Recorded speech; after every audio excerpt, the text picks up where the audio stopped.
You don't just have a physical body, you have a physical, mental, spiritual, and emotional body. Each one of these aspects are a body of its own. Body does not just refer to a physical substance. You have a mental body for thinking, an emotional body for your emotions, a spiritual body for your energy in your astral form, and a physical body to encapsulate all of these. Each four of these aspects are essential for the human experience and essential to balance. Now, today we're going to be syncing the four aspects of your consciousness with the four seasons and the four elements and how this ties into the Bible. So we have four physical elements. We have five elements in total, spirit being the most important, but spirit is pure invisible. We have four physical elements. We have air, fire, earth, water. Air and earth, sorry, earth and water are feminine. Air and fire are masculine. Air and fire are active. Water and earth are passive. The air corresponds with the mental body of consciousness. This is where your intellect, this is where your communication, this is where your thoughts, intuition all comes from. This is the mental body of consciousness that allows you to think, allows you to process, figure things out, and have intellect and gain knowledge. This is your intellectual aspect of your consciousness, located in the head region. We have a fire nature, a spiritual nature. This is our astral body. Our astral body is all to do with the subconscious realms, the higher realms of consciousness. This is the body that allows us to be free from the physical body. Our spirit is more of our energy. Our energy. Water is our emotional body. This is what allows us to feel things, that allows us to gain intuitive feelings of conscience. So, emotion allows us to understand what is right and what is wrong. When we feel something bad, we know that this is wrong. When we feel something good, we know that we are doing good. Emotions are a creational force that allows us to feel certain things to bring them into existence. Our emotional body is a creational force and should not be reactive, and they should be controlled. Most actions are stemmed from emotions. Actions bring thought into physical existence. Emotions are the driving power. They are what drives your actions. The thought, then the emotion, then the action. Earth is your physical body. This is your physical state that allows you to take mind and emotion into action, into fruition, into physical matter. This is what your physical body allows your consciousness, your soul, to interact with the physical world and bring things into physical existence. The physical body, the physical world, is an outcome and an effect of the thinking mind. All physical substance comes from the thinking mind. The pen, the phone you're holding, the microphone I'm speaking into, all began as a thought in the thinking mind, then it was brought into physical reality. Earth is the most dense. So it goes in this order: body, emotions, spirit, mind. The higher you go up, the more lucid and fluidic it becomes. The lower you go down, the more dense and dull it becomes. Air is the mind, fire is the spirit, water is the emotion, earth is the physical body. So this is why you are a microcosm. You have these four things within you. You contain of these four elements, which correspond to the four bodies of your consciousness, the four bodies of the soul. You are the soul. You are the spirit. So this is why in Theologians 4:17 it says, "Caught up together with them in the clouds to meet the Lord in the air." You don't meet God or the Lord in the physical air, in the clouds. You can't, this is clearly a parable. A human being cannot go up to the clouds and meet a mystical man in the clouds. This is obviously a parable, a metaphor. The air is your mind.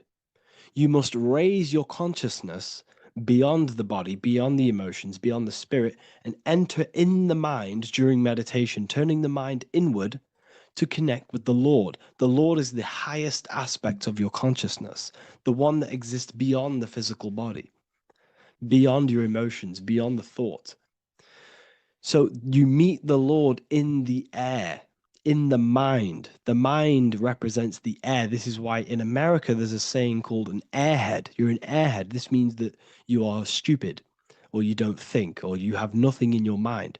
You have nothing in your head. When someone's very stupid, you call them an airhead, because air represents the mind.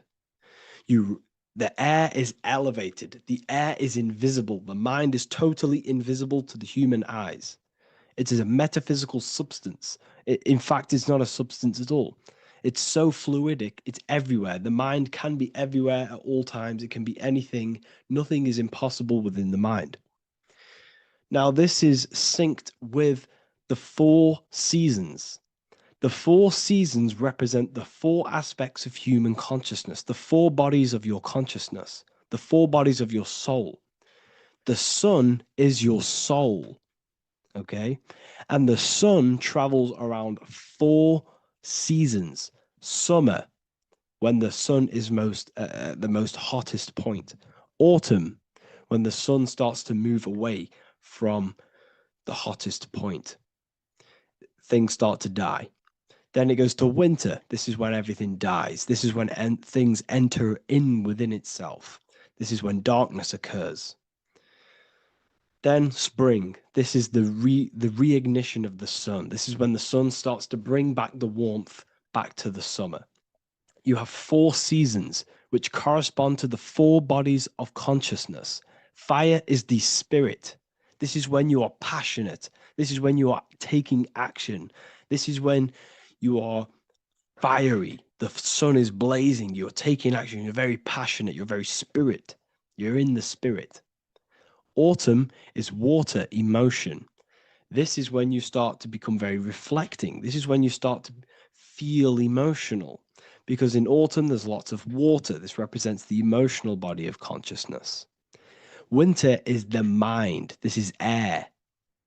Winter, what happens in winter? Everything enters within itself. The leaves die, the trees die, everything dies and goes within.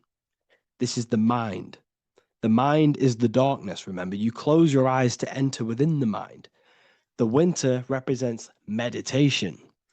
In the winter, what do people do? They stay inside of their house. They research more. They read more books. They become more intellectual. They think more in the winter because we are so we're stuck inside. So we're more reflective. We're thinking more. We're more communicative. We're more intellectual. In the spring, this represents the earth, the body. This is when we start to come out of the mind and we awaken to the body, and things start to grow again. The plants start to grow. The earth is growing again and reborn again. This is the body. This is when you become more active in the spring. And then the summer, back to the summer, we then take action on these thoughts and these thoughts that we gained over the winter. Essentially, this is just a massive cycle. And this is a daily cycle also. The nighttime is the winter. The morning is the spring. The midday is the summer. And the evening time is the autumn. This is a microcosm. We have 4 bodies of consciousness. You are the sun. You are the soul. And the soul has 4 bodies: summer, autumn, winter, spring. Emotion, air, body, spirit. Sorry, emotion, mind, body, spirit. So you are the soul. You are the pure essence of consciousness. The sun is your soul in the heart. And the seasons are inside of you because you are a microcosm Okay, you are a microcosm. The word sun is son. The Latin word for sun is sol, which is soul or solo, because the sun is solo. It's on its own. You are the soul, and the soul has the four different bodies of consciousness. So before we move on any further, if I've blown your mind, please, if you can, leave a like, a comment, a share, and a subscribe. Let me know what videos you want me to make in the future. Please drop a like. It definitely will help me. You are a microcosm of the macrocosm. Man is a miniature universe that goes through its own cycles. The seasons of the summer, winter, spring, and autumn do not occur merely outside of him, but within him as well. The summer is within you. You feel different in the summer. You feel different in the winter. You feel, depending on the body of consciousness, your soul's interacting with. So the sun in the sky is your soul inside, and the sun goes through these cycles, which is affecting your bodies of consciousness, because the cycles represent your bodies of consciousness. Now, this ties in with the Bible. This is why we have four gospels. This is why Matthew, Mark, Luke, and John are always seen with the four different zodiac sign animals or symbols. So you always see each one of the gospels. If you just type in on Google Matthew, Mark, Luke, and John, type in ancient pictures, paintings, or pictures of them, and you will find these four zodiac signs are always standing with each one. Taurus, the bull; Leo, the lion; Scorpio, the eagle. An old symbol for Scorpio was the eagle, and a man for Aquarius. Here you see very, very ancient paintings and artwork. Here we see Matthew, the man, Aquarius. Here we see John, the Scorpio. Same here. We also see it on the tarot cards, on the world card. We see the four fixed zodiac signs. Here we see it as well. These are called the four fixed zodiac signs. Now, when we look at the zodiac, we're no longer looking at the sky, because what you must understand is as above, so below. What is above you is inside of you. What is above is what is below. What is outside of you is within you. The zodiac is inside of you. The zodiac revolves around the sun. The sun is your soul. These are different energies of your soul. Like I said earlier, the four seasons are the four bodies of your consciousness. And in each body of consciousness, you have these different energetic energies that you can work with. Okay, so this is the true astrology. This is the true astrology, the internal esoteric astrology. You can't find much information on this at all. Very hard to find. So what we're looking at are the four bodies of consciousness. Obviously, when we look in the middle of each season, spring, the middle of spring is Taurus. The middle of winter is Aquarius. The middle of autumn is Scorpio. The middle of summer is Leo. These four signs are known as the four fixed signs. Okay, Scorpio is fixed. It's the middle of autumn. Scorpio is a water sign, emotion. Aquarius is the air sign, the mind. Taurus is an earth sign, the body. Leo is a fire sign, the spirit. This is why we see Matthew, Mark, Luke, and John with the four fixed signs of the zodiac, which represent the four bodies of consciousness. Leo, the spirit, fire. Luke, Taurus, earth, body. Matthew, Aquarius, air, mind. John, Scorpio, water, emotion. Each gospel is depicting Jesus and showing Jesus in each gospel. Each one of these gospels is showing and depicting Jesus according to the different body of consciousness. In John, this is when Jesus starts to turn water into wine. Water is emotion. Wine is transmuted emotion. This is when he does miracles with his emotions, water into wine.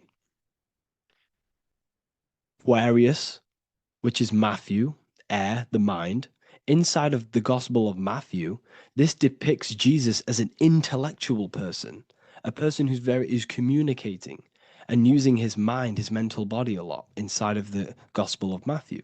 Go and read go and read it, and you will see this.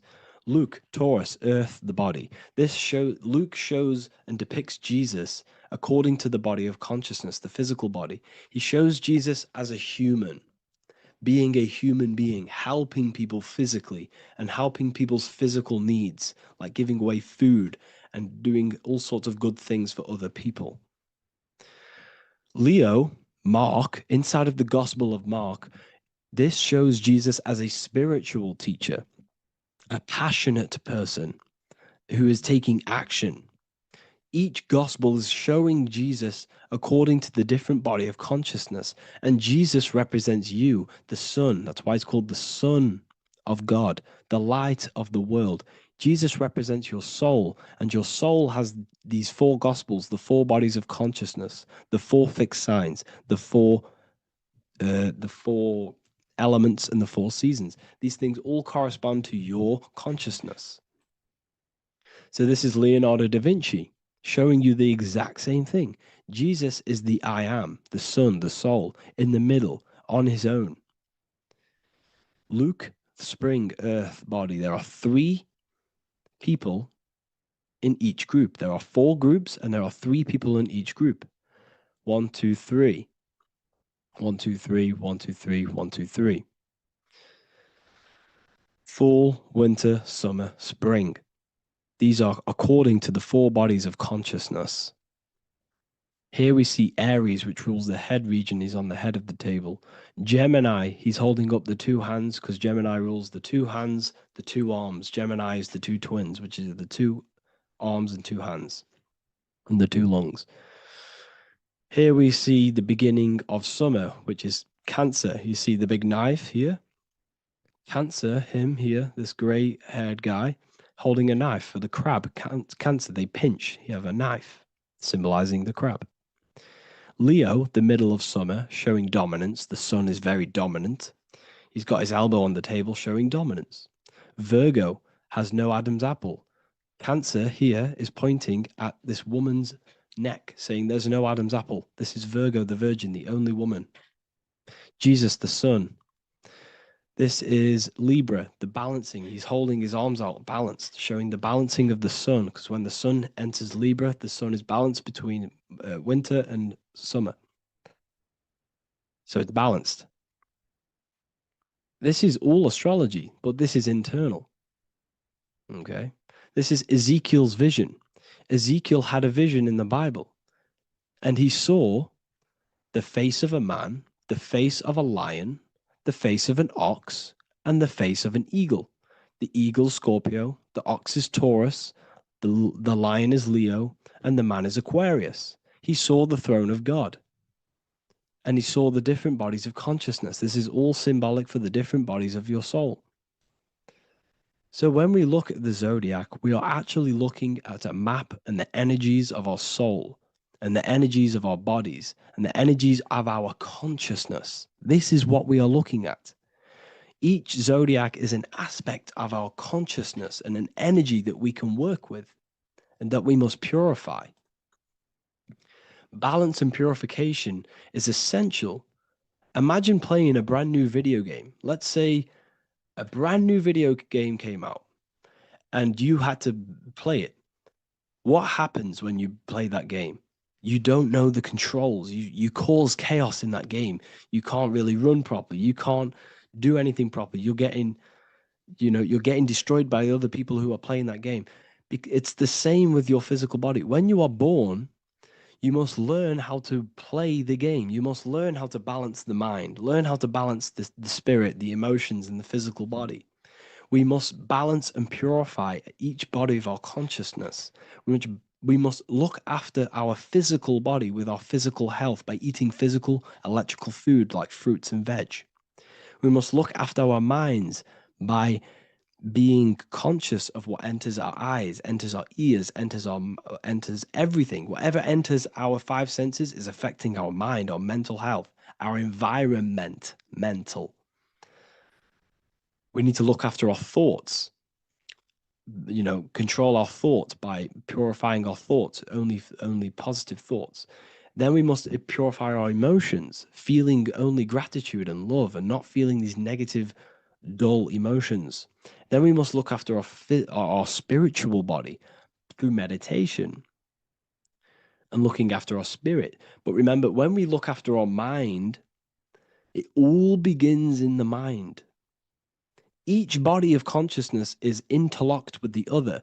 If you have a negative, if you have an unhealthy body, you have an unhealthy mind, spirit, and emotions. If you have an unhealthy mind, you have an unhealthy body, spirit, and emotions. If you have an unhealthy emotions, you have an unhealthy spirit, mind, and physical body. They're all interlocked. You must balance each one of them. Look after your physical body, look after your thoughts, look after your emotions, look after your spirit. But remember, the mind is the most powerful one. It's mind over matter. Once we look after the mind, because once we start to control our minds and control every thought we think, this will then turn into discipline in our physical body. Because once we learn how to discipline the mind, we learn how to discipline what we eat, we learn how to discipline what we feel, we learn how to discipline our spirit. This is all interlocked, but work on the mind first. Work on the mind first. All of this knowledge is inside of the brand new Book of Wisdom, Volume 2. This is a revolution of human consciousness. If you've read it, please leave a review down below. If you've read Volume 1, leave a review down below. This is the next revolution. I don't see this information anywhere. This is the next revolution of human consciousness. And of course, if you are serious about this and you truly want to gain enlightenment and join an amazing community where you can connect with me on live calls, lectures, the Manifestation Mastery course, you can gain access to my library with over 45 PDFs plus my books. And if you do join the university, you can order a Volume 2 free of charge. All you have to do is to pay for shipping. If you truly take your knowledge serious and you want to take advantage of life, join the university. This is where truth seekers belong. Just want to say thank you all. Please leave a comment. Please leave a like. It's going to help me a lot spread this knowledge to the world. And yeah, share this with a friend and subscribe. Thank you all.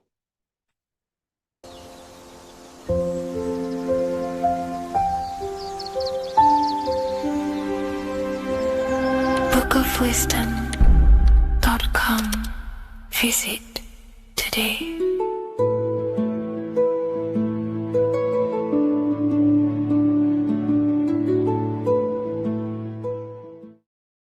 Welcome back, people. We're back with another video. Let's jump straight into this. Make sure to tune in till the end because this has got so much information in this video. So sit back and enjoy. So everything's torus fields. The Earth's a torus field. Everything's torus, which is electromagnetic field, electric and magnetic. The center of the torus field is where the two opposing forces meet in the center. And this is what creates the plane of inertia, the dielectric plane of inertia. Okay? You got red shift, blue shift, positive, negative, south and north pole, right? This is what the ancients were showing with the tree of life. As you can see here, this is the plane of inertia and this is the torus field. Everything consists of this. Everything is a torus field. A atom is a torus field. Okay, now the inertia is the 0 point. So this plane is a 0 point. It's the balance between two poles. Okay, now this creates matter because matter is two opposing forces in motion equalize. So these two forces coming together is what creates matter on this physical plane. And this is why we can't see the electromagnetic field, because it consists of one of the elements, which is either electric or magnetic. But when they combine together, is what creates this physical plane, which is physical matter, which is light in motion. Now, everything is one. Don't get confused by duality. Duality is two opposing forces, but them two opposing forces are created by the same substance. It's two aspects of the same substance. So, for example, water and ice are the same thing, you know what I'm trying to say, but it's two aspects of the same substance because all is one. The whole universe is one. All goes back to the one, which is God, the creator, or magnetism, whatever you want to call it, because magnetism pulsates. Electricity has two poles, red shift, blue shift. Okay. So red shift, blue shift is electricity, and electricity vibrates, and all vibration always comes back to a standstill point. But magnetism is what pulsates. This is why your heart pulses. You breathe, which is a pulse. This is the breath of the universe, magnetism. Now, this is why the earth is green, okay? Earth can be spelled heart. If you just move the H to the beginning, it spells heart, okay? Because the heart is the center of the torus field, which is the heart chakra for us humans, okay? We consist of the same field, as you already know. Heart being the center, which is green, which is the center of the seven colors. The center of the seven colors. This is the most powerful chakra in your body. People think it's the crown chakra, but it's the heart chakra because it's the center of the torus field. You must align them all and combine them all into one, which is the heart chakra. Now, earth is green. Nature's green. Okay, this is because we live on heart chakra, the plane of inertia. It's the center of the torus field. Okay, and this is what the Egyptians called Isis, which is nature. Nature is balanced, and nature is female, Mother Nature, because it looks after us with the fruit it grows with abundance and the water. It's a female energy, Mother Nature, and this is the symbolism of an equal balanced arms. This is the scales, it's balanced. Mother Nature is balanced. This is why the sky is blue, because what comes after the heart chakra? Blue. Sky is blue. We live in Midgard. This is what the ancients called Midgard. You don't have to take this tree literally, it's a metaphor. We live in Midgard, where both positive and negative duality here. Now, Mount Meru. Mount Meru was known as the center of the earth, okay, or known as Hyperborea. And this is the North Pole, the electromagnetic North Pole. But when I say Mount Meru, it's not an actual mountain. They weren't saying there was a real mountain in the center of the earth, a magnetic rock. No. The plane of inertia, okay, there's something called a hyperboloid. That's what it's called, a hyperboloid. And this is the center of the torus field. And this hyperboloid is what is in the shape of a mountain, you see? So if I go to this next one, they say Hyperborea on this map. Why did they call it Hyperborea? Because this is the hyperboloid in the center of the torus field. And this is the electromagnetic mountain, a metaphor. Mountain, what they're metaphorically saying, this is the electromagnetic mountain at the center, the double vortex, the center of the torus field, which is the North Pole. Pole of electromagnetic energy. So this is why they call it Hyperborea. It comes from the word hyperboloid. And the center of the earth is so sacred. And they symbolize this with, obviously, the North Star, which is Polaris. And this is where the swastika comes from, because it's the four seasons moving around the North Star. This is the Big Dipper constellation moving around the North Star, which is Polaris. There's that pole again. Pole. Magnetic pole of the torus field. And this is where the green, emerald green, aurora borealis comes from. It comes from this center hyperboloid at the center of the Earth, where the most electromagnetic energy is stored. The center of the plane of inertia, the center of the plane of inertia. This is the all-seeing eye as well. As you can see, they got the sun, the moon, this is the Masonic cosmos, the sun, the moon, and the all-seeing eye, because the eye is Polaris, the eye of the stars. It's all a big eye. Now, the eye means a lot more as well. It's not just that.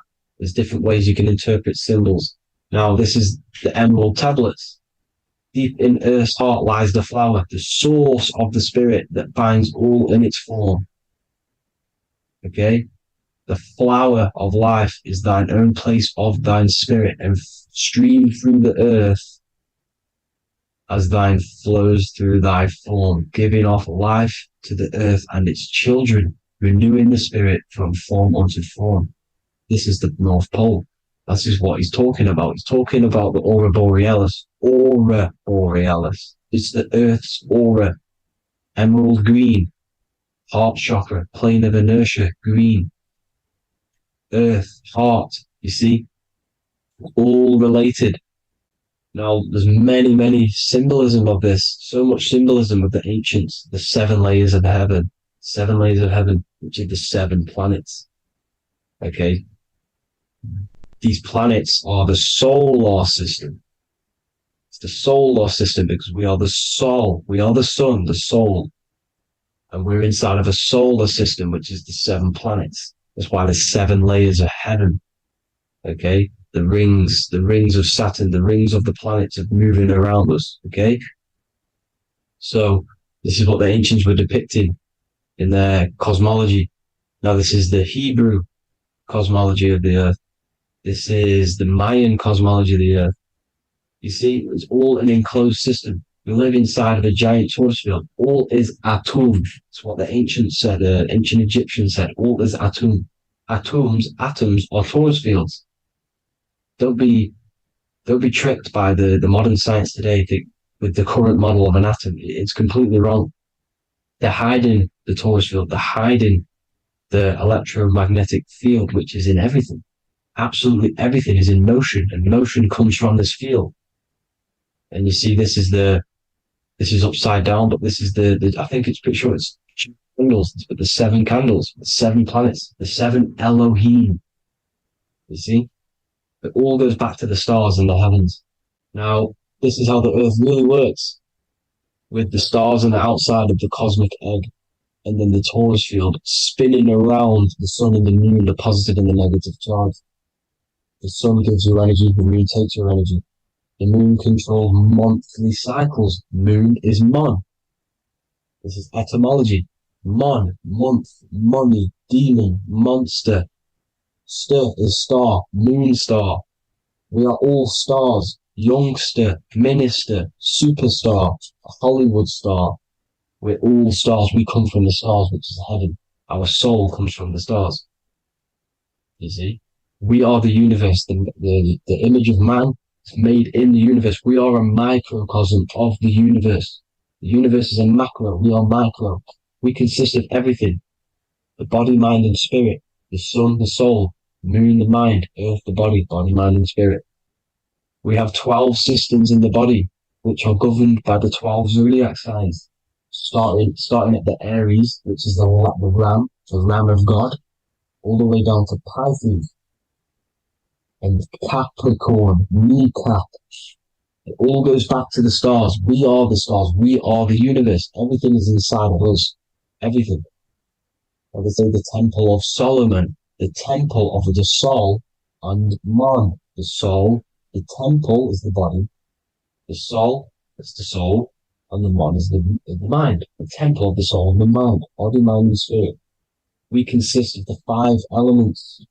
Air, spirit, water, earth, and fire.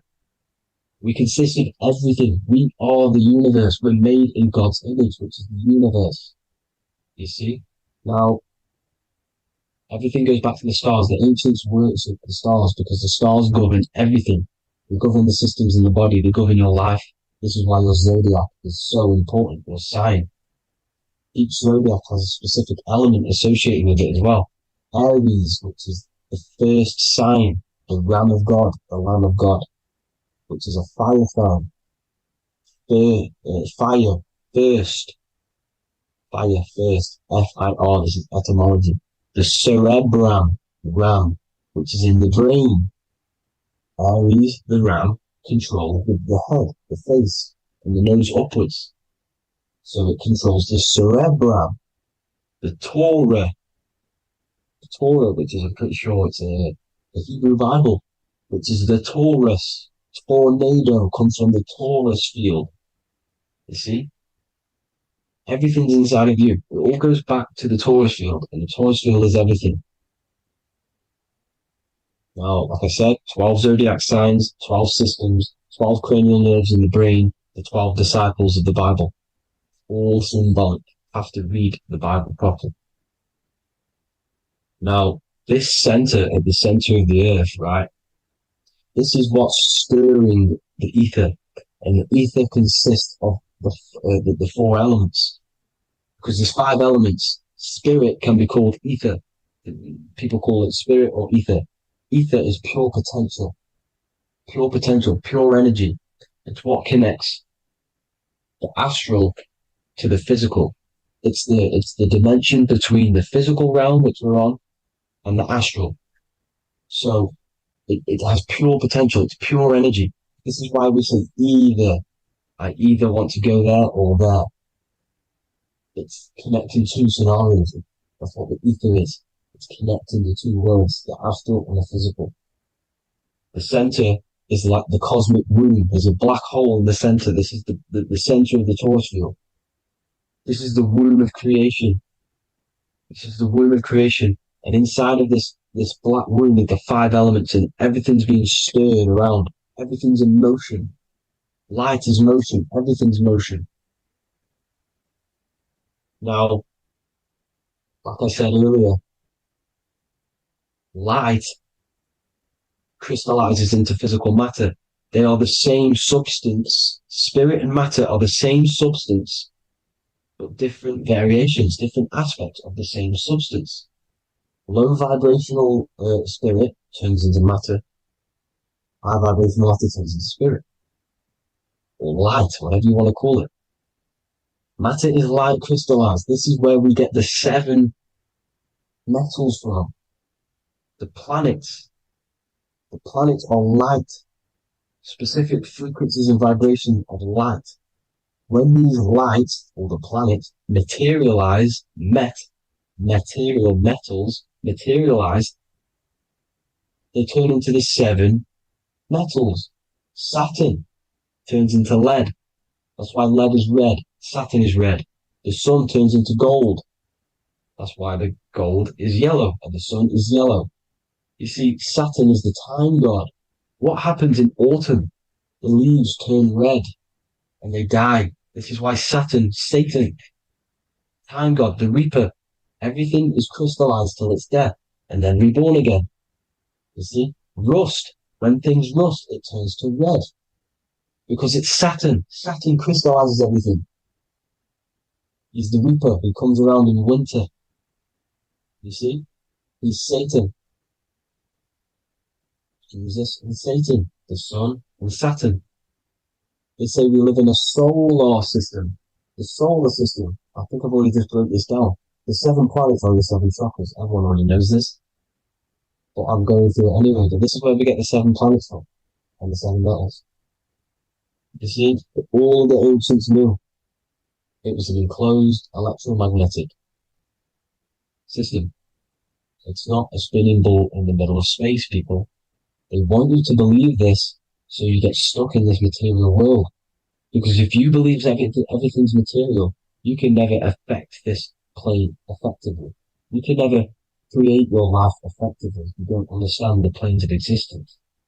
Because the mental plane is a higher plane. And it breaks down and it controls the planes below it. The mental plane, hold on, I've got it here for you. The mental, the astral, etheric, then physical. Etheric connects the physical to the astral, but the mental is what's above them all. You see? Now, it's important to understand this. It's important. However, the ancients always talked about the enclosed system. Only NASA, which is introduced around the Roman times, not NASA, but the globe Earth was introduced around the Roman times. Okay? By these Masons. These Masons introduced this because they wanted to take over the minds of the masses and control them. These people worship the physical realm. They know how it works. They know the ins and outs of it. They know how to do the magic. They know how to do it all. They understand it all. That's why Masonry have to take the oath of not speaking. You're not allowed to speak about anything you learn about in Masonry because they're discovering the truth about your mind and how it creates reality and stuff like that. So this is the Masonic cosmology, the five-pointed star, the five elements, the checkerboard for duality, positive and negative, the two aspects of every substance. This is another ancient painting depicting the firmament, the stars inside the firmament, the sun. You see, the ancients worshipped the sun because it's so important for sustaining our life. It's the only reason we're alive is because of the sun. But then people think it gives you cancer today. They brainwash you to think the sun gives you cancer when it's the number one source of all life. They want you to believe it's a big, spinning, dangerous ball in space. It's not. It's here to give us life. It's God's son. That's why Jesus is known as God's son. It is the Son of God.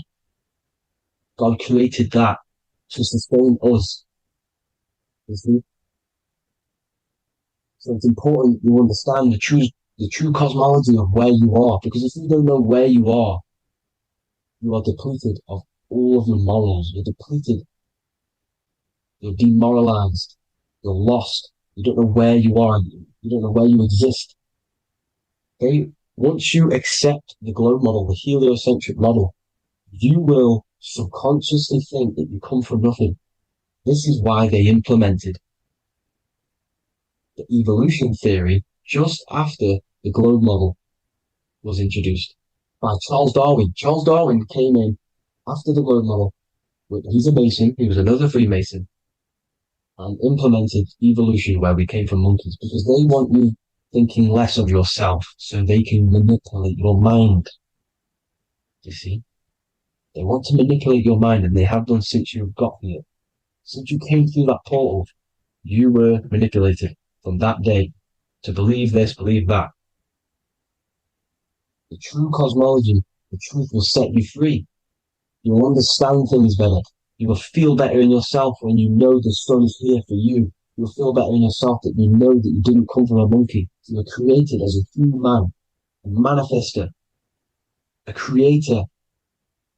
You're so intelligent. Your mind is amazing. You can manipulate matter, mind over matter. See? Thank you all people for tuning in. Tap in with yourself. Love yourself. Find the truth. Spread the truth. Nothing dies. Nothing in this creation dies. Everything's energy. Everything's light. Light can never die. You're a light being. That's why it says Q. Q man. Q is light in Hebrew or Latin. Either one of the two.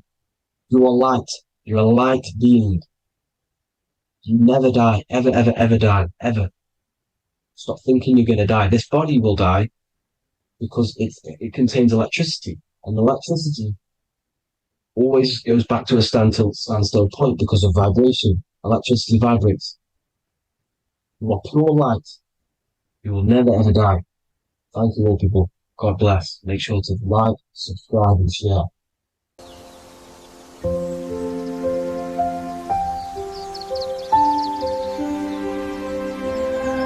bookofwisdom.com. Visit today.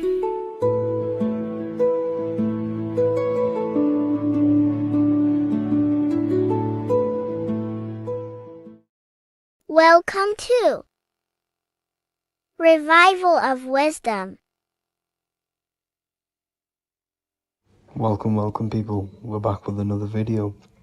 Please make sure to hit the like the subscribe button, and turn on notifications to never miss a video. The Vatican is a giant key from a bird's eye view, and it also contains an 8-pointed star. The Anunnaki Sumerian gods also depicted this 8-pointed star. The sky god Anu from the Anunnaki also uses the 8-pointed star for his symbol. And even Freemasons depict an 8-pointed luminary with a ladder and a key. This is symbolizing the key to ascension up to the 8-pointed star, which is Polaris. Polaris is always depicted as an 8-pointed star. Polaris is the standstill star at the very center of our realm, which is perfectly aligned with the North Pole. The Earth is a giant torus field, and at the center is where the most electromagnetic energy is stored. This is why all compasses point to the north. Hence why a compass is an 8-pointed star, because it points you to Polaris, which is the North Pole, the center of this realm. The 8 points of the 8-pointed star symbolize the 8 points in space and time. So yes, Polaris is the portal which you ascend through if you outgrow this consciousness by aligning your chakras. Our earthly realm is a macrocosmic reflection of us, and we as humans are the micro reflection, with the earth containing its 7 chakras as well as us. The North Pole is the 7th chakra, which is the crown chakra. So the key to ascension is held by the Vatican, hence why it's a giant key, because they mislead the masses through their religions, which teaches the masses to look outside of themselves.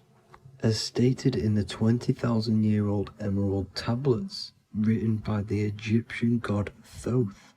On Earth, man is in bondage, bound by space and time to the Earth plane. Encircling each planet, a wave of vibration binds him to his plane of unfoldment. Yet within man is the key to releasement. Within man may freedom be found. So the 7 planets are associated with each 7 chakras. The lowest chakra being the root chakra, which is associated with Saturn. This is why the elites love Saturn and reflect it in all of their symbols. Because the chakras are an ascension of spiritual principles, starting from the material and ascending up to the spiritual, the crown chakra. However, evil love bondage, and they are trapping souls in the physical realm by stopping and provoking the ascension process. They do this by abusing the energy of Saturn, and Saturn is associated with the lowest chakra. The lower 3 chakras are associated with survival mode, which keeps the consciousness in a constant state of fear and only aware of its surroundings. Once you start to ascend up your chakras, you become more consciously aware of spiritual deeds. And this is the process of returning back to your true spiritual form. Going back to Polaris and its connection to ascension, Kanye West symbolizes this on his music video 24. As you see him rise up into the sky, you see an 8-pointed shape around him, which symbolizes the 8-pointed star, as you see the beam of light. And even NASA symbolize this in their Space Delta logos, a bear holding a key with an arrow up to Polaris, the 8-pointed star. Here's another NASA logo of an arrow from the Earth to Polaris. The series Lock and Key on Netflix is all about portals and doorways, and they have the Kundalini energy as one of their keys, Kundalini energy is the energy which rises up the spine, the 33 vertebrae, and activates the third eye. The third eye is the spiritual gland which connects humans to other spiritual realms. We are not the body. Our spirit, our soul inhabits the body. We exist physically, spiritually, and mentally. Therefore, we are multidimensional. The intellectual and spiritual inhabit the body. Therefore, this is just an avatar within this timeline. However, within each and every one of us, we all have the key to releasement, as says in the Emerald tablets. This releasement is ascension up until higher states of consciousness. As stated in the Emerald tablets, man is in process of changing to forms that are not of this world. Grows he in time to the formless, a plane on a cycle above, and another one saying, man is a flame bound to a mountain, but we in our cycle shall ever be free. Know ye, O man, that when ye have progressed into the cycle that lengthen above, life itself will pass to the darkness, and only the essence of the soul shall remain. That's it for this video. I hope you all enjoyed. Please feel free to leave a like, subscribe, and comment any subjects you want me to talk about. God bless you all.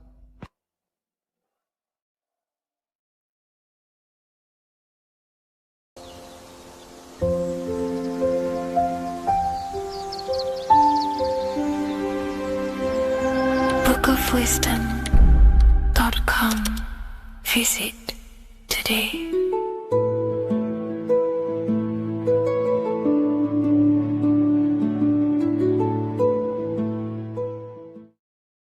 So in this video, we're going to be breaking down the symbolism of the skull and bones. The skull and bones is found in the Masonic tradition. It's also found in a satanic secret society, such as the Skull and Bones Secret Society at the University of Yale, filled with secrecy there.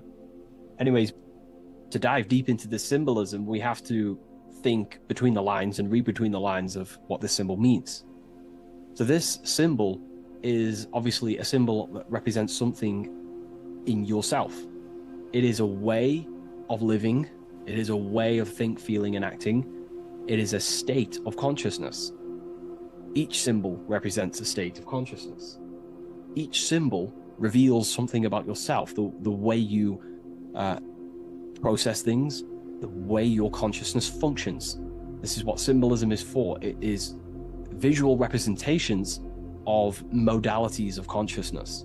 So the skull and bones, if we instantly look at this symbol, we typically think of death, because a skull and bones, they are the last things to rot when the body dies.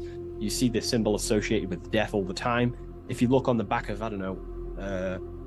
of a product such as cigarettes, or what else, vapes or vape liquid, you will see this symbol. Why? Because it represents poison, or something that can kill you, or death, something that is toxic.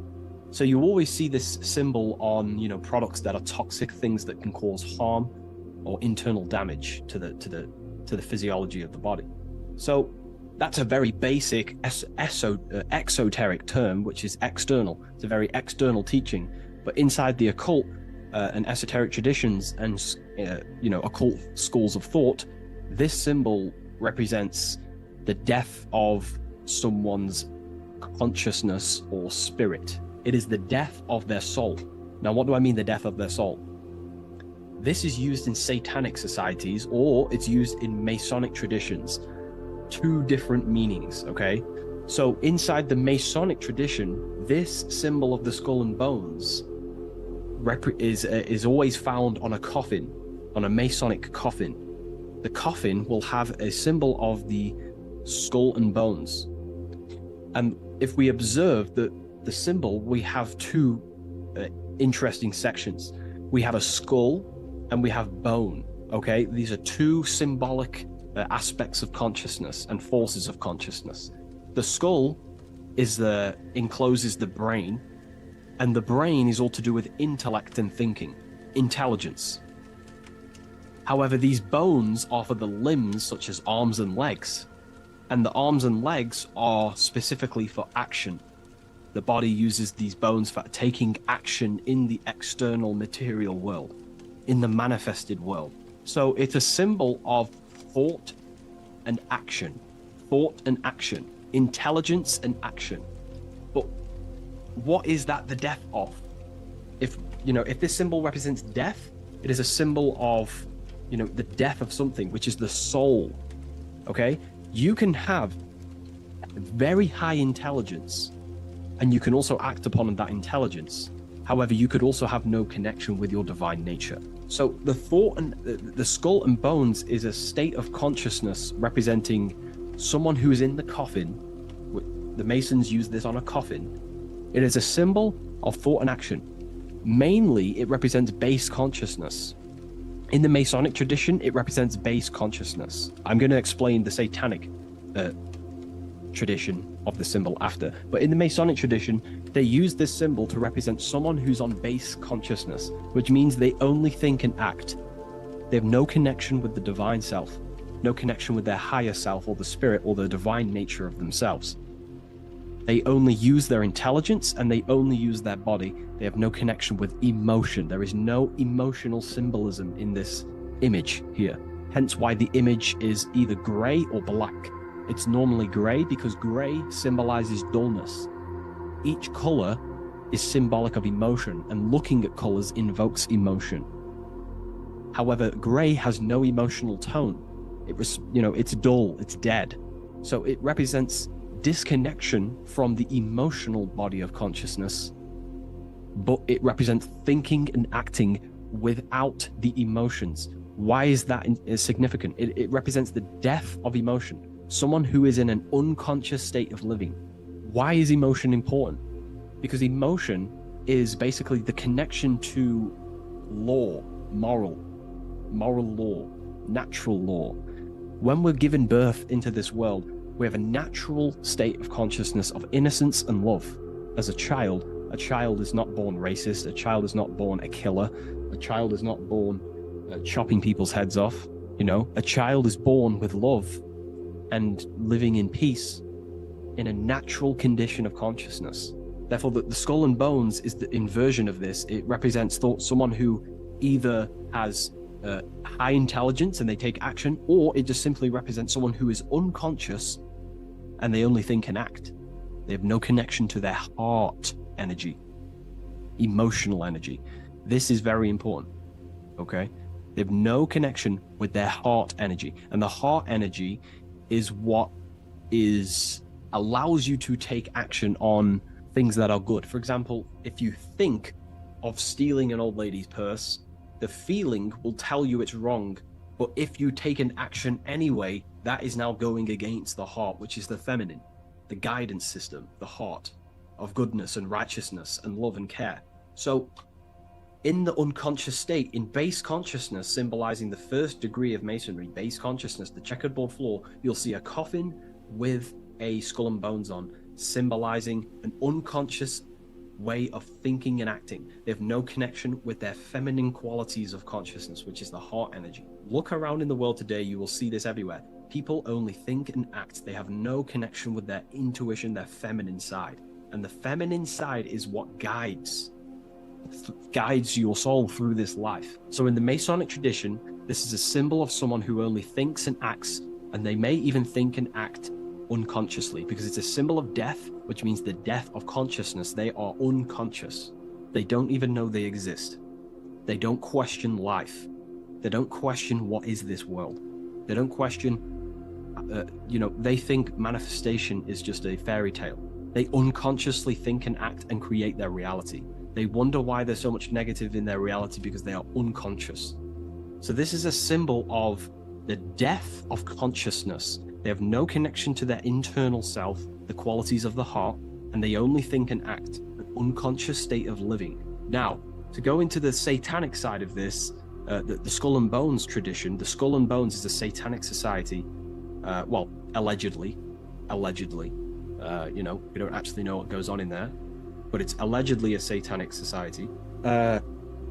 this symbol has a complete different meaning. Well, it's the same meaning, but it represents high intelligence, someone who is very, very, very intelligent in the mind, intellectually, and they take action. Because Satanism is not worshipping Satan. A lot of people won't understand this, but Satanism is not about worshipping Satan. Satan, therefore, is an allegory, a metaphor, or a symbol that represents the egoic force of an individual's mind or consciousness. Satan is a symbol representing the ego of man, of an individual. And like I broke down earlier, when we think about stealing an old lady's purse or punching someone in the face, the heart tells you that's wrong, but the body takes an action anyway. That little voice inside your mind that says, do it anyway, even though you know it's wrong internally, that little voice that says, do it anyway, that is what the ancients or esoteric societies call Satan. It's not a deity, but it's an aspect of our own mind, an unchecked aspect of ourself that is always trying to rule and gain, is trying to conquer you. This ego tries to conquer and take full control of you. And that's what we see in today's world. So therefore, in the satanic society, this is a symbol of head consciousness, no heart consciousness, because satanic societies do not want to connect with their heart. They prefer to live in their personal consciousness. What do I mean? The universe is one consciousness, one giant being expressed in individual forms. And that universal essence beyond your ego, beyond that universal consciousness, is the heart. But the head is the personal consciousness. The head is where your perception of yourself is. You know, that false character of who you think you are, your beliefs, you know, your name, your job, your status, your reputation. That is all head ego consciousness. It's not necessarily evil. However, in satanic societies, they do not connect with the divine. They would rather live in their personal consciousness and become their own God instead of connecting to the God of the heart, which is the God of the universe. They prefer to become like a material God. They want head consciousness, and they think and act without heart. They will think, they'll have high intelligence, they'll develop their mind, they'll develop the power of their mind, but they'll never develop with their heart. They'll never connect with their heart. So this is what this symbol is representing in satanic societies. They live in satanic consciousness, which is simply head consciousness, thinking, acting, high intelligence, high IQ, no connection with the divine. Okay? And today, this is what this, the world is being pushed upon. This is, the world is 80% Satanist, and people are walking around they're Satanists and they don't even know. This is how the dark occult has influenced the world to become so vain, lost in vanity, ego, lust, materialism, status, money. They've made the world unknowingly become satanic. Most of the people in the world are walking around Satanism. They're satanic. And what they've done is purposely tricked people to believe that Satanism is about worshipping worshipping Satan, when actually it's a state of consciousness. They think Satan is a deity. Yeah, very well said, esoteric. Yeah, they think Satanism is about worshipping this man in the sky or this negative force. But it's a state of being, because we are all God. We're all co-creators of God. We're not the God, but we are expressions or emanations of God. And our soul is the thought force of God. Just like when you think about a certain thought and you dwell upon it for a while, that thought becomes literally an entity or an energy form within the astral plane, and the soul of that elemental being or a thought force is your thought force. That's the soul of that being. Your soul is the thought force of God. You were thought into existence by the mind of God. I hope you gain an understanding of what this means in the two different ways, the Masonic tradition and the Satanic tradition. The Masonic tradition is a symbol of base consciousness, someone who only thinks and acts. They may have high intelligence, they may not. They're living in the death of their feminine side of consciousness. They're emotionless, have no connection with their moral compass of the heart. They have no intuition. They only think and act. They go against their heart. They take actions against their guidance. Someone who lives unconsciously creates their reality unconsciously, thinks, feels, and acts unconsciously. And then in the satanic tradition, well, going back to the Masonic tradition, that base consciousness that I've just explained is the state that we must arise from, because that is the coffin. You'll see this symbol on a coffin because the coffin represents the death of the spirit, the death of the feminine side of consciousness, and the death of conscious, being actually aware. And that's the state we must rise from, out of the coffin into higher consciousness. And that's why Masons, not just Masonry, you have this whole story of death and resurrection is in everything. It's in the Bible. Jesus dies and he is resurrected. In Masonry, when you're initiated, they symbolically kill you and then you are resurrected. Every secret society symbolically kills you and then resurrects you.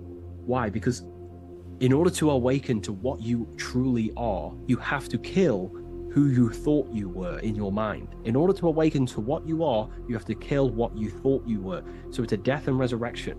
Okay, so this is the state we arise from, but in the satanic tradition, this is glorified, this state of consciousness. They are conscious, they have high consciousness, but they only have intelligence and action. Their intelligence and action are one. They think and act instantly, but they think and act at the expense of others because they have no connection with their heart. There's no heart symbolism here. It's a symbol of intelligence and action, the mind and the body. So the satanic tradition, they think and act at the expense of others. They seek to control other people because they have no connection with their heart. They have no connection with empathy, love, or care. They only care about themselves and the brotherhood of their secret society. This is what true Satanism is. It's not about worshipping Satan. It's about serving Satan, which is your ego, the egoic force that tells you not to go with your heart. So yeah, I hope that clears some things up about this symbol.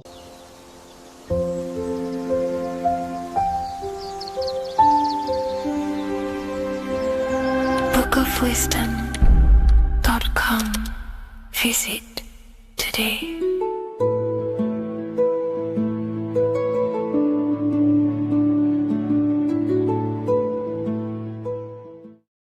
The Freemasonic square and compass is not just a symbol that represents Freemasonry, a lodge, or a secret society.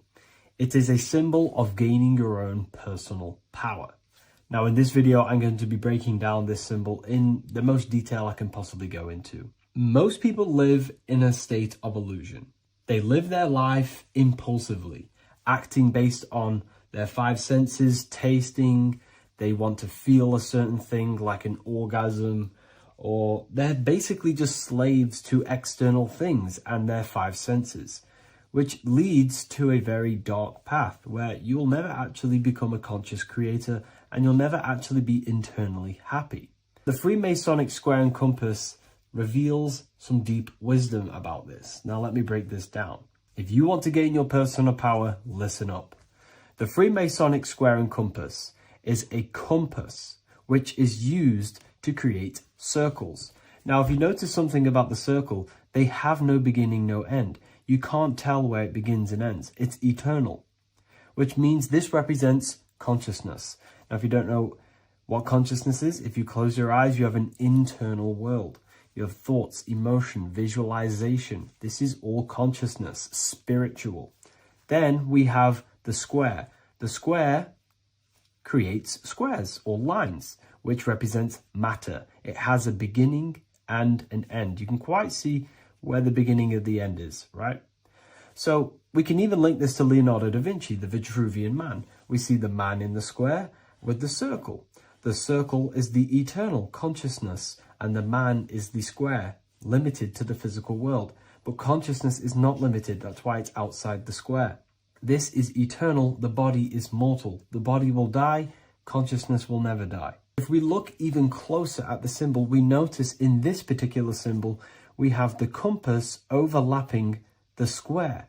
This is very, very symbolic. This represents spirit over matter, also known as mind over matter, consciousness over matter, the circle over the square. Like I mentioned earlier, most people are slaves to their senses. They go through their day and all they do is chase validation and feelings. They eat all day to feel good, which means they're a slave to their taste. They're slaves to their feeling. They masturbate, which means they're a slave to orgasms and external things. They're literally being governed by the external world controlling their internal world. They're literally living life on autopilot. And don't get me wrong, I was guilty of this too. We're all guilty of this when we join this world because we're not taught this sacred knowledge. Until you actually stop and recognize this, you'll be living life on autopilot, literally not even living. You'll be running off subconscious programs, seeking external validation and being ruled by these 5 senses. The square underneath the compass represents consciousness on top of matter, which means the internal world is controlling the external world.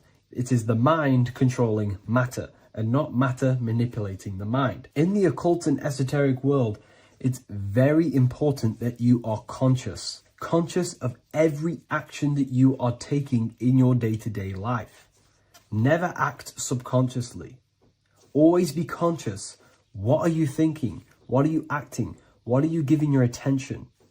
All of this is contributing towards creating because you are a creator. Consciousness is a creative force. You need to make sure that the compass is on top of the square, that your inner world is controlling the outer world and not the outer world controlling the inner. As I've mentioned in many videos before, the internal world of consciousness is what's producing the external world. Your life is just a result of every thought and emotion that you felt in the past. Everything you own, everything you possess, your friends are all reflections of your consciousness.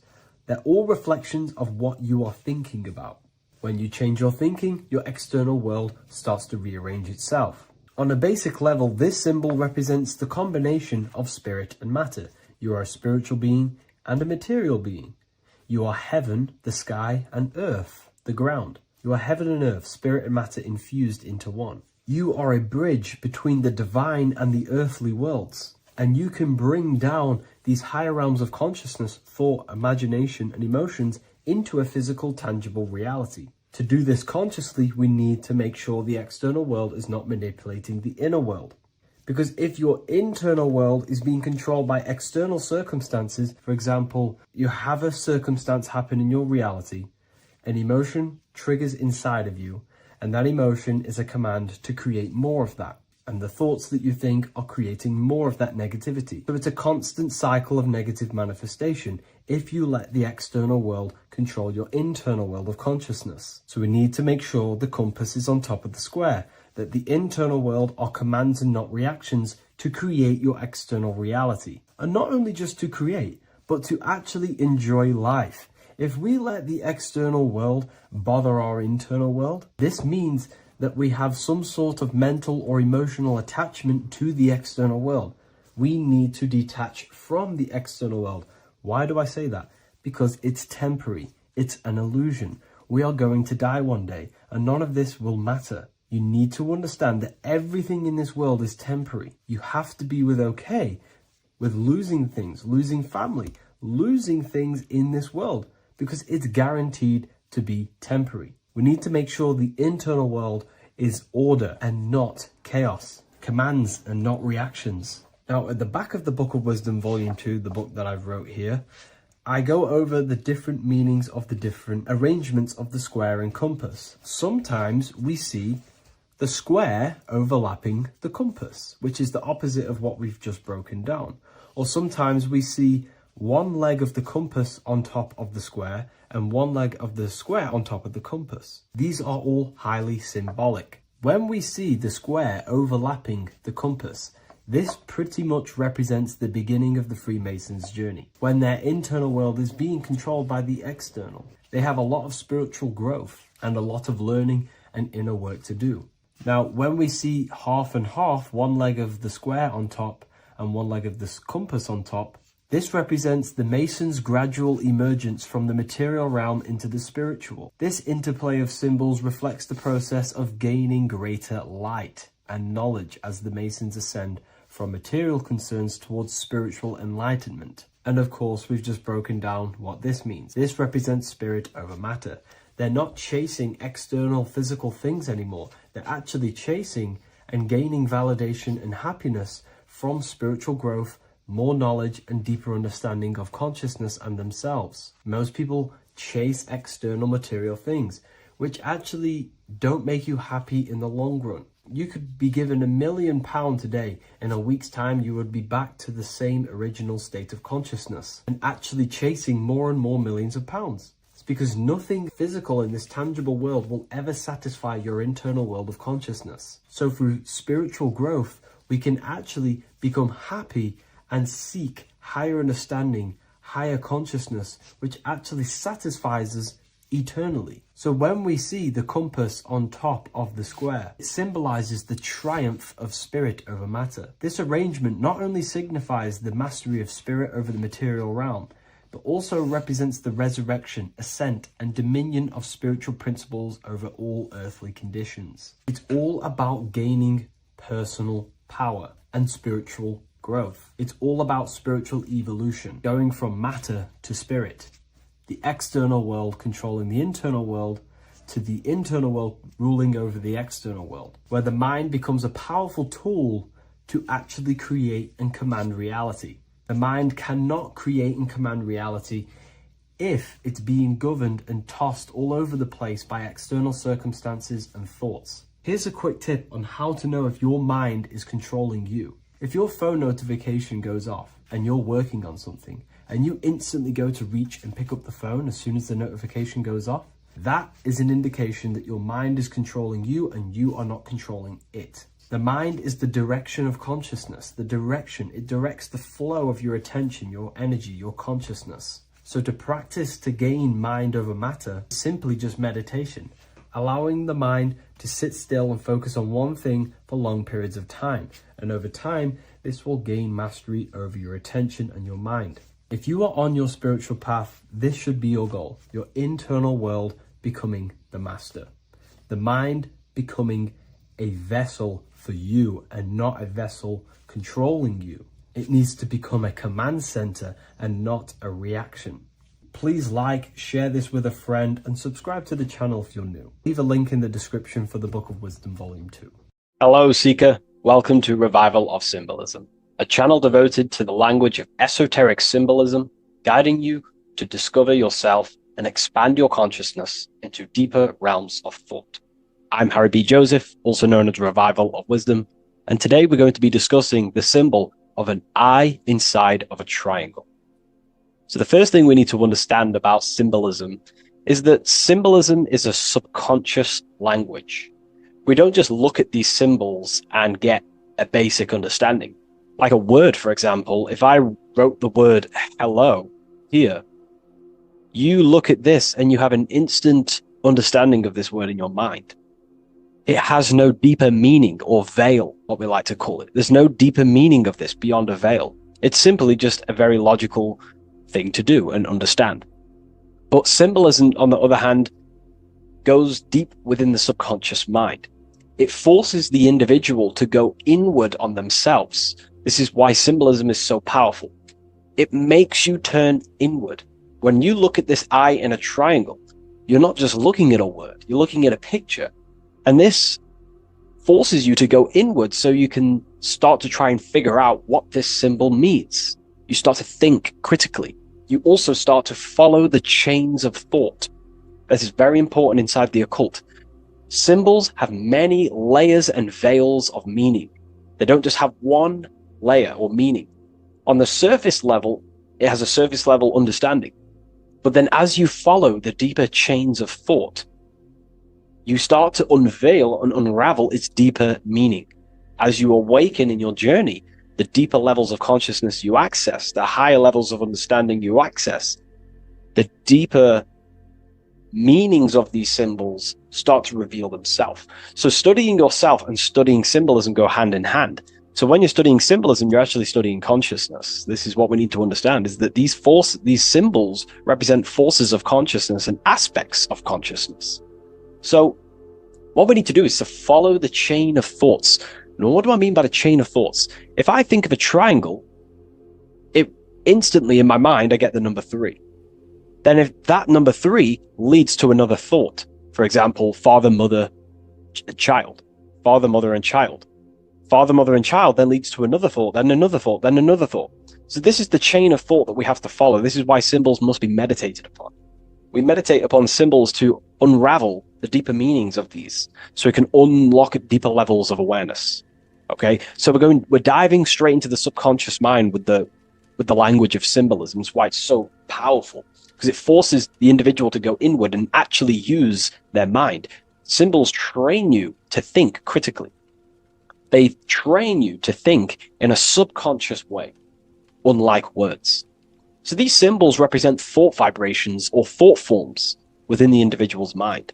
So let's jump straight into this symbol of the eye in the triangle, and let's go, very surface level, and then towards the end, we'll go deeper into the deeper mysteries of this symbol. On this channel, I don't give spiritual fluff. I give very deep esoteric teachings. Okay, so it would be amazing if you could show some support. Simply just leave a like, comment, and a share on the video. Share this video to a friend. So, first of all, let's look at the number 3, because this triangle symbolizes the number 3, okay? 3. We have a father, we have a mother, and together they unify to create a child. So that's a triangle. So what does this actually represent? Father, mother, child. In order for creation, it takes 3 steps. We are born, we grow, we die. So this is how creation unfolds in a 3-step process. In order for you to have a child, you must have 2 people and then give birth to another. Number 3. Then when you are given birth, you give birth, you grow, you die, then you return back to your original state. So the number 3 symbolizes this transformation or creation itself, how creation is a 3-fold. We see this in Brahma, Vishnu, and Shiva. Brahma, the creator, you have the creator god, the preserver god, and the destroyer god. This is symbolizing the number 3. And inside the Christian tradition, we have Father, Son, and Holy Spirit. We're going to dive deep into that as well. But it simply just represents the 3-fold of creation, how creation is a 3-fold process. Okay? So let's go a little bit deeper now. That's more exoteric. That's an external teaching. I've just taught you something that's very external. But what does this represent to the internal, to the esoteric? The number 3 is the 3 forces of the soul. The 3 forces of the soul. The soul thinks. It thinks. We have a mental field. We have a mind. All around us is a field of mind. We don't just have a mind. All around you is a field of thought and a field of mind. Okay, this is what we have to understand. A lot of people just think they have a mind. Your mind is attuned to the mental plane, and the mental plane is surrounding you. There are thought forms surrounding you. There are ideas. There are, all of these things in the mind that exist in an infinite field made of mental matter. Mental matter. So the soul thinks. The soul feels. It has feeling. We have emotion. And the soul takes actions. So the soul has 3 ways it expresses itself. Consciousness expresses itself through mentalism, through emotionalism, and through actions. This is how the soul is creating, through 3 different dimensions. Before you take a physical action, you don't just take the action. You first think, you feel, then you act. You only take action on what you feel, what you have a love towards, what you have a care towards. This is what the Freemasons call the generative principle. It's about, this is what generates your reality, your feeling. Because you can think infinite thoughts, but if you don't care about them, you don't take action on them. As soon as you have a care about a specific character of thought, your body then takes an action. Okay? So this is representing the 3 expressions of the soul. Now, the number 3 is actually the number 1. Because this is all one line, remember. This is all interconnected. And here we have the number 1 in the middle, 1 eye. We'll go deeper into that. So the number 1 is symbolized by the eye because there's 1 eye. So pretty much what this symbol is the number 1 and the number 1, 2, and 3. So it's 1 and 3. The 1 is expressed in 3 ways, which is the soul expressing itself and creating reality through three ways: thought, emotion, actions. Okay? These are all actually one force. These are all one force. When we think, we feel, we act. When we act, this gives birth to a new thought and feeling.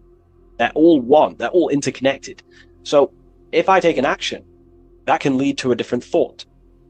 Or if I think, if I start to feel something, I don't know, hate, that then gives birth to a different thought or a different action. So you can see how each body of consciousness is actually affecting each of them. If we have an unhealthy mind, this will affect having an unhealthy emotional state and an unhealthy body. Because what we think, the mind holds power over the body. Every single thought commands 50 trillion cells in your body. Think of that for a second.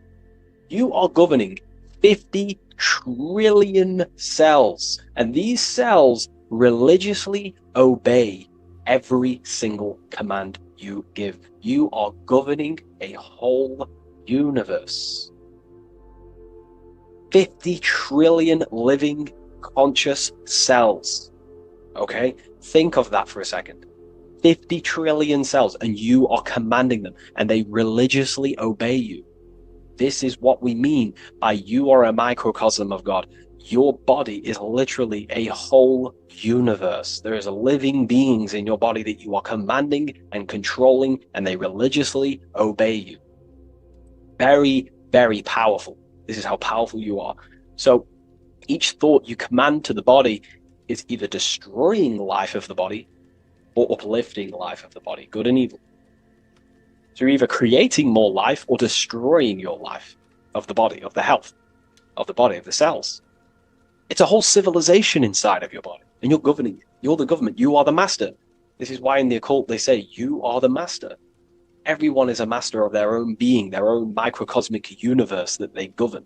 You govern a whole reality. Don't forget that. But we've lost this knowingness and understanding, and we're now giving our power to the external government, man-made government. Okay, so that's what the word government means. Government, govern mind control. But you are the government. You control your own being. You control your own universe. You control your reality. So you are the creator of your reality. This is the context behind the symbol here. You are the creator. What is an eye? An eye sees things. What does that symbolize? So an eye on a basic level shows looking at something. But this is referring to the internal eye, the internal observer. You're observing something when you look at something. So the inside eye is the person, the self that is looking over and experiencing our thoughts, emotions, and actions. Who is the one that feels the actions? Who is the one who suffers from the negative thoughts and the negative emotions? Have you ever thought about that? Go deep within yourself. Who is the one suffering from your emotions? It's not your body. It's not your mind. It's this soul. It's the soul observing through these different bodies of consciousness, through the mind, through the emotions, and through the body. This is the observer behind it all. So, this eye is not closed. It's not closed. Very, very important. Every detail in symbolism is very important. It's not closed. It's open. It's looking, and it's conscious. That's. I'm just giving you the key of what the symbol means. It's about remaining conscious. Now, this will go over people's head. They may not even understand this. Most people are unconscious, and it's fine if you are unconscious. We're all on a different level of our journey. We're all on a different level. I'm not trying to offend you. I'm just stating these facts. Most people are unconscious. They only think, feel, and act out of, reaction. They're not even aware they exist because they're so caught up in the external world. They have no idea they exist.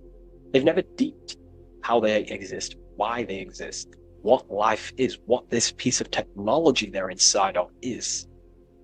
So I'm giving you a bit of an insight of a person with a higher consciousness. A person with a higher consciousness is always looking. This is what the symbol means. Always looking, not with the eyes, but with the internal self, because they understand these three powers, the triangle, is creating their reality. thought, emotion, action. Person with a higher consciousness who knows mastered themselves is someone who is always looking and observing their thoughts and emotions and the actions they take in the world. I'll give you a bit of a key here. I'll give you a key. In my life, I like to govern myself, be my own master, through this way. Every action or decision I am about to make, every decision, I always say to myself internally, I remind myself of this symbol. This is what symbols are. You're meant to remember these things. There are tools to help you in life and gain control of yourself so you can ultimately live a better life and create your own reality. I remind myself, if I take this action, what is the effect that's going to come from this action? Is this action going to benefit me, or is it going to pull me away of what I'm supposed to do? And through that, I live through this law of polarity, law of cause and effect. We cannot escape that law. You have to deeply understand this. You cannot escape the laws of cause and effect. They are always infinitely creating your reality. Cause and effect. Every thought is producing an effect. Every emotion is producing an effect. Every action is producing an effect. Therefore, you must keep this in mind and stay looking. This is what the symbol means. It means stay conscious. Always look over your thought, emotions, and actions. Always look over them. Because if you are not looking at your thoughts, emotions, and actions, and you're living, you're thinking, you're feeling, and acting unconsciously, subconsciously, without conscious awareness, you're unknowingly creating your reality. You can reach a level of mastery. There is a level of mastery. I'm not fully there yet. I'll openly admit that. But it's a goal in mind. There is a level of mastery that one can achieve where they are conscious of every single thought, every single action, every single emotion they feel throughout their day. Very, very difficult because we think around 7,000 thoughts a day. But this is ultimately the goal of mine anyway.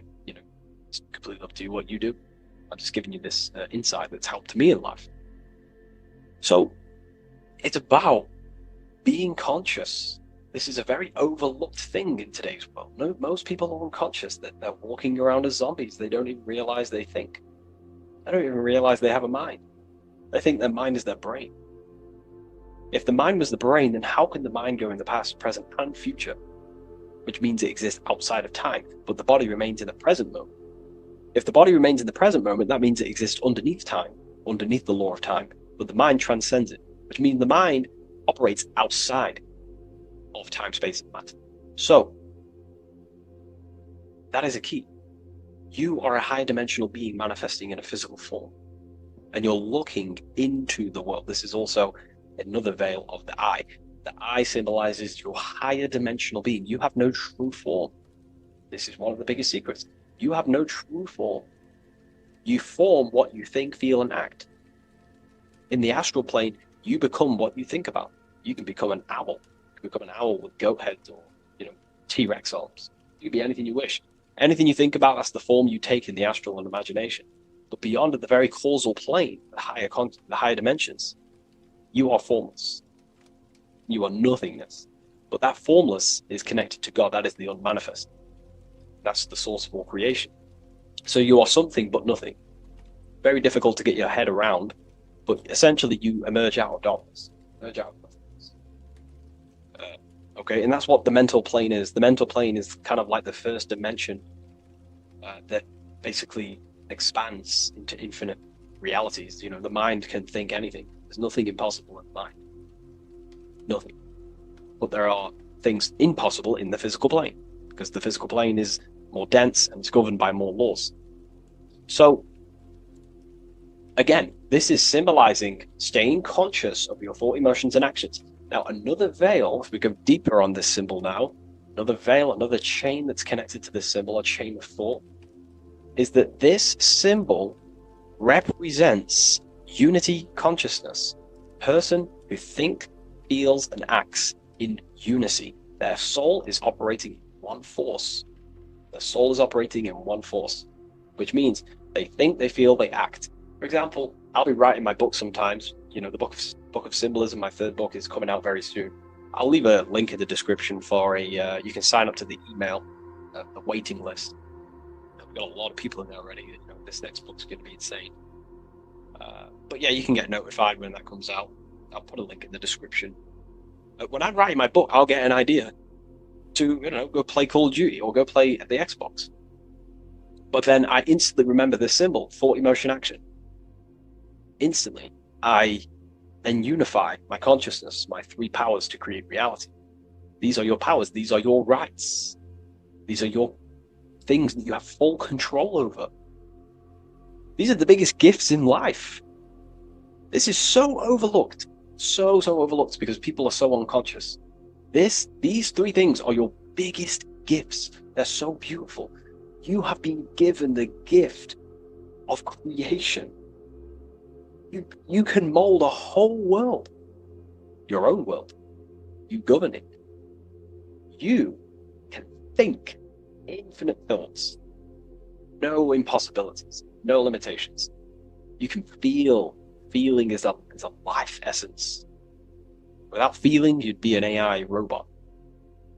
And you can act. These are your three gifts. These are your three creational powers. You hold the power of creation. You hold the power to kill another life, or you hold the power to spread love in the world, to spread the light. So this is why you see the light emerging out of this eye. This is the light of the soul. That's what consciousness is. It's light. And this is creation unfolding from this through these three powers. Light emerging and crystallizing your reality through thought, emotion, and action.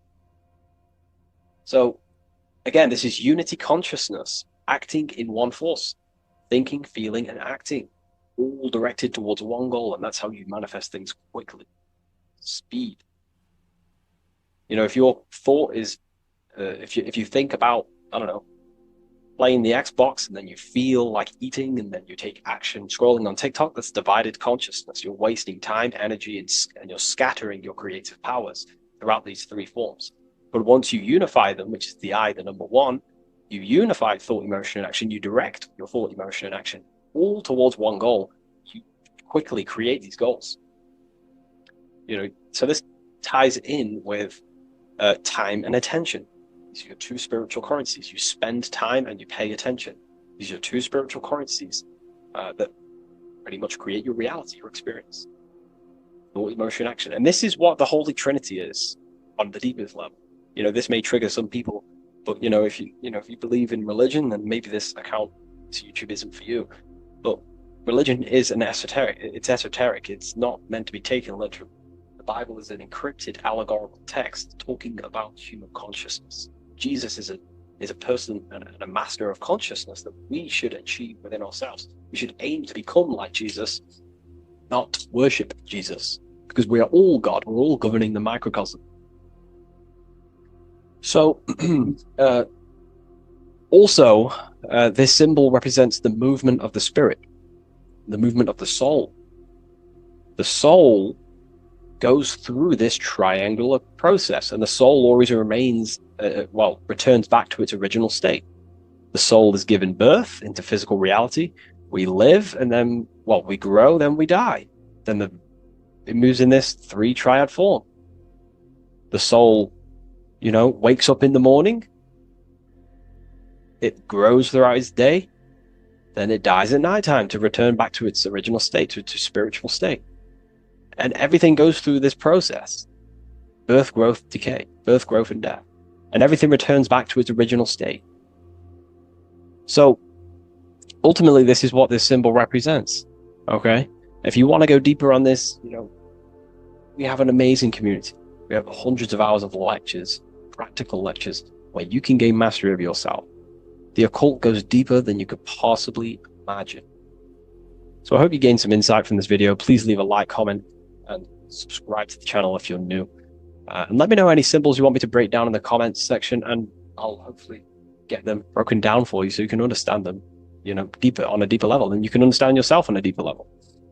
So yeah, all the links in the description for everything that I mentioned, the community, and the Book of Symbolism waiting list. And I'll see you in the next video. Take care of yourself, everyone.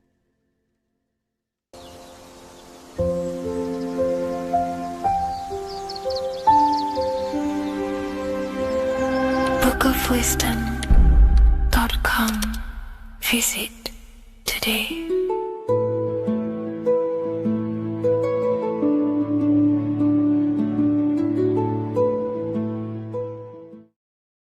In this video, we're going to be talking about the evolution of consciousness. You are born human, however, you possess consciousness, which is the awareness behind your being, the awareness behind your thoughts, the experiencer behind your five senses, the experiencer, the observer behind your thought, emotions, and senses. You are an eye, an invisible consciousness looking through a lens, which is your body. Your body produces this physical world that you experience. Your brain produces this world. Your brain and body is a technological computer. However, you are an infinite, ever-expanding consciousness behind this physical body. And there is an evolution of consciousness, a cosmic journey of expansion. And this is why we see so much pyramid symbolism in the occult and esoteric world, and especially within Freemasonry. Because the pyramid represents climbing, an evolution, a raising state of consciousness, a journey. Steps symbolize a journey upwards. This is the raising and the evolution of consciousness, our inner world. The transmutation of our inner selves, of our souls and consciousness and our minds. So when we see this pyramid, we're seeing a evolution, a way up to source consciousness. And the eye in the pyramid represents your source consciousness. It represents illumination. It represents divine guidance through this evolution of consciousness. This is why we see the ladder. Consciousness is ever expanding on an infinite journey of evolution. Each individual is a part of this cosmic process, contributing towards the ongoing expansion of both mind and awareness.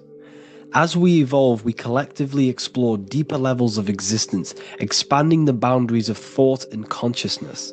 The mind has the ability to expand infinitely into new realms of thought, into new dimensions of mind. The mind cannot be filled up. It is not a physical substance. The body can be filled up because it is a physical thing, but you cannot fill the mind. Therefore, the mind is constantly expanding, ever expanding into new fields of thought. So what we see in Freemasonry, the ladder, is again a journey, an elevation of consciousness. When we are born with an infant consciousness, and as we gain older, we gain an adult consciousness. Our inner world, our inner mind, and our emotional intellect changes and evolves. We are significantly different from when we were very young as an infant. It's because our consciousness evolutes, it changes, it alters like water. So just like this evolution of your own consciousness as growing up, there is consciousness of beings existing in cycles beyond our own. And their consciousness is unimaginably different from ours. They operate on a higher level of understanding and knowing, experiencing reality in ways that transcend our current comprehension. Our minds right now cannot comprehend the highest states of consciousness. There are entities, there are beings beyond our own, existing in higher dimensions of consciousness that we cannot comprehend because they have expanded. They are on a further way up the ladder of consciousness. However, we are all on the same journey. None of us can take the same journey. There is one ultimate goal, reaching source consciousness. However, this is always ever expanding. However, we are all on a different journey. There is one truth, one source, one goal. However, there are billions in different ways of reaching it, and we are all on these different paths to source consciousness, to this ladder, this evolution of universal evolution. Okay? Their awareness is attuned to new dimensions of existence, reflecting a more advanced stage in the cosmic journey of consciousness evolution. So when you take DMT, you are shot into these higher realms of consciousness where you meet these beings who look similar to these images. They are not speaking to you physically. They don't speak to you three-dimensionally through vibration and words. They speak to you mentally. If you have done DMT, then you know this. And if you have met these beings, then you know this. You might have even met some of these types of beings on mushrooms or any psychedelic drugs. Because ultimately, when you take these mind-altering substances, it's altering your consciousness. It's merging your consciousness with the spirit of that substance. And you are essentially attuning your mind to higher dimensions of consciousness. That's why we say we're getting high when we take these substances. Therefore, when you meet these beings on DMT, you are essentially meeting beings who are attuned to higher dimensions of consciousness, and they speak to you mentally. They speak to you telepathically through thought, because the universe is mental. Everything exists within the mind. The way you are now, your physical existence, is a state of mind. Mind, thought creates matter. Spirit and matter are two opposing ways of thinking. If we have a very spiritual mind, we have an expanded mind, we are a spiritual person through the mind. However, if we have a very low state of consciousness where we think about food, sex, lust, and all physical things, then we have a physical consciousness. Matter and spirit are two opposing forces, two ways of thinking. The mind attunes itself to different levels of understanding in different dimensions. So, essentially, this is what we're looking at. The body is a vessel for the fluidic, formless consciousness, a temple that houses the essence of our awareness. While the five senses are limited to perceiving only the physical plane, the mind transcends these limitations, capable of perceiving the full scope of reality. It is through the mind that we access deeper truths beyond the material, tapping into boundless nature of existence. Physical existence is a thin band, a thin layer of reality. It's like 0.001% of reality. And your five senses are only tuned into this layer of reality. But the five senses are, by design, only allowed to perceive physicality. But the mind has the power to expand beyond this physical five sense state. The mind has the power to expand and evolute. It is a conscious decision whether you want to take this path or not. You can stay in a three-dimensional way of thinking, or you can expand your consciousness from within. It's not an external journey. There is no God going to save you. You must save yourself. Therefore, behind every single one of these eyes is the same source consciousness. However, we are all different cells in a different journey. The organs in your body, the cells in your body are all alive. They all possess same consciousness, universal consciousness. However, we are all on a different journey of evolution. As above, so below. As the baby is in the mother's womb, when the baby becomes conscious, there is a world outside of its mother. What does it do? It presses and seeks a way out to be born in the other world outside of its mother. It is the same with your consciousness, your mind. When your mind becomes aware that there is realities beyond the immediate surroundings, it seeks a way out. And this is exactly what I'm doing to you now. I am now expanding your mind and telling you there is other ways of reality. There is other dimensions of consciousness which you can access through inner transmutation, through different ways of thinking, spiritualism, and meditating and connecting with yourself and detaching from external things. We can upgrade our consciousness. Your body is a womb. Why Jesus says you must be born again to see the kingdom of God, because you are born physically and then you must be born again spiritually, awakening your inner consciousness. So like I said, as the baby is in the womb, it's the same principle, as above, so below. You were a baby, you were in your mother's womb, and you figured out there is a world outside of your mother, so you seek to weigh out your mother to be born in another world. It's the same now. You must do this now. This is your spiritual evolution. This is the evolution of consciousness. It's ever expanding. When you die, this is a transition. You must learn to not fear death. This is another part of your spiritual journey. You must master death.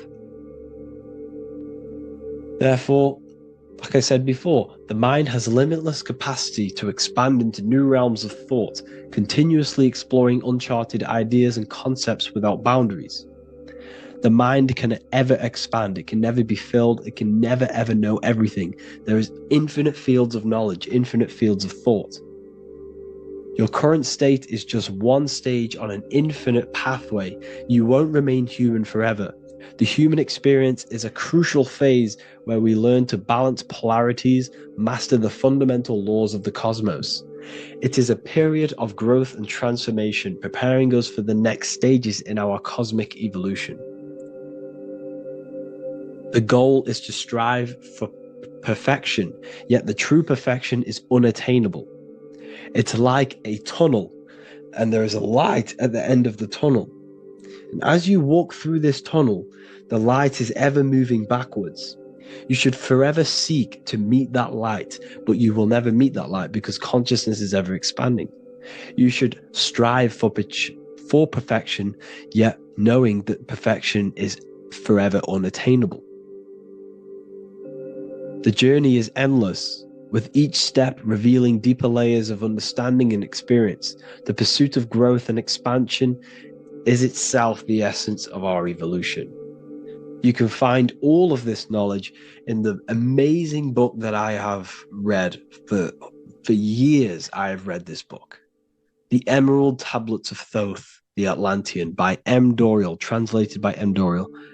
I'm telling you now, this book, now that I've told you this, you have some context on the book. The whole book is about evolution of consciousness. He's talking about higher dimensions beings. He's talking about how you can transcend this physical plane. It is truly the most amazing book you will probably read. One of the best spiritual texts you'll see. It's hard to understand, so you must read it over and over again. And the more your mind progresses, like for me, I read this every couple months. And the more I learn about consciousness, the more I expand my own consciousness. And every time I read this book, I pick out something new that just completely blows my mind, because you can only understand this book to your level of consciousness, to your level of understanding. So now that I've told you all this information, go and read this book and it will absolutely blow your mind. And so will the Book of Wisdom Volume 2, which is now available. I released it the other day. I'm just going to read a page out now. This page is called Spirit and Matter. The Earth is not merely a dense, lifeless rock drifting through space. It possesses spirit, a living essence that animates its form. But what do we mean by spirit? Spirit in esoteric terms refers to the energy, the life force, animating the principles infused in matter. So essentially, what this page is talking about is how everything has spirit, consciousness within it. You are the middle, you are spirit and matter.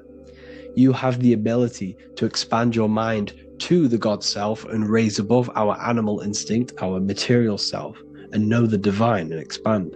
Animals cannot do this. Animals are not self-aware. Humans possess self-awareness. We can observe our consciousness. We can say, why do I exist? We can look in the mirror and know that we need growth. And this is what Anunnaki means. Anu means above. Anu was the supreme god of the sky, which is a metaphor. He represents spirit above, heaven. Anu came down to earth and married Ki, the goddess of the earth, which represents matter. It's a myth, it's an allegory. Anu married Ki and gave birth to the Anunnaki. Spirit came down and infused with matter and gave birth to the human, which is you. You are spirit infused in matter, Anu and Ki, Anunnaki. You are the Anunnaki. And this is just one of the teachings in my book. Honestly, this book is absolutely amazing. If you truly, truly want to expand your consciousness, give this book a read.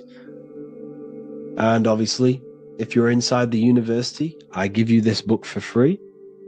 A paperback version. If you join the university, follow the steps inside of the general chat, you'll be able to download this book. Or sorry, not download it. Order a paperback for free. All you have to do is pay for the shipping. You'll also gain amazing knowledge inside of my library, where your mind will just be overblown with the amount of esoteric books. There's over 45 rare occult books, plus you get a PDF of the Volume 1 and Human Health Guide. You get reoccurring updates where I expand on symbolism, occultism, where you will just feel absolutely amazing once you understand esotericism in yourself. You'll also learn how to create the dream reality that you want with the Manifestation Mastery course, where I teach you how your consciousness creates reality. You'll have a real lectures where I post lectures on symbolism, occultism, esotericism. There's a conscious community and live calls and Q&A where you can ask me questions and I'll answer your questions. I just want to say thank you to everyone who has joined the university. Thank you for even liking and watching this video. Any support I just appreciate every single one of you. Please, if you can, leave a comment and a like on this video and let me know any videos you want me to make in the future. And I will start uploading a lot more to the YouTube. So yeah, thank you all for tuning in today. Have an amazing day.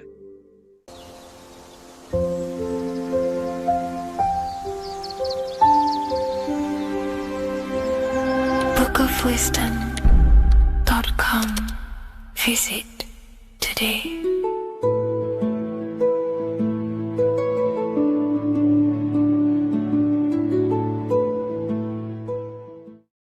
Welcome to Revival of Wisdom. Welcome people, we're back with another video, and this video is about Freemasonry and their connection to the Illuminati. Please, as always, to make sure to hit that like and the subscribe button and turn on the notifications to never miss a video. On May the 1st, 1776, the founder of the Illuminati, Adam Weishaupt, founded this secret organization, and this date can be found in Roman numerals underneath the all-seeing eye pyramid on the $1 bill. This $1 bill also says Anu Coptus Novus Ordo Secularum. This is Latin for announcing the birth of the New World Order. This New World Order will be headed by Lucifer, the all-seeing eye, and followed by the 13 layers of bricks for the 13 elite bloodlines. So your Orsini's, Rockefellers, Rothschilds, Soroses, and the other 9 elite families. So when Adam Weishaupt created the Illuminati, he made it consisting of high-level degree Masons, French and Latin philosophers, and many more powerful people to all become one society. So this is why you see Masons using the same symbol of the all-seeing eye inside the pyramid. But not all Freemasons are part of this Illuminati secret society. As the 33rd degree Freemason Manly P. Hall said in his book The Secret Teachings of All Ages, Freemasonry is a fraternity within a fraternity, an outer organization concealing an inner brotherhood of the elect. So what he's saying here is that Freemasons have to go up the degrees of Freemasonry, and once they hit the top, they either get elected or not into these secret societies like the Illuminati, Skull and Bones, and Knights Templar. So when you see celebrities doing this one-eye symbolism, either covering one eye, doing the triangle, or doing 666 over one eye. This is showing and reflecting the symbolism of Freemasonry. They have taken the oath to never speak on anything they learn about Freemasonry. Duncan's Ritual of Freemasonry book states the oath they have to take.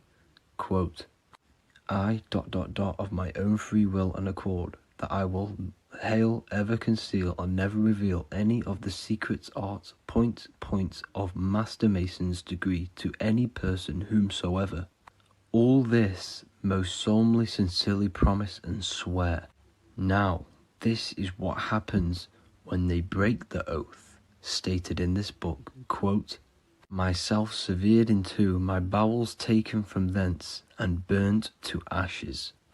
So this states that Freemasonry comes first, before any law of the land. It has the right to kill you if you break your oath. This is the hand gesture they have to do every time they enter the ritual room inside the Masonic lodge. This is the cutthroat symbol, showing you and reminding you of the oath and what will happen if you break it. Now in this book, Richardson's Monitor of Freemasonry, it states, if you break your oath, binding myself under no less penalty than to have my throat cut across, my tongue torn out by the roots, and my body buried in the rough sands of the sea. If they do not decide to kill you, this book states this by pointing him out to the world as an unworthy vagabond, by opposing his interest, by dearranging his business. In other words, they have the power to frame you and destroy your reputation to the world and destroy your business if you break this oath. So yes, they do kill to keep this truth hidden, because this truth of this reality is what keeps them in power. They have the ability to manipulate people because people do not know what manipulates them. This is why they call themselves the government. They govern the ment, which is the mentality, because the mind is the root cause of reality. They control what you perceive to control what you manifest. By knowing the truth, you are set free, and you no longer need no controller above you. So this is why they are willing to kill and do whatever it takes to keep the truth concealed within these high-level degrees of masonry and these secret societies. However, going back to Manly P. Hall's book, it states, part of the symbols are displayed here to the initiate, but he is intentionally misled by false interpretations. So this is saying even Freemasons are intentionally misled and told lies to conceal the truth, to make sure the truth is hidden in the high degrees of masonry. So that's it for this video, guys. Thank you all for tapping in. Please leave a like and a subscribe. God bless.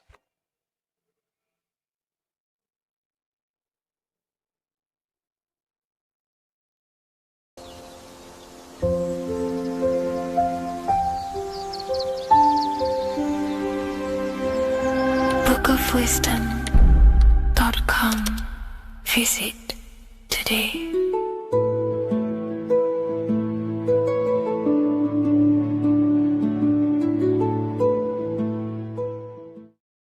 Before you call the Baphomet evil, make sure that you watch this video until the end so you gain a full understanding on what the Baphomet truly is.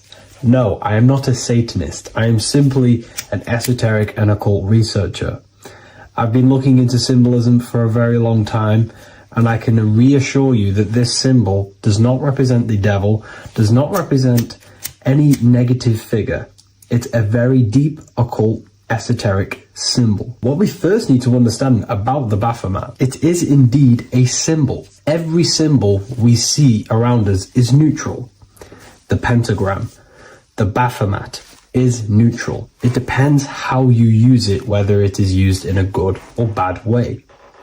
Everything is neutral. It's your mind's perception that gives it a positive or a negative charge. First of all, let's break down the Baphomet symbol. Let's look very closely at the Baphomet. We have clearly the 4 physical elements corresponding to the Baphomet. Here we clearly have the fire element. The wings represents the air, the flapping in the air. The fish scales, which is the water. And this dome figure representing the earth. The soul is incarnated into 4 bodies. We have a mental body of consciousness, intellect. We have an emotional body of consciousness, which is all to do with intuition and energy. We have a spiritual body of consciousness, our astral body, and a physical body of consciousness for the physical earth. Earth corresponds with your body, air corresponds with your mind, fire corresponds with your spirit, water corresponds with your emotions. So the Baphomet is showing you the 4 elements of the soul, the 4 bodies of the soul that we are incarnated in. Now, let's look at this moon figure. We have the moon. The moon represents the internal world. It represents what we cannot see. The sun represents our conscious mind, what we can see, what we're aware of, the physical world. The moon represents what we are not aware of. It represents our internal world. Remember, we have 2 worlds. You're an individual. You have a dual nature. Individual. You have an internal world. When you close your eyes, you have an internal voice, an internal world of thought and emotion, and an external world of this material body. The moon represents the internal. The moon on top represents the moon controlling the mind, represents the inner world controlling you. Now, this is very symbolic in the occult world. If the inner world is controlling you, then you have no control over reality. This is the devil horns. You know the devil horns? The moon crescent? This represents you are the devil. You're being controlled by your thoughts, by your emotions, by your psyche. Then we have the moon below, which represents control over the inner world. We have control over our thoughts, our emotions, our impulses. So you're either being controlled by thought and emotions, or you're controlling them and having self-mastery. In alchemy, we always see this symbol of the man or woman on top of the moon, representing emotional control and self-mastery of the internal world. The journey of the occultist is to gain full mastery over their consciousness. They want to be conscious of every single thought that enters their mental field of consciousness. We get over 7,000 thoughts a day. It is possible to achieve a certain level of mastery where you are conscious of every single thought that enters your mind.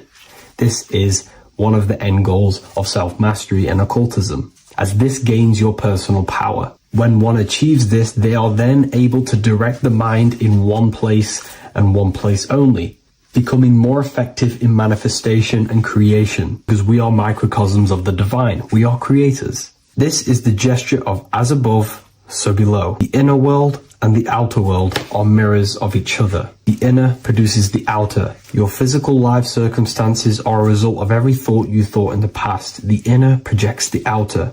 If you want to produce a change in the outside world, you got to produce change in the inner world of consciousness first. As above, so below. As within, so without. This corresponds with absolutely everything in the universe. Now we have the goat head, which represents the animal self. This represents the lower carnal mind. Lower carnal mind, which is earthbound, because a goat is on the ground. It's not a bird, it's on the ground. It represents the lower self, the beastie nature, the one that tells us to hate, to steal, to eat all the time, to consume. It's the beast within us, the beastie side of our consciousness. It has a human body resembling this, the human in the beastie nature, or we have the spiritual nature, the higher self. In essence, this symbol of the Baphomet represents the higher and the lower self of human consciousness. It represents the higher and the lower. To conclude all of this, the Baphomet is a symbol that represents the 2 paths that one can take. We can take the beastie path and become an instinctual animal, our body, or we can take the divine path of reaching our higher self. It is a symbol that represents the higher and lower self and the 4 different bodies of consciousness. In essence, this does not represent Satan or the devil. The devil represents the lower aspect of our human psyche. The war between Jesus and Satan is symbolic and allegorical for the war that happens within our mental field of consciousness. The internal war between good thoughts and bad thoughts, positive emotions and negative emotions. It is the constant war inside the battlefield of your own mind. Jesus, Satan are symbols, characters that are symbolic of aspects of your own consciousness, because the universe is mental. The only thing that truly exists is your mind. Therefore, all of these ancient spiritual texts like the Bible, the Bhagavad Gita, the Quran are all symbolic of what's happening inside of our mental body. It is the inner chaos that can destroy our life, or when we create structure and restructure our inner world, we can live a peaceful life. If you are struggling from the internal world and you want to gain mastery of yourself while learning the occult secrets, join Ethereal University, a community of like-minded individuals who are all striving for the best versions of themselves. We host live calls and we have an abundance of lectures that you can watch. Or check out the Book of Wisdom. This is volume 2. I'll leave all the links in the description. Have an amazing day.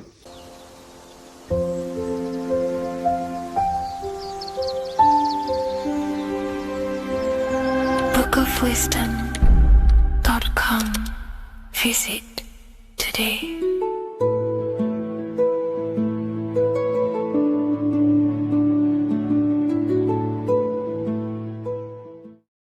Hello, Seeker.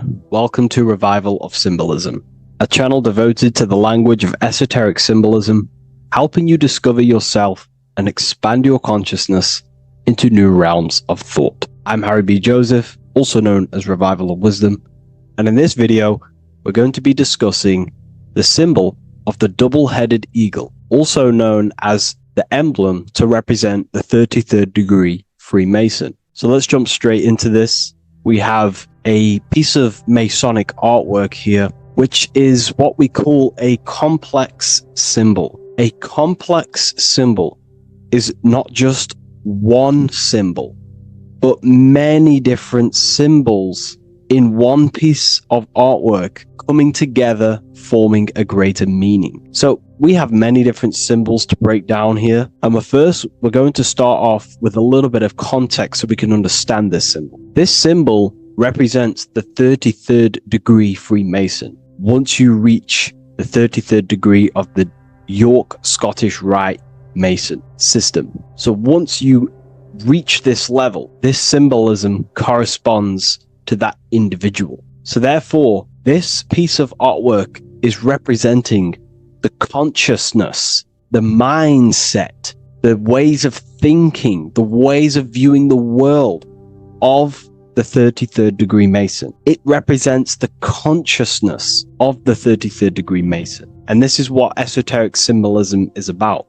Esoteric symbolism is symbols and emblems representing states of consciousness and teachings within the forces of consciousness. So let's jump straight into this. The first thing that I see when I look at this piece of symbolism is the double-headed eagle, okay? The double-headed eagle. What is this eagle doing? So the thing with symbolism is that symbolism trains the mind to think in a subconscious way. Now, what do I mean? To the person who thinks in linear thought, straight line thought, A to B thought, they see an eagle. They see a piece of artwork. They just see a piece of artwork with no meaning. But to the person who is trained in the occult, these symbols are representing thought vibrations. One example would be in occult symbolism, what we're meant to do. These symbols represent thought forms in the mental plane, within the mind of the individual. Instead of me just giving you the answers, in the occult, they give you symbols. And what you're meant to do is look at these symbols, stare at these symbols, and see what kind of thought arises in your mind, and follow the chain of thought. This is how you unlock deeper levels of symbolism. This is what we call the chain of thought. Now, what do I mean by the chain of thought? If I look at the eagle, I see an eagle on a basic level thought, but then that thought leads to another connection, because this is how thought works. Whatever the character of the thought we think is, or whatever the vibration of that thought, for example, the character of the thought right now would be an eagle, then that leads to another thought, for example, flying. Then flying is connected like a chain to another thought, higher perspective. So we follow the chain of thoughts until we unlock the deeper levels of the meaning of the symbol. And this is what the occult seeks to do. Symbols make and force the individual to go inward. You look at the symbol, it's not a direct meaning, but you have to go inward and start to think and follow the chain of thought that this symbol is connected to until you find its deeper meaning that relates to the individual, to you, to a teaching or a force of consciousness or a state of consciousness. Okay? It's very difficult to explain in words because symbols transcend the barrier of words. Okay? So what we're looking at here is a eagle. And what does the eagle do? Well, the eagle has the ability to fly above the earth. It looks down upon the earth. In allegory and metaphor, this represents a higher perspective of reality, a higher perspective of the world, of the self. So this is representing the consciousness of the 33rd degree Mason. They have a higher perspective of themselves. Why? Because they studied the mysteries. They studied the Kabbalah. They understand consciousness. They understand the human psyche. They understand the origins of consciousness, the forces of consciousness. They understand how the material world is created through the forces of consciousness. So the eagle represents higher perspective because it can fly above the earth. And here you have the earth, this circle here, this sphere. So it's flying above, symbolizing a higher perspective of reality, a higher perspective of the physical world, the physical body, and the self. Because ultimately this is what it's about. Freemasonry is about, of course, self-mastery, building a better self. That's what the craft is, but it's ultimately trying to figure out the mysteries of consciousness itself and the origins of reality. We gain this insight through Kabbalah, the study of the Kabbalah tree. So let's not get off track here. So the eagle ultimately represents a higher perspective of reality because it can fly. On a deeper level, it also represents the astral body because the astral body can fly above the material plane. It has no connection, no limitation to the physical plane. It does have a connection to the physical plane because all of the dimensions, the mental, the astral, the etheric, the physical, are all interwoven to each other. However, it also represents the activation of the light body, hence why we see this light rays around it. But that's a bit too deep for now. Let's go a little bit deeper into about the basics of this symbol. If you look at this eagle here, this eagle's looking backwards, and this eagle's looking forward. So this is forward and backwards. This is symbolizing time. So we have an eagle looking into the past and an eagle looking into the future. This is called the mastery of time. This is how you master time. You have a crown in the middle of these two heads. A crown. A crown is something worn by royalty, and royalty has a lot of power. So this is symbolizing personal power and mastery. How do you gain your personal power and mastery over time, over the past and future? Well, it's very simple. In order to master time and master your future and master your past, you have to look at the forces in your past that have led you to this very moment. Here we have a triangle which represents the number 3. Remember, in this middle, which is the present. So you have to look into the past to see what thought, emotion, action, the number 3, the 3 expressions of consciousness. Consciousness expresses itself through thinking, feeling, and acting. That's how consciousness manifests itself in 3 different ways. You have to look into your past to see what thought, emotion, and action has led you to this very point in your life in the present moment. And what you can do now, which is your power, the present moment is your power, you can ultimately change your thought, emotions, and actions now to create a better future. You observe the past to see what thought, emotions, and actions created your present moment. You notice the mistakes and you change the now through thought, emotion, and action to generate a better future. This is how you master time. Now, keep in mind, this is always in the mind of a 33rd degree Mason. Someone who is highly, mastered, they keep this in mind. Just like they keep in mind what thoughts they are paying attention to. 33rd degree Mason has a lot of self-mastery power, and they hold conscious thought. Most people think unconsciously and without power. A 33rd degree Mason is trained, their mind is trained. Therefore, their mind thinks powerfully. They do not think randomly, because they understand thoughts are the seeds to physical creation. All physical creation is a crystallization of thought. So ultimately, this double-headed eagle representing left and right, and the crown in the middle represents mastery over time. That's how you master time. Again, here we have the eagle standing on top of a sword. The sword is, of course, on a basic level, the sword represents power. Because if I hold a sword to you, I hold the power over you, because you will more likely fear. But if we go even deeper, the sword cuts through the air. When you swing it, it moves through the air. Therefore, it's a symbol of the air. Because you can't really make a symbol of the air, because air is invisible. So the sword is a symbol of the air. And the air is one of the 4 physical elements in alchemy. We have water symbolizing emotion. We have fire representing the spirit. We have earth symbolizing the physical body. Then we have air symbolizing the mental body. The mental body. So the mental body is symbolized by this sword. A sword has to be continually sharpened. If you don't sharpen the sword over a long period of time after using it, it will become dull and it won't be very effective. This is an allegory symbolizing the human mind, because the human mind is like a sword. If you do not sharpen your mind, you will lose control of your mind.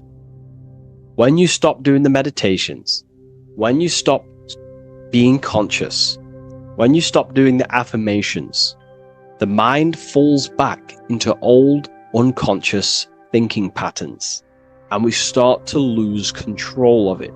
The mind is seen as a sword within the occult, because this is pretty much your tool. Your mind is your tool. This, just like the sword is a tool. Your mind is a tool to create reality.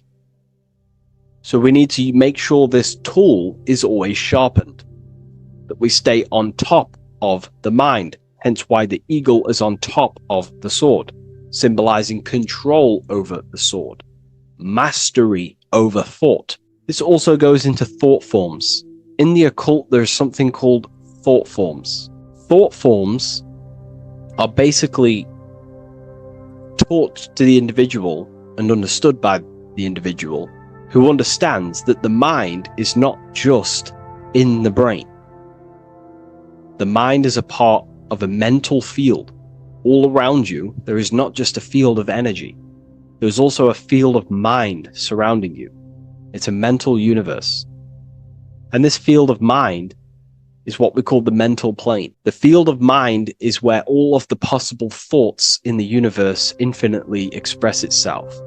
So each area has different thought forms. Each postcode, each place you go has different thought forms. This is why if you walk into a cathedral, for example, an ancient, amazing structure, your mind instantly becomes, you're amazed You feel different when you walk into these areas because all around you is a mental field. And there's something called thought forms. Thought forms are basically what religion call spirit guides or angels, helpers. This is what thought forms are.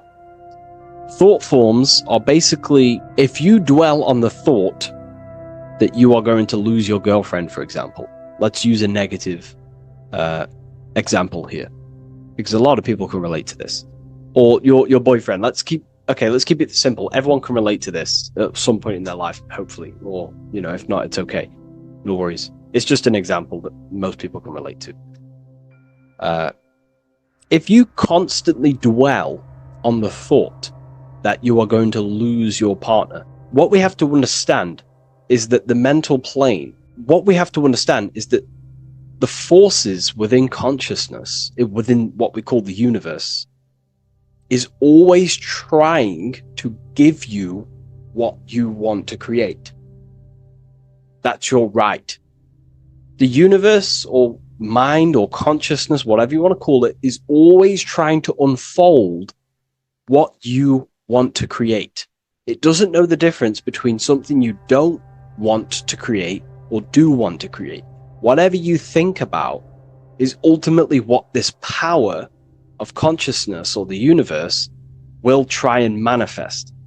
This is why we have to gain mastery over our thought, because thought are basically the seeds that we impress into the dimensions.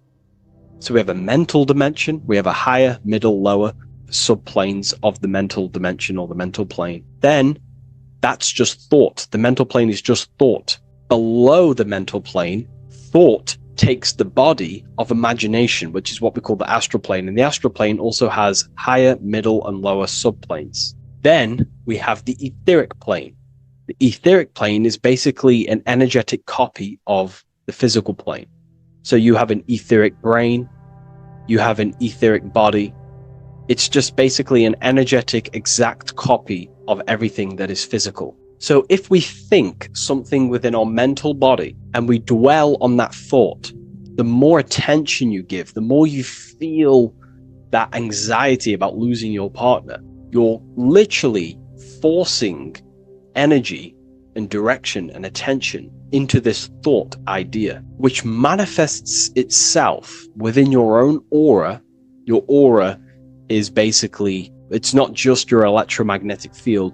Your aura has many different levels. It has a physical level, it has an etheric level, an astral level, and a mental level, layer. So it has a layer for each one of these bodies. If you dwell on this thought and you keep giving attention, power, you start to imagine this because you're worrying about it. You literally create a elemental or energetic substance that clouds your aura. And this is what people have been called demons, people call spirit guides, whatever you want to call it. This is what it is. It's a thought form. But this is not something that's come after you. This is something that the individual has created. And wherever they go, this cloud of thought forms that they've manifested literally clouds their aura. You can see it within the astral plane and the mental plane. You can see how it's affecting them. Wherever you go, you start to randomly think about it. You keep thinking about it. It's infecting you. It's like a demon. It's tormenting you. But it's simply just a force, an astral force, and a mental cloud that they've manifested within their aura. Thought forms. The 33rd degree Mason has very powerful thought forms.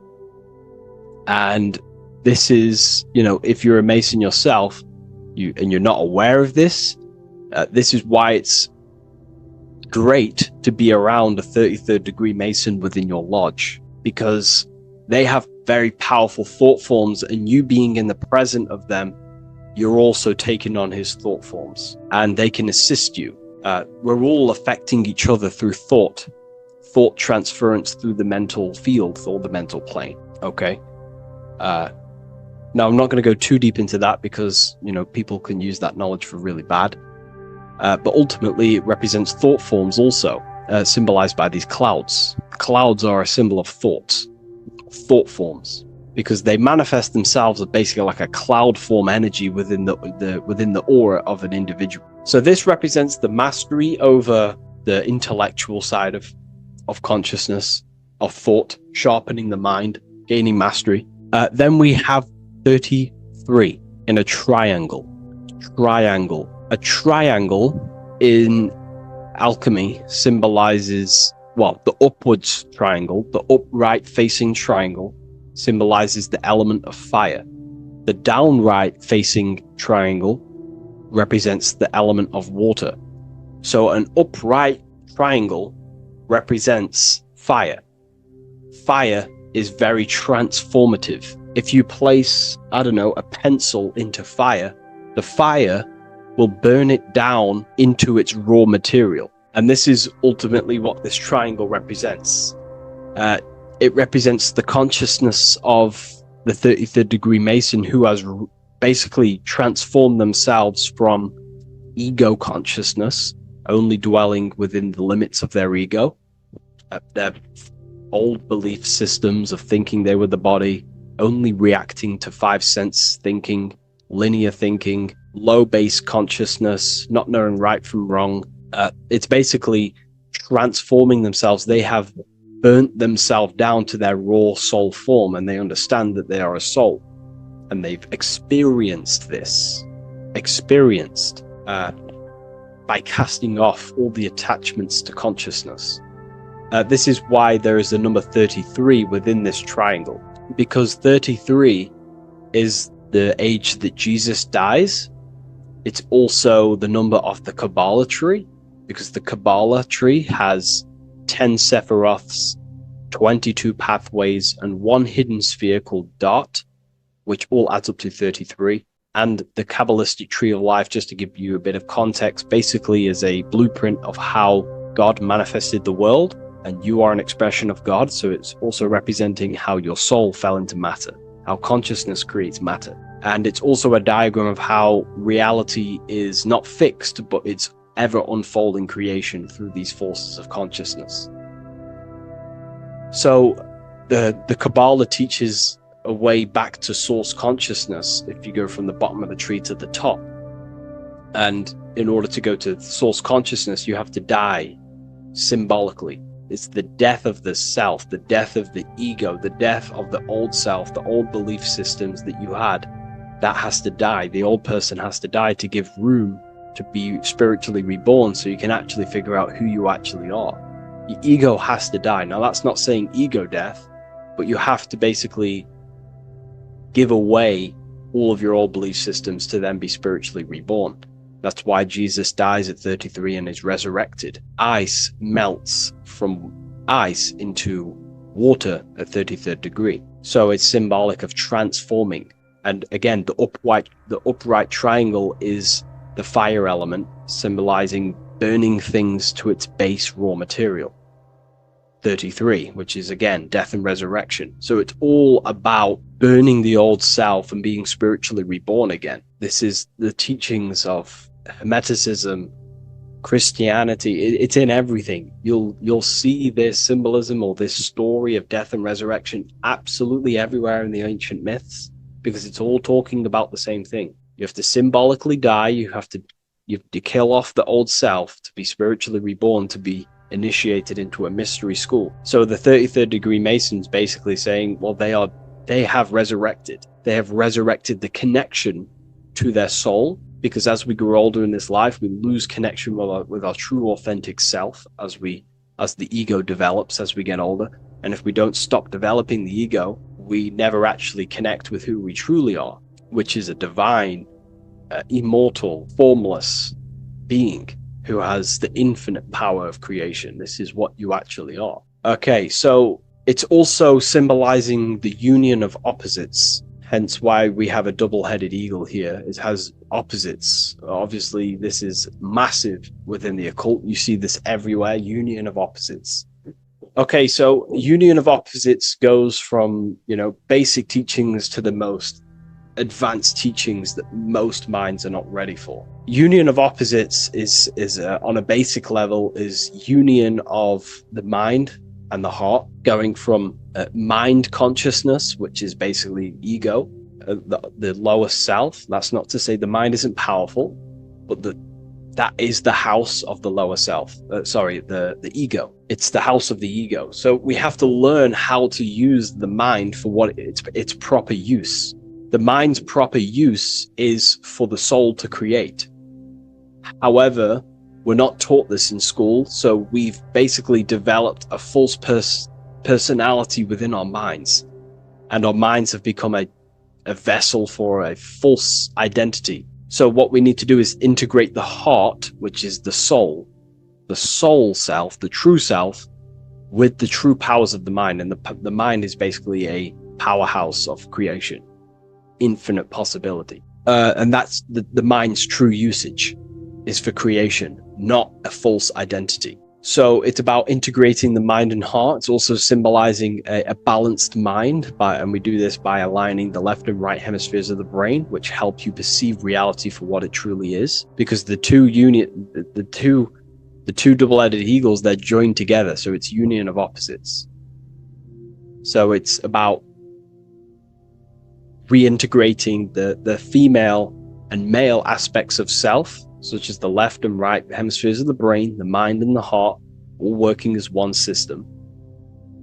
When we align the left and right brain, we see reality for what it truly is. Now, what do I mean?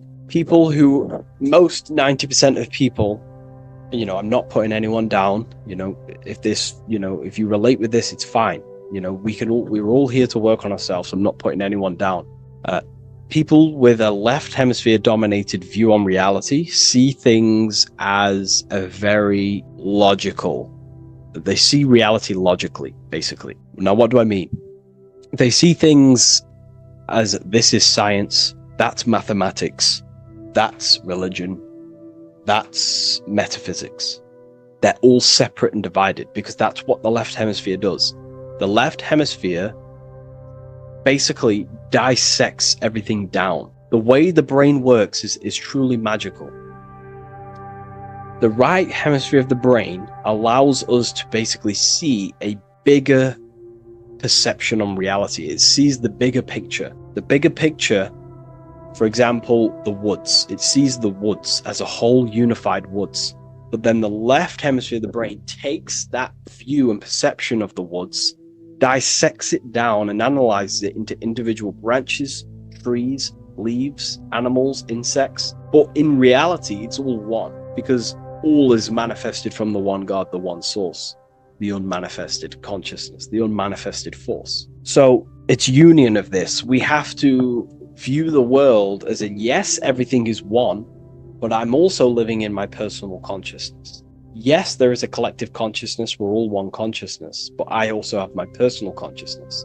I need to think about both, making sure that my thought, emotion, and action is contributing towards the evolution of myself and the evolution of humanity. A person who is only left hemisphered only thinks about themselves mainly, 90% of the time.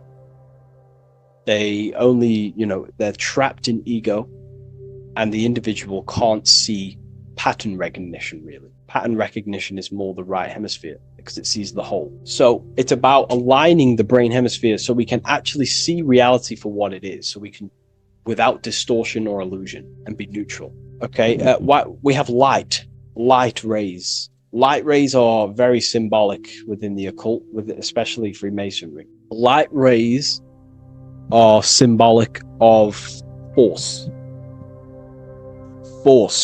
and form. These are the two dualities within the occult, force and form. The internal world is force, external world is form. Everything outside of you is a formation of force. No force ever takes place on the physical plane. All force takes place within mental, astral, or etheric. The physical world is formation. Therefore, what is the force that drives you? What is the desire that's a force? Emotion, force, thought, force. What are the forces driving you to take action in the physical world? And we need to gain mastery over these forces. Light is also a symbolic of knowledge, because knowledge is considered light. This is why Freemasons say going from darkness to light. Darkness is ignorance, People who are only aware of their five senses, they don't want to know anything else. Their minds are completely shut off. I have my belief system. That's it. I'm happy. I don't care. That's their ego limiting themselves and building their own prison. Light, on the other hand, is about going from a state of unconsciousness, of not being aware, into a state of light. Light makes things reveal itself. If I shine light on you when it's dark, I reveal truth. You're there, you're manifested. If you're in a dark room and I shine a torch on you, you're revealed. The veil is lifted. The darkness is gone. So this is symbolic of light revealing higher truths to yourself as you walk the path of self-realization and gnosis. So light is symbolic of this also. They have high amounts of intelligence, a 33rd degree Mason. They have a lot of light. They have a lot of knowledge. They've researched a lot of things. They're intelligent in many different areas of life, within speech, within grammar, the way they portray thought, their mastery, their level of mastery, their understanding of themselves is very advanced. They also know a lot about physiology, about the brain, about the body, life, consciousness, astrology. They know a lot. They have a lot of light. 33rd degree Mason. Me, myself, I'm not a part of Freemasonry, and if I ever do become a part of Freemasonry or any order, I will openly share it to all of you. This information has come from following the chains of thought through self-study and self-realization, and studying Freemasonry from an external view. You can gain a lot of insight just by studying symbolism itself. Masonry is about being a builder. That's what the word Mason is. Mason is about building. The word Mason means builder, and it's about building the self. We're all building either our prison of our soul, or we're building our freedom of our soul. Every single one of you. Every time you reject something that if you did something wrong and you reject you being wrong, someone tells you were wrong, but you reject that, or they try to give you a piece of information and you reject it, you're building your mind's prison, stone by stone. But the person who has an open mind to all things is freeing their mind, freeing their soul. So we're all builders of our soul, and we're all builders of reality also. And we're all building Earth. This is the building project is Earth. We're all contributing towards it through our thoughts, emotions, and actions. These are our God-gifted powers: thought, emotion, action. These are our rights to operate in the world. These are your buttons to control the character in the game. So I hope this information has given you a lot of insight about this symbol. Please leave.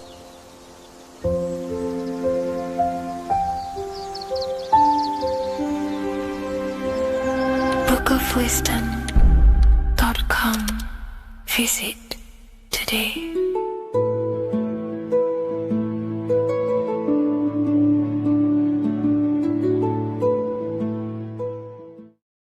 What is good, people? We're back with another video, and this is going to be talking about the connection between the micro and the macro.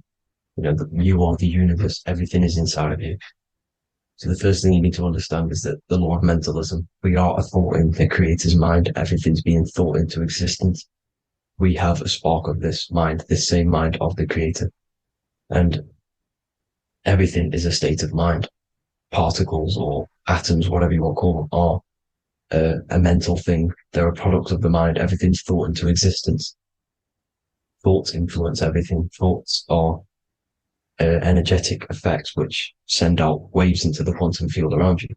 And your consciousness is actually the universe experiencing itself, expressing itself, and viewing itself. So we are the creator, but viewing itself in separate bodies. And this is why they call the material world the world of illusions, because everything's separate here, but we all forget that we are all one.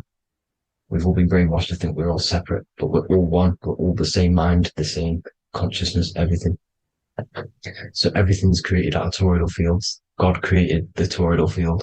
That's the only thing that exists because the atoms are toroidal fields, and it's the basis behind all creation. As you can see it in the owl's eyes, it creates the infinity symbol.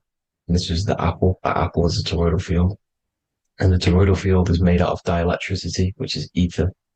Ether is black light, and this is counter space. This is another realm. This is what creates God to be omnipresent, to be everywhere at one place at all times. He is everywhere because ether is everywhere.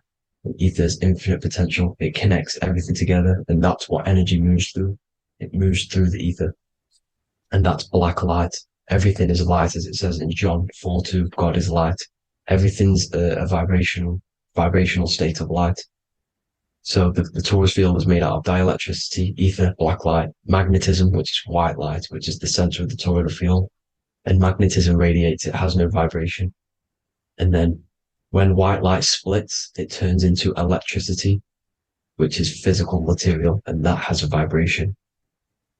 This is the Holy Trinity, the sun, the moon, Saturn. Saturn, the god of materialism. If you've watched my videos on Saturn, you know that Saturn is crystallizing everything into physical matter. And that's why his old name was El. The ancients called him El. And this is why we get L electricity. This is where L electricity comes from. Because L electricity is only a product of the physical world, which is redshift, blueshift, Adam and Eve. And this is what creates the redshift, blueshift is what is a product of magnetism. When magnetism, white light splits, and this gives us vibration. And this what creates the toroidal field, which is the basis of all physical creation. The sine wave is created out of the magnetic wave and the electric wave. The electric wave is the blue wave, and the magnetic wave is the straight wave, which is radiation. This is vibration frequency. So the magnetic wave is straight, and then you have longitude and amplitude, which is depth, which is dimension. You see how the electric wave has depth and a dimension.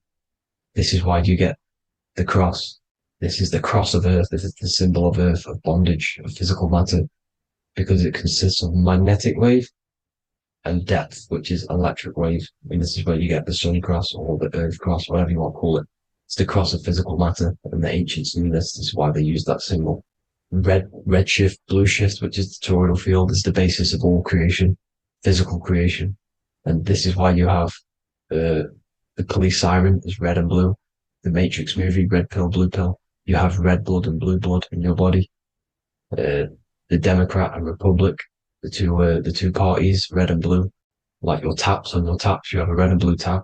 One's generative, one's destruction. Fire, destruction, water, generative. So this is the basis of all things. And electric wave has dimension, like I've already said, depth, material, and it's measured in hertz. It's measured in hertz because it hurts you. It decays because the electric wave has a vibration, and vibration always has to go back to a standstill point. This wave cannot go forever, but the magnetic wave will go forever. It's radiation. Magnetic is radiation. It radiates forever. It pulses. But the electric wave will at some point come back to a standstill point, and that's why it hurts. It decays. That's why our physical body decays, because we contain of electricity. This body is an electric body, and it will return back to stillness like a guitar string. If you vibrate a guitar string, you pull it, it will vibrate, make a sound, and then go back to a standstill point. It's the exact same with every single toroidal field within the body. It will decay, and this is why our bodies decay, and everything in creation decays. So we're born into sin, the sin of Eve. The sin of Eve is us biting into the tree of knowledge of good and evil, which is the systems in the body. And the sin of Eve is biting into the sine wave. We bit into the sine wave. The sun moves in a sine wave. Our DNA is a sine wave. Time is a sine wave. Everything in this creation is a sine wave. This is why the dollar bill is a sine wave. Magnetism and electric waves in one. And this is the sun doing its sine wave, which creates, when you go bowling, it kind of creates that pin that you hit over. That's the pin of the sun.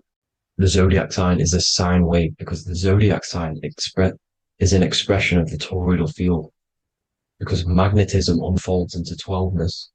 And that's why you have 12 zodiac signs, 12 systems in your body, 12 cranial nerves in your head, in your brain. So if you can imagine this, see where my pointer is. always starts with Aries. Aries is the head. It's the first thing that's created in the womb. And this is Aries, the ram. And this is why it's called a cerebrum in your brain, which is the first thing that creates when you're in the womb. And what's the element of Aries is fire. Fire is the first element. Fire, first, because it's the first thing on the wheel, the first expression of energy. As you can see here, my pointer, this is the center of the toroidal field.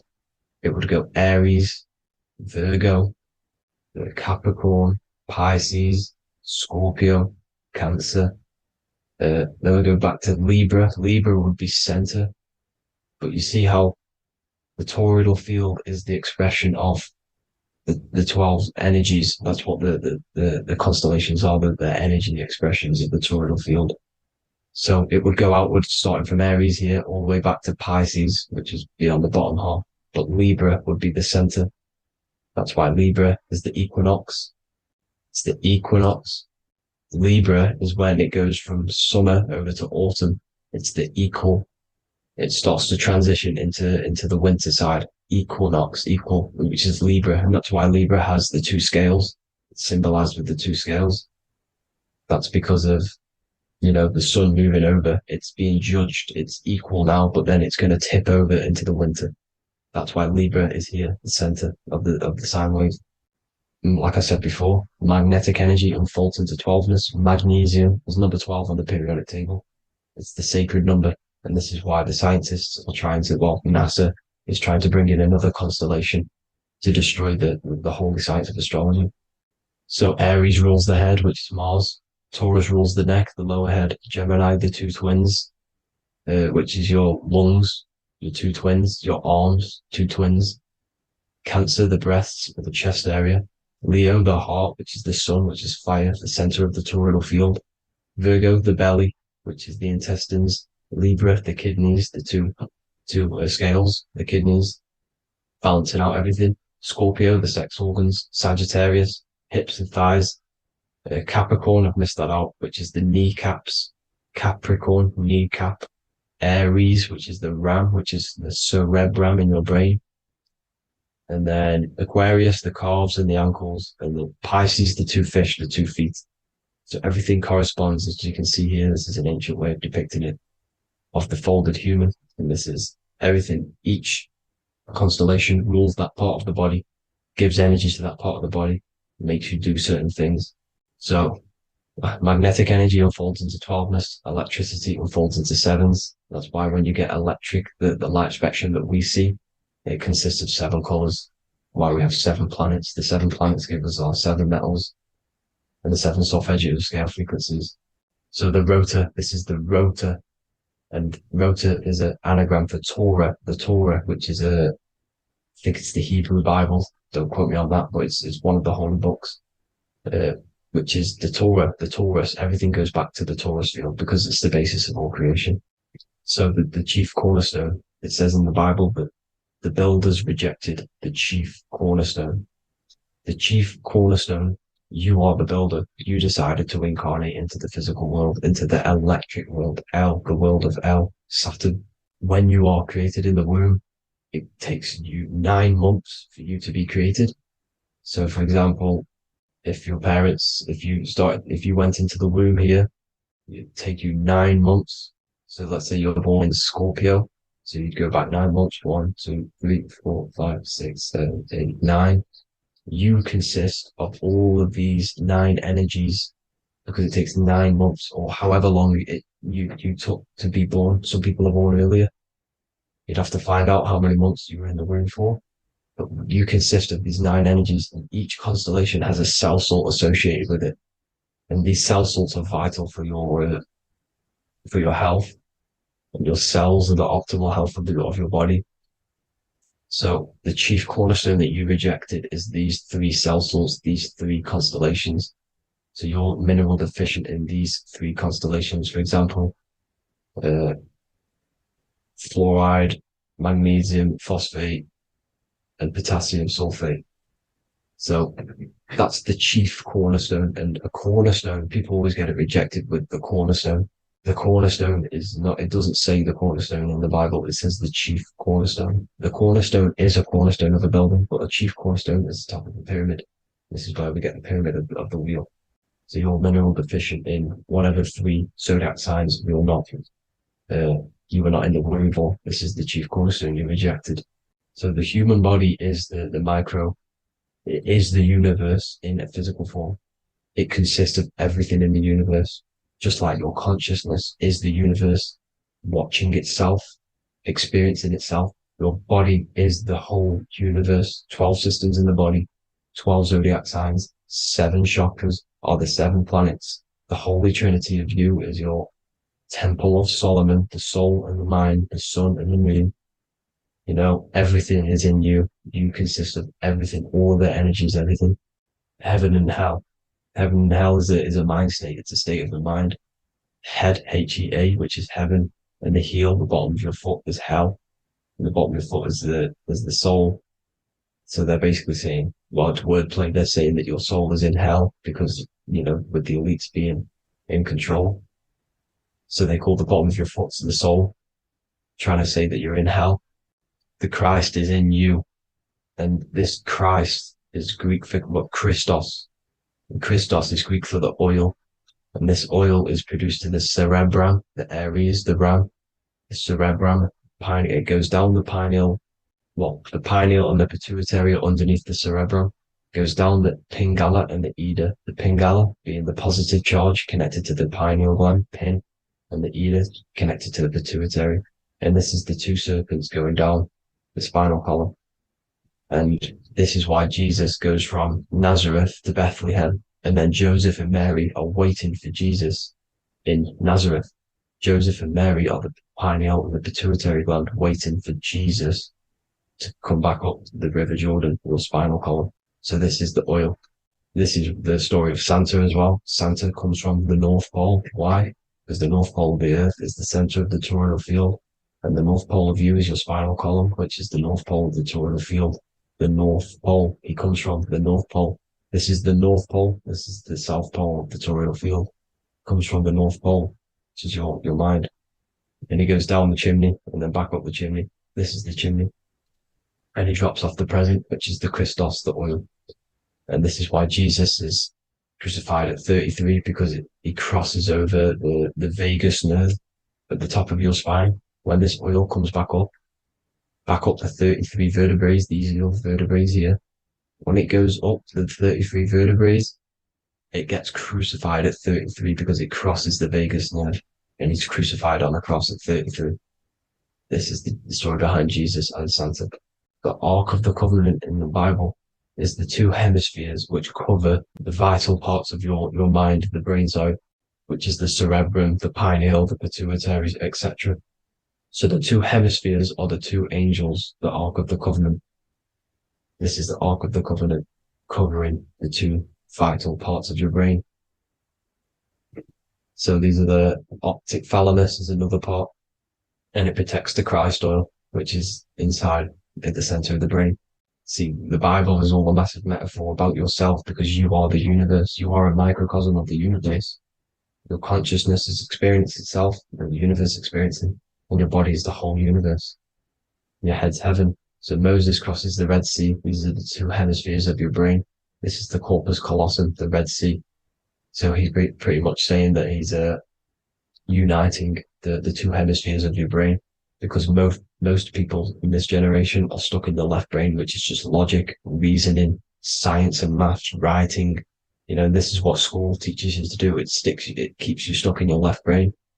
And you want to cross over to you want to cross the Red Sea, which is the corpus callosum, to the right brain, which is awareness, art awareness, creativity, imagination, intuition, insight, you know, using the higher mind, creativity, imagination. If you don't have intuition, then you can't read energy, you can't pick up on bad things. This is what Moses is symbolizing by crossing the Red Sea. And it's also the upper room where Jesus met the 12 disciples. 12 disciples are the 12 cranial nerves in your brain. It doesn't just represent the 12 zodiac signs, the 12 disciples. It symbolizes many different things. It's like I said, energy the universe consists of 12ness. So you have 12 cranial nerves in your brain, and that's the 12 disciples as well. And they want you stuck in your left brain, which is the five senses materialism. So they say in the Bible that Satan blinds the mind. Satan is Saturn. If you've watched my videos, Satan is Saturn. And you consist of the Holy Trinity, which is the sun, moon, and earth, the soul, moon, the soul being your sun, the solar, the moon being your mind, the earth, your physical body. And Satan blinds the mind. Why? Because we enter a soul system. This is a soul system, not a solar system. And Saturn is the Lord of the Rings, which is the outer ring. When your soul enters the soul system, your soul starts to materialize. It hits Saturn. Why? Because Saturn starts to materialize you. You take on the 7 virtues, which are the 7 planets, which are your 7 chakras. And to get out of this soul system, you must get out of your lower nature, your animal nature, which is lust, desire, greed. The number of the beast, 666, which is Saturn, Satan. So you enter the soul system, you take on the 7 energies, which you turn into physical matter. And this is your descension from heaven to say hell. And then you must raise back up from matter to spirit.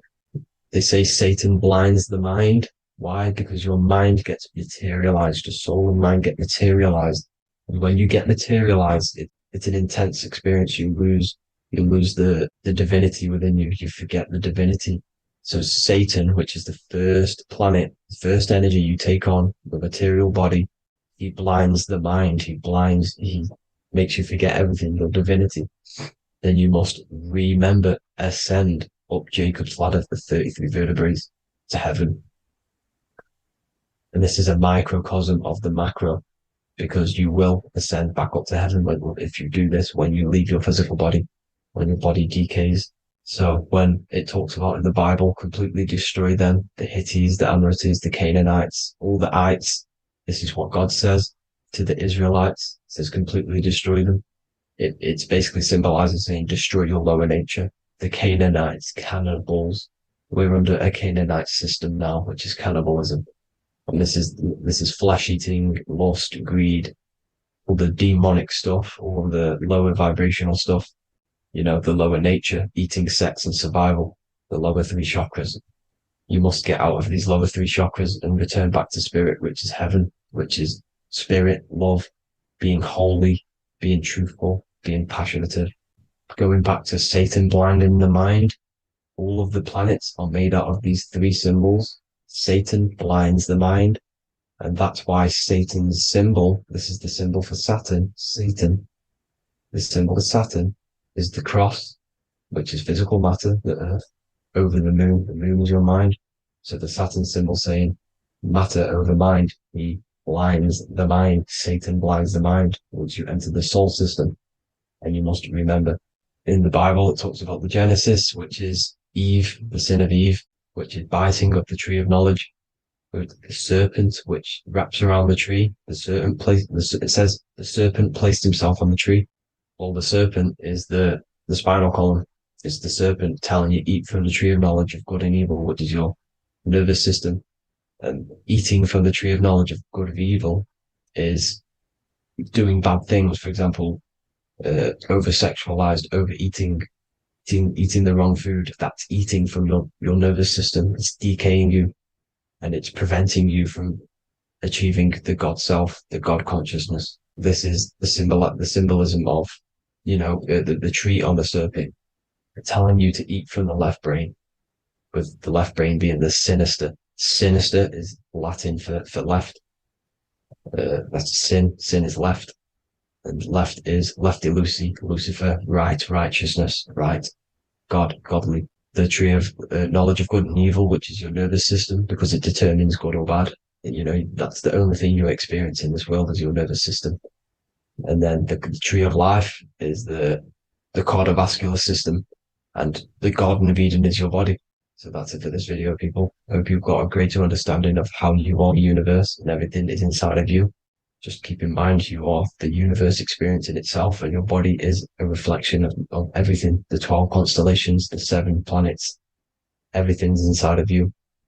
This world is an expression from the inside outwards. You can't affect the outside world to manipulate reality.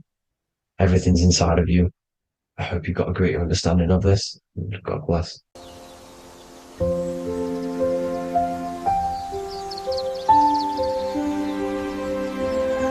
bookofwisdom.com.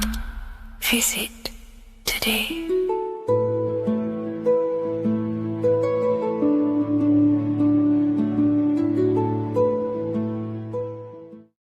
What if I told you that the pentagram can unlock the secrets of creation and make you manifest any reality you want? Hence why the pentagram is used heavily in magic and witchcraft. We have to understand that the pentagram has been heavily demonized. Religions, churches claim that this symbol is associated with Satanism and witchcraft. I personally believe this was intentionally done so that people do not gain their personal power over reality and their life. The pentagram reveals so much about you, and it is one of the most important symbols to understand inside the occult studies. It is one of the most common symbols that you will see across all occult esoteric orders and different occult traditions, such as Freemasonry, Kabbalah, Rosicrucianism, alchemy. You will see this symbol everywhere. And in fact, you even see this symbol, the pentagram, on old church buildings, statues of Jesus next to church buildings.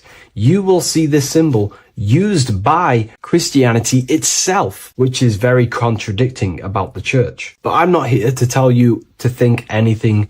You can simply take this information with a pinch of salt and see if it benefits you. The pentagram used by the early Christians was said to symbolize the 5 wounds of Jesus on the cross. But this goes much deeper in an esoteric explanation. The pentagram ultimately represents the 5 elements of creation. All creation falls within these 5 elements.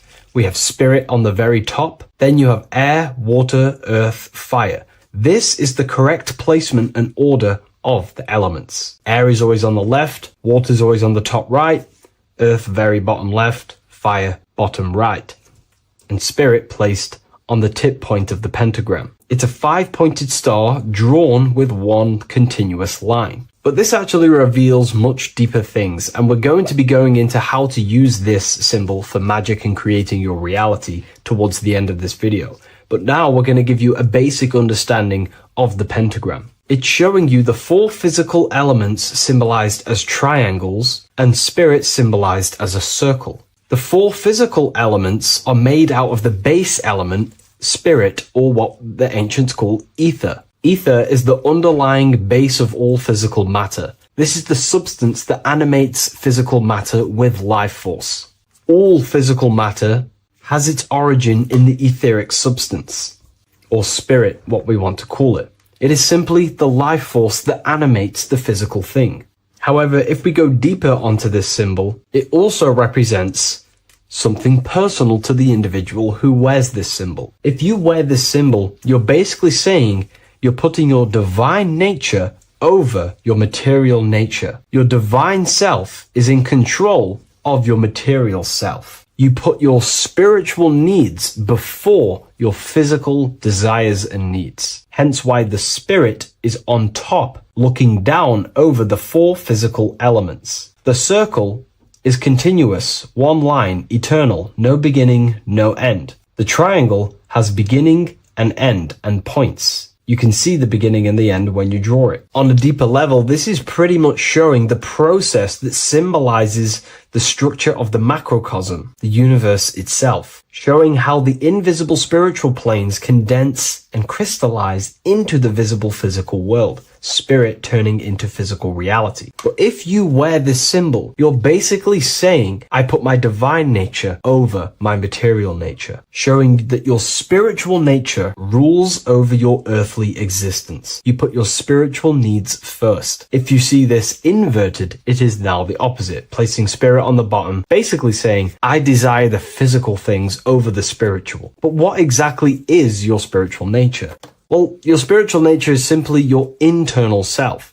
You chase things that are immaterial, such as knowledge, love, experience, expansion, gnosis. These are the qualities of spiritual things. that the spiritual person likes to chase and desire, instead of desiring the things that are temporary in the material world and never actually lead to fulfillment. True fulfillment is by chasing spiritual things: God, the nature of creation, the self, gnosis, knowledge. But if we go even deeper, this symbol ultimately represents how reality is created. Hence why this symbol is heavily used in Kabbalistic magic and so-called witchcraft. We are all magicians. Each one of us are creating reality. There are just certain ways you can actually create reality: by becoming conscious of them, by becoming conscious of the elements and the qualities of the self that actually create your experience in your life in the present moment. If we look at the pentagram, we see that when you draw a pentagram, it is one continuous line. It is one expressed in 5. The order of the elements are very important. Spirit at the bottom, fire at the bottom right, and so on and so on. Because this is showing you the descent of the spiritual into the material, the invisible crystallizing into a material reality. As you can see, when you start to draw the pentagram, you see spirit at the very top. You're descending down to fire. Fire is the closest element to spirit. Hence why in magic and witchcraft, people like to use candles. So you're descending first into fire, then into air, then into water, then into earth, then back into spirit. Because of course, the cycle of creation unfolds itself. When you die, you return back to spirit, and then you reincarnate yourself back into physical reality if you wish and desire to. Everything is under this process of matter spiritual. In the daytime you wake up, you're in your material body. When you go to sleep, you enter your astral spiritual body. Everything's in this continual process, renewing itself in spiritual, then material. But the reason why this is associated with magic so heavily is because each one of these elements corresponds to a different body of consciousness, a different vehicle of consciousness. Consciousness has many different vehicles it uses to create the tangible self, the physical reality. For example, consciousness has a spiritual nature. The spirit element in this case symbolizes the emanation, the descent of the one power, the one force that we are all using. Each one of us is using this one power, the power of the source consciousness,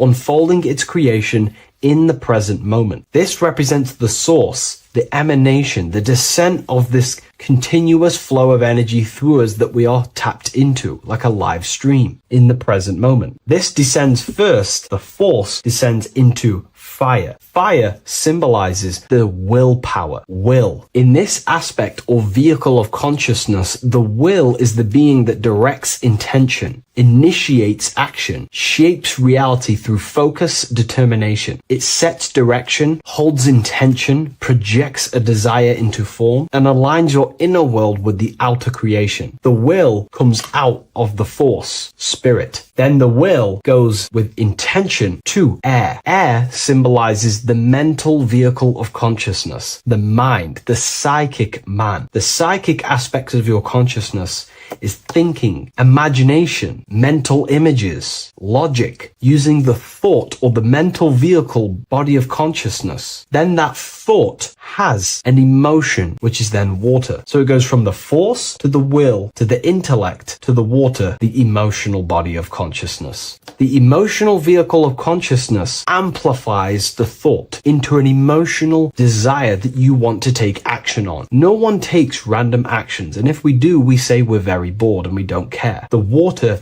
is the energy, the emotion you have to fulfill something. And that emotion then descends into earth, which is the physical body to take the physical action in the present moment, to fulfill that desire, to fulfill that will, that thought, that desire. And that is how reality is created all the time. Now, there is much more that you can go into with the pentagram, because true magic is about changing consciousness at will, not casting random spells. It's the ability to change the direction direction of consciousness, using the power of the will to direct these forces to create change in the internal world so it can project outwardly in the external world. Because consciousness creates the external reality. What happens within us, we see change outside of us. So true magic is about manipulating the forces and the vehicles of consciousness that exist within our own mind to produce a change in the material world. There are other ways you can use magic, by purifying each body of consciousness or banishing each body of consciousness. Other forms of magic, you can dissect each body of consciousness and work with that specific body. If you think you're using your mind too much,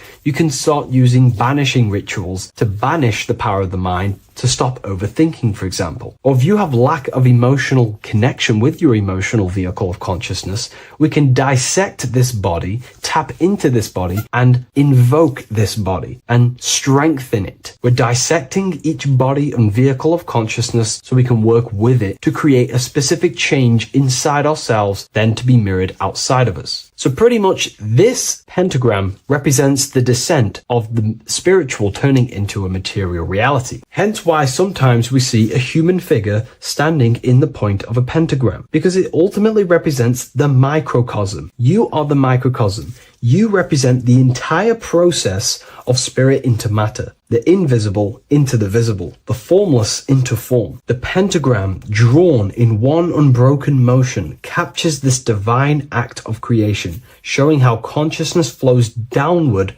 through the elements or the vehicles of consciousness to bring forth the material reality. The Book of Symbolism will teach you all about this. It was released November 17th. A lot of people have taken advantage of this. You also gain a free ebook with this copy. Every order comes with a free ebook. And if you wish to get your copy of the brand new Book of Symbolism, you can find it in the description or revivalofwisdom.com. Thank you, everyone. I'll see you in the next video.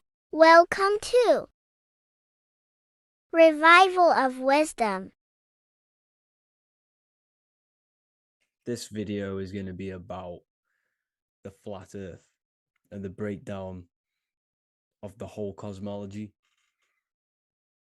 I'm going to be digging very deep. I've got a lot of pictures and images to show you, and a lot of dots to connect. So let's start with the Freemasonry art. So this artwork we have here is the Freemasonic cosmology as they know and believe. So what is it symbolizing? We obviously have to start off with the 4 pillars representing the 4 corners of the earth. The 4 corners with duality.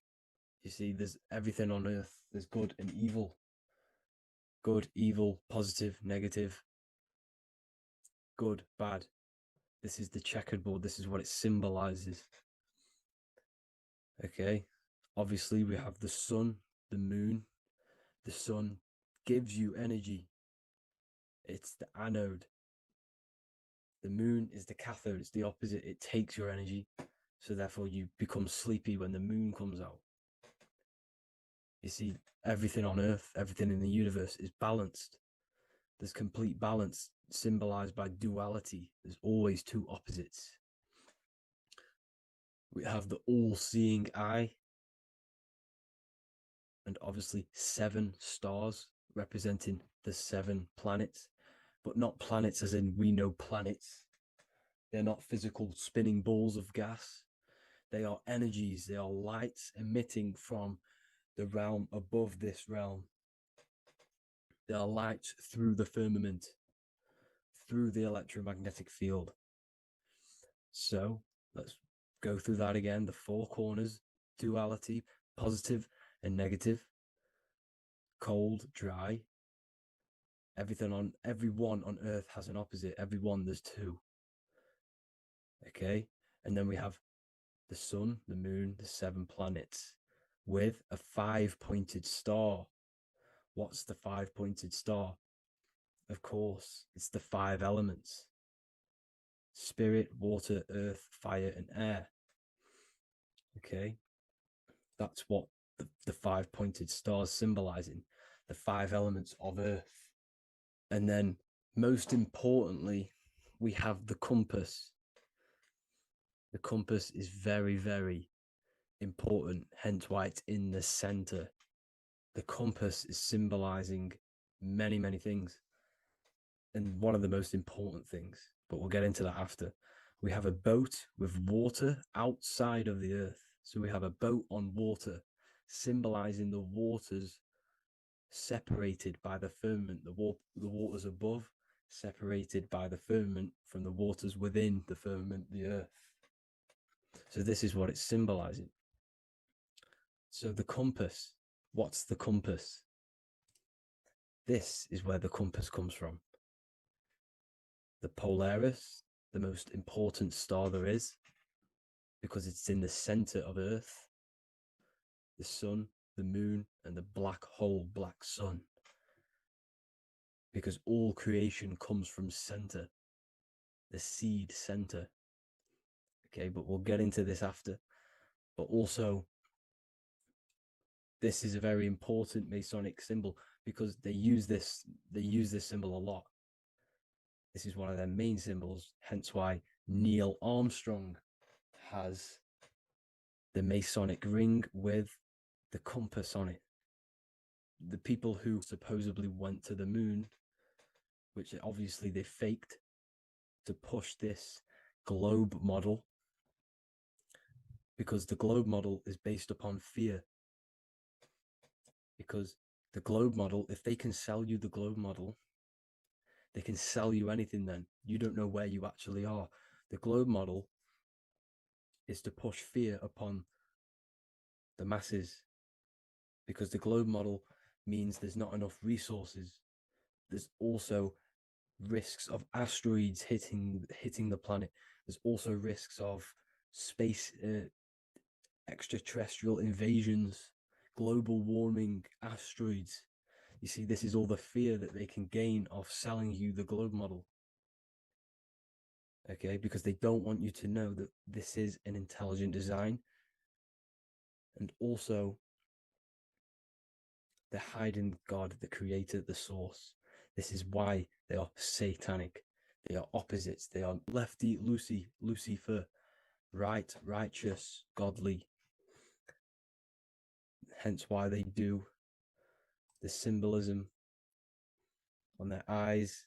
666. This is another famous, famous astrologer, astronaut. This is another famous astronaut doing 666, showing that he's in the alliance of the occult. But even look at their 10th anniversary stamps. They have a Masonic compass on there. Also, the Order Out of Chaos. Order Out of Chaos, double-headed eagle. Okay, the Order Out of Chaos ring, which they wear. So all of these astronauts are in the occult. They are lying to you. They are in with this order, this Masonic New World Order, whatever you want to call it. So let's break this compass down a lot more. Because as I showed you here, the center, okay, this is what the compass is symbolizing. Let's go into the North Pole map. This is from 1595. This is a rough estimate of where this map came from. It's from around the 1500s to the 1600s, maybe 1400s.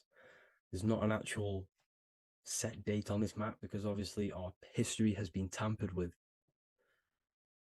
But let's break down this map and the symbolism that they use towards this map, because this map is the map of the North Pole. Okay, so in the center, we have the black rock symbolizing the tower, the pole, North Pole. And what's on top of the North Pole? Obviously, it's Polaris. North Pole and Polaris. Okay, with the 4 islands around the center. Okay, 4 islands around the center. And this is what blew my mind, right? They say that Santa sounds similar. And if you look at this, pole that's pointing to the North Pole. You see this line here? So this is obviously from the 1600s. What color is Santa? He's red and white. Just like this map pointing to the center is red and white, and Santa comes from the North Pole. So it's not a coincidence that they use red and white. They're mocking this map because obviously they took over after the 1500s, 1600s. They took over around the 1800s. So they're mocking this map with Santa coming from the North Pole with this red and white line to the North Pole. Notice the 4 islands, okay, like windows, their symbol. They obviously, in the occult, they're part of the New World Order, is symbolizing these 4 islands with the blue behind it for the water. Okay, so this is another occult logo. They're symbolizing this center because the center is so important. Okay, we'll get into that. Also, we have the Mayan cosmology. This is the Mayan cosmology. This is what they created. This is their artwork, with also 4 major lands around the center. You see this 4 with green in between them all. 4 major lands with the underworld. You see this underworld is also symbolized by the Masons with the coffin of the skull and bones, the deceased, the dead. Okay, so this is also mentioned in the book of Enoch. Okay, and it's called Sheol. Sheol, the underworld. Okay, and in the book of Enoch, it says all spirits of the dead go to these hollow places, that they'll wait until their appointed time of judgment. And it also says in the book of Enoch, there are 4 hollow places underneath. 4 as above, so below, representing the 4 islands. As above, so below. That's where that could link in. Okay. The Book of Enoch is very important because it was found in a cave thousands of years ago and has a lot of truths about this realm and about this world we live in. So let's go back to the Mayan cosmology. So the ancient cosmology, they all must have had some sort of communication. They must all be at peace with each other, because all of their cosmologies linked together.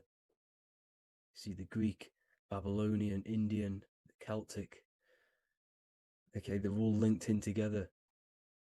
They all knew that they were in an enclosed system with an underworld and obviously a firmament. Okay, so this is what they all knew. They all must have had some sort of communication. They were a lot more advanced than us. They knew the center of the realm. Okay, and obviously the United Nations flag also symbolizes their center. You see how it has like a grid with a circle around the center. It's symbolizing that center of the realm, because that center of Earth is so important. The United Nations flag, all have it. See, some different ones all have that circle around the center. Because the center is the seed. All things come from a center.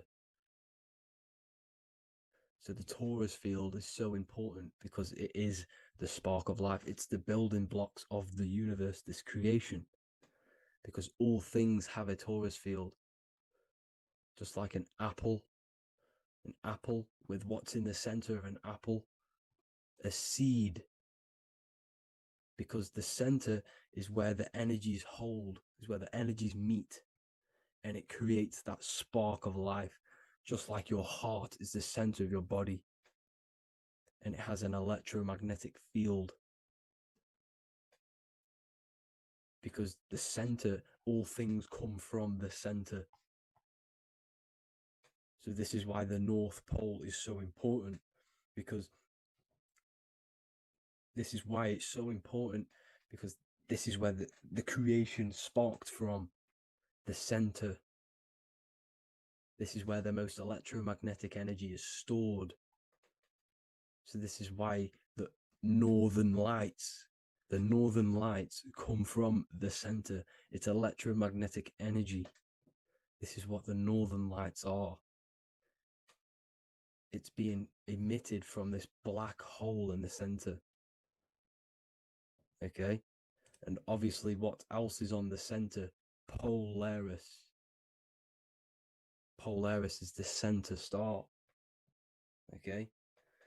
So the center star is what sits on top of this North Pole, Polaris, because it's a pole of electromagnetic energy, symbolized as a black rock, a black hole, pole. You see, because all creation comes from void. Light is born from darkness. Without light, darkness can't be born from light. You see, but light can be born from darkness. This is why darkness is so important. And this is why there's a black hole in the center of our realm, like the black sun. The black sun, the Polaris star, the North Star. You see, so this is this North Pole, Polaris. This is what they're talking about. And this is why compasses are an 8-pointed star, because Polaris is symbolized as an 8-pointed star. This is where a compass will point you to. It will point you to that center. So notice how a compass has this black hole in the middle, you see, and it will point you to this meeting point, the north, because in the center is the center of the torus field of the earth. This is where the most electromagnetic energy is. You see, everything gets sucked into the black hole. Okay, this whole reality is being projected from that center point, just like your eyes suck in light. It's a black hole. Your eyes suck in the light of this light being emitted from this center place, this electromagnetic energy at the center, which is the seed of everything, of everyone. You see, just like an apple has the seed in the center in darkness, because in the center of the apple, it's dark. It's black. It's pitch black. But that's where the seeds are. That's where the life is. But Polaris is so important because it's that center star which lines up. It is the pole. It's the top of the pole of the torus field. So Polaris would be here at the very, very top. And this is where the compasses point you to. And this is why the star of Ishtar, the 8-pointed star of the Sumerians, also talked about this 8-pointed star, and it's called the star of Ishtar. Okay, and who is Ishtar? Ishtar is the goddess. Okay, so she's not a male, she's a female, because every creation is brought through a female, a womb. Every single human on earth is brought through the womb, the sacred feminine energy. And the womb is pure darkness. There's no light in a womb, just like the center of our realm. There's no, it's a black hole. Okay, and guess what? She's the god of fertility and sexuality. She is responsible for all life. Okay, so the star of Ishtar is the star of Polaris, which is symbolizing the responsibility for all life, the center.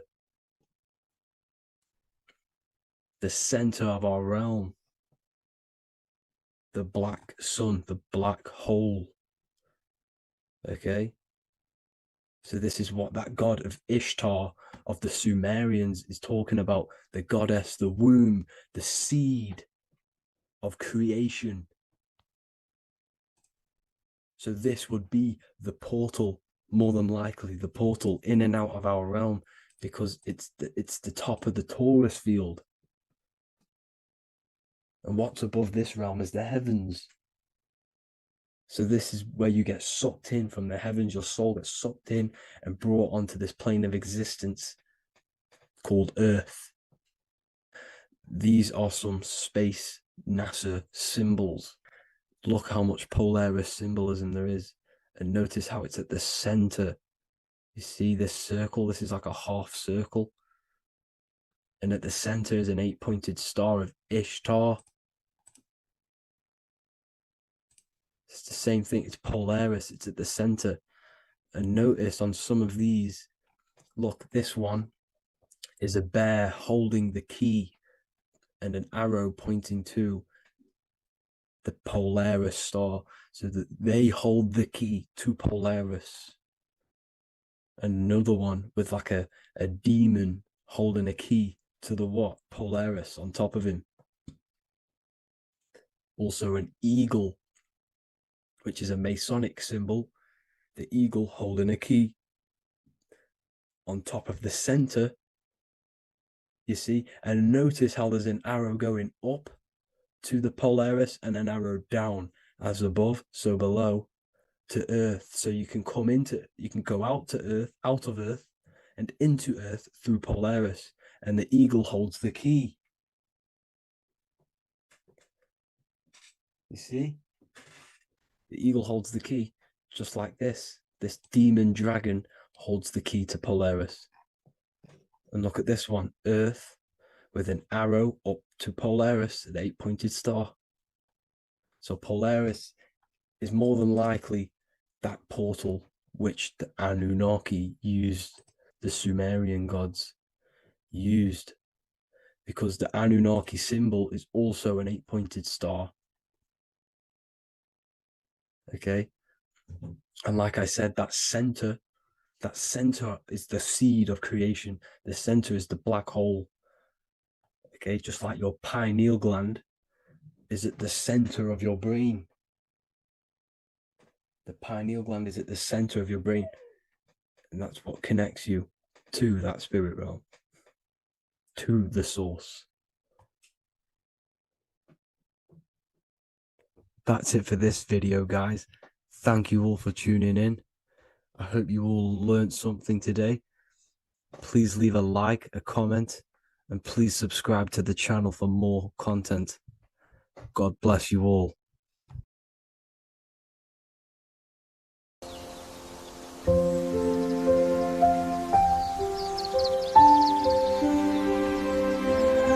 bookofwisdom.com. Visit today.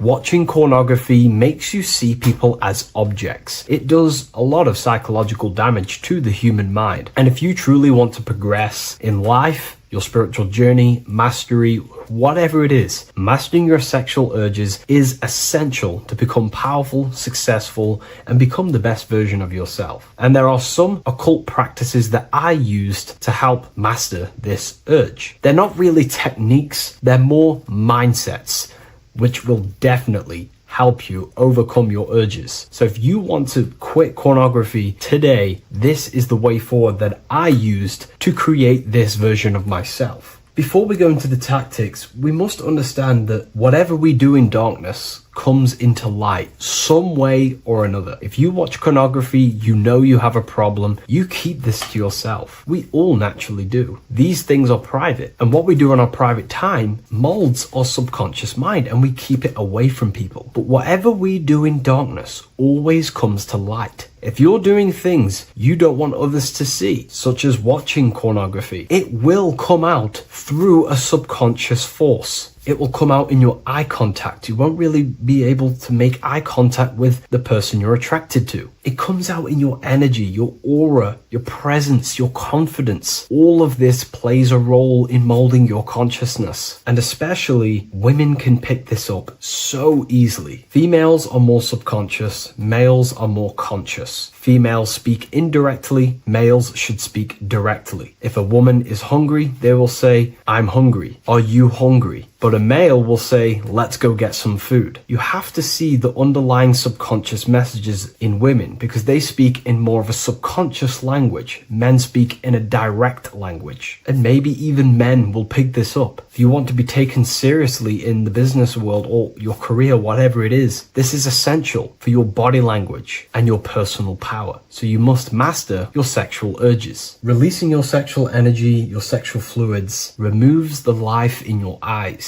A lot of people get dark bags underneath their eyes. I used to have them years and years ago. My eyes were always half shut. There was no life in my eyes. But as you purify yourself, the life and the energy comes back into your glaring eyes. The first tactic on mastering your sexual urges is understanding that thoughts produce emotions. Whatever we think about inside of our mental body directly corresponds to what we feel in our emotional body. What we see here is a piece of alchemical artwork showing you the light of the mind shining down into the heart. This represents the mental body with the clouds. This represents the human heart, the emotional body of consciousness. What we think about, if we think about sex, or if we watch things that are stimulating to us on Instagram, TikTok, that thought goes into the mind and the feeling gets then produced in the heart and the body becomes aroused. What we think inside of our brain becomes emotional energy in our heart. As above, so below. And what becomes in our heart is what we take action on. We take action on emotion. Human action, human behavior pretty much comes down to what we feel. We only act on what we care about or what we love. If you love that feeling of watching pornography, that is the reason why you're taking the action. So keeping this in mind at all times is very important in your journey of self-mastery. What you think is what you feel, and what you feel is what you act upon. Remove stimulations that can possibly produce that thought of watching pornography. Unfollow the people. Purify your environment so these thoughts do not enter your mind. And if you do become stimulated, remember, thoughts produce emotions.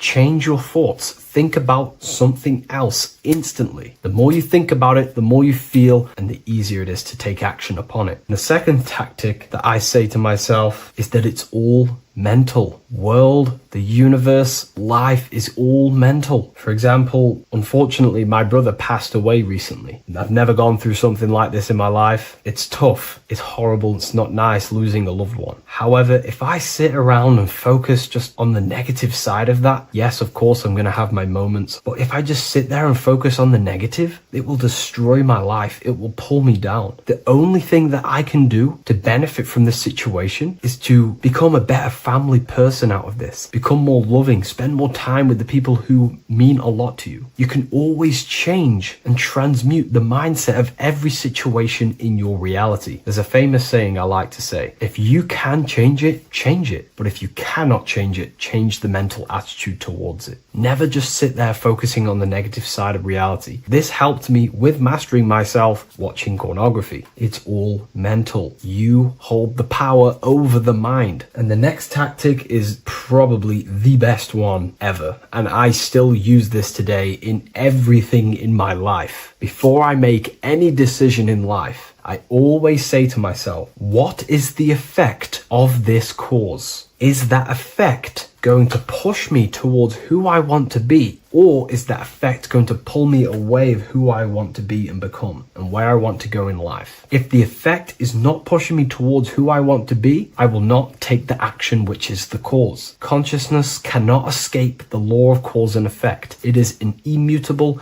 inchangeable law that is governing your consciousness and your mind. You have to keep this law in mind because it is the law that is creating and crystallizing your reality. Any decision you make, what is the effect of this cause? The law of cause and effect is a force that you cannot escape. So you have to work with this law and become conscious of the law. So before you do take the action, what is the effect? Is watching pornography going to push me towards who I want to be and where I want to go? If it's not, do not take the action. That's where willpower comes in. You can do little exercises for willpower, meditation for 30 minutes of not thinking. You can do rituals that strengthen the connection to your mind with your willpower. At the end of the day, the willpower is the most essential force in the consciousness. Another thing is remove any music that talks about it. Even the words will be producing thoughts in your mind. What you feed your consciousness is ultimately what you project back outwards. Don't listen to the rap music. Don't listen to any music that talks about it. Try and remove this from your environment. These tips that I've given you don't just work in quitting pornography. These work in every aspect of your life, and they will dramatically change your life if you become conscious of them and actively use your mind. Don't fall under the spell of becoming unconscious. Never act unconsciously. Never think unconsciously. Never feel unconsciously. Stay on top of your mind. Be the observing eye in your mind. Never fall unconscious. Of course, we all need to sleep, but I mean in the waking times. And this is why learning about yourself or consciousness is essential for every aspect of life. Business, your career, money, whatever it is. Whatever you're doing in your life comes down to understanding human consciousness. And that's why I wrote these books, so you understand yourself, so you gain your understanding of the functions of your own mind, body, emotions, and how you are creating reality. That's why I wrote the book of symbolism, because symbols are not just symbols. These symbols represent forces and aspects of the human psyche themselves, and they are veils, they are keys that help you remember and become conscious of what has fallen unconscious in your mind. We're simply just becoming conscious of what we are unconscious of and becoming conscious of them and using these powers. You want to take your life to the next level? Feel free to get the book of symbolism. I'll leave a link in the description. Take care, everyone.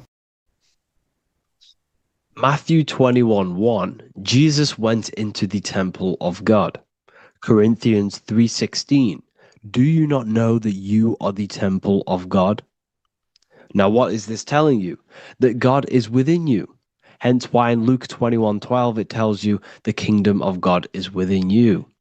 And the side of your head region is called a temple for a reason. Because the brain encapsulates the mind. The brain is a physical manifestation of the mind. The heart is a physical manifestation of emotion.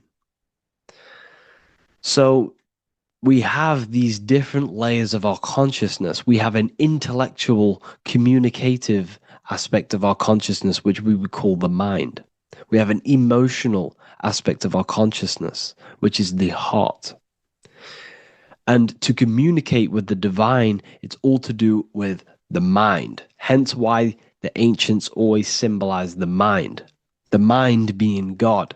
This is why Michelangelo always placed God inside of the brain on top of Sistine Chapel in the middle of the Vatican. He understood that God is in the brain. God is within you, not outside of you. The church tells you that God is in the sky because they are creating a externalization of the truth to create a business and a distraction so that you don't find the divinity within you, so that you don't find your power. Now you have Adam, the physical man, the physical body, the ego, the lower self. And he is resting. He's not trying to reach to God, but God is reaching because the higher consciousness within you is always trying to communicate with you. It's always trying to wake you up to your divinity. But the lower mind, the lower self, Adam, the physical self, is always in ignorance of truth, always in ignorance, and stays in a materialistic way of thinking, which is the lower animal self. And this is what we call a sleep or an NPC. This is the lower mind of man. But all you have to do is to move your finger to touch God. You have to look within yourself, within the brain, meditate, and you can find God. This is why in the Bible we see many references to the human body and anatomy to truly connect with God. Kings 6:8, the door to the middle chamber was in the right side of the house. which is the right hemisphere of the brain. The middle chamber is the pineal gland, where the seat of your consciousness is, or the seat of your higher consciousness is, the mind. And they went up the winding stairs, which is your spinal column, into the middle chamber, and out of the middle chamber into the third. So they went up the winding stairs. This represents raising your consciousness up the winding stairs. Your spinal column acts as a stairway of consciousness. Depending on what sort of consciousness you are operating in, depends on what part of the spinal column you are using. Because the spinal column ascends and descends consciousness. What do I mean? If you are in a reproductive way of thinking and you're always thinking about sex, you're jerking off all the time and you're always eating, all of your brain's power and your mind's power is being descended into the lower aspects of the spinal column, which represents hell, the physical state of man, Adam, the ignorant state. We're basically living off low-level pleasures like an animal. And the stairway to heaven is your spinal column.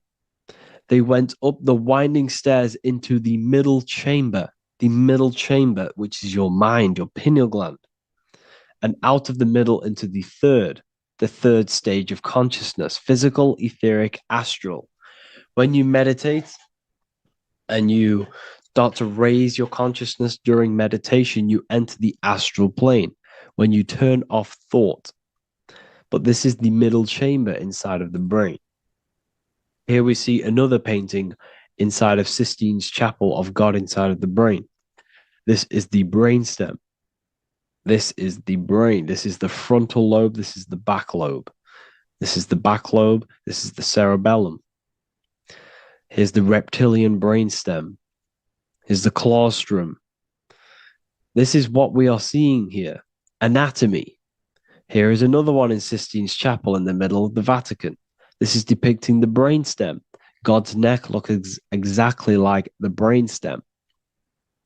Here we see a real brain compared to God's neck, because the neck is just below the brainstem. And this is what they are symbolizing, because they knew that God is within you. God is a part of the human body. God is inside of the body, because the body is a vessel for consciousness, for universal consciousness. Inside of you, inside of me is the same spark of consciousness. And this same consciousness is spread out into every living essence, because everything comes from the one source, the one God, the one consciousness. Matthew 6:22-23. The light of the body is the eye. If therefore thine eye be single, thy whole body shall be full of light. Practicing the single eye. What is this? This is meditation. This is entering within yourself. So the Bible's telling you to practice the single eye. But if thine eye be evil, thy whole body shall be full of darkness. What does this mean? If your consciousness is in an evil way of thinking, if your mind is filled with an evil, negative mind space, then your body shall be filled with darkness, with evil, with negativity. Because negative thoughts destruct the body. Positive thoughts heal and regenerate the body. So he tells you to be, the light of the body is the eye, your consciousness, the inner eye of consciousness, the eye that lets you see. And what do I mean? You look with your two physical eyes, but you see with the inner eye. What you see is perception. You look with the two eyes, and what you see is perception. You are seeing, you are understanding, and that's what consciousness, the mind, gives you. Consciousness, or the mind, is the force that allows you to be a human being, that allows you to understand things and interact with things and make decisions. It's an infinite intelligence. See, the mind is not the brain. This is a big confusion with people. Hence why the eye on top of the pyramid is separate from the bottom half of the pyramid, because the consciousness is separate from the body, the eye, the all-seeing eye. It represents the observer, the eye that sees into this body, into this world, into this. You are the perceiver. You are the invisible spirit within the body. Theologians 4:17. After that, we are still alive, and our left will be caught up together with them in the clouds to meet the Lord in the air. You don't meet the Lord in the physical air. Okay? This symbolism of the ancient Christian artwork is showing you this is symbolic. These things never happened. There's no man in the sky. Moses didn't go on a mountain to meet with God. The air represents the mind. This is why you say you're an airhead when someone's very stupid. Earth is your body. Water is your emotions. Fire is your spirit. Air is your mind, the invisible mind. So Anton Mengs, an ancient Christian art worker, is showing you anatomy of God in the clouds. But this is the anatomy of the human body, raising yourself to the mind and turning the mind inwards on itself during meditation. And that's how you meet the Lord in the air. You meet the Lord in an elevated state of consciousness. The air represents an elevated state of consciousness because the air is up. You have to raise your consciousness to meet the Lord in the air. This is why Moses went on a mountain to meet with God. The mountain represents elevation of consciousness, raising the mind up the spinal column, taking all of the mind's attention away from the reproduction and the physical aspects of self and raising it to the brain and turning off the brain and going inward into the air. It's talking about raising consciousness. It's allegorical. It's a spiritual, metaphorical text. The side of your head's called a temple because inside that where that temple is, right in the middle of where you call the temple, is the inner chamber, the open room, the holies of holies in the Bible, or the land flowing with milk and honey, or Mount Zion. There's so many different names for the brain, or the upper room where Jesus meets his 12 disciples, the 12 cranial nerves in your brain. This is the temple of God. Your body is a temple of consciousness. It encapsulates the consciousness. It encapsulates the mind and soul. John 10:30, Jesus states, I and the Father are one. Psalms 46:10, be still and know that I am God. He's talking about the I am within you, not within Jesus. Everyone refers to ourselves as I. I am God. When you say I, you're referring to the highest aspect of yourself, the aspect that is above all thought, above all emotion, and above all things. When you say I, you're referring to your pure awareness, your pure consciousness, the highest aspect of yourself. And anything after I is egotistical. I is God. The letter I is the Roman numerals for one, because there is one God, one consciousness.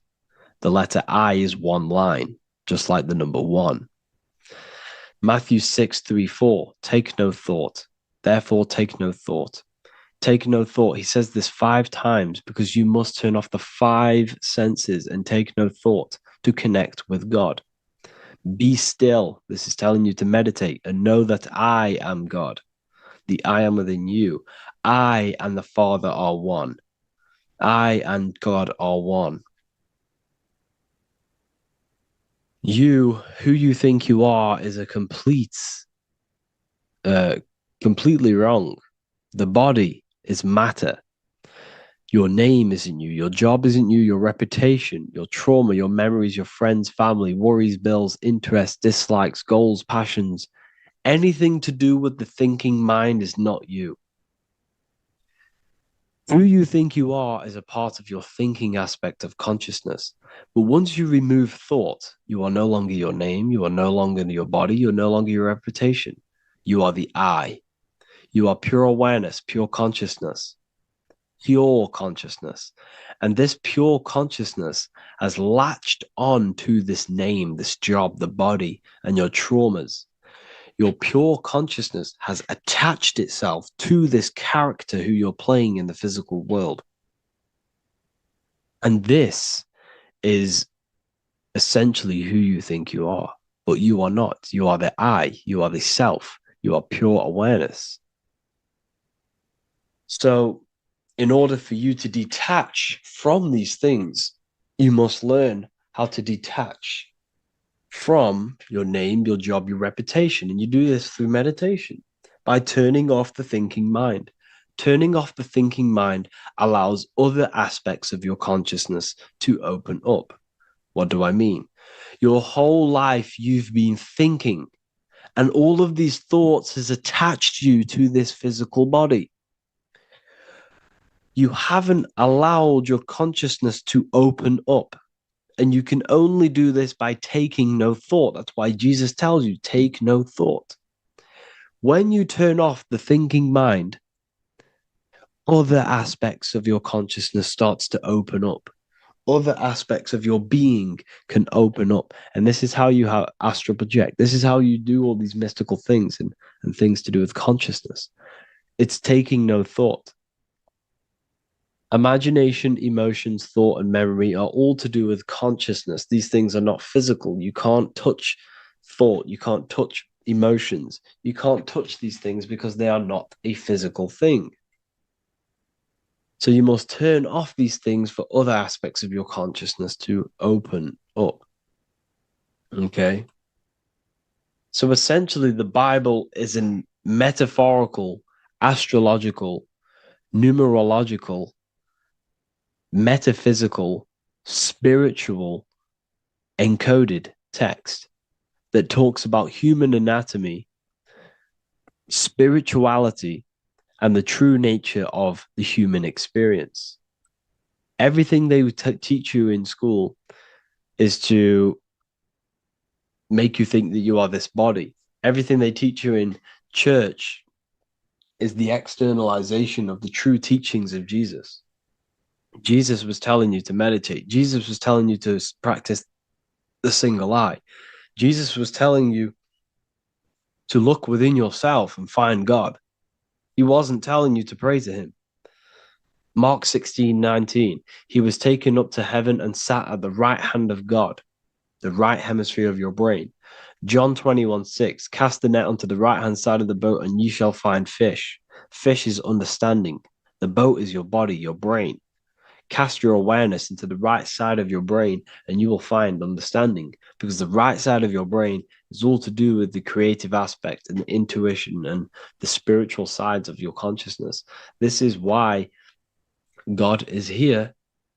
This is why Michelangelo depicted God in the right hemisphere of your brain, because this is all human anatomy.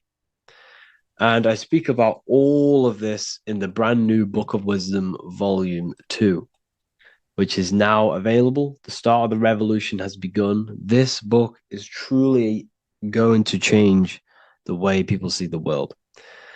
It's got so many more topics than the last one. It's truly a revolution. It's written in so much detail. It's very practical. I cannot wait to share this one with you. I just want to say thank you for the opportunity for me to create this book, because without you, I couldn't have created this. And I just love sharing my work with you. And I thank every single one of you for the support, the watch, like the views and the likes, everything, especially the people who have joined the university and stuff like that. And for people who have joined the university, you do get a free Book of Wisdom paperback if you just go to the general chat and follow the description, follow what the instructions that I gave you in the chat, and you'll be able to order a free Book of Wisdom if you are inside of the university.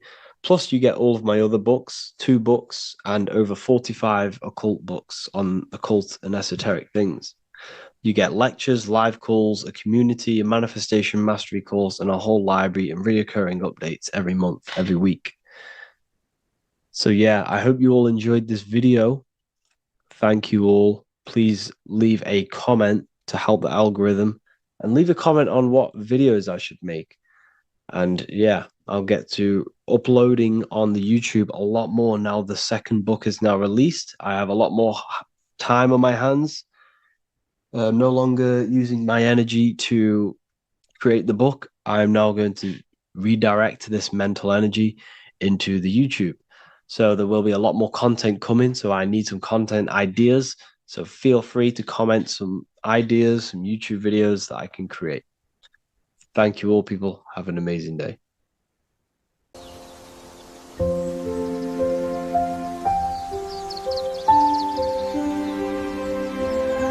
bookofwisdom.com. Visit today.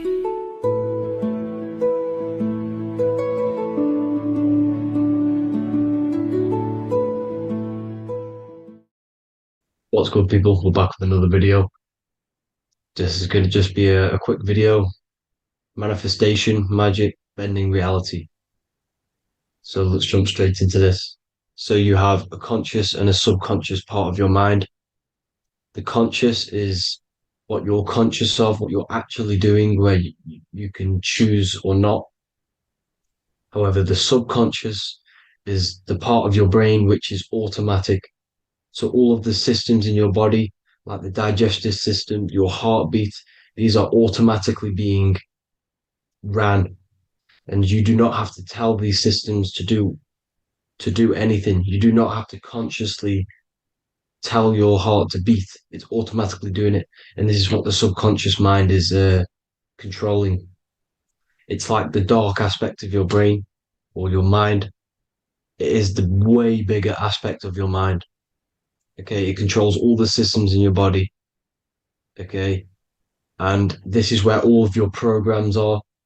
So when you're in it from your childhood, what you've learned in school, all of these things are being kept in your subconscious, maybe traumas and stuff like that.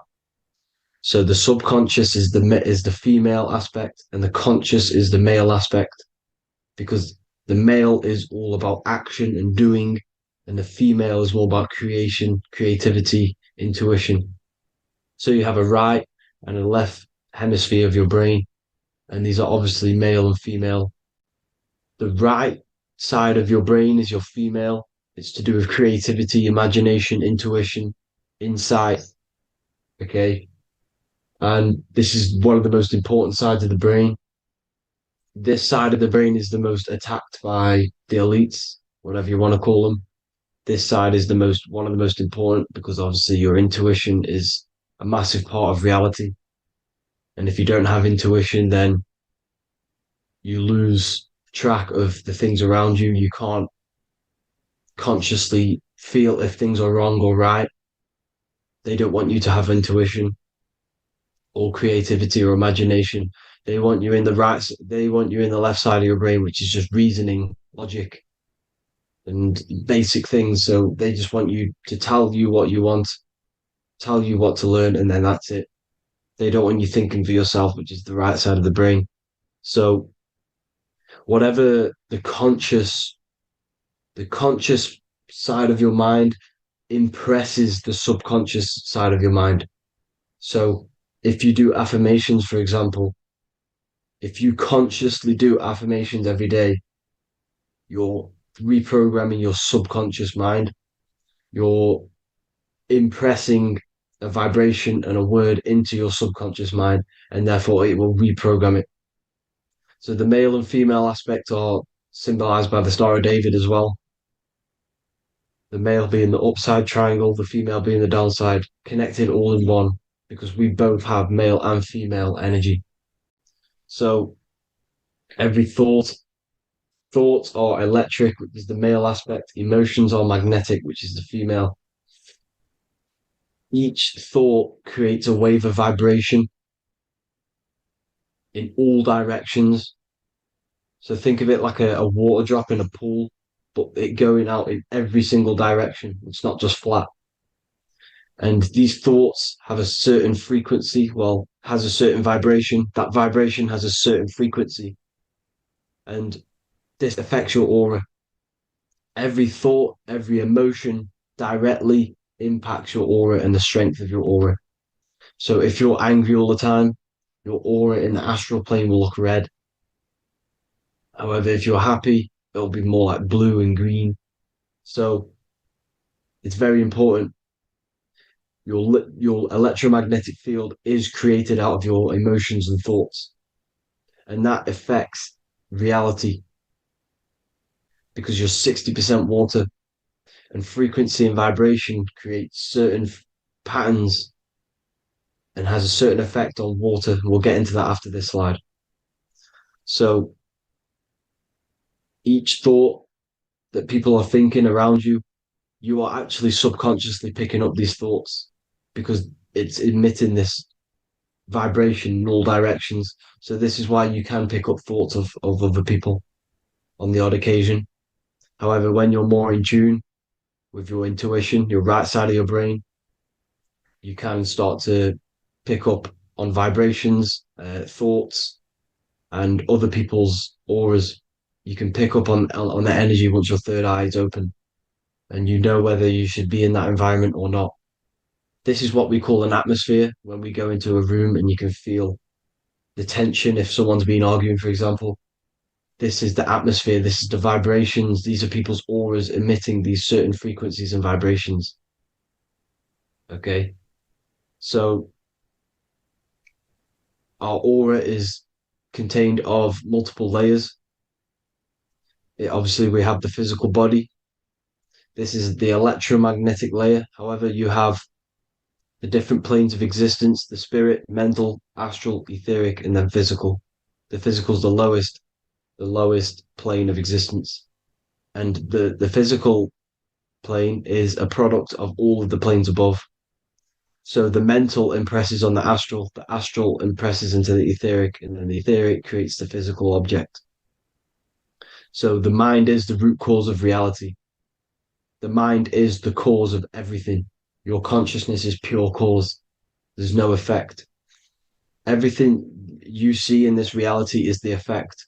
Everything that you experience is the effect because the root cause was the mind. The decisions you made you experience that certain experience. And that decision was created on the mental plane. And this is just pure thoughts.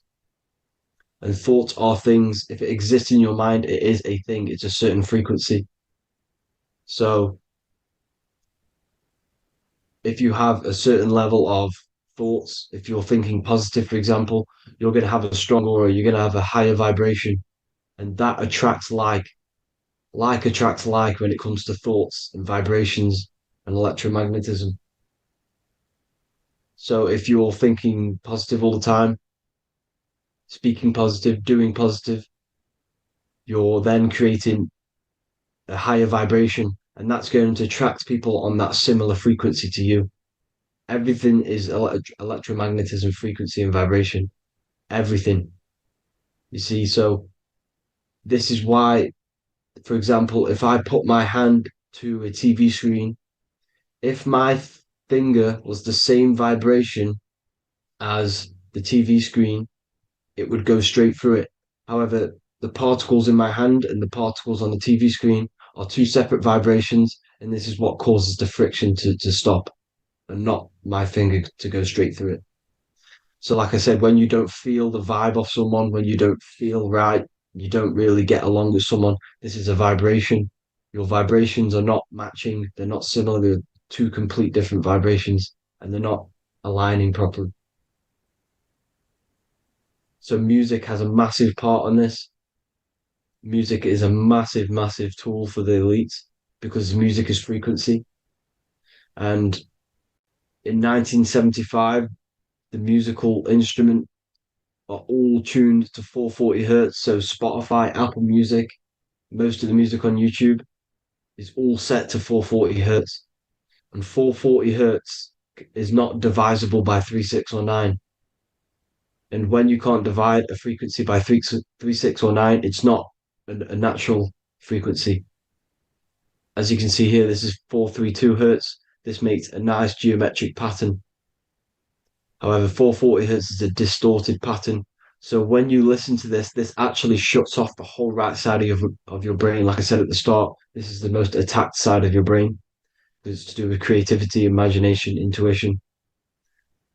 When you listen to 440 hertz, it shuts off the whole right side of your brain. And obviously shutting off all of these forms of your brain. Music is very, very powerful tool for the elites because it's the only thing which can enter your soul or your ears without consent, your body without consent. Everything else has to be through consent. You choose whether to eat something, you choose whether to drink something, but frequency, you're going to hear it no matter what. This is why it's so powerful. And music influences the body in many different ways. It's the most powerful imitator of everything. It directly affects all listeners. It directly affects intentions, gestures, movements, and actions. It stimulates your mind, and certain songs, certain catchy songs, can reprogram your subconscious mind, invoking certain emotions. This is why when you listen to slow beat songs, it makes you feel more sad. When you listen to upbeat songs, you feel more energetic. This is because these frequencies have a profound influence on reality and on how you feel. Because, like I said, you are 60% water. And as you can see here, each frequency creates a different geometric pattern. And inside of you is 60% water. So, like I said, 440 hertz is going to make a distorted pattern in your water. And this is going to have a profound effect on your emotions and your reality. So, like I said, health is not just the body. It's you are made of body, mind, and spirit. You need to look after what you put in your body. You need to look after your spirit and look after your mind. It's very important to keep all these in balance because once one of these are unbalanced, it affects the other two. So if you're eating wrong, it's going to affect your spirit and mind. If you're thinking wrong, it's going to affect your body and spirit. These are all interlocked. Uh, you have to look after them all. So it's very important you understand music. Stop listening to low vibrational music. To be honest, you want to listen to music without any sort of speaking inside of it. You just want pure uh, frequencies, which are the solfeggio scale, like one of these, for example, 432, 528 hertz. These are all good frequencies. It's called the solfeggio scale. And these frequencies make you more in tune with nature. 528 hertz is what the earth vibrates at. So it's very important.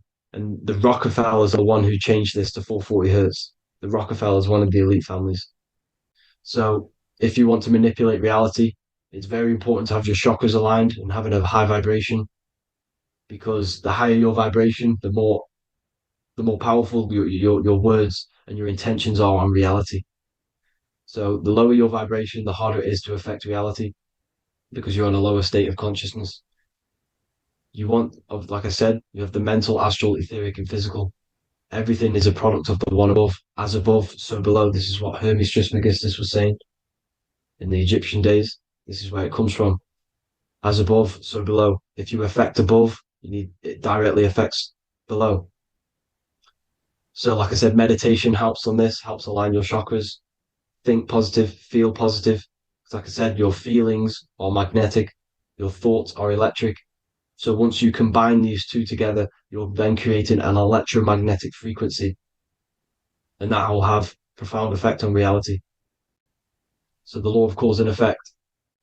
Every law, so the law of cause and effect. Every effect has the root cause. Like I said, your mind is the root cause of everything. Every decision you make is having a different effect on reality.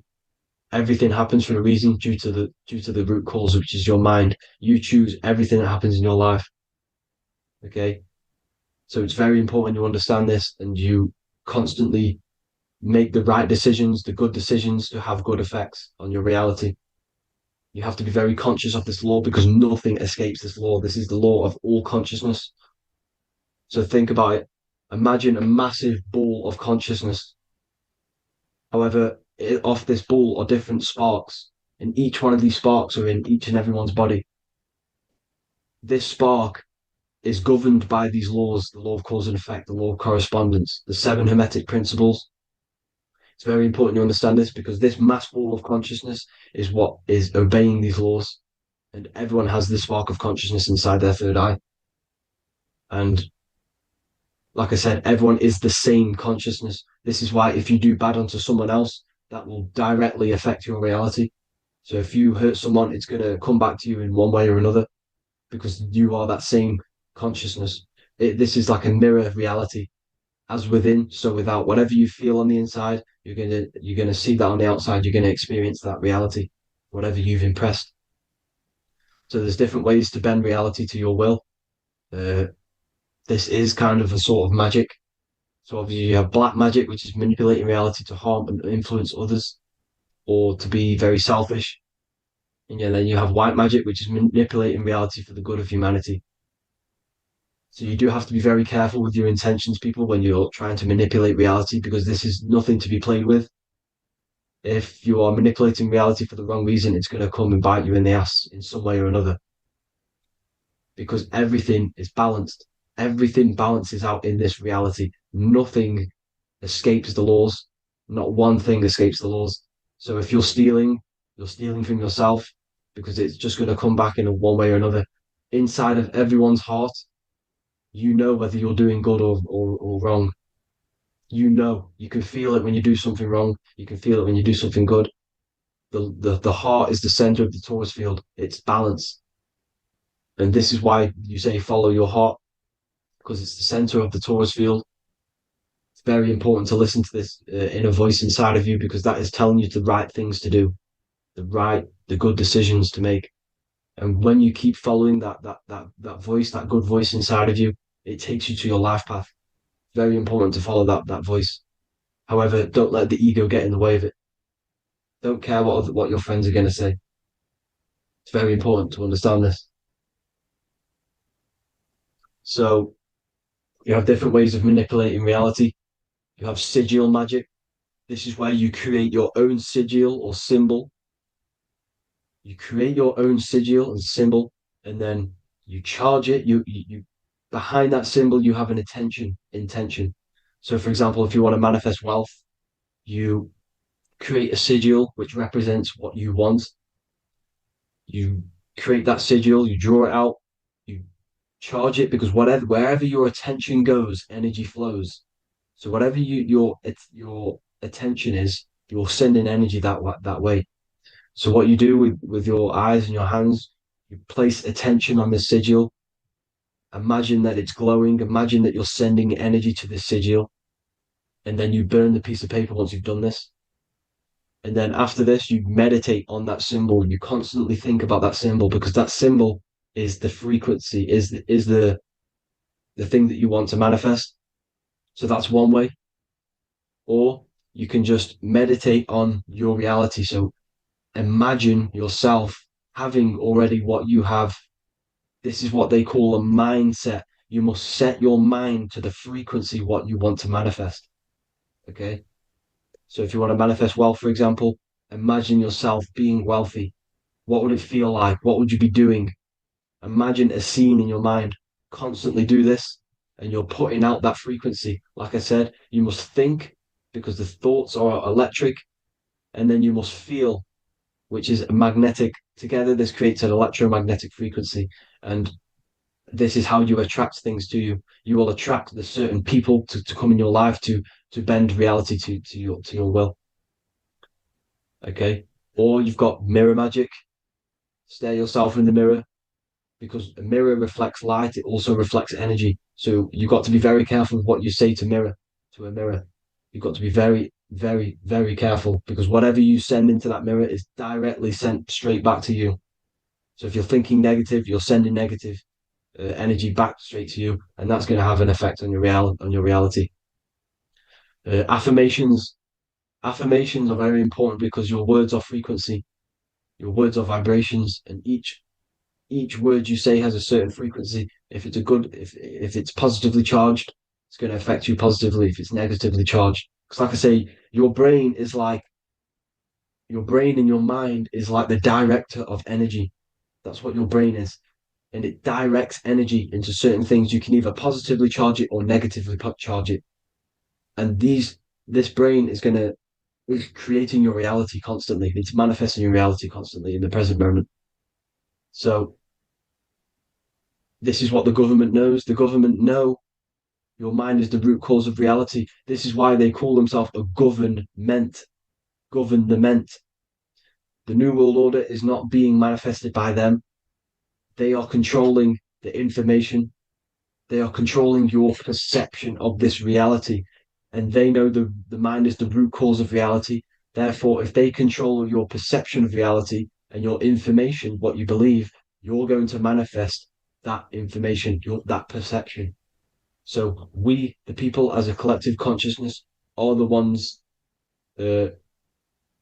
manifesting this New World Order. You see, so this isn't black magic. They're actually tricking us into manifesting their own their plans, this New World Order. You see, this is how smart these people are. They know how to get around the laws of reality. They know how to bend reality to their will without facing the consequences. They're getting humanity to do it. You see, there is a collective consciousness. As like I said, we all have that same spark of consciousness, right? So as a collective consciousness, we are on a very low vibration at the moment. However, we are waking up rapidly. There are more and more people waking up at the moment, and light always chases away the shadow. Light is a lot more powerful than darkness, you see. So one person waking up has a massive effect than one person being asleep. It has a profound effect. Because like I say, the light always chases away the darkness. It's more powerful. The light is always more powerful. High vibrations are more powerful than lower. So that's it for this, people. I hope you all enjoyed. This is a short, quick video. God bless you all.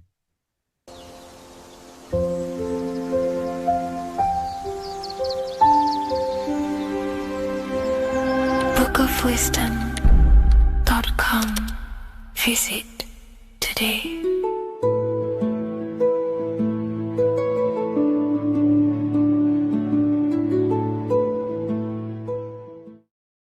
What is good, people? It's Revival of Wisdom. I hope you're all doing well. Now, this video is how to raise your holy oil or your kundalini. Let's get straight into this. So this is a monthly cycle. Every month, when the moon is in your zodiac sign, this oil is released. Now, the moon is in control of monthly cycles. For women, it's the menstrual cycle, and as well, this holy oil cycle. The moon changes sign every 2.5 days and passes through the zodiac signs in 27 days. So the moon tells the day, the sun tells the time, the stars tell the month. This reality is a massive clock, if you like to say. It's a cycle. Okay. The moon controls the night, emotions, water, fluids, and the mind. Okay. So this oil is produced in the claustrum. It's produced in the claustrum, which is here, right? This is where you get Santa Claus from. Now, the claustrum is at the center of the brain, and it is next to the pineal gland and the pituitary gland. Once it starts in the claustrum, this is the holy present. This is the present that Santa gives to us, Santa Claus. And it goes to the pituitary gland and the pineal gland. And what's connected to the pituitary gland and the pineal gland is the Ida and the Pingala. The Pingala is the pineal gland's nerve, which is the honey, which is the positive charge, electric. And the pituitary is the Ida nerve, which is the magnetic charge. This is the milk, the land flowing with milk and honey. This is the brain, the heaven, okay? And it travels down the spine using these two nerves, these electromagnetic charge. And this is what the ancients symbolized with the two serpents wrapped around the spinal cord, the Ida and the Pingala. And this travels down to the sacrum or the solar plexus. Okay. So once it's here, okay, the spine is an elongation of the brain. So the spine is pretty much the brain. It's an extension of it. And it's kind of a microcosm of how we descended from heaven to physical reality, to physical matter, which is our consciousness has done. Our consciousness has descended from heaven into physical matter, and this is a microcosm of it. Okay. So once we're in the sacrum bone, this holy oil, like I've just explained, this holy oil starts in the Santa Claustrum, goes down the chimney to the sacrum. This is the sacrum, the solar plexus, and drops the present off at the sacrum. Now, once we're at the sacrum, we need to raise our vibration to take this oil back up the spine. Okay. And the River Jordan symbolizes this in the Bible. King Herod wants to kill Jesus in Nazareth, which is here, this is the River Jordan, is Nazareth. He goes to be born in Bethlehem and then goes back up to Nazareth to Joseph and Mary. Joseph and Mary, the pineal gland and the pituitary gland. The Bible is huge symbolism. It's all metaphors for this sacred process which goes on inside of your body. You are the Temple of Solomon. You are the Holy Land.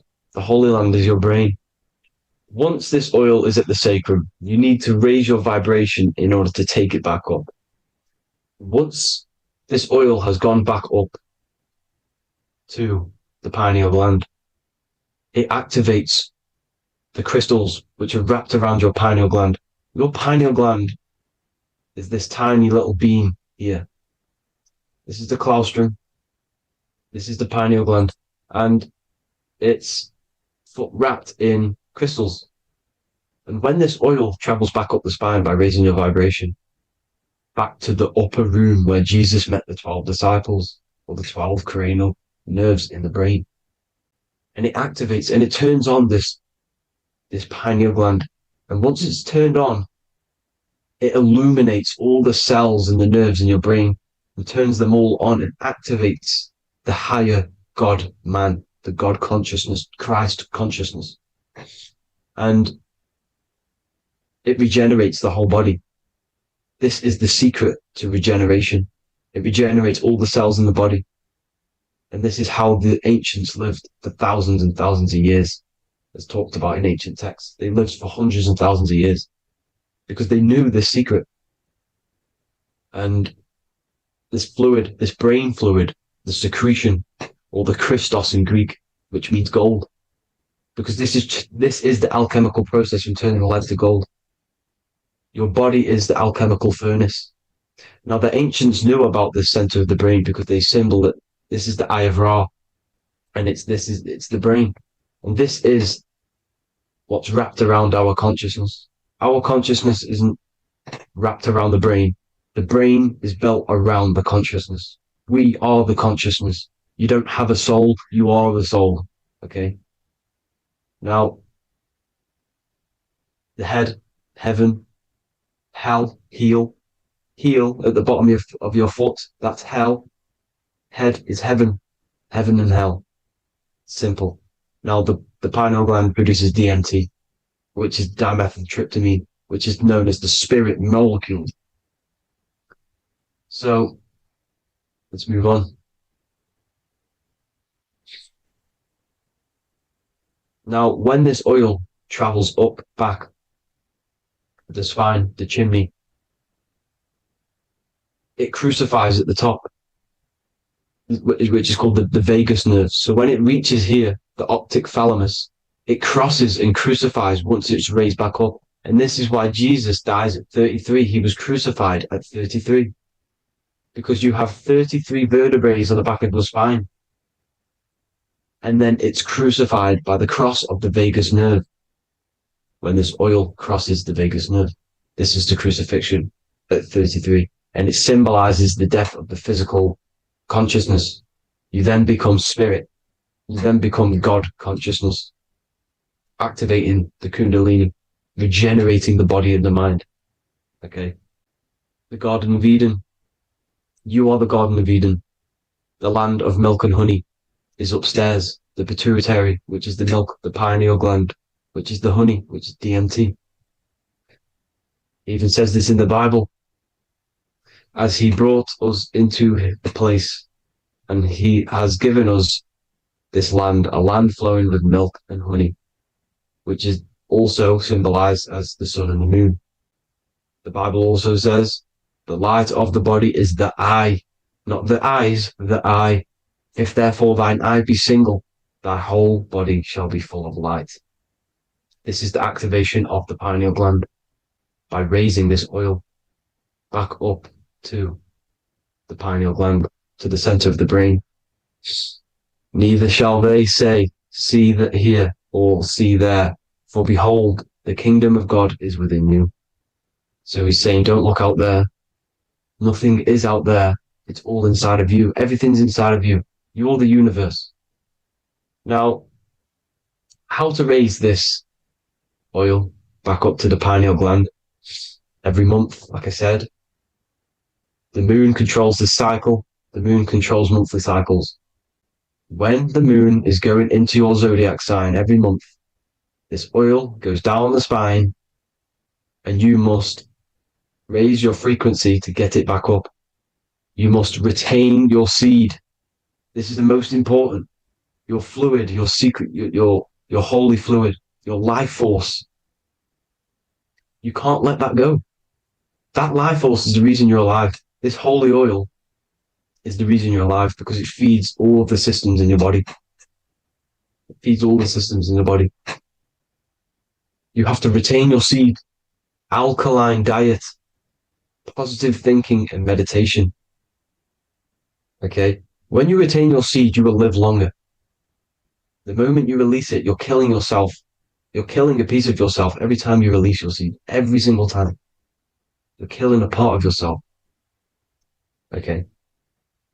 Now, this could be why this could be the illumination, the single eye on the Illuminati's symbol, the Freemasonic symbol, the illuminated eye, the triangle, which could symbolize the body, mind, and spirit, but the eye illuminated.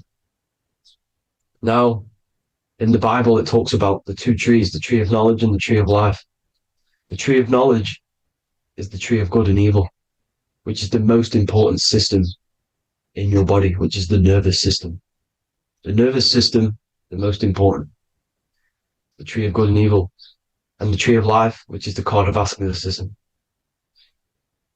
Now, this oil, when it's released every month, feeds these two systems, and these two systems feed everything. Now, it's important you understand that. Okay? The ancients knew all of this knowledge. The Bible's telling you this knowledge. But it's in a metaphorical way. You have to understand the context behind it so you can read it properly. Now, eating of the tree of life, which is when it talks about in the Bible, eating from the tree of life is actually symbolizing a bad diet, ejaculation. Because you're eating from these two systems. You're killing yourself with a bad diet. You're killing yourself with an ejaculation. Okay, so that's important to understand. Now, this is Jacob's ladder in the Freemasons. Jacob's ladder, which is the spinal cord, it's the stairway to heaven. And this is Jack and the Beanstalk when he goes up the beanstalk and finds the golden egg in the grey clouds. The grey clouds symbolize the grey matter in your brain. Now, the Garden of Eden talks about the 4 different rivers in Garden of Eden. As we see here, the North Pole map, the ancient North Pole map, because the center of the earth is the center of the torus field. Everything's the torus field. Atoms are torus fields. Everything's torus fields. You are the universe. Everything is within you. The North Pole is your spinal cord. This is why they say Santa Claustrum comes from the North Pole. This is the North Pole. And the Santa Claustrum is the center of your brain. Now, there's 4 rivers which come from the Garden of Eden. There's the blood, the Christ oil, which is the oil we're talking about, urine, and saliva. These are the 4 sacred oil, 4 sacred fluids in your body. And these are constantly abused in today's society. These secret societies are targeting these fluids. Okay, this is why porn is free. They sexualize society through Disney. Go and look at some of the Disney movies. There's so many subliminal messages which sexualize these children because they want you sexualized.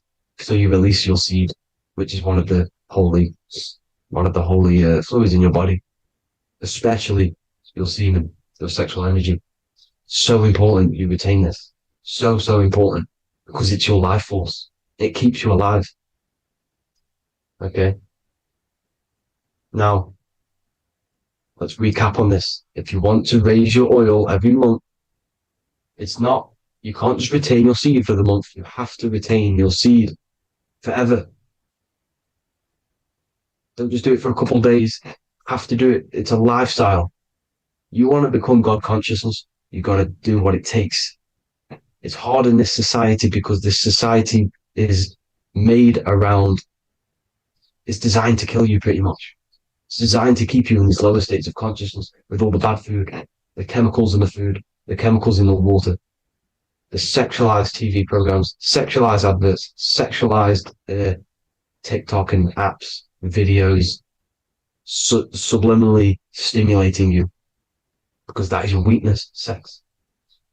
It's a weakness. Now, you have to retain your seed, meditation, and an alkaline diet. Why alkaline? Because acidic is low vibrational. This is the color spectrum. And what's the highest vibrational color? Violet. It's the lowest, red. You have to have an alkaline body in order to raise this oil. When you have a bad diet, when you drink alcohol, when you smoke, this destroys the oil. It destroys the oil in your sacrum and it can't be raised again, can't be raised up. This is why it's so important. Without that oil, you don't live. That oil makes you live. It feeds everything in your body. It's crazy how we're not taught this. It's insane. But that is how you raise the oil, people. I hope you all gain some knowledge out of this video. And I hope this assists you on your journey, your spiritual journey. And please like and share this video. We need this knowledge out to the public to wake up humanity. Thank you all, people. God bless.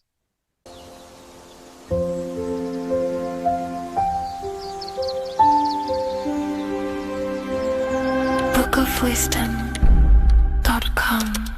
Visit today.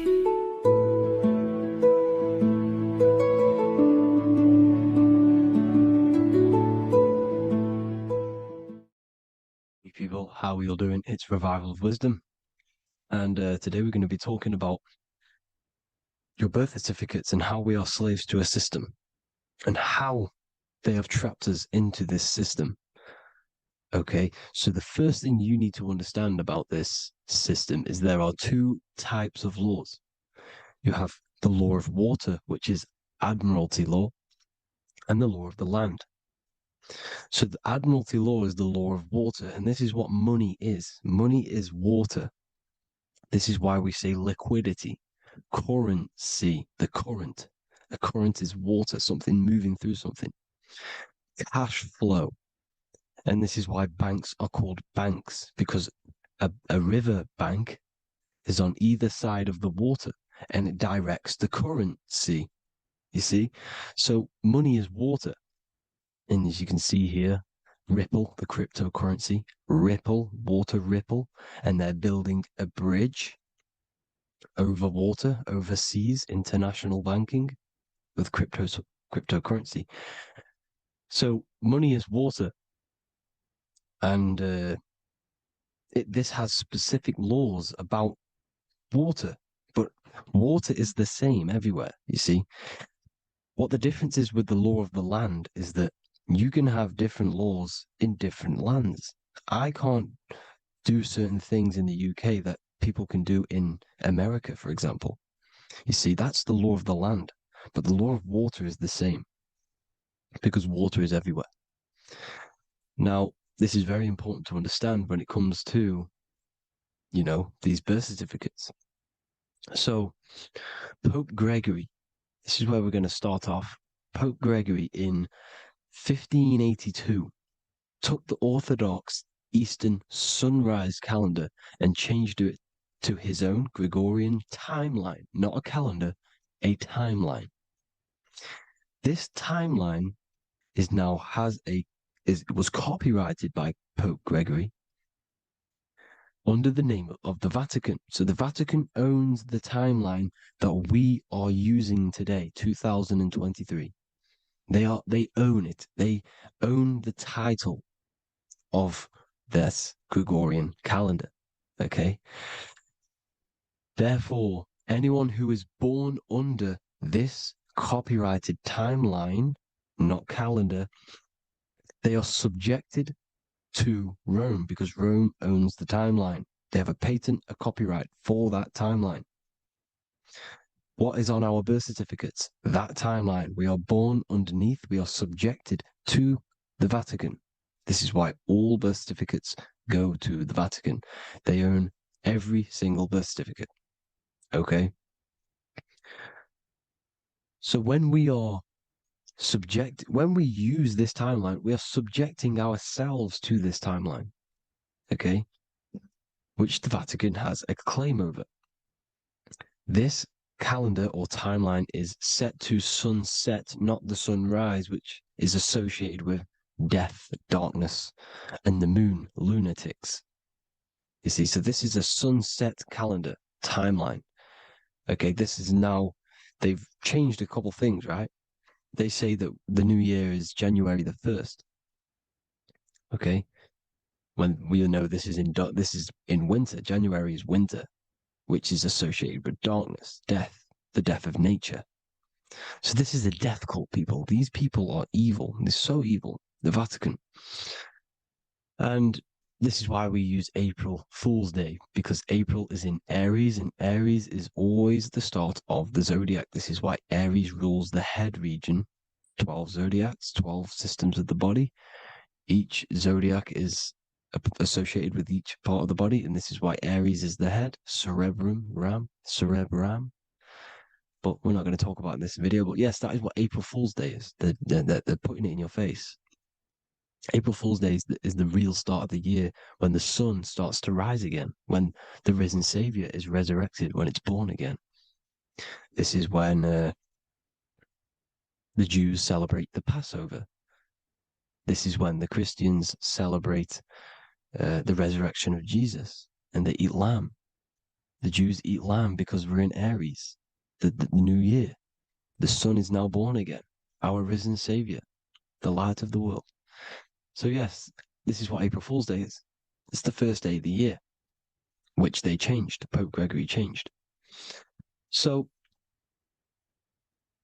you need to understand is that you are in the womb. You are inside of a ship, because every ship, literally a ship, every ship is female. This is why they say she delivers the product, because she does deliver the product. You, the baby. Same thing with a ship. They deliver products. They are a she. And when they pull up to the bay, like you can see on this picture, they're pulling up to the bay. This is now called the birth canal. The ship is now in birth on paper. Okay, this is law. And when they pull up, they tie up to the bay, and now they get a certificate of manifest certifying all of the products which are on the ship and what they are bringing into that nation.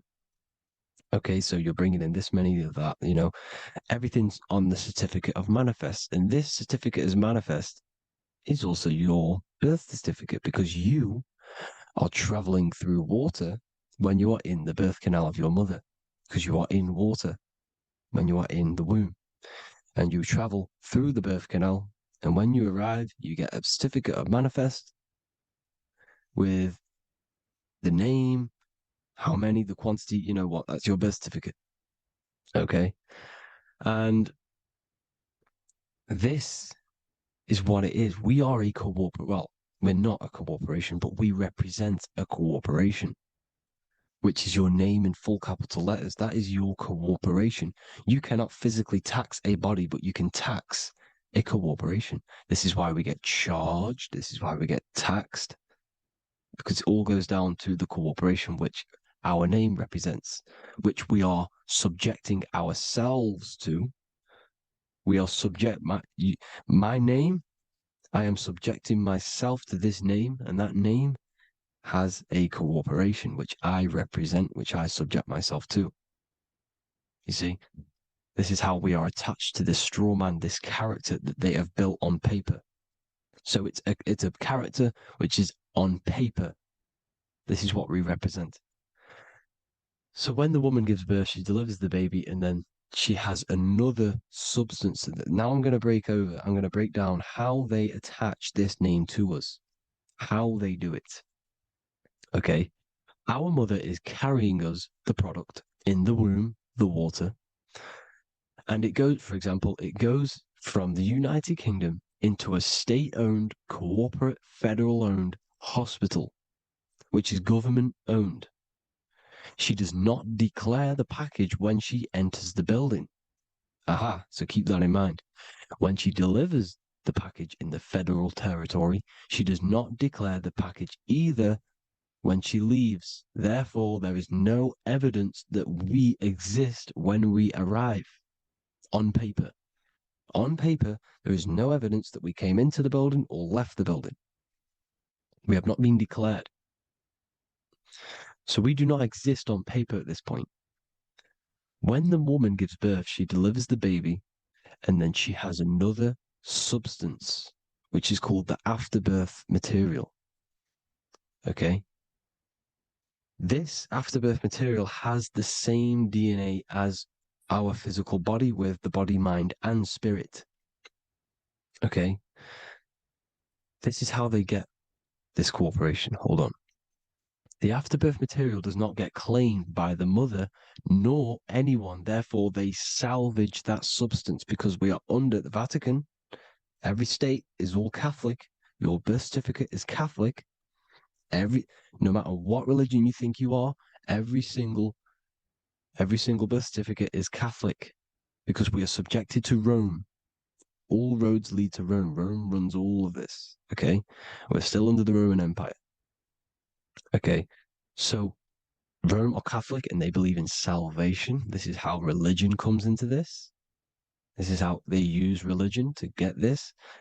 So they salvage the afterbirth material and they claim it and they salvage it and give it and charge it to Rome. And they give it a name. Here's the legal term, born alive. Here's what it says. Each product of such birth is considered live, born, and fully recognized as a human person. So each product of such birth, so that could be anything, the afterbirth, the person who actually comes out, the baby. So your afterbirth, which we do not take with us, we take the baby with us, they keep that in the hospital, they collect the afterbirth, and they salvage it, and they give it the name, which it is us. We are a representative to that afterbirth material, which they put the name on, they claimed, which is subject to Rome. So we are walking around our whole lives as a representative to that claimed salvaged afterbirth material, which the federal state have. Okay. We are under the Catholic Church, Vatican. Therefore, the afterbirth material is a child of God. See, on paper, therefore, they believe in salvation and salvage the afterbirth material. This material has no mother or father. The state pick it up. It becomes a war to the courts and gets charged to the state. So we are a representative to that character they salvaged because it is the exact same DNA as you. Subject is the name or the title, and the matter is the physical aspect left behind in the hospital, which represents us. You see? So now we're moving on to Unum Sanctum. Unum Sanctum was in 1302, a very, very important year. Very important year. Unum Sanctum says this is basically how they claim everyone in the world. So the Vatican had all this power, all this gold, all these people under them. They need to get a claim for them so then they can rule over them and make them slaves. So what they did, they created Unum Sanctum. Pope Boniface VIII did this. And it says, the spiritual man judges of all things, and he himself is judged by no man. The spiritual man, keep that in mind, unless he invent like Manichaeus, two beginnings, which is false and judged by heretical, since according to the testimony of Moses, it is not in the beginnings, but in the beginning that God created heaven and earth. Furthermore, we declare, we proclaim, we define that it is absolutely necessary for salvation that every human creature to be subjected to the Roman pontiff. So they are claiming us in Unum Sanctum, and it's in the vaults in the Vatican. They will put a spell on it because they are sorcerers, they are magicians. They put a spell on it, they lock it up, and whatever goes on that piece of paper goes. And this Unum Sanctum is claiming all of us. So what does it say in the beginning? The spiritual man judges of all things, and he himself is judged by no man.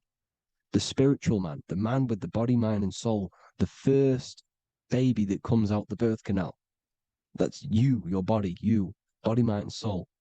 You have the Christ, which is I am, which is grace. Grace means here now, in the present. You have the Christ, which means I am. Therefore, you have a soul. If you can say I am, you have the Christ. You have a soul. But a creature can be anything with no soul. You see, so no man can judge the man with the soul. However, as it says in the second part, we proclaim, we define that it's absolutely necessary for salvation that every human creature to be subject to the Roman pontiff. So they are subjecting the afterbirth, not the man with the body, mind, and soul, but the afterbirth to the Roman pontiff, to the Roman Catholic Church. We are the ones who are claiming to be the afterbirth material, which is our birth certificate, which is our representative. We represent that because it is our DNA. This is how we are stuck. We are stuck because we represent this DNA, which is on paper, recorded. You see? So we, being untaught, uneducated in these subjects, we are subjecting ourselves to this system, to this slavery, because we just want to live. We just want to live happily, just peaceful. Think about it. Where's all this coming from? Where's all this war, all this killing, deaths coming from? We just want to live. It's coming from the Catholic Church, these evil death cult, which has subjected us, which has used us as slaves, and we are still slaves, and it's just going to get worse and worse and worse. So this is how we have subjected ourselves to be the slaves to this system. It's a lot to take in, and there's a lot more deeper stuff which goes into this. I'm just going over the surface. I'm going quite deep, but there is little details that I still need to learn myself. But this is the general how that we've been stuck to this slave system. So we are batteries, okay? This is why we get charged. When you go in a court, you get charged, okay? Because you're a biological battery. This is why cities look like motherboards, because we are feeding energy to this matrix. Okay, when we look outside of ourselves, when we give power to so-called Jesus Christ, worshipping idols outside of ourselves, where attention goes, energy flows. We are feeding the matrix with energy. By looking within, placing your attention within yourself, you are taking back your power. Because the I am is Christ. The you, the soul, is Christ. It's God. The awareness is God. Okay. However, we are subjecting ourselves to this system. We're subjecting ourselves to this system and the feeding of our energy. So what we need to look for the future is that, think about it, with the end goal is to change our DNA, is to literally make us robots, transhumanism slaves. This is why we have smart cars, smartphones, smart watches, smart meters, smart cities. And all of this is going to be connected by the smart grid, which is 5G. This is why 5G is rolling out. 5G is going to connect all of these technologies to one. It's like a big net system. And you know why they're doing this? It's because all of this is going to be connected through AI, through this 5G, and that 5G is going to be controlled by the elites. So you say anything wrong, you do something wrong, you say the wrong thing online, they'll turn off your car, they'll turn off your phone, they'll turn off your smartwatch, they'll turn off your TV, because it's all going to be connected and controlled by the smart grid. And this is what the Great Reset is, people. But they're going to trap us inside of these 15-minute smart cities so we can't leave the area, because they're going to use climate change as a tool to enslave us to not travel because of so-called climate change and the fumes that we are putting into the air, which is all BS. They're doing this to push these new cities, to push all of it. But listen, they're trying to get inside of your body. The only way they can do that is to get you addicted and using this technology. First, they got on the body with the smartphone. Well, first of all, we use the technology. We get used to it with it in our hand. The next step for them was to get on the body, which is the Apple Watch, as you see down here. They have now successfully got onto the body. The next thing is to get inside of the body. This is the brain chip. You see how they've slowly lured their way in, slowly got you addicted to this technology, got you dependent on this technology. And what they're going to do is that they're going to mold society to be dependent on the brain chip. So in order, for example, if you want to go and pay for food, you're going to have to get a chip to pay for the food, because it's all going to be digital money. And that digital money will be connected to the chip, and you'll need the chip to pay for things. You see? So this is how they're slowly transhumanizing us. These phones, these apps, these things which are all which are all using was created by Freemasons. Mason means traveler, because they travel the depths of the mind. They understand human consciousness. They understand the brain. They understand the mind. By the deepest root cause, they understand it. This is what Masonry is. It's the occult. So these technologies is designed by these people. This is why they're so addictive, because they understand how it works. They understand how to get people addicted, because they understand human consciousness, the brain, the body, and the mind. So this is the advantage Freemasons have over us. And these secret societies, which have gone through the orders of Freemasonry and progressed onto these secret societies, which are the evil side, because I'm not saying Freemasonry is evil, okay? But the societies which they go beyond Freemasonry, because you can go beyond the 33rd degree into these secret societies, and they use this knowledge for the bad, to enslave people. And this is what's going to happen. Transhumanism. So I hope you all learned some insight for today. Please do a bit more research on, the birth certificate and stuff like that, the straw man. And have an amazing day, people. Please like, comment, and subscribe. Peace.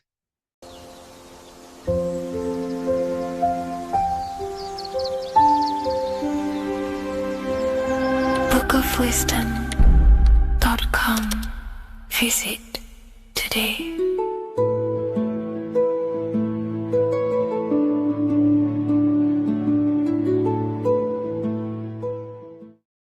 What if dreams aren't random at all, but messages from a deeper part of yourself, trying to show you things? In this video, you're going to learn exactly what dreams are from an esoteric view, how to control dreams, and how to dream more frequently. Dreams are not nonsense. They are expressions of the subconscious mind. In the daytime, we're using our conscious mind, what we are aware of. This represents the daytime, the sun, the external world. We're operating in the external, outside the body in the day. But when we go to sleep, we return inward. Everything does this breath. We breathe in through the nose and out through the nose. Everything does this in and out process in the universe. We live, we die every single day. We wake up, we express things in the external. Then at nighttime, we return back to darkness, back to the internal. This is the breath of the universe. We have summer, we have winter. This is the breath of the sun and the seasons with the earth. You have an internal world and an external world. External is physical, the internal is spiritual. Like I said, when we go to sleep, we are returning back to the internal world of your own consciousness and subconscious mind. Your subconscious mind holds everything about you,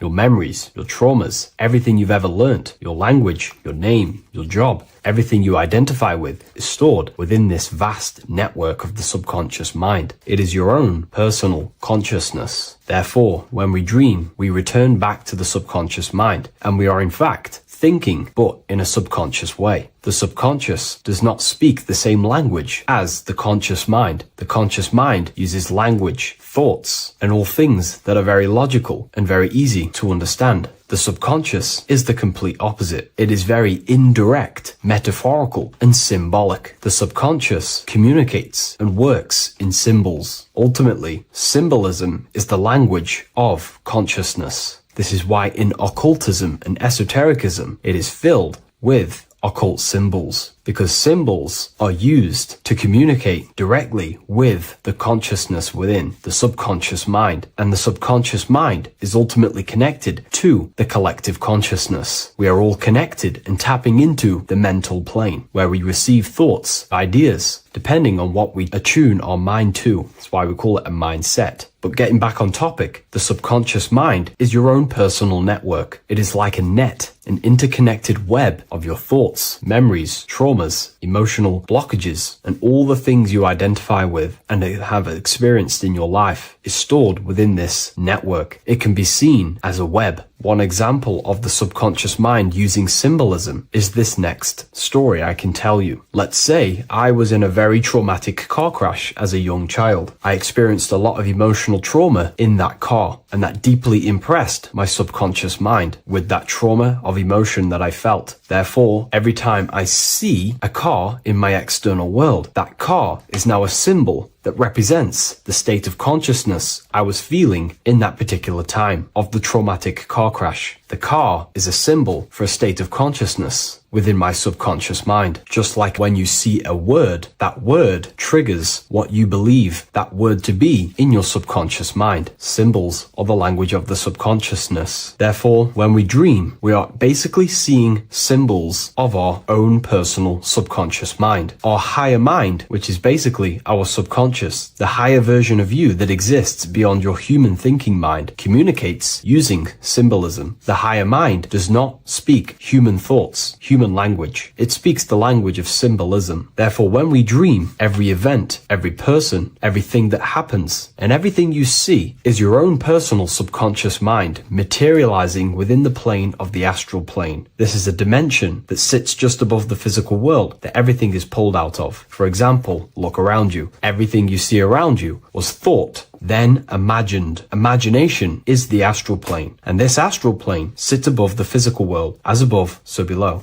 These objects were thought, imagined within someone's mind, and then pulled into a physical reality. Therefore, the imagination is what you're experiencing within a dream. It is your subconscious mind thinking and materializing within the imaginative plane. For example, let's say you are a Christian, you believe in Jesus your whole life, you have lots of emotion towards Jesus. This deeply impresses your subconscious mind. You believe in him so much, you go to sleep, you have a dream that you meet Jesus. You did not meet directly with Jesus. You met with your own belief. It was your own belief materializing within the imaginative plane and revealing itself to you. Dreams are materializations of your memories, your subconscious beliefs, traumas, and anything that could be inside the subconscious mind. It is your subconsciousness revealing itself to you in a material form. Let's say you have a nightmare. There is a big dark figure chasing you and you are running away in fear, away from this dark figure chasing you. That dark figure is not an external entity. It is not a spirit or a jinn or a demon. It is in fact an aspect of your own mind. It is a symbol that represents maybe a fear, a trauma, or something you are running away from internally, inside your subconscious mind. Something that you are not addressing, but something that is fearful, something that can be controlling you on a subconscious level. Let's say you have a fear to address something in your personal life. You want to address someone who is getting on your nerves at work. You continuously put this off and you fear doing that situation. Over a long period of time, this can slowly control you subconsciously. You start to avoid the person, avoid any contact. It is subconsciously controlling you. This is not the best example, but you can see what I mean. Hidden fears and traumas in the subconscious mind can subconsciously control your actions and ultimately lead you to low states of consciousness, keep you from reaching your higher potential, and ultimately create blockages within your own consciousness. That figure in the dream is a materialization of something that you are fearing and running away from and not addressing. This is why people always have dreams of traumas that they have experienced as a child or when they were younger, or maybe from a year ago or two. It's because that emotion is deeply impressed in the subconscious, and the subconscious is always trying to reveal things to you, communicate to you that you need to change, purify, and maybe heal within your own consciousness. This is how the higher self communicates to you through the language of symbolism. Once you understand this, dreams can become a very powerful tool, not just entertainment at nighttime. Your consciousness never rests. Your consciousness is eternal. It is the very spark of the divine. Your body needs rest. Your consciousness is not physical. It does not need rest. So this is a way you can identify what your dreams are trying to show you is by writing them down. A dream journal. Every single dream that you have a book placed near your bed. Every time you wake up, first thing you should do is pick up the book and write every single detail that you can remember about the dream. The people that you met are all symbols or aspects of yourself. Maybe it is a friend you saw in your dream. That friend represents a state of consciousness that is within you and is trying to reveal something to you. It's about making the subconscious into the conscious, to become conscious of the unknown. Write down every detail, everything you saw, every event that played out, even the details of the clothes that they were wearing. Everything is symbolic within dreams. Write everything down and then analyze the dream. Don't analyze it from a logical mind. Analyze it with the right hemisphere of the brain, which allows you to see metaphors, read between the line. Try and gain the message that it's trying to show you. What does this overall mean to you? And what could this reveal about aspects of yourself that you need to heal or maybe take action in your life and world? Because your higher self is always guiding you towards awakening and fulfilling your mission in the manifested physical world. Dreams speak in symbols, not logic. Ask about your dreams. What is this trying to tell me? Don't take things literally. Look for an emotional tone and symbolic resonance. With practice, you'll begin to understand the personal language of your subconscious mind. Now that you understand that, again, please leave a like or a comment on this video. This is now a technique for lucid dreaming and dreaming more often. This is not going to happen overnight. This is not an easy method. It simply takes practice and dedication. Every morning, choose 3 time slots. For me, I choose 4:30, 5 a.m. and 6 a.m. 3 alarms that are going to go off at these 3 times, half an hour apart from each other. Each time you wake up, stay awake for 5 to 10 minutes. Turn off the alarm. Try and keep your conscious mind awake, but drift back into sleep. There's no other better way for me to explain that. It's very difficult, but try and keep the mind awake, but the body falling back asleep. More than likely, you will drift off back to sleep. Then the next alarm will go off half an hour after. This will wake you up again, guaranteed. You will probably drift back to sleep by repeating this process. After the 3 alarms go off, each one of them times, you're either going to have a dream or a lucid dream, but definitely you will have a dream. And if it doesn't work one time, keep trying it. I've been using this method for a very long time, and I can tell you 70-80% of the time it triggers a dream, and a very vivid dream. And it's ideal for lucid dreaming, because keeping the conscious mind awake while letting the body fall asleep, you can become conscious within these subconscious realms of your mind. But when you are conscious inside the dream world, you can do what you want, but you also want to let the dream naturally unfold. If you try and take too much control, then you will wake back up. If you feel any fear in your dream, you will wake back up into the material world. Another tip to dream more often is to meditate before bed. Simply close your eyes and think about nothing for 5 to 30 minutes. Detach from everything outside you, your name, your job, work, thoughts. Mentally detach from the world and the physical pleasures, and become pure awareness before you try and go to sleep. This will help you become conscious while being within the self. If you wish to learn more about consciousness yourself, the Book of Wisdom Volume 2 can definitely help you. I'll leave a link in the description. Thank you for watching this video, and I'll see you in the next one.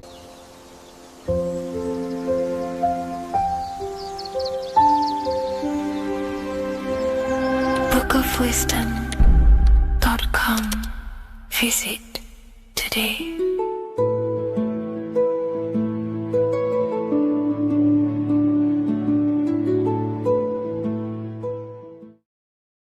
Hello and welcome to another video, people. Before we start, please like, comment, and subscribe if you wish to see more content. Today we're going to be talking about the mental universe and how everything is mental. This is the #1 law on the Kabbalion. If you've never read that book, it's called The Kabbalion. A very good book. It's the first law, because this is the most important thing you need to understand, is how everything exists within the mind. Behind every single one of these eyes is the same consciousness expressed in different bodies. The mind is what gives perception to what you're experiencing. Behind every single one of these eyes is the exact same consciousness, but the brain that they inhabit is giving them a different perception, a different being, a different body. Now, this is the difference between humans and animals. Humans possess a advanced consciousness, an advanced mind that gives us the ability to be aware of ourselves mentally, physically, and spiritually. We can reflect on ourselves. When a dog looks in the mirror or an animal looks in the mirror, it doesn't know what it's looking at. It doesn't realize it has a consciousness. It can't reflect on itself. It can't say, I want to improve in this area. It doesn't have that consciousness. We have a divine consciousness. Take away the N for divine, and you get with a D, put it with a D, you get divide, because we have a divided two-way consciousness. An animal only has one. However, it's still the same mind. We're all mind. We're all mental. We all exist within the mental plane.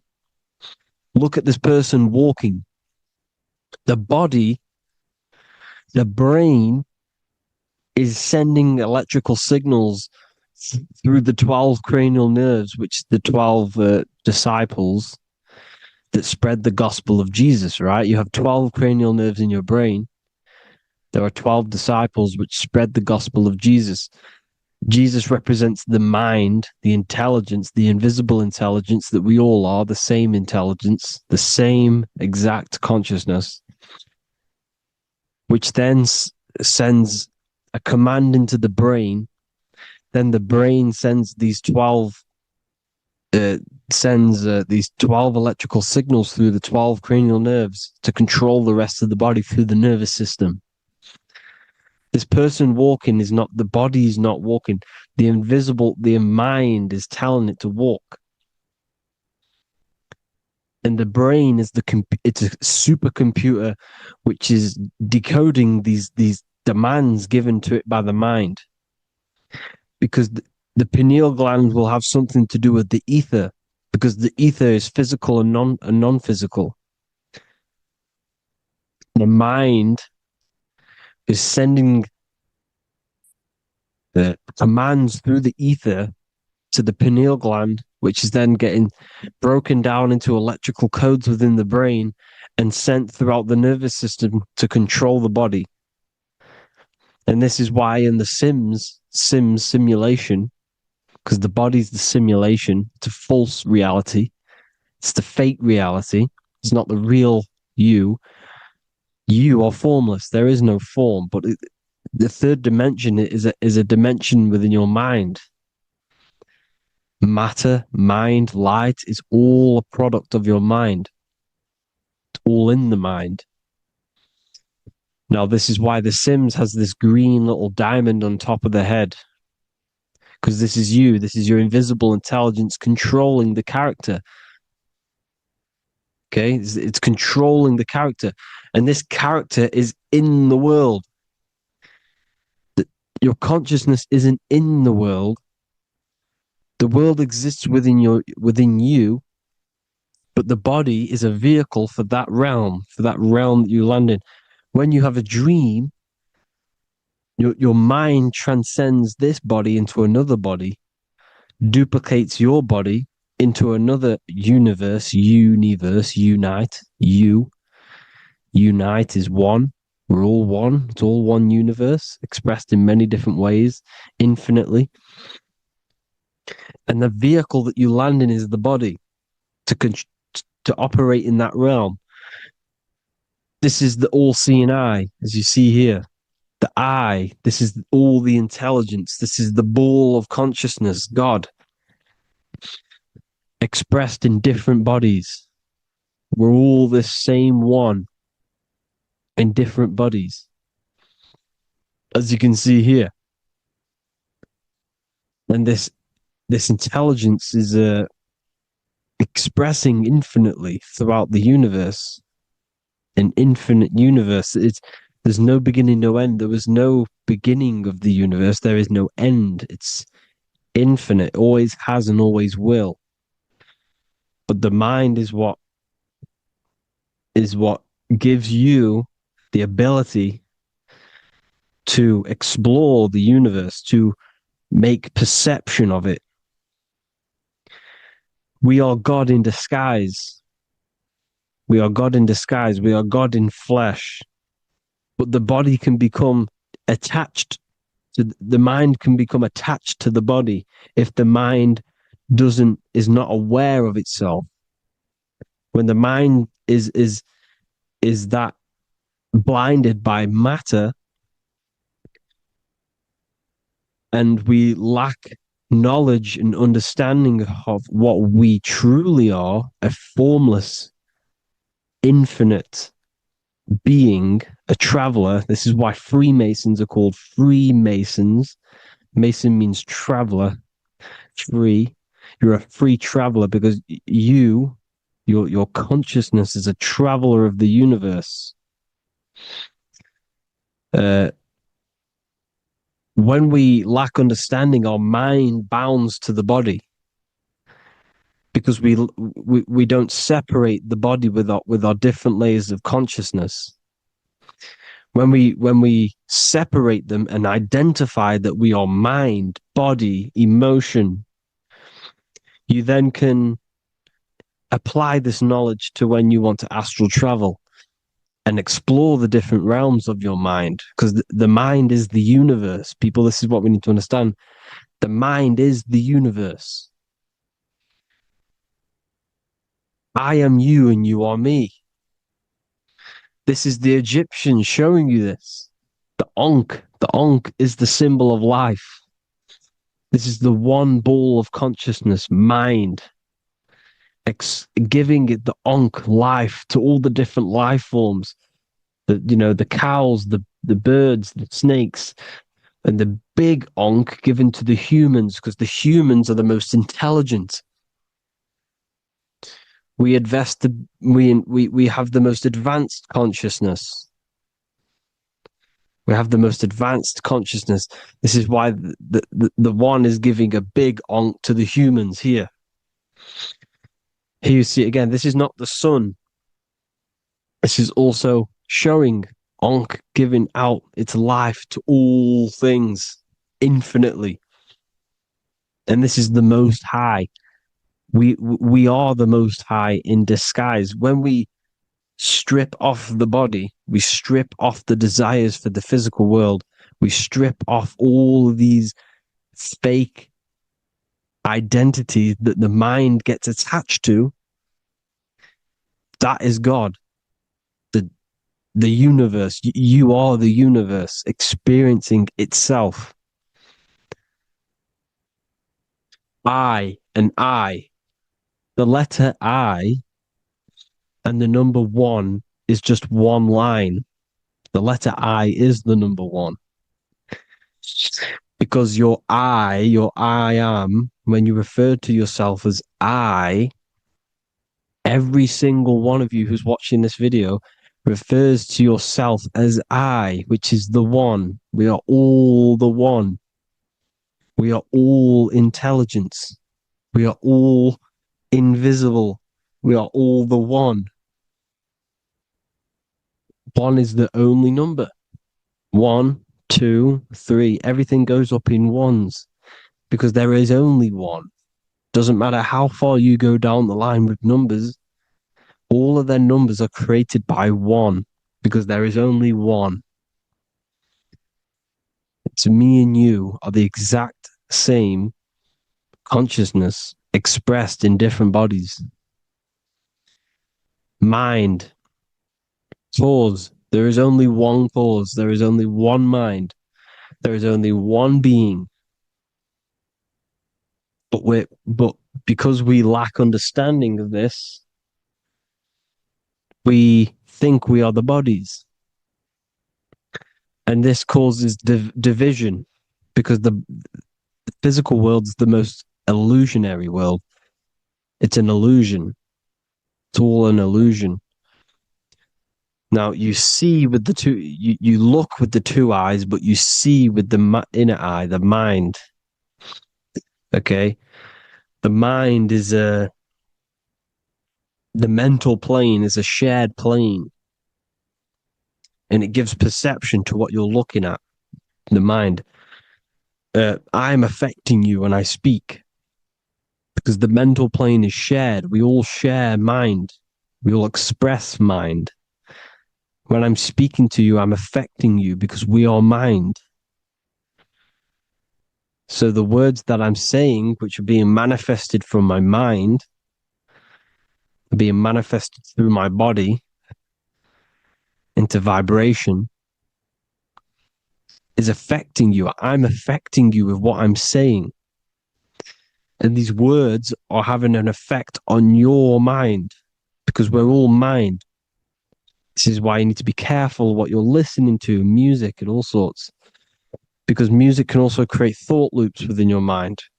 Because the chorus, we shouldn't be listening to choruses. Choruses are loops. And what they're saying in the chorus is being looped. And this can create thought loops within your mind. Go and listen to an old song that you used to listen to about 5 years ago, 10 years ago, 20 years ago. Go and listen to an old song and you guess what? You will get nostalgia. Why will you get nostalgia? Because that song will trigger the thoughts that you were thinking in that time of listening to that song. So songs with choruses create thought loops and they reprogram your subconscious mind. It's important why music is very powerful. Mine and mind, same word. See, language is the truth, people. This is why I use language in all of my presentations, especially the English language. It's riddled with occult truth. I is my me, I, you and me are I, one. We are not the name, we are I. Every single one of you is I because we are all the one, all mind. Now, the only thing that is truly mine is my mind. When you say something is mine, it's an illusion. It's not yours. The only thing that is mine is mind, my mind. Okay? It's my mind. It's the only thing. It's the same word, mind and mind. Like I said before, everything's one. Hot and cold is different degrees of the same thing, of the one substance, of degrees. The 7 colors are different frequencies of the one white light. Everything is one. There is only one. We are all one. Everything is one. Hot, cold, day, night. It's the same degree of one, which is mind. The mind's perception is what's giving it, labeling it hot or cold. The mind's perception of colors is what is giving it red or purple, hot or cold. There is only mind. The mind gives things perception. There is only one, that is mind. The conscious and the subconscious mind. The male and the female, these are married. The subconscious mind is your hidden part of the mind. Okay, it's hidden. You can't really, you can access it through different meditations and Reiki teachings, and dreams or manifestations of your subconscious. This is how you know mind and matter are one, because your mind creates matter in dreams. Your subconscious manifests everything in a dream, in the astral realms. The conscious is what you're conscious of, what you're consciously thinking of. So me, I am conscious that I am speaking into this mic and creating this video. My subconscious mind is the hidden part of the mind, which is speaking to my heart, telling it to beat. It's telling my food to digest. It's regulating all my blood. It's doing everything in my body without me being conscious of it. Without me being conscious. The subconscious is the feminine. The conscious is the male. The Bible, of course. Proverbs 12:4. Helpful, not helpful, an excellent wife is the crown of her husband, but she who brings shame is like rottenness in his bones. In the same way, husbands should love their wives as their own bodies. He who loves his wife loves himself. You can take that physically, you can take that literally, or you can take it metaphysically. See, the Bible's written in such a way where you can take it as your level of realization. He who loves his wife loves himself. If you love your subconscious, if you love yourself, you speak good about yourself, because your subconscious takes everything literally. If you say, I hate you to someone, your subconscious does not know the difference between me and someone else. It only thinks me, me, me. Why? Because mind is the only thing that exists. You are mind, I am mind. If I say, I hate you, you're saying that to yourself. Your subconscious picks that up and says, I hate myself. And that's telling your subconscious that's what you want. Because your subconscious manifests 90% of your behavior. The programs within your subconscious. Tying your shoelace is a program. You don't need to be conscious of it. You can just do it because it's a program. It's deeply interwoven in the subconscious. Driving your car, texting on your phone. You don't have to think about what letter. You just do it because you know where the letters are. It's a program. Therefore, if you look after your subconscious, they are a married couple. It's your wife. Your subconscious is your wife. And it manifests 90% of your daily basis thought patterns, actions, behaviors, emotions. All the things that all the trauma that you've experienced is stored within your subconscious, which is affecting you. So let's say you were in a car crash 10 years ago, and you had a really traumatic event, you really hurt yourself, and you had a very, very, very strong emotion that you felt of pain. That will still affect you today. And why? Because it will manifest into your behavior. How? Well, you'll be cautious of what cars to go in and who. You'll be cautious because of that event that stored within your subconscious, because of that feeling you felt was so painful and so strong. It's still manifesting into your behavior today. For example, you won't go in certain cars, you won't go with certain drivers. The subconscious stores everything, all your memories, the programs, and everything. So if you trick your subconscious, that's how you manifest your life.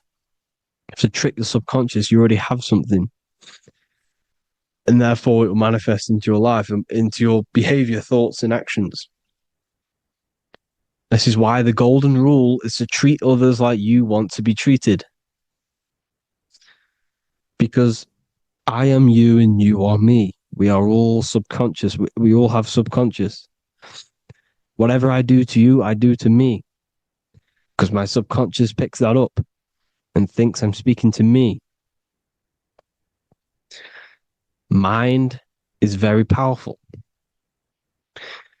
Whatever I do to you, I do to me. Treat others like you want to be treated. The golden rule. That is the only rule we need in this realm, in the universe. If everyone understood this rule and how the subconscious works and how karma works, we'd live in heaven on earth, the Garden of Eden, the golden age. As a man thinketh in his heart, so is he. Proverbs 23:7. Where your heart is, there will be your treasure. Your heart's the emotions. The storehouse of emotions is where you feel emotions. You have to let your emotions move through you, not become you. You can't let your emotions become you. Or except be like the sky and let them pass through you. Be like the clouds and the stars passing over. Let them pass through you. Do not let them become you. And this is how emotions can take over your mind. We are driven by, when a man is driven by emotions, he has no self to control. You must control the mind, because the mind can be corrupted. Because your thoughts are electrical in the brain. Your thoughts come from the mental plane. So how the mind works is that you place your attentions on something in the mind, and infinite information just flows in. Think about it. When you think of a certain topic, as soon as you think of that topic, information comes flying into your mind. Different ideas, ping, ping, ping. It's all connected. It's why we call it a mindset, because your mind sets itself to frequencies. And when we think of something, we tap into that frequency, and just the universe, the mind, the mental plane just flows in information based on that frequency and that thought. The universe is just information. All of the information out there, nothing is new. It's all there. You just have to tap into it. You can tap into these different thoughts, and it's all there. Everything already exists within the mental plane. You don't think anything. You receive thoughts. We all share the mental plane. We affect each other. I'm affecting you. Listening to me is affecting your mental plane, your mind. The physical plane is the lowest plane. It's the world of effect. Everything you see in the physical plane is the effect of mind. Like I said, the person walking is the effect of their mind telling the body to walk. The physical plane is the lowest dimension of your mind. Mother Earth, we are in a mother, we're in the womb still. the earth is feminine. It looks after you. It provides you with food for free. It grows on trees with water. It's Mother Earth. It's the womb. The dome above your head is your mother's belly. Okay, is your mother's belly. You're in the womb still. You're forever in the womb because your mind's constantly expanding. Because when the baby's mind figures out that there is a reality outside of its mother, it starts to hear the people on outside of its mother. What does it do? It figures a way out of the mother, and it becomes born again in the water, in a hospital, into the other world. It's the same with our minds. When our minds figure out there is other worlds beyond this physical, we explore them. The astral plane, for example. You figure a way out of the body. Because when you're the firmament, look at the word firmament, meant at the end. Firm is firm, something strong, something like a rock is firm. If your mind is firm like a rock, you will be stuck under the firmament. So, for example, people who are very programmed and can't think outside the box, they have a firm mind and they'll be stuck under the firmament because your mind is the only thing that's keeping you under the firmament. It's the only thing. When you're doomed, doom is dome. This is the dome, which is your head. Your head is the dome. Above your head, above the earth is the dome, the ethereal barrier. But that's just an external manifestation of your head. You don't leave the earth, you leave your body to leave the earth, because your body is the earth. It's a dimension within your mind. So when you're doomed, you're domed. Your reality is your level of realization. You realize something, or when you have an idea, the mind, in the EYE or I. Same thing, mind. It's all mind. Reality is your level of realization. You realize there's other worlds. That's your reality. Your perception's your reality. Mind in Latin is mens. Jesus was known as the fisher of men, which is the fisher of minds. He was fishing minds worthy of knowing the higher truth, the deeper occult knowledge. Jesus figured out that we are all God. And he got killed for it because in that age they were trying to suppress this information. Jesus figured out he was God because we are all God, every single one of you, and they killed him because we're all mind. We are not the body. We're the invisible intelligence, which is God. But you are not God if your mind is attached to this physical world, to the worldly pleasures.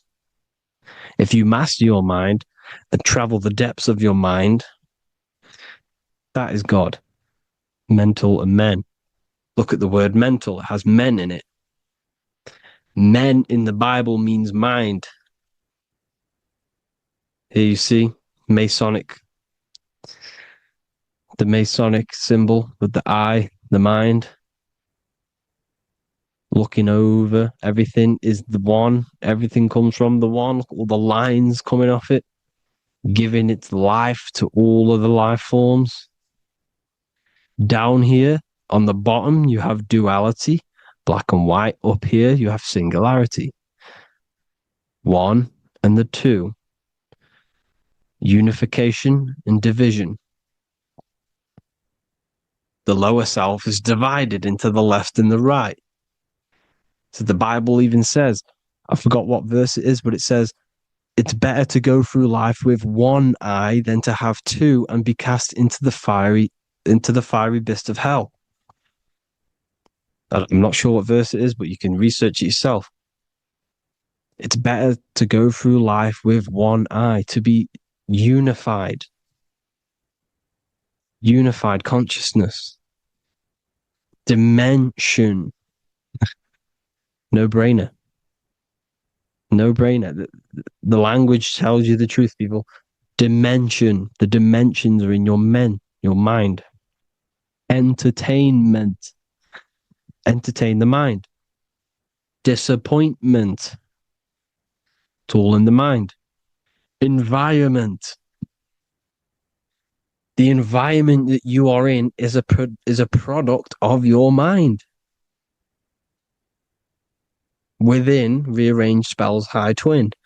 Within is your mind, and your external world is mirrored from the decisions you make in your mind. Advertisement, commitment, it's all meant, it's all mind. Everything is mind. Everything. So, this is important. The collective thoughts and collective beliefs. The collective, because we all share the mental plane. And because of this is why we are in a weakened state of consciousness at the moment. Because the collective thoughts and the collective minds overall are asleep. And they don't believe in anything. You see, everything is true within the mind. You think of something, it is there instantly. You think of a chair, it's there in your mind. You think of anything, it's there instantly. So everything's true within the mind. Anything can happen in the mind.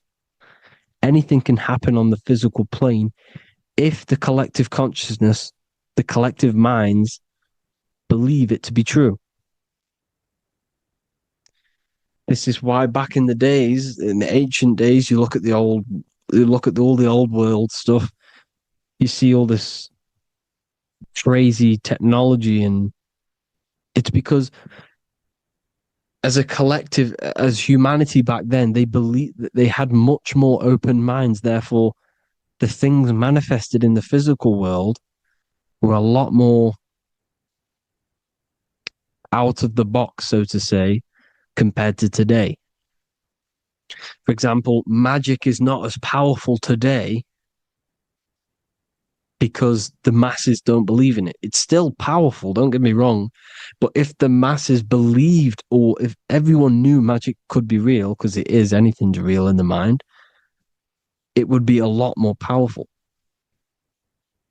You see?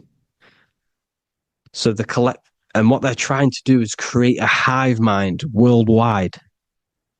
They're trying to make one religion, an external God.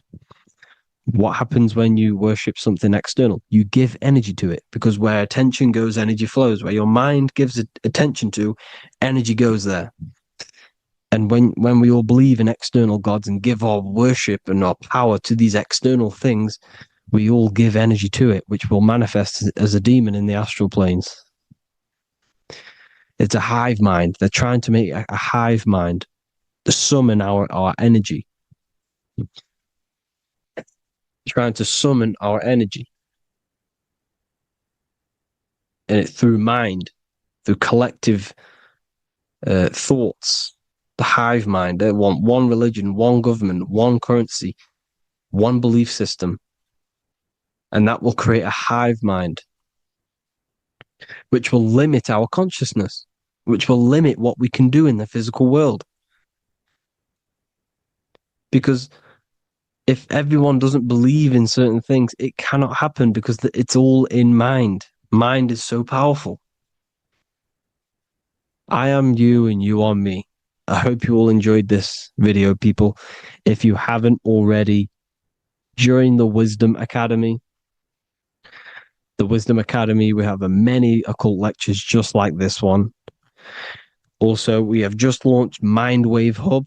If you want genuine frequencies genuine binaural beats, because the ones on YouTube, the ones on Spotify, Apple Music, they're all tuned to A440 hertz, which shuts down the right hemisphere of the brain. If you want to gain access to your true consciousness, your mind, you need to balance the two hemispheres and balance the chakras. You can do that externally by listening to binaural beats. If you want true frequencies, true binaural beats to hemisync the chakras, hemisync the brain, to gain access to the different dimensions of your mind, well, you can gain access anyway, but it's going to help you if you're trying to learn this. Join Mindwave Hub. The link will be in the description. Listen to the binaural beats, meditate to them, listen to when you go to sleep. They'll massively benefit you. Thank you all, people. Hope you had an amazing, lesson. Hope you learned a lot. And please subscribe. God bless you all.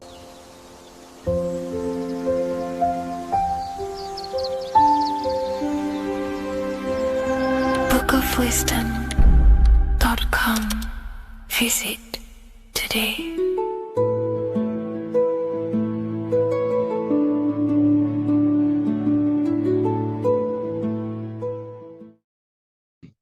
This one secret that is hidden and guarded within secret societies grants you profound power, which can fully transform your life and perspective on reality.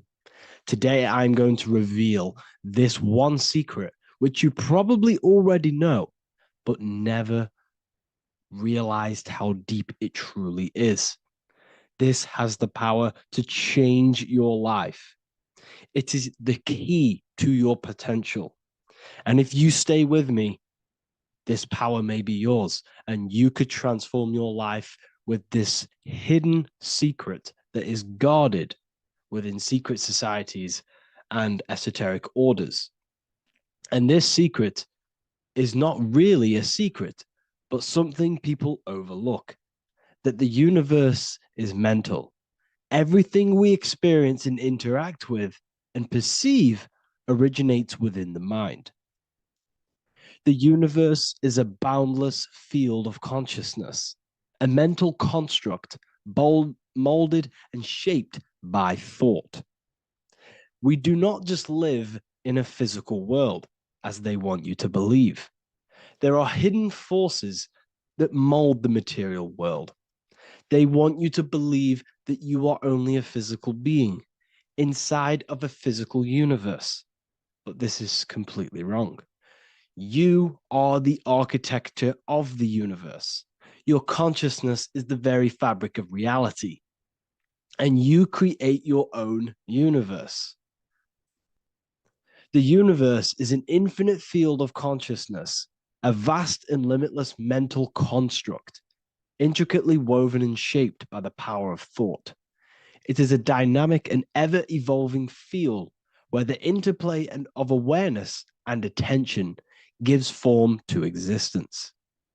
Within the boundless realm, every idea, perception, and belief contributes to the creation and transformation of reality itself. Each thought holds the power to transform reality. Your consciousness is the very fabric of reality. And this is shown in the symbol of the flower of life.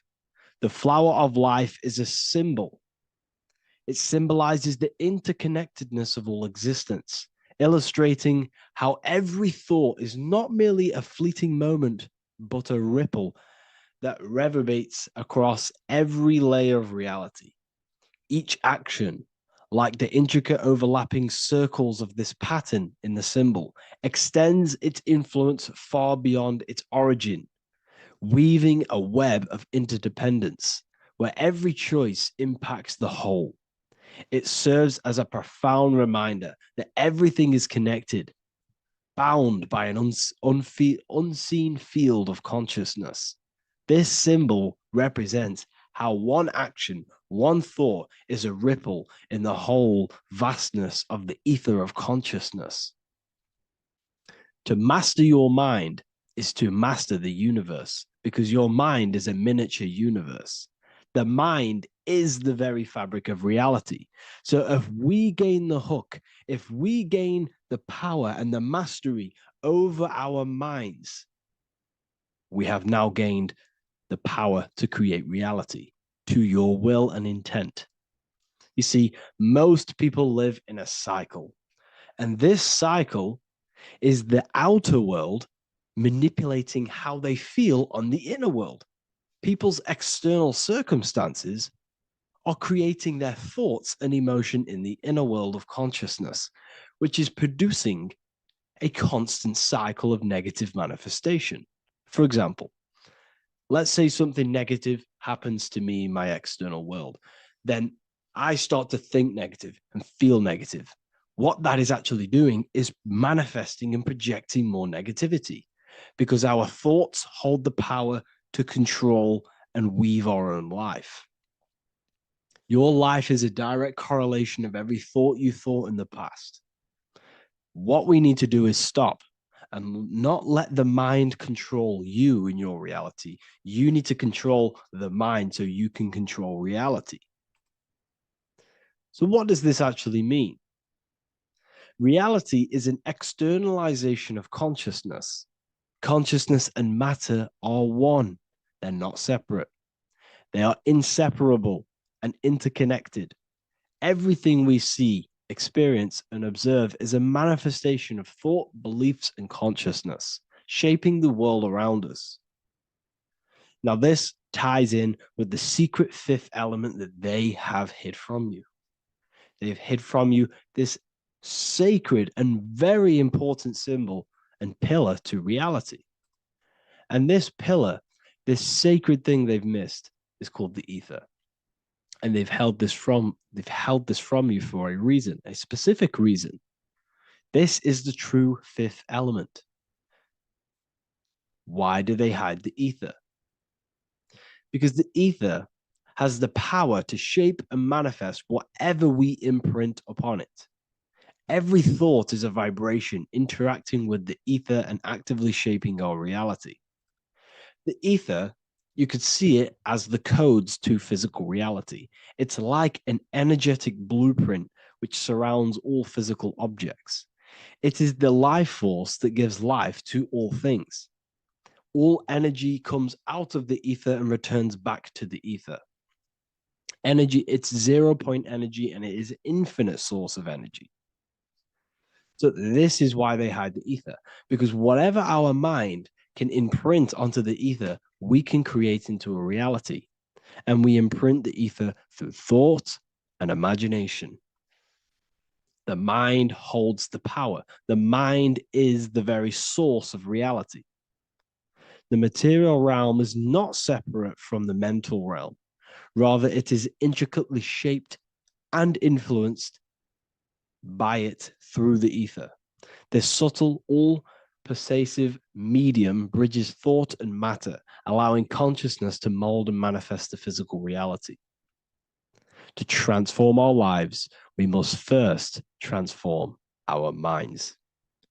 True change begins within, as our thoughts, beliefs, and perceptions shape the reality we experience. By shifting our mindset, we unlock the power to reshape our world and recreate the life we desire. This is the power of the mind, and this is the power that's been hidden from you. We're not taught these things in schools for a reason, because they don't want us all to be conscious creators.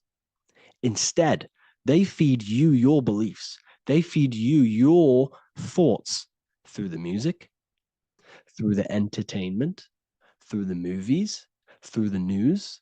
They're controlling your thoughts with this information. They're installing beliefs and information into your mind. So you are producing their reality. But this is what we need to stop. We need to take control. We need to stop consuming their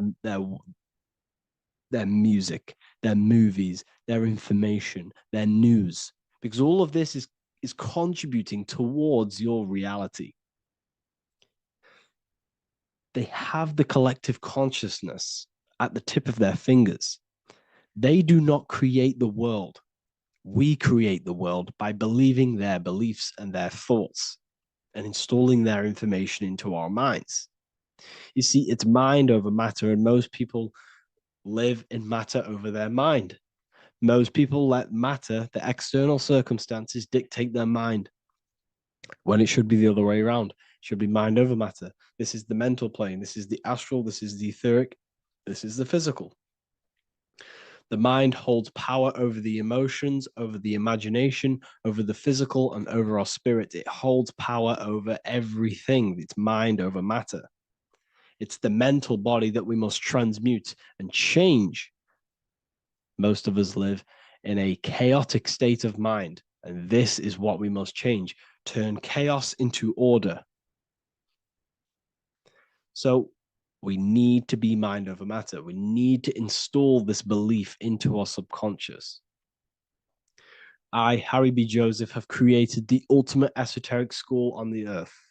As a member, you'll gain access to live mentoring calls twice a week, along with new lectures, books, and exclusive content released every week. Additionally, you'll have a full access to all my life-changing programs.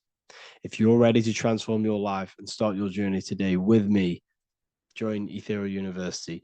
These are the campuses. We have the real lecture sections filled with lectures that you can watch. Manifestation Mastery, which teach you exactly how to reprogram your subconscious mind so you can live that reality. Sexual Alchemy, the path to empowerment of how you can transmute your sexual energy. The Real Library, where you gain access to powerful esoteric books, PDFs. Symbols of Secrets, an amazing course. The course that allows you to see beyond the veil that has been pulled over your eyes, the language of symbolism that secretly rules the world. I teach you how to read symbolism. Esoteric Exchange, live calls. You get to rewatch all of the old live calls. Mindwave Hub, this is a place of binaural beats where you can listen to infinite amounts of binaural beats. So you can meditate to them. Meditation section, numerology, health section, and electromagnetism. This is a life-changing place. And if you are serious, we only accept serious about changing your life and studying the occult and esoteric, this is the place for you. I've been there. I've been on YouTube looking around for valuable information, trying to find good accounts, good channels. It's very hard. I had to go through years of trying to find good information on YouTube. But what I've done is, instead of you searching around everywhere for bits of information and connecting the dots, I've put it all into one big place. You get your binaural beats, you get all the programs you need to walk the path of enlightenment to transform your life. I will connect with you on the inside, and I hope this lesson, this lecture, you gained some information, you gained some power from it. Please like and comment, or don't. It's up to you. If you have any reviews, if you have any ideas of lectures that you know, if you don't understand certain things, make sure to leave a comment and I can make a lecture about it. I can make a video about it for sure. I don't mind taking recommendations for videos. So I thank you all, people. Have an amazing day.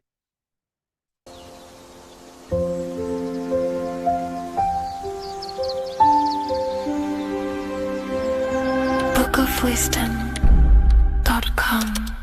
Visit today.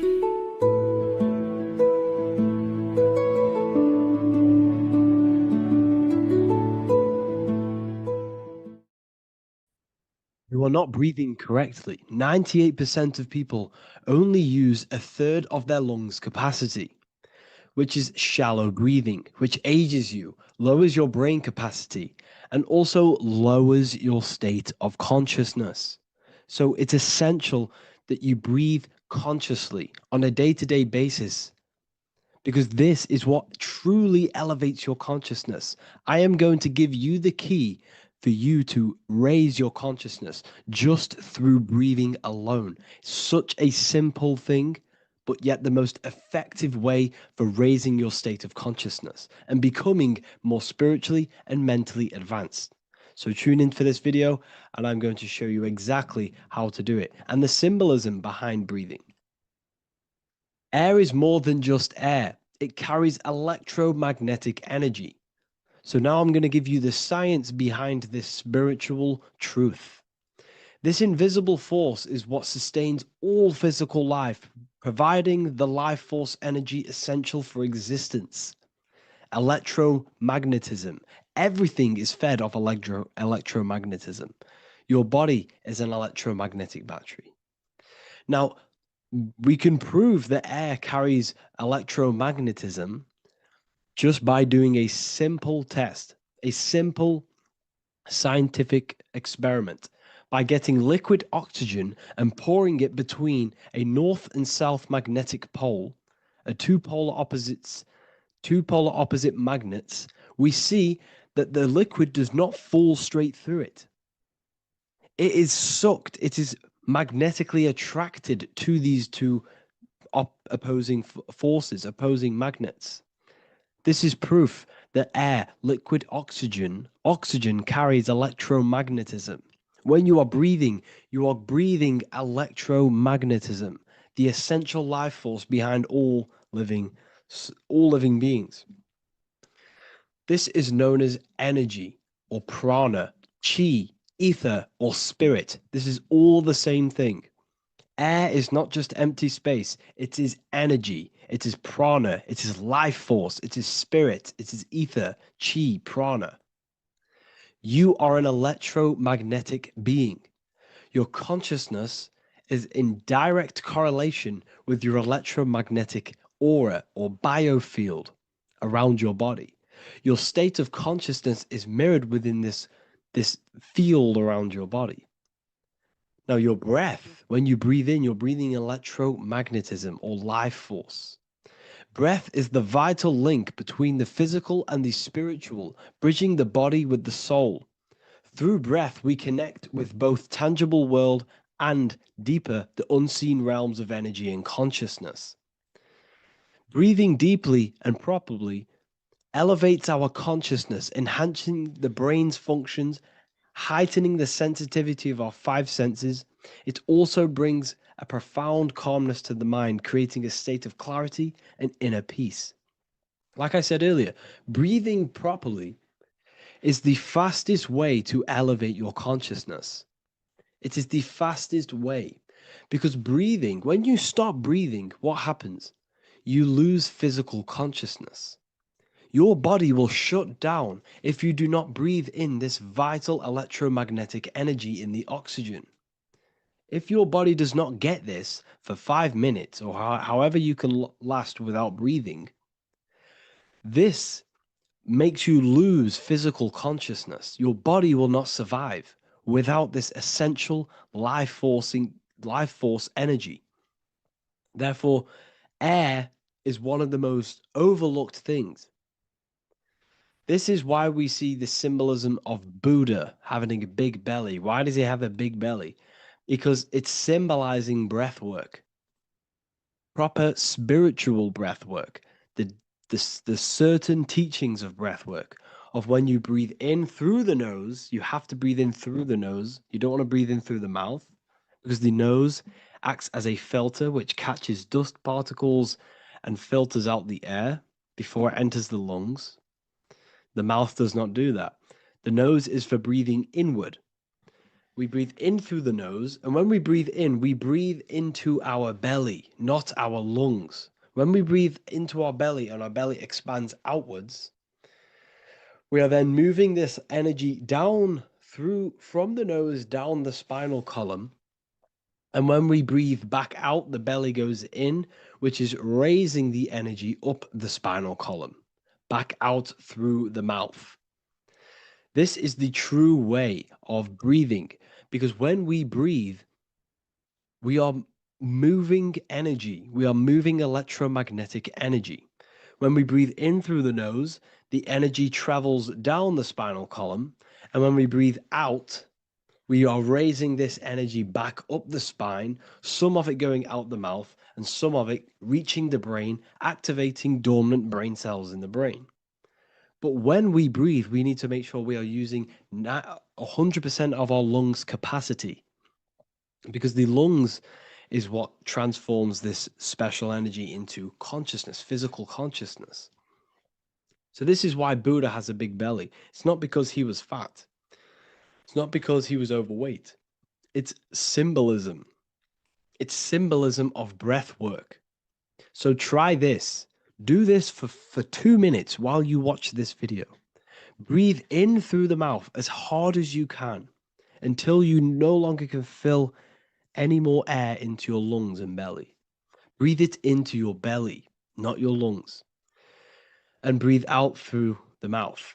Do this for 5 minutes or 2 minutes, however long.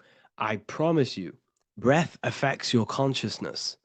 You will notice the difference. If you do it quicker, the quicker it'll affect your consciousness and you might go lightheaded. But that lightheaded is you activating your spirit, your energy body.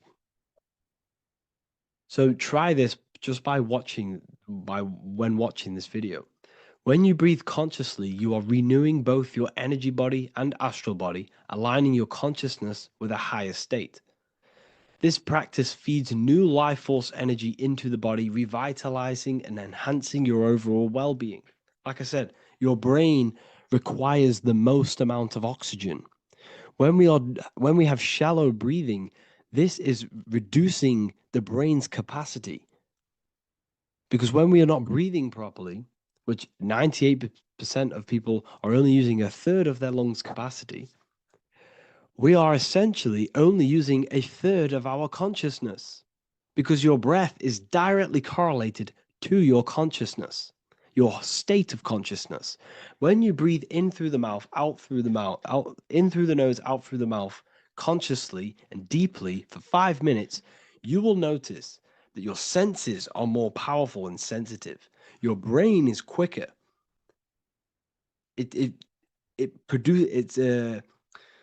What's the word? It processes information quicker. You become quicker. You become a superhuman, and you feel more spiritual because it activates your spirit, your astral and energy body. So when we meditate, it's definitely important to breathe in through the nose and out through the mouth as deeply as possible to align with a higher state of consciousness. And this is the easiest way to separate your consciousness from the body. When you breathe in deeply for long periods of time, while meditating, while taking no thought, when no thought is present and you gain a rhythm of deep breathing, this is the gateway. This is the gateway to opening your consciousness. Because when you stop thinking, other aspects of your consciousness can open up. All of our lives we've been thinking, which is blocked off the higher states of consciousness. So breathing is very, very important. It affects our overall well-being. And this is Yahweh, the in and the out of breathing. When we breathe in, this is Yah. You can hear it. It sounds like Yah. And when we breathe out, that is Way. This is the name of God, apparently. But God is within you. You can connect with God. You can connect with source consciousness within you by breathing, by raising your state of consciousness through breathing and meditation. This is why the Bible tells you the Spirit of God has made me, and the breath of the Almighty gives me life. You are consciousness. You are God. You're an extension of God's consciousness. Job 27:3. As long as my breath is in me and the Spirit of God is in my nostrils. The Spirit of God is through breath. John 20:22. And when he said this, he breathed on them and said to them, receive the Holy Spirit. The word spirit means breath. In Greek, Hebrew, Latin, it all means breath or wind or air. The Holy Spirit is a certain way of breathing, a breathing technique that elevates your consciousness, that syncs you up to a holy consciousness, an elevated state. That is the Holy Spirit. That's why it tells you in the Bible, when he said this, he breathed onto them. He breathed onto them and said, receive the Holy Spirit. You must breathe to receive the Holy Spirit. When you breathe, you are renewing the body's energy. You're taking in new life force, which is regenerating your cells, regenerating your brain, nervous system, and also connecting with consciousness, pure consciousness. This is not something that we should be doing during meditation. Yes, it is. We should be doing it during meditation, but this is something that we need to apply all of the time. This is the fastest way you can raise your consciousness. I just want to say, all of this knowledge is inside of the Book of Wisdom, Volume 2. Make sure to give a like and a comment on this video to help the algorithm. And let me know what you think about the last book or this book if you have read them, to let the new people know what they're looking at with this book. This is truly life-changing. The Volume 2 and Volume 1 is truly life-changing. You can get them in a bundle also. Learn hidden knowledge inside of the Ethereal University. This is where truth seekers belong. I'm not here to try sell you this, but this is the place for truth seekers. And if you are serious about your spiritual journey and serious about gaining knowledge, which gives you the advantage over life, join Ethereal University. This will definitely help you. Thank you for watching this video. Please leave a like and comment. Make sure to give me any suggestions on videos you want me to make in the future. Thank you all.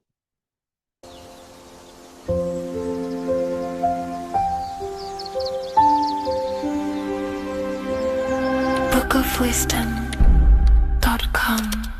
Visit today.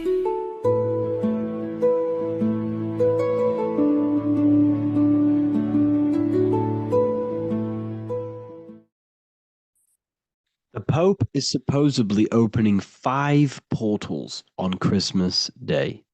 Now, I know this video is a bit late, but I'm going to be commenting on what I think this symbolism and this ritual truly means and what they are trying to do to society with this symbolic ritual.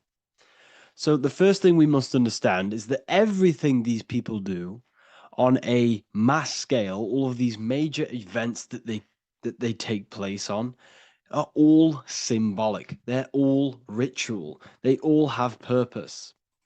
Okay? So when we look at the locations of these 5 doors that are in Rome, we actually see the sigil of Lucifer when we connect the dots of all of the 5 door locations. This is the sigil of Lucifer. Lucifer is not what you think. Lucifer, sigil of Lucifer, represents the outline of the human brain and our visual perception field. Now, the human perception field is how our brain interacts with the external reality. Our external reality is not physical. The only thing that exists outside of you is pure energy, formless, vibrational energy and light. Your brain is an energy decelerator. Your brain decelerates this light, this energy, into a material reality or perception that you can interact with. You don't look into the external world. The energy, the light, enters the eye retinas, goes through the optic nerve, and travels to the back of the brain called the visual cortex. And the visual cortex is what shapes your visual screen. Now, if you are seeing the screen, this means that you are not the body, you are not the brain, you are the perception observing the screen that you are seeing. You are the eye behind that, you are the person behind that. So what this is actually symbolizing is perception. This is a symbol of perception, of perceiving the material plane, of how spirit interacts with matter. Now, what's Lucifer? Now, the word Lucifer means the light bearer. He's known as the light bearer. The word Lucifer originates in Latin. Luci means light, and fer means to bring. It's the light bringer, the eyes, the visual perception of the light bringer to your reality. You see, everything outside of you is light. You are made of light. The word hue man means light. Hue means color, which is a form of light. And man means manifest. We're light manifested into material form. Every single one of us is Lucifer. When we fall for the material world, The material world, the external world, is an illusion. It is the false world. It can elude you. It can make you fall in love with the material things, material pleasures, lust, money, fame. These things make you fall. This is the fall of Lucifer. This is the mythological story. This is the symbolism behind Lucifer. It's you. Are you falling for material pleasure because you are a divine spiritual being from the higher planes, not from this plane? Now, if you let your divine being fall for this material plane and fall for the evil that can take place in this plane, then you are Lucifer. It represents the false light, the false reality. This symbol, the sigil of Lucifer, it symbolizes the interplay between light, consciousness, and the perceptual experience of the physical reality. The external world is truly internal. What we visually perceive is essentially light waves carrying information, which then gets processed by our brain, the central computer of our nervous system. Okay? So, how many doors are open? 5 doors. So 5 is the number of perception as well. 5 fingers on each hand, 5 points on the human body, 5 toes on each foot. We have 5 senses. 1, 2, 3, and 4, they're spiritual numbers. 6, 7, 8, and 9, they're material numbers. 5's the gateway. 5 is the middle bridge of how our spiritual self interacts with the physical self, how spirit interacts with matter. So this ritual is symbolic of perception. This is maybe bringing in a new perception. A new event will happen after this, a new perception of the world. Or personally, I think this ritual was to obviously shape the collective consciousness, because your reality is an externalization of your inner consciousness. It's simply just a mirror. Your material life, your material world outside of you is simply a mirror reflecting with mathematical and geometric precision of your internal consciousness. Your consciousness is creating and causing the effect called reality, physical reality. Your life is a result of every thought you thought in the past. Therefore, with that being said, everyone who perceives this ritual of, the Pope's opening 5 spiritual portals, who's letting in demonic energy into the world, they're going to let demonic energies and demonic spirits all in the world. Well, what if I told you the only portal they're opening is a portal in your own mind for negativity? By you believing in negative forces coming into the world and going to possess everyone, that's opening up your own mind. The collective spiritual community has been brainwashed in thinking there's going to be demonic energy. Therefore, what will happen? There will be demonic energy. Not because the Pope opened up a portal to the demonic energy, it's because everyone opened up their own minds to the demonic energy. Therefore, we as a collective consciousness shape the external world on a macrocosm scale. For example, the microcosm is your personal life. Your personal life. You have created it through consciousness. Your belief system is just externalized in your world. But on a collective scale, we all believe in money, for example. And because we all believe in money and we believe that this piece of paper holds value in our minds, okay, in the mental plane, this has an effect on the physical plane by shaping the physical plane by being ruled by this belief as on a macrocosm scale. Yes, I know that money doesn't exist. It's just a belief in my mind. But that doesn't have an effect because the collective consciousness believes that money has effect, has power. When it doesn't, it's just a piece of paper with a belief behind it. If the collective consciousness stopped believing in money, then the collective consciousness would have broke the spell and we would have no longer had a material plane ruled by money. You see, our beliefs is ruling and shaping our physical plane. This physical world outside of you is truly just an effect of the mind, an effect of our consciousness, our inner world. So I believe this ritual was done to change our perception, to make us think the Pope is bringing this spiritual energy and negative forces into the world. And it's just simply us creating the negativity in the world by believing in this, by thinking this. Remember, they have the power to send messages into millions of people's minds through media. And then messages are then believed, and that belief is shaping our world. What have I told you? That the New World Order is not manifested by the elite, it's manifested by you and us. We're all manifesting the New World Order. They can't manifest it. We can, because we are the ones believing it. We believe it. It is reality. It shapes our own prison.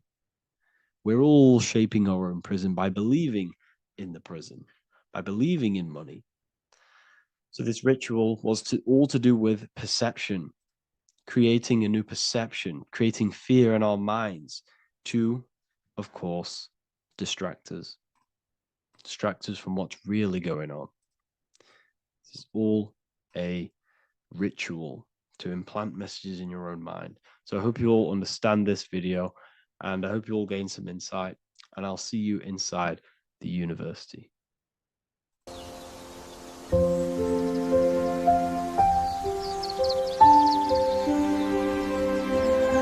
bookofwisdom.com.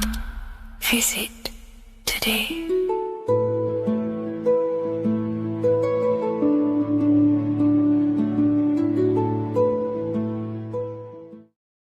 Hello, Seeker. Welcome to Revival of Symbolism, a channel devoted to the language of esoteric symbolism, guiding you to discover yourself and expand your consciousness into deeper realms of thought.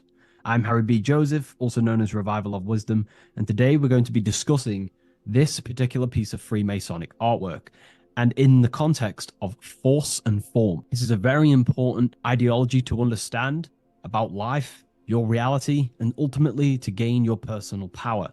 So if you want to gain your personal power, you have to understand force and form, which is one of the most basic understandings and teachings within the occult schools of thought. So if we look at this piece of artwork that we have here on this Freemasonic drawing or painting, whichever it is, we see in this context force and form. Now, there is a lot going on in this piece of symbolism. There's so much more than just force and form. However, in this video, we're just going to be breaking down the force and form aspects so you can gain an understanding. Here at the very top, we have light rays. This represents force. Here below, you have the physical manifested plane, form, force and form. All creation is force and form. It is the interplay of force and form. Force is the invisible energy that moves, and form is the pattern that contains and directs that movement.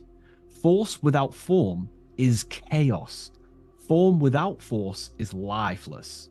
So without any force, there would be no movement or manifestation. Without form, there would just be chaotic forces within the universe.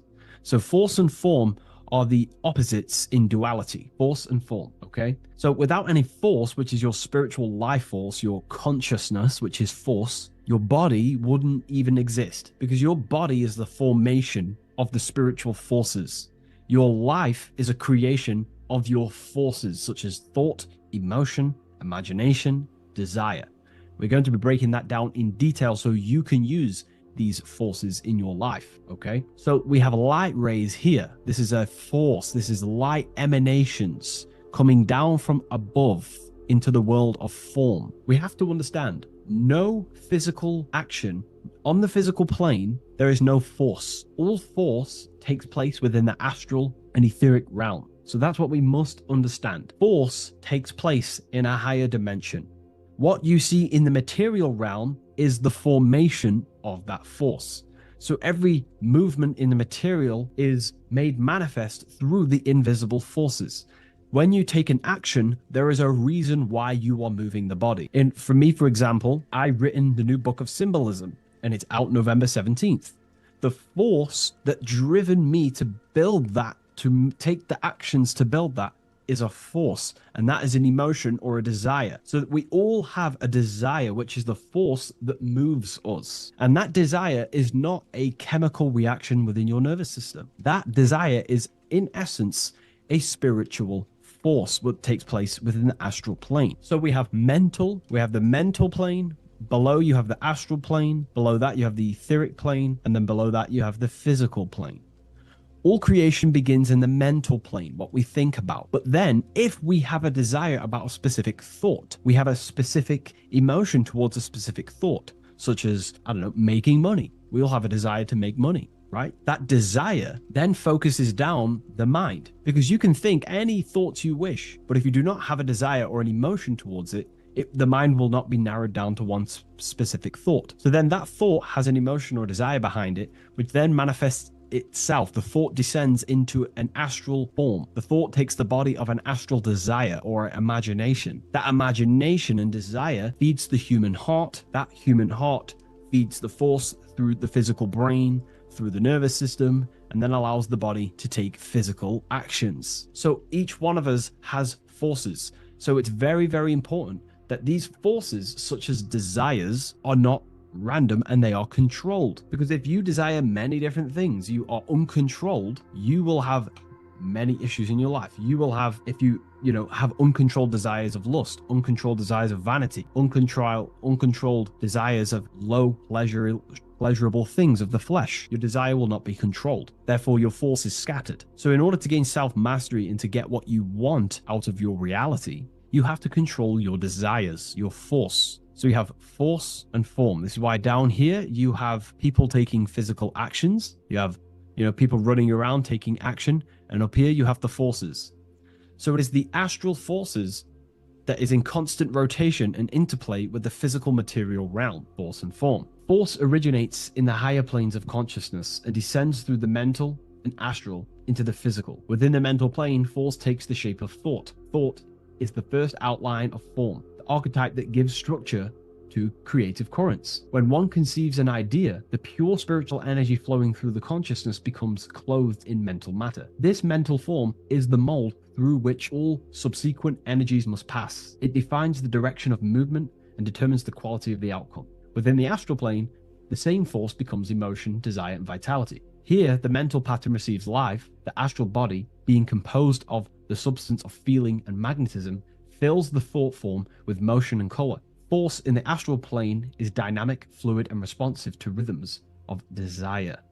If desire is pure and unified, it directs energy faithfully into the form conceived by the mind. If desire is scattered or conflicted, the astral force distorts the form, producing confused results in the physical world, confused actions, chaotic actions, if you do not have your desires and your heart under control and your emotions under control. Thus, the quality of one's emotional life determines how effectively forces passes through the pattern of thought. So the emotional quality of life, of your life, is determining your actions, because we all take action on what we care about, on the force that is driving us. So we must unify our heart with the higher mind, with higher thought. Thoughts that are not selfish, thoughts that are not egotistical. In the mental plane, there are three subplanes. We have higher mental plane, middle mental plane, and lower mental plane. Higher mental plane is higher thought. This is what people call the higher mind. A lot of people say the higher mind, but they don't know truly what it is. A lot of spiritual people will just throw these words around. The higher mind is simply the mind that exists within the higher mental plane where higher thoughts take place. Thoughts that are guided with love, that are guided with selfishness, without being selfless, thinking with, without being egotistical.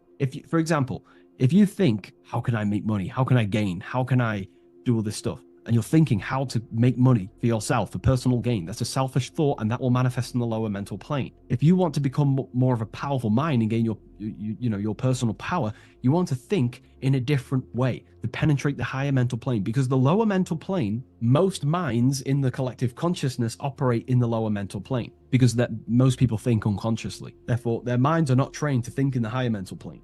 So most people dwell in the lower mental plane. This is where all the lower thoughts are. There's not very good ideas because the collective consciousness is there. Once you start to raise your mind, you then start to learn to think differently. Instead of thinking, how can I make money? How can I gain? How can I, get this? Think differently. Think on a collective scale to penetrate the higher mental plane. Think, how can I benefit the world?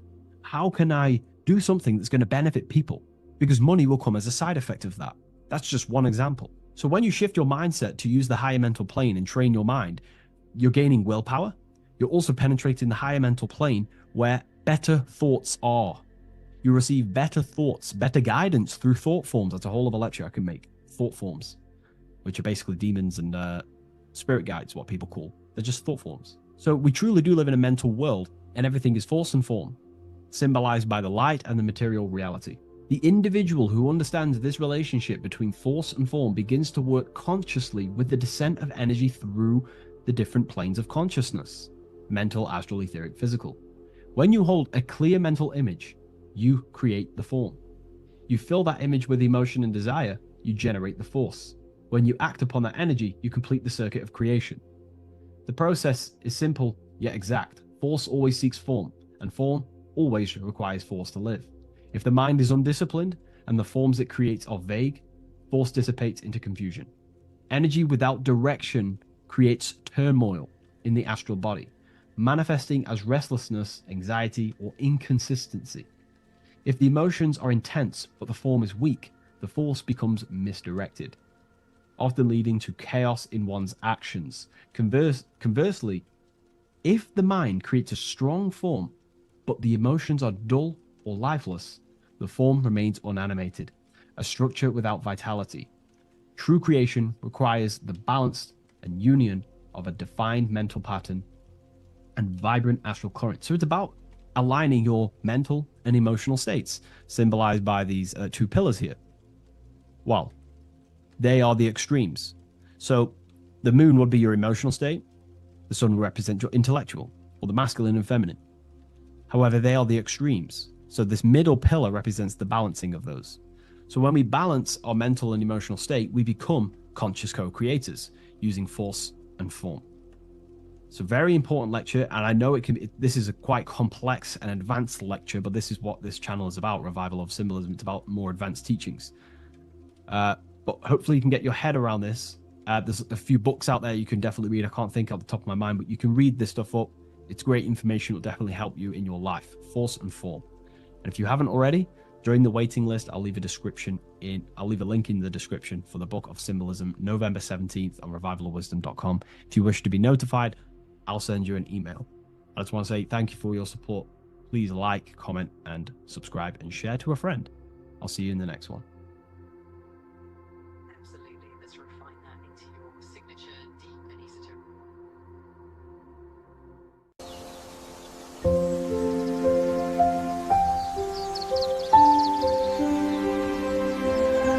Bookofwisdom.com. Visit today.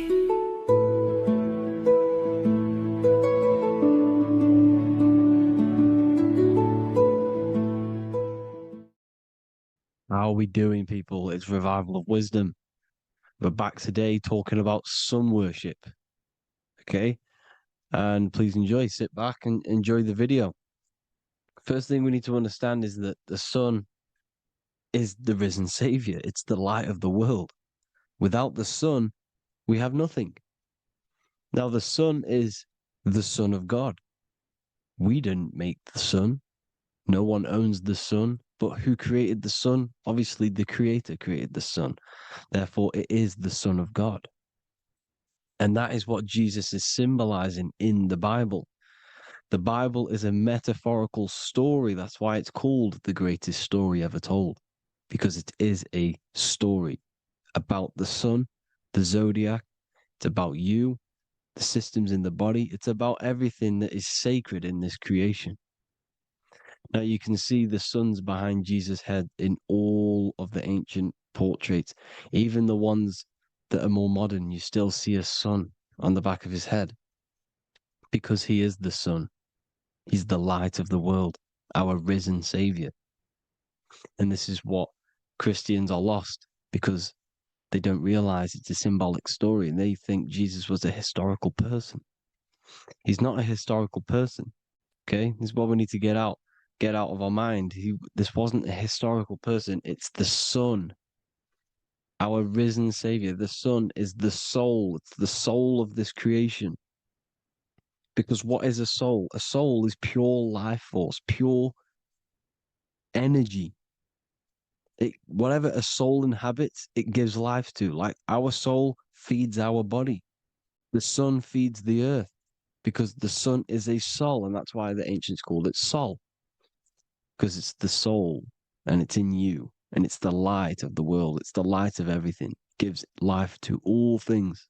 Here's Jesus and his 12 disciples. The 12 disciples symbolize the 12 zodiac signs. Aries, it rules the head region because the 12 zodiac constellations rule specific regions of your body. Aries, the ram, you have a cerebrum in your head. This is Aries on the head of the table. His Gemini rules the arms and the lungs. The two twins, Gemini. He's holding up two hands for the two hands and arms. The twins. Cancer has a knife in his hand. It's not so clear, but he has a knife in his hand. Cancer is the crab. Crabs have claws. And he's pointing at Virgo's Adam's apple, saying there's no Adam's apple there. It's a woman. Who's the sixth sign? The sixth sign is Virgo, the Virgin, the only woman in the painting. Now notice how there are 3 people in 4 groups for the 4 seasons and for the 3 months and 3 zodiac signs in each season: spring, summer, fall, winter. Matthew, Mark, Luke, and John with the suns on the back of their heads because it's the 4 states of the sun. The 4 states of the sun. Now, 6th sign, Virgo, the Virgin, the only woman in the painting with no Adam's apple. Then we have the sun, Jesus, red and blue, red shift, blue shift, electromagnetism. The ancients knew this. He's got one hand open, one hand down, because the sun gives and retrieves. The sun rises and it falls. It gives, then pulls away. That's what the sun does, and that's what he's doing. His arms are out, symbolizing the rays of the sun, casting down onto the earth, giving and then receiving. Libra, his 2 hands are equal, he's holding his arms out equally, because Libra is the 2 balanced scales. Libra is when the sun is balanced between the summer and the winter. It's being judged. The sun isn't balanced. That's what Libra is, the 2 scales. Capricorn is the goat. Goats have 2 horns, and you can see the 2 horns on his head here. See? So this is astrology. This is what Leonardo da Vinci is depicting here. It's astrology. He knew the story of the Bible is all astrology. It's all based on astrology. The Son of God, the real Son. Now here are some Bible verses. I am the light of the world. Obviously, that's the sun. What other light is there that lights up the world? The moon can't do it. It's the sun, the one and only Son, our risen Savior. Because if the sun didn't rise, we'd all be dead. So it's our risen Savior. And it dies for our sins every night and then gets reborn every day. Now Jesus calms the storm. Mark 4:35-41. The disciples are all on a boat and there's a heavy storm. But Jesus is asleep. The disciple says, Jesus is asleep. We need to awake him. They wake up Jesus, and Jesus got up and rebuked the wind and said to the waves, quiet, be still. Then the wind died down and it was completely calm. Well, when Jesus was asleep, this is the sun not being risen. It's not risen yet. because in the night times, that's when the storms happen on the sea and the ocean. And when they awake Jesus, Jesus rises because he's the sun. He rises and everything calms, because when the sun comes, the storms go. You see? So it's the sun. It's all about the sun. Here's another, Luke 22:10. A disciple asked Jesus, when will we know it's the end times? And Jesus says, as you enter the city, a man carrying a jar of water will meet you. Follow him to the house that he enters. Well, this is clearly talking about astrology, the topic that Christians think is satanic, when they don't realize the whole thing's based on astrology. Because the end times is the end of Pisces, which is the two fish, which is the age we've just gone out of. And you can see all these ancient churches here with two fishes, because they knew it was the age of Pisces. There's an ancient artwork with the two fish, Pisces. And the end times, as it talks about in the Bible, when Christians think the world's going to end or something.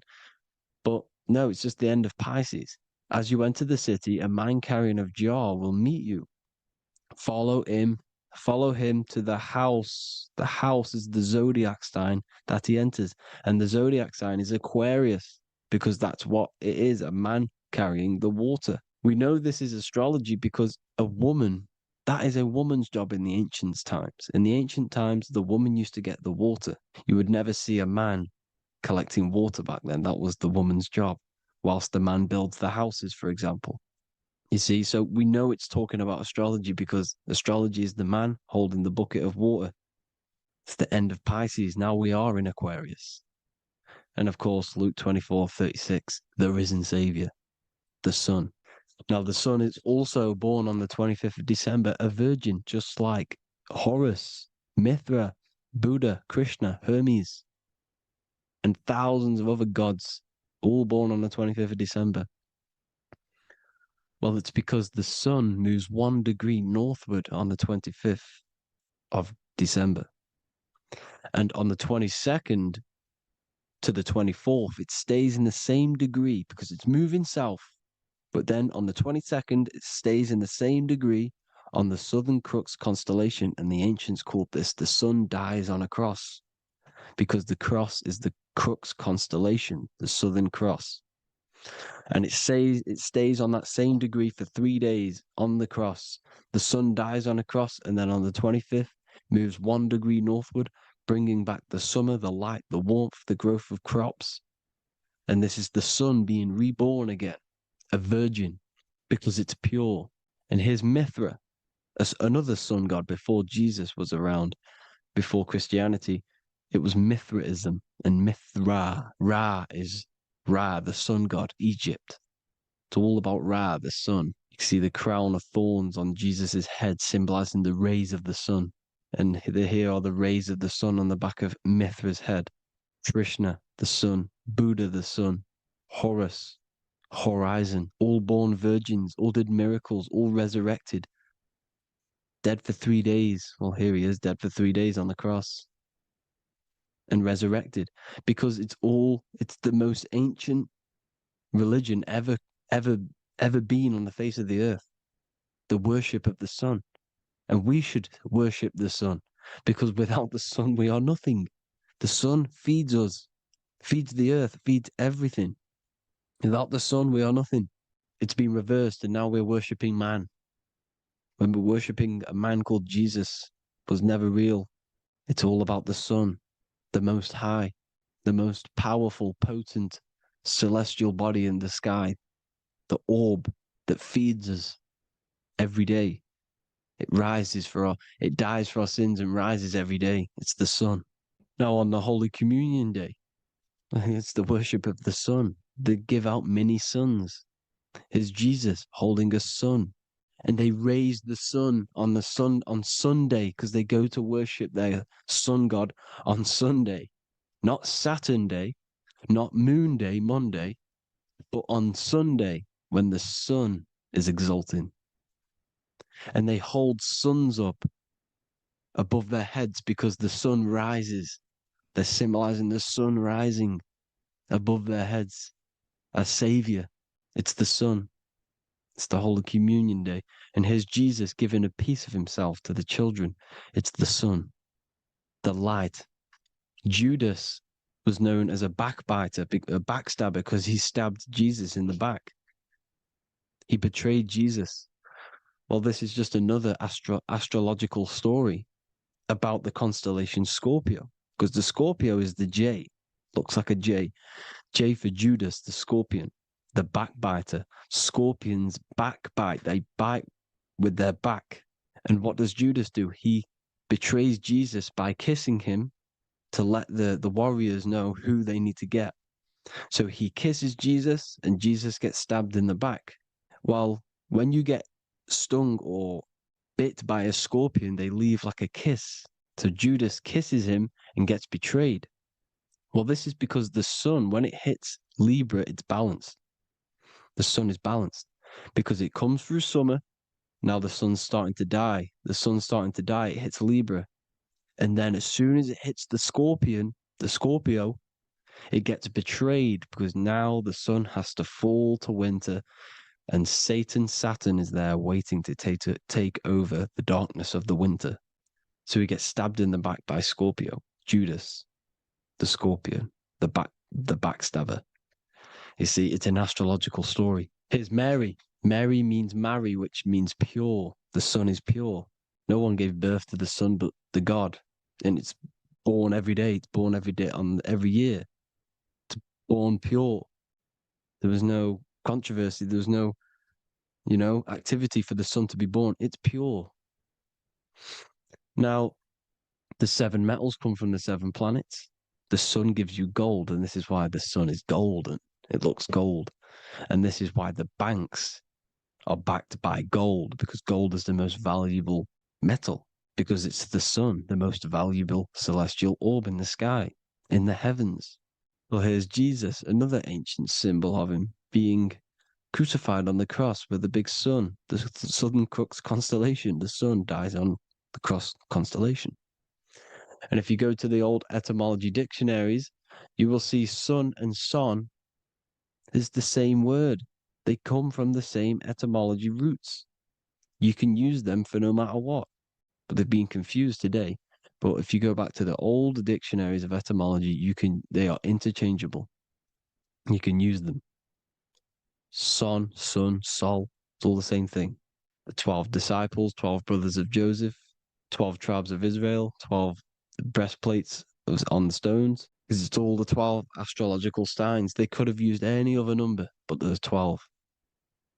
Because 12 is the mind, which is God. 7 is the number of matter, which is man. 7 energy centers in the body. 12 cranial nerves in the brain, because it's the mind. 12 is the 12ness. The zodiac is literally the mind of God, the signs of God. Now here we see here, Job 38, 31 to 33. Can you lead forth a constellation in the season? He's asking you, can you read the sky? Can you read the heavens? Canst thou bring forth the Mazzaroth in its season? Mazzaroth means 12 signs, the zodiac. Why did they translated every single Hebrew word in the Bible into English, but they decided to leave out Mazzaroth? Why? It's because if that said zodiac, Christians would have a different view on the Bible, but they leave that out. But Mazzaroth actually means the 12 signs, the zodiac, and the stars means sign. The word stars means sign because the stars are signs, things to come, which is off in Hebrew, which means sign, things to come. You see a sign on the road, it's something coming. But God is saying, what does he say? To qualify as a director, a judge of man's life on earth, one must be able to govern the heavenly bodies that rule the earth. It's telling you to read the heavens. We need to read the heavens. Astrology, the 12 zodiac signs, the mind of God. It's telling you, read the Mazzaroth, read the zodiac, because they are things to come in your life. They are signs. It's not satanic, it's made by God. God said, let there be lights in the firmament of the heavens to divide the day from the night, and let them be for signs. Signs are things to come. the 12 zodiac signs. It's all about astrology. Here's Mary holding the sun. His son, her son. It's the sun in the sky, the one and only, the most high, the soul, the solo because it's on its own, the most powerful, Ra, radiance. Here's the Pope holding the sun. All three popes holding the sun because they're sun worshippers and they know the true meaning and origins behind Christianity. Sun worship. Here's the Vatican is a sundial. Yes, this is literally a clock. Your watch is a sundial.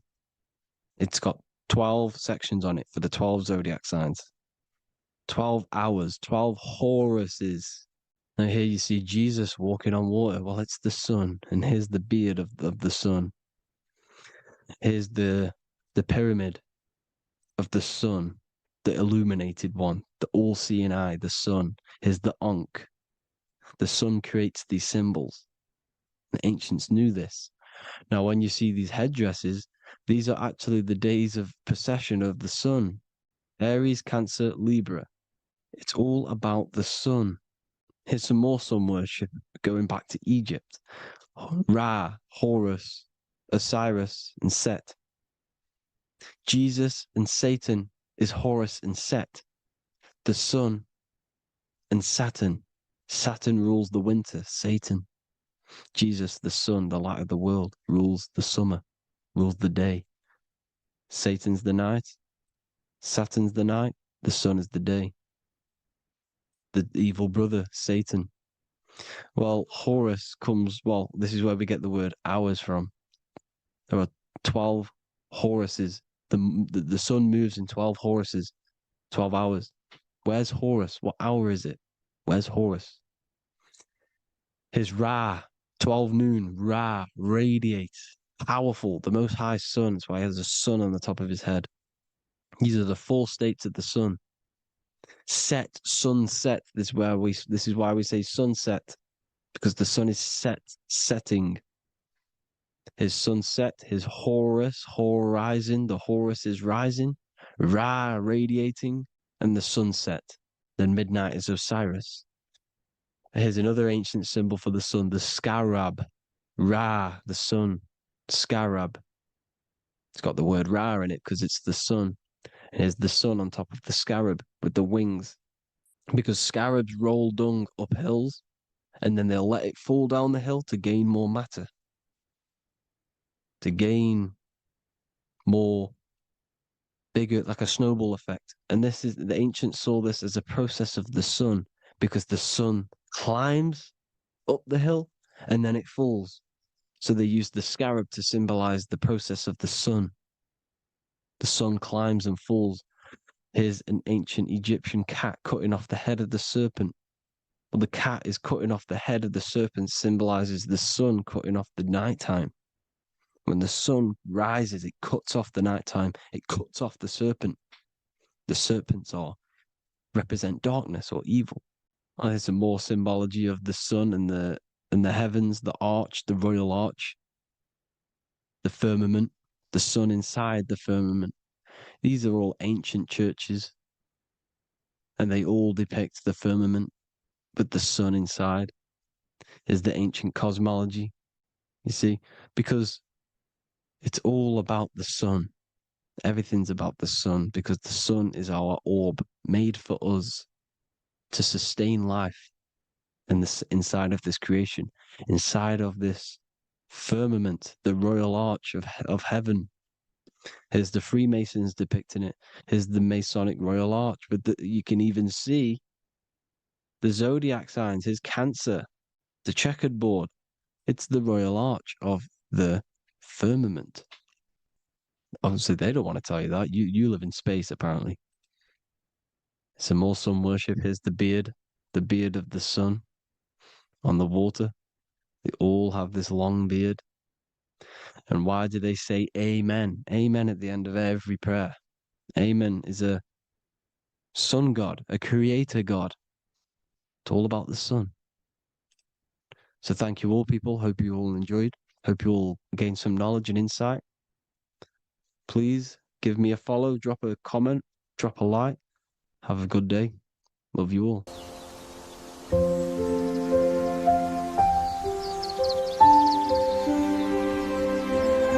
bookofwisdom.com.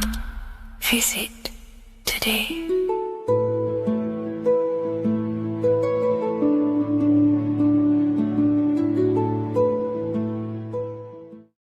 What is good, people? It's Revival of Wisdom. Today we're going to be talking about Saturn.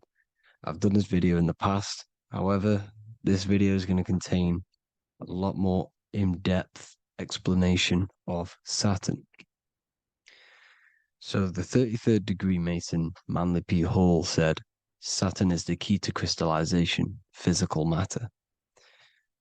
Light is matter, matter is light. They are interchangeable. Low vibrating light turns into matter, high vibrating matter turns into light. And Saturn is the god of this world, this physical world. He crystallizes light into matter. This is symbolized as the Masonic checkerboard, matter and spirit, matter and light, light and matter. He's also the god of time, destruction, justice. He creates and destroys, because all things in time die. He creates and destroys you. So,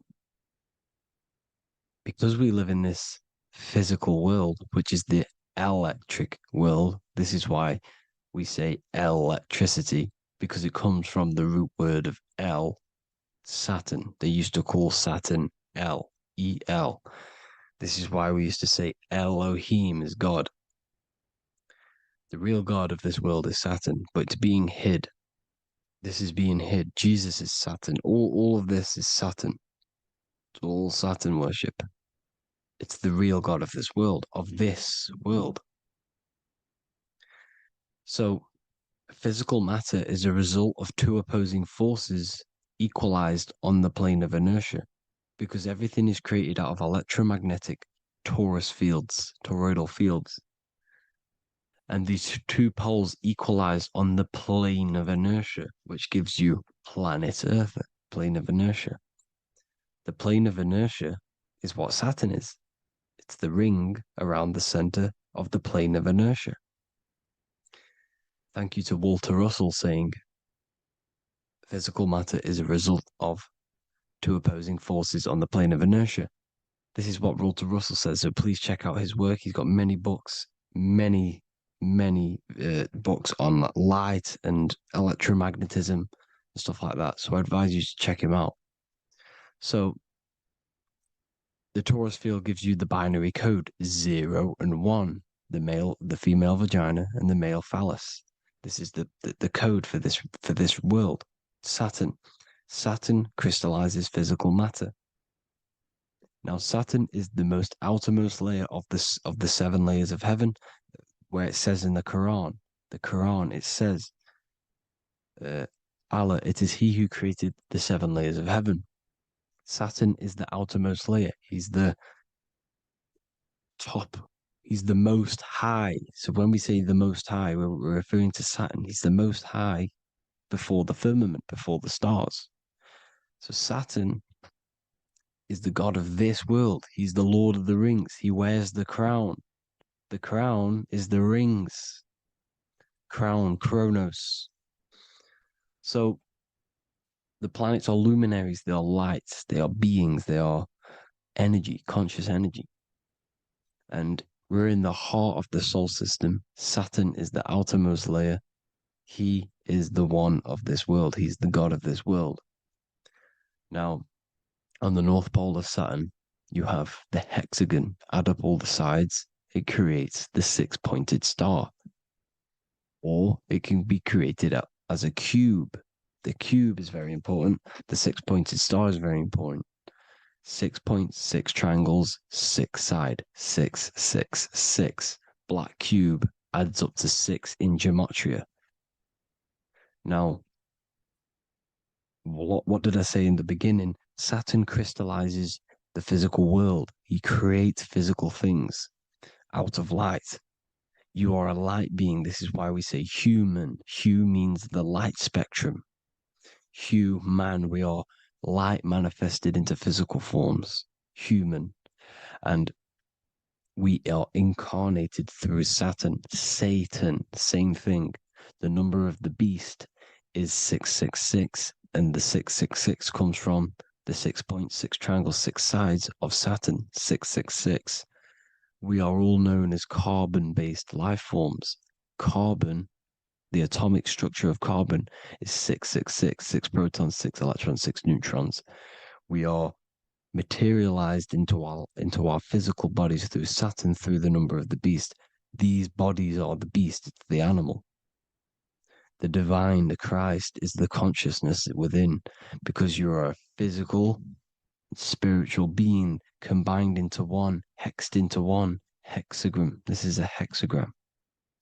You're hexed into physical matter, spirit and matter, light and dark, combined into one.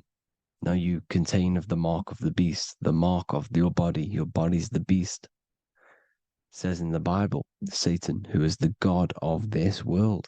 This world.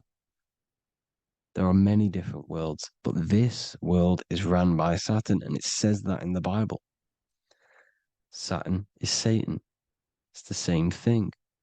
And look at the crown of thorns are wrapped around the heart. The soul is in the heart. The mind is in the brain. The soul is wrapped around the rings of Saturn. You're wrapped in physical matter. This is what it's showing you. This is symbolizing the rings of Saturn wrapping you. And the cross on top is the cross of the cube. The cube, the black cube of Saturn, unfolds into a cross. So Satan, who is the god of this world, Corinthians 4:4 in the Bible, Satan, who is the god of this world, has blinded the minds of those who don't believe. Satan blinds your mind because the god of this world materializes you, and he blinds your mind when you incarnate into physical matter.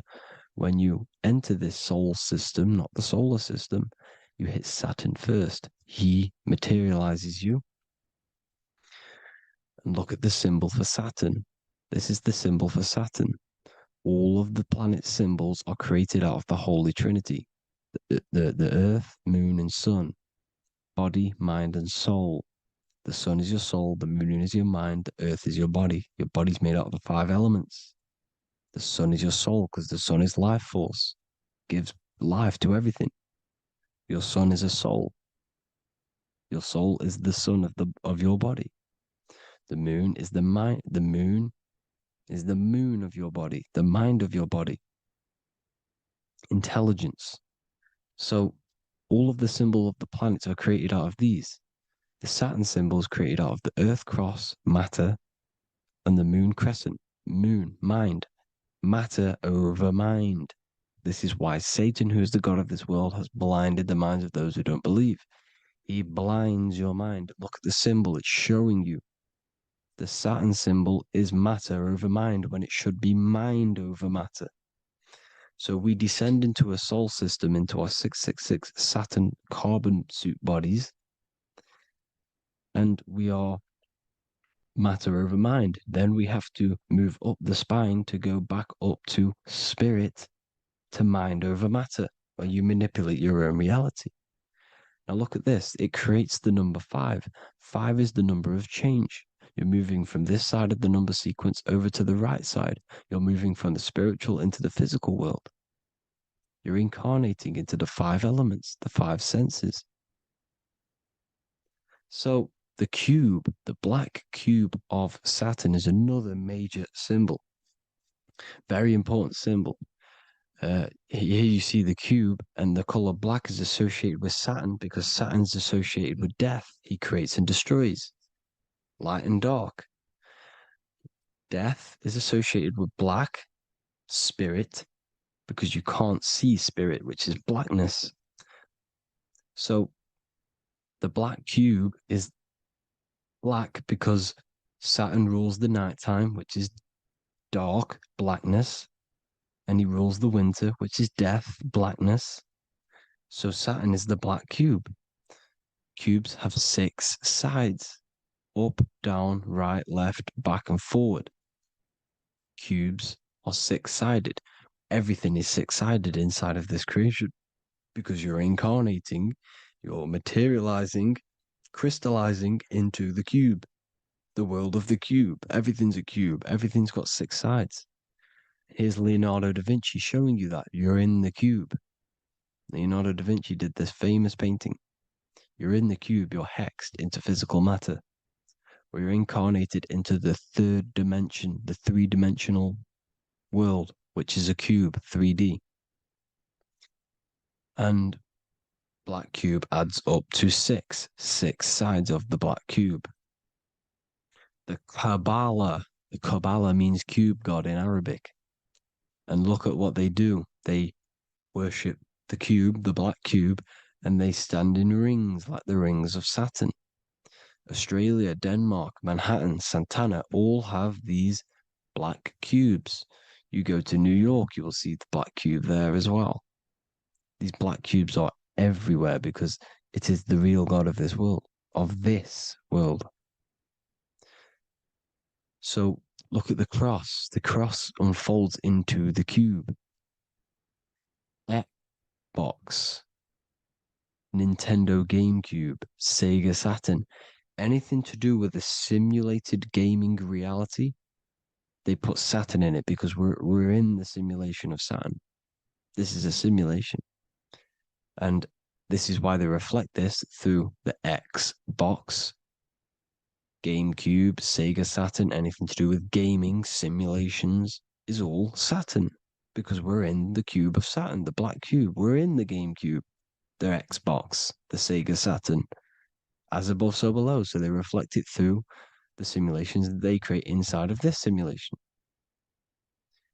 Cubes have 8 points for the 8 points of time and space. 8 is the number of time. Everything's cycling, infinity. So look at the cube. The cube is symbolized as in Judaism. The Judays have the black cube. They wrap themselves in a black band and they cover their eyes into blackness. The black cube, for the black cube of Saturn, they use the star as Saturn and they worship their god on Saturn Day because it's all Saturn worship. And look how the Saturn god is wrapped around with these thorns or leaves, just like Jesus is wrapped around his heart. And Jesus on the cross is us on the cross. We are in the cross. We are in the cube. The cross is the cube. And the cross is even in the Saturn symbol. This is another symbol for Saturn. There's two symbols. You got this one, the one I've just broke down. And there's this one. This is the cross of Saturn, the cube god, the simulation, the game cube. Now, Chronos is another word for Saturn. Chronos means time. When you clock into work, you go to the Chronos machine. Well, I did anyway. And I'd tap my card on the Chronos because Chronos is time. Anything to do with time is Saturn. He creates and destroys.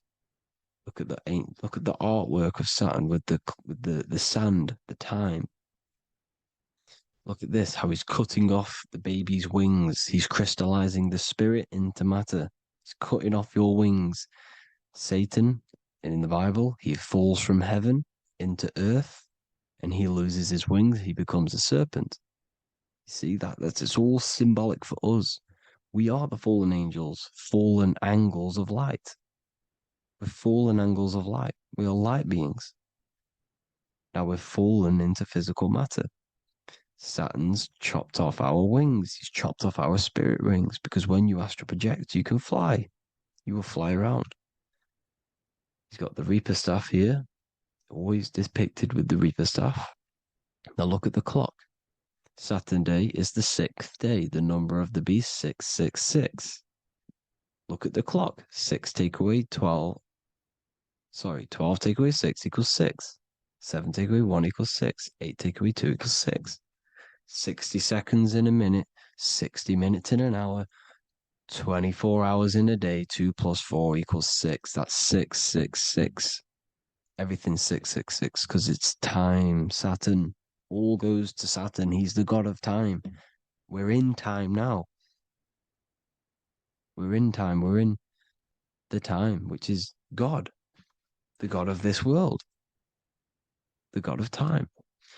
Now look at this. The Reaper is also depicted as the Reaper with the staff, the black cloak, black symbolizing death, spirit. Judges wear black because Saturn is the law. He's the god of this world. He's the law. This is why they wear black cloaks. When you graduate from university, you wear a black cloak and a black cube on your head. You've been hexed. Funerals, you wear black because it's all to do with Saturn, Father Time, Father Crystallization. Now, Saturn, here's another one of him cutting off the wings of a child because he cuts off the wings. He creates and destroys your body. We're in the electrical world. Everything that is electrical vibrates. All vibrations have to come back to a standstill point, which is death. This is why your body dies. Your atoms stop vibrating. Corona. Look at the crown. The crown is the corona. Corona means crown. And look at this is an alcohol brand for beer. You can see the staff of Saturn in the symbol with the moon crescent. Corona, which is the crown, Saturn, the crown on Saturn, the rings. And then you've got the staff. It's all Saturn worship.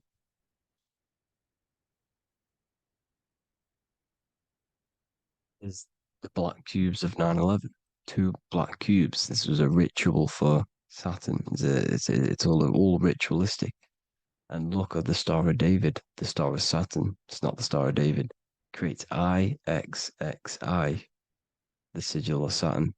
IXXI means 9/11 in Roman numerals. 9/11. It's all a ritual for Saturn, and they have the two black cubes of Saturn. Now look, XX. There's more symbolism of Saturn now. We're going deeper. XX is more symbolism for Saturn. The sigil of Saturn is XX, as above, so below. Same with the Star of David. You split it in the middle, as above, so below, as above, so below. XX, this is a Knights Templar Cross of Lorraine. XX, Knights Templar, High Order of Masonry. They all worship Saturn. Well, Saturn's the real god of this world.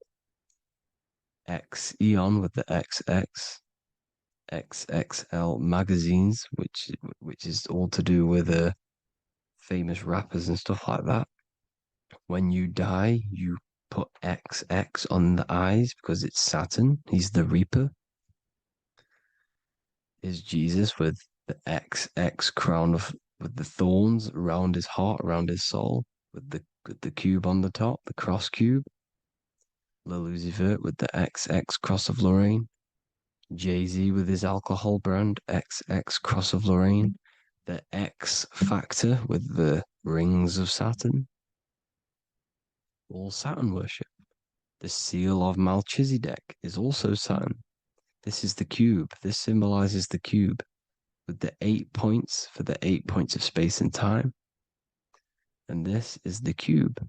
It's another ancient symbol for Saturn. Here you see the star of Saturn with the Melchizedek symbol around it, which is all to do with Saturn. Here you see an altar, the Holy Grail, the Melchizedek symbol on it, and they're worshipping it. This is why we wear rings, wedding rings for the rings of Saturn. It all goes back to Saturn. Earrings. The 8-pointed star of the ancient Sumerians is all Saturn. It's all Saturn. So the ancients, the symbols of Saturn goes on forever. It's in all of the major corporations. You can see it everywhere, the rings of Saturn. Toyota is an obvious one. Internet, Nike, Target, Sega, Saturn. It's all Saturn worship. all Saturn worship, because he is the real god of this world. Here's Kanye West's album with a Saturn here. Here's Michael Jackson's album saying escape. There's the X again. The escape. You have to escape this reality.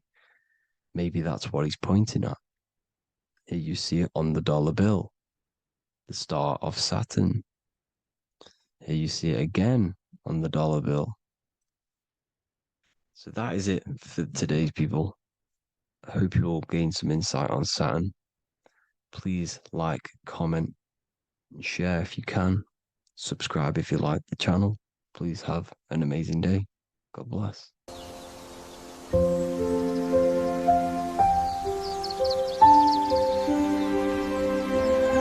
bookofwisdom.com. Visit today.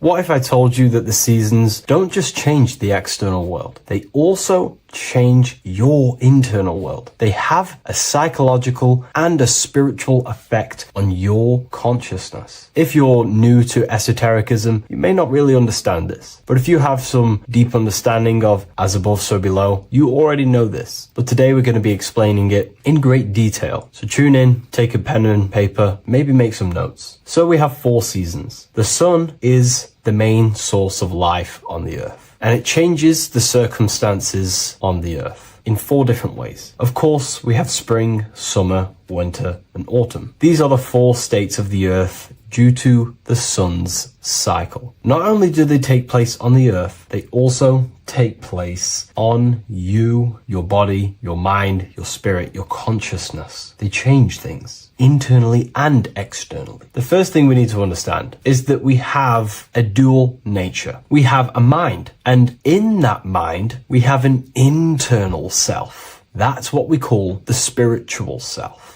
It is the individual that exists within their own mind, within their own consciousness. It is the self that imagines, thinks, feels. That's the spiritual self. And internally, that self is the true self. When it's detached from the false identifications, of course, such as the ego. But the true self dwells within the mind, and that's the immortal self. That's the self that will never die, never perish, that will always be there, and it always has been there. The internal self. But on the other side of the mind, the outside of the mind, we have this, what we call our physical human body. This is our external physical body. So outside of us is a physical reality, but inside of us is a spiritual non-physical reality. Inside of us cannot be measured. Outside of us can be measured. So we have an internal world and an external world. I think this is the reason why the word individual has the word dual at the end. Dual meaning opposing or two. We have a dual nature. Inner world, in the mind, and a self out the mind. And the mind acts as some sort of doorway. It is a doorway into ourself. So in esotericism, this is what it's all about. It's about we work with the internal world. We try and figure out who we are from the inside out, not who we are outside of us. Because we realize that the external world is nothing but a crystallization of what's happening inside of us. Our lives are a result of every single thought that we thought in the past. So let's not get off track here. Let's carry on. As I was discussing the seasons, we have an internal world in the mind and a self outside the mind. And this is reflected even in the cycles of the heavens. This is how you know the universe is intelligently designed, and the law of correspondence corresponds with everything. The law of correspondence is as above, so below. It's not a Hermetic principle. It's not a Freemasonic principle. The law of correspondence, as above, so below, is just the law of life of the universe. It is in everything. So the daytime, the sun, this is external impressions or expressions, should I say. We express ourselves outside the mind, in the outside world, in the material body, taking actions outside of us during this daytime. The sun represents outward expression, the daytime. This is when we wake up, we're conscious, we do things outside of our mind. But then the nighttime comes around and it becomes dark and the moon rules over the nighttime. And we return back to our internal world. We return back to the darkness. We return back to the internal self, the self in the mind. really is fascinating. And this is as above, so below. This follows the correspondence. This follows the law. Although that the outside world has a cycle of day and night, so does our own mind have this cycle. As above, so below. As within, so without.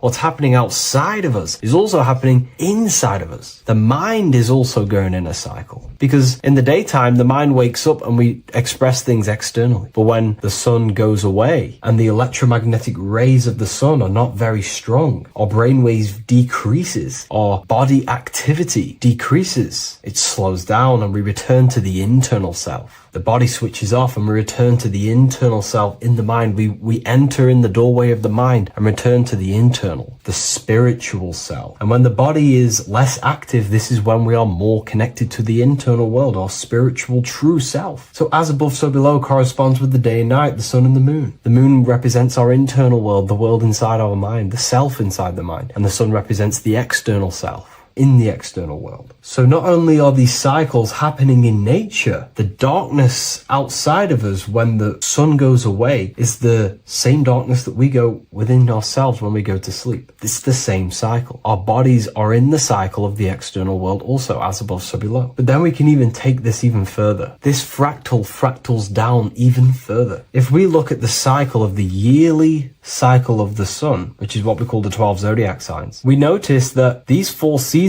also take place in every single cycle of the day. So a yearly cycle can be seen as a big version of a daily cycle, or a daily cycle can be seen as a smaller version of a yearly cycle. For example, we look at Aries, which is spring. This is when the sun springs everything back to life in the spring. This is when the crops start to spring up and start to grow again. But we could see that at 6 a.m. in the morning, when the sun rises and just cracks over the horizon and starts to bring light into our day. Aries is associated with the morning time also as spring. Morning time is a smaller version of spring. Then we look at the summertime. The summertime is midday, when the sun is at the top of the middle of the sky. This is when the sun is most powerful, most radiant in our day. This could be seen as the summertime. Then when the sun starts to set, this is associated with autumn. Autumn time is the sunset. Then the winter time is associated with the nighttime, the midnight, when everything's very dark. So a daily cycle is basically a smaller version of a yearly cycle. And just how I explained how the cycle of the sun outside of us also happens inside of us with our consciousness falling asleep when the sun goes away, is also happening to us on a yearly cycle also. So the daytime is associated with the summer and the nighttime is associated with the winter. The winter is like the inhale. The summer is like the exhale. It's the breath of the universe, just like how we breathe in and out of our lungs. Everything takes this rhythm and polarity, okay? So winter is associated with the self and the world inside of ourselves, inside of our mind, the spiritual self, the internal. Because the winter is when the sun's rays, electromagnetic rays, are not very powerful. And this decreases brainwave activity, making us more connected to our internal world, inside the mind. But the summer's the complete opposite. The summer is when the sun is very, very powerful.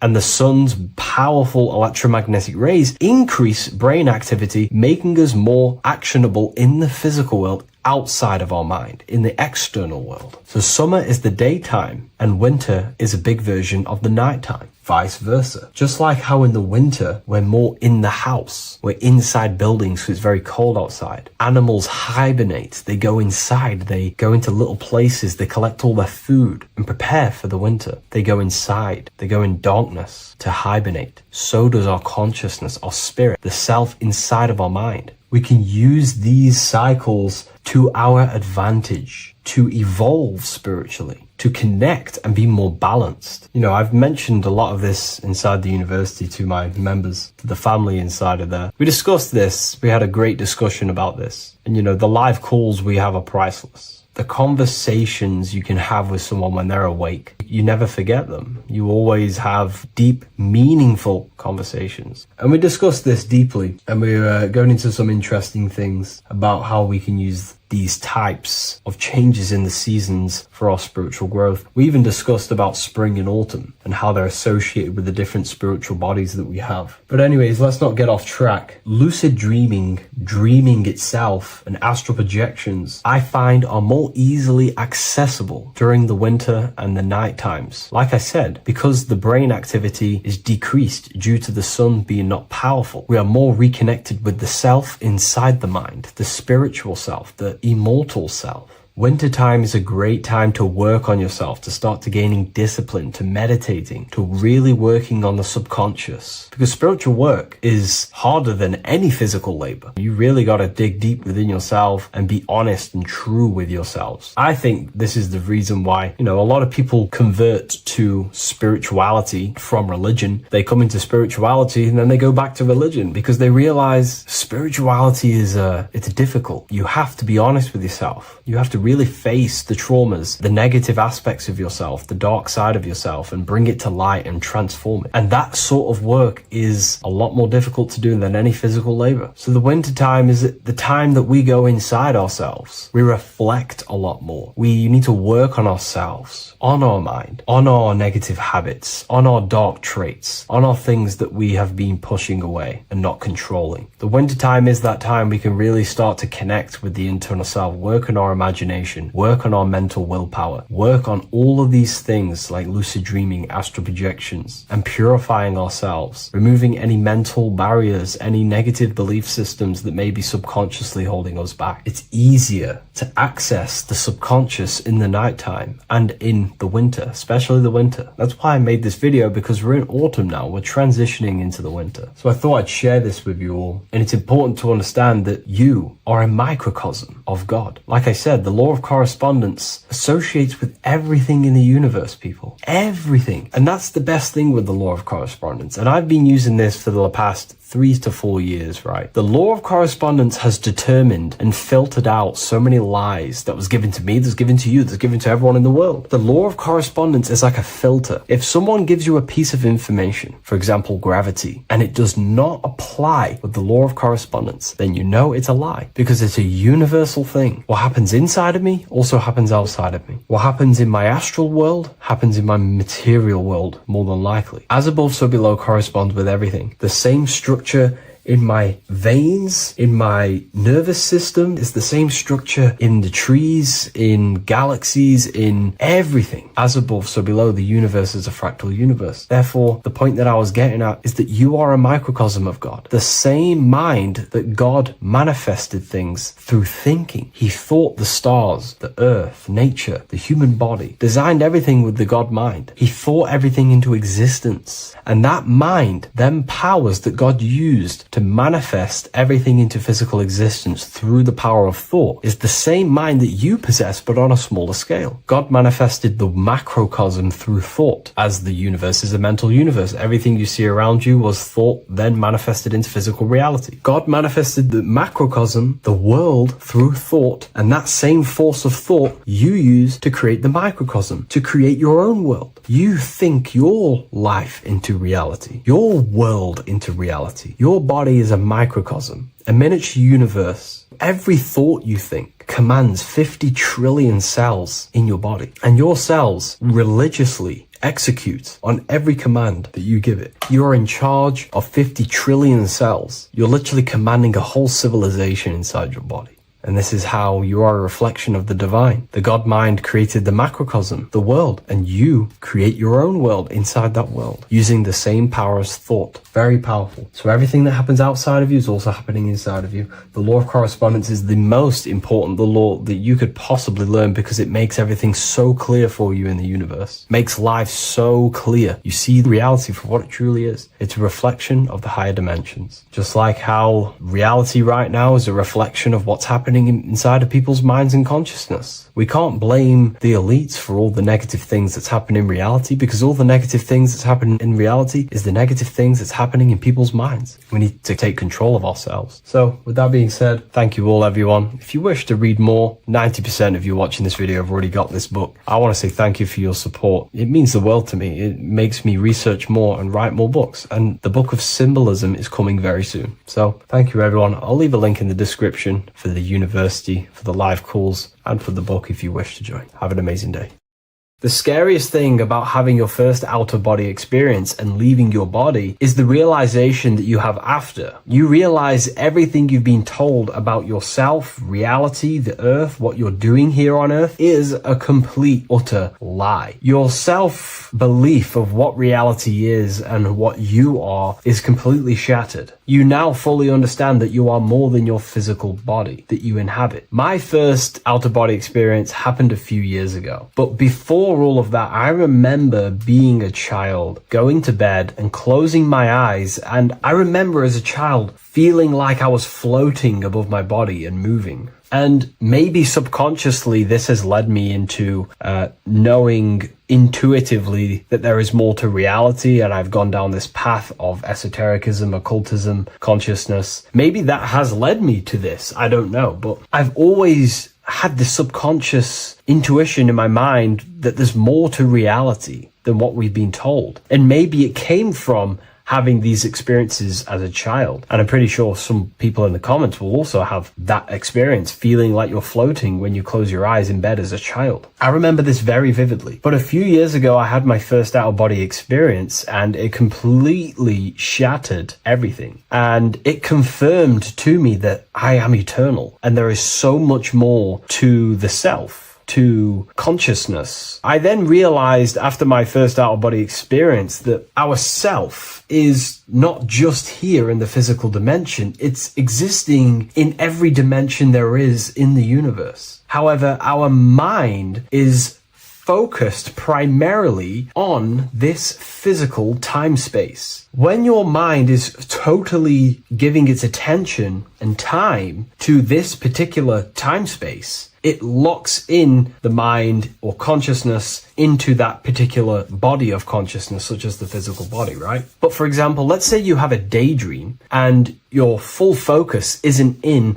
the present moment and your environment that you're in physically. Your mind kind of wanders off into a daydream, what we like to call it. That again is shifting time space. Your consciousness is 40% here in the physical plane because your body's there, but then the other 60% is in this daydream, this imagination. So you're shifting time space, and what an out-of-body experience does is allow your mind to reduce that attention to the physical body and access attention to this altered body or dimension of consciousness. So I'm going to give you the story of my first out-of-body experience, because I know when I was researching this, I was always looking for personal stories about someone's out-of-body experience, and there's not many out there, to be honest with you. Well, based off my research, I couldn't find many. You know, you find a few, but I'm going to give you my experience of my first out-of-body experience that happened a few years ago. It was early in the morning. I kept on waking up and falling asleep to my alarms. I went back to sleep after waking up for like the third time in the morning. When I fell back to sleep, that is when I had my out-of-body experience. It's also good to mention that I have been listening before that about podcasts, books about out-of-body experiences, astral projection, and things along them lines. So this was stored in my subconscious, you know, this topic. And I had a desire in my heart to actually experience this for myself. Long story short, I went back to sleep early in the morning because I kept on waking up, and it began with this tingling sensation, a high energy sensation. It was like bursting, intense, high frequency energy. My attention was no longer in the time space of my body, but my attention shifted into this energy body, which I now understand. I didn't understand at the time properly, but I now understand that as my consciousness started to feel like it was being pulled upwards, right now, our time space, our attention is in our body, and you feel all the data of the senses, right? And that's what I'm feeling right now. That's what you're feeling right now. But imagine that was completely stripped. My attention was no longer feeling the sensations of my body, because my body kind of just dissolved as I fell back to sleep. So this was a natural out-of-body experience. I didn't force it. I didn't meditate. I didn't do anything. This was just a natural out-of-body experience that I had. And a lot of people get these that I've read about. So my my attention started to feel like I was being pulled upwards, and I no longer felt my body, but I felt this intense energy, frequency, sensation all around my body. It felt like this, like it felt like illuminating energy that's moving very, very, very fast. So my conscious awareness was now shifting. I now understand. My whole body faded into this sensation. My whole mind faded into this energy sensation, this tingling, free, and it was very, very intense. I was not feeling my normal senses anymore, only this energy. This energy was also pulling me up.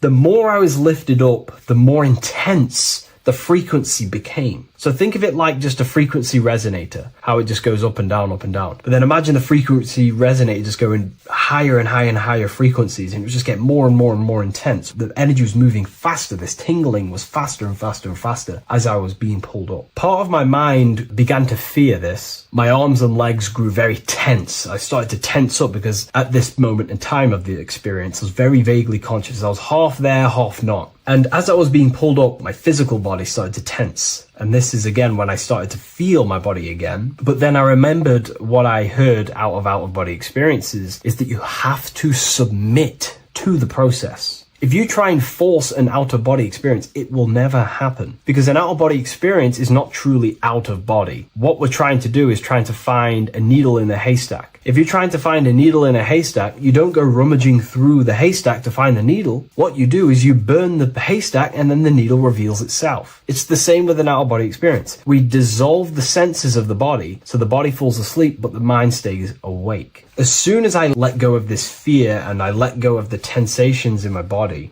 I started perceiving through another state in this energy body, but I didn't see my body. It was just like perceiving and seeing, but no body, like a camera. When you look at a camera view, you don't see what the camera looks like. You're just seeing through the camera. It's the same as that. I had no form, but I was just seeing. I was just like a floating eyeball, seeing into this altered state of consciousness. I was just seeing. I first saw my street outside my house with lots and lots of people walking on the street, but I could not see the people directly. Everything was black and green. The background was black, but I couldn't see the people. I could just see a glow of light around the people, like an egg shape. They were just walking on either side of the road, other directions. I could just see more and more people moving faster and faster and faster. I didn't realize then, but then I did start to realize later on in my journey that that was more than likely the etheric plane that I saw. The etheric plane is the plane of life force and vitality and electromagnetic auras. So that was my awareness shifting from physical into then the etheric plane, the plane of life force and energy. Now, the etheric plane is very, very, very difficult to actually access consciously. The etheric plane acts as a bridge between the physical body and the astral body. To actually access the etheric plane alone is very, very, very difficult, and only certain trained individuals can do that. The etheric plane is not really a conscious plane where you can stay there and be conscious. It acts as a bridge between the physical and the astral plane. I could see the glowing auras around people moving along the pavement. The people moved faster and faster until the scene started to just dissolve as these people were just moving faster and faster. It was not very clear at first, but I subconsciously knew that I was having an out-of-body experience. This is when I really started to realize that I'm being shot out my body. When I realized this, I submitted even more. I started to just let go. The more and more I let go, I kind of like split through a veil, and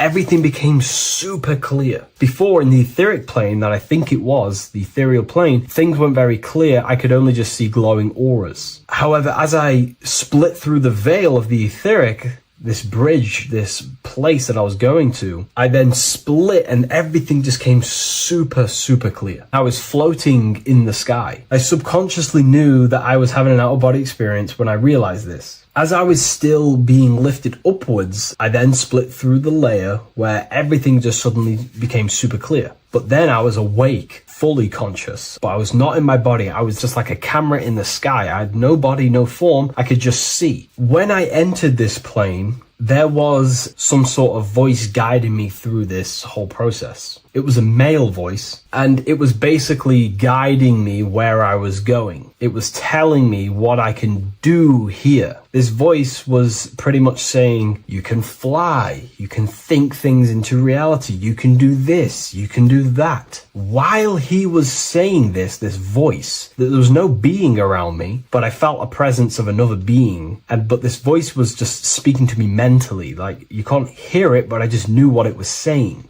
It was so weird to describe. It was like telepathy. You couldn't hear it, but I just knew what it was saying. But it was a male voice. It's so hard to describe. I still could not see any form of myself. I was not seeing my astral body or any shape. I was just perceiving a point of awareness like a floating eye, like I said earlier. While this voice spoke to me, I saw fractal patterns as he was saying, you can do this, you can do that. And while he said, you can fly, I remember just seeing this line like splitting and creating fractals. It was like this black line that was just splitting off into duality, creating fractals. But then my physical body just went through this line, split, and then split into fractals again. So strange, very difficult to explain because it's 4-dimensional. To explain it in physical language, it's very difficult to actually explain what was going on. So as he was saying what you can do, I was seeing these fractals dividing and then creating fractals.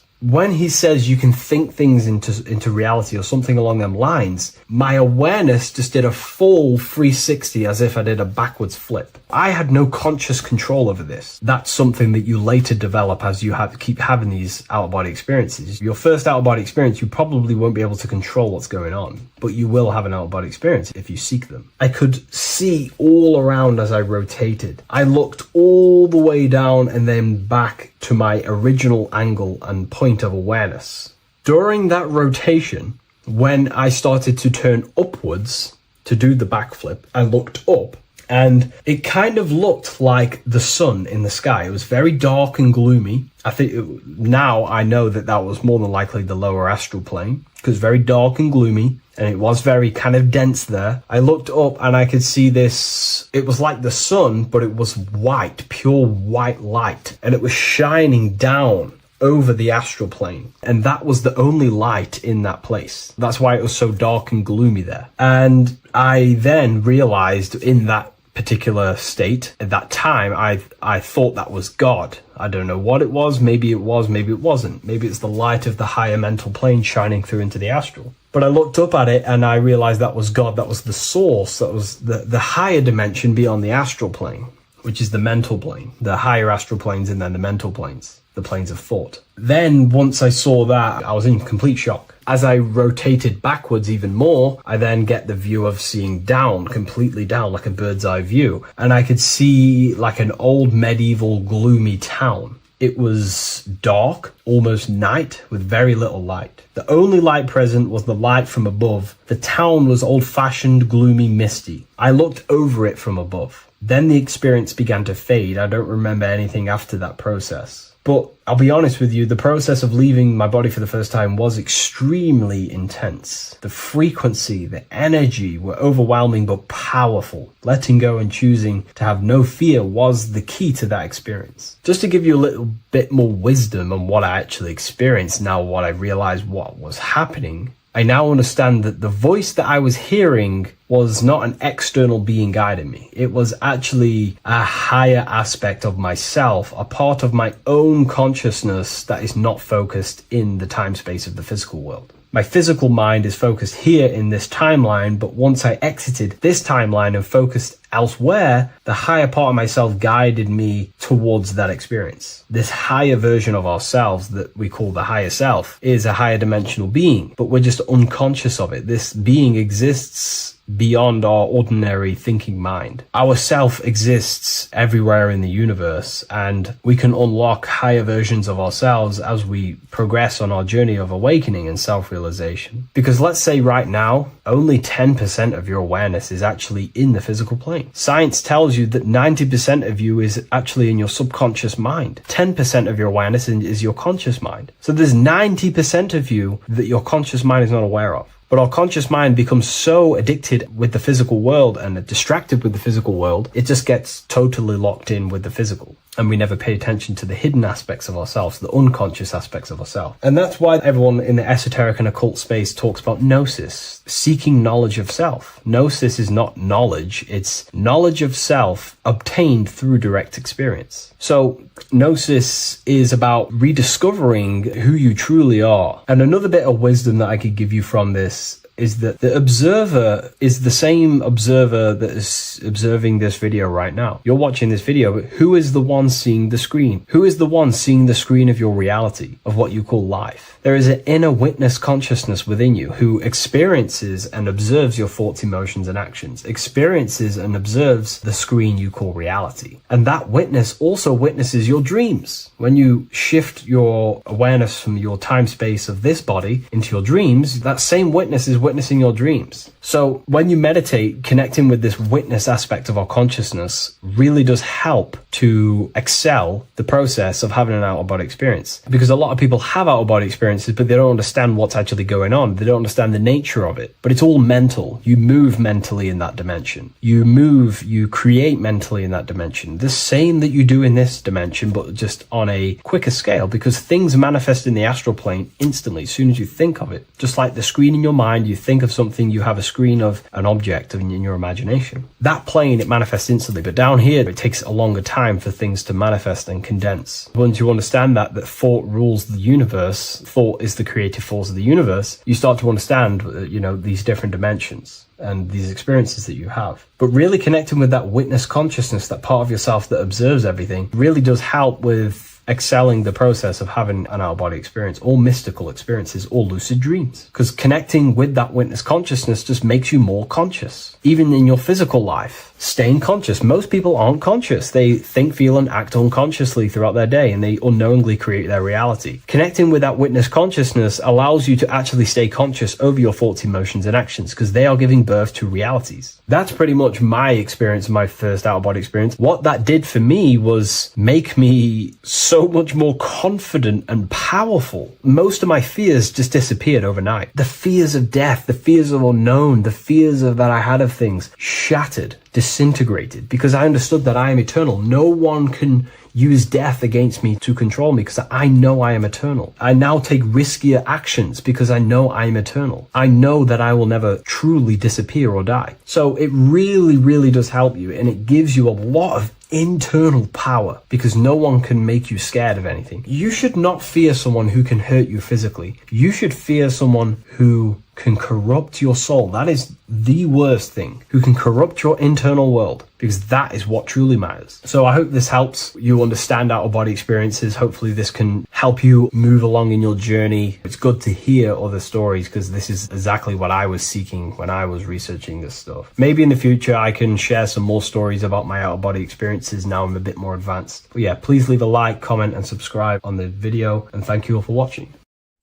Today's topic is the binary code behind the universe. You will learn the fundamentals of the binary code, deeper understanding of reality, which will give you more of a connection to the universe, evidence supporting the existence of this code, and how to use the binary code to shape your reality. This is an important one. We have 0 and 1. This is the binary code of the universe. It underlies everything. It is the source of all creation. The universe is binary in nature, meaning it exists as both something and nothing, on and off, male and female, light and dark. Everything has its polar opposite.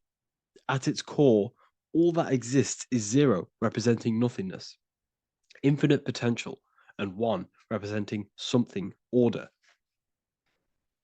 0 represents the feminine, vast, formless, and infinite potential.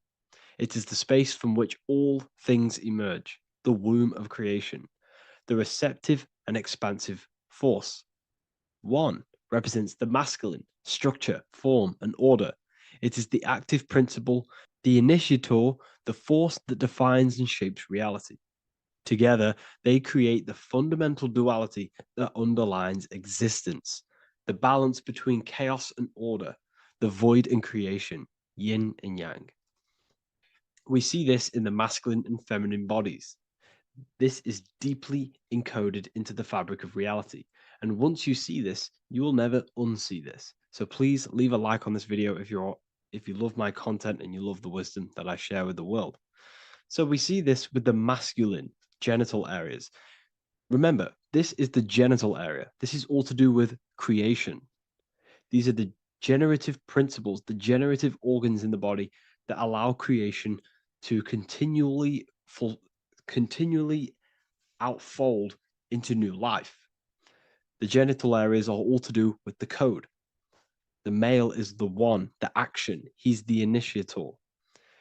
The feminine is the zero, which is the infinite potential, the womb of creation. 0 and 1. This is why we have 10 numbers. 0 and 1. Masculine and feminine. We even see this in the bodies. The feminine body is made out of curves, which is 0, curves. And the masculine body is made out of lines. So please leave a like and comment if you love this. And if you have any lecture ideas, feel free and I can make a lecture on any suggestions that you have. So look at the word masculine. Masculine, line. Line is just one line, which represents order. 1. Feminine. 9. 1 and 9 equals 10. 0 and 1. The binary code of all creation. Why is feminine? Why the number 9 for feminine?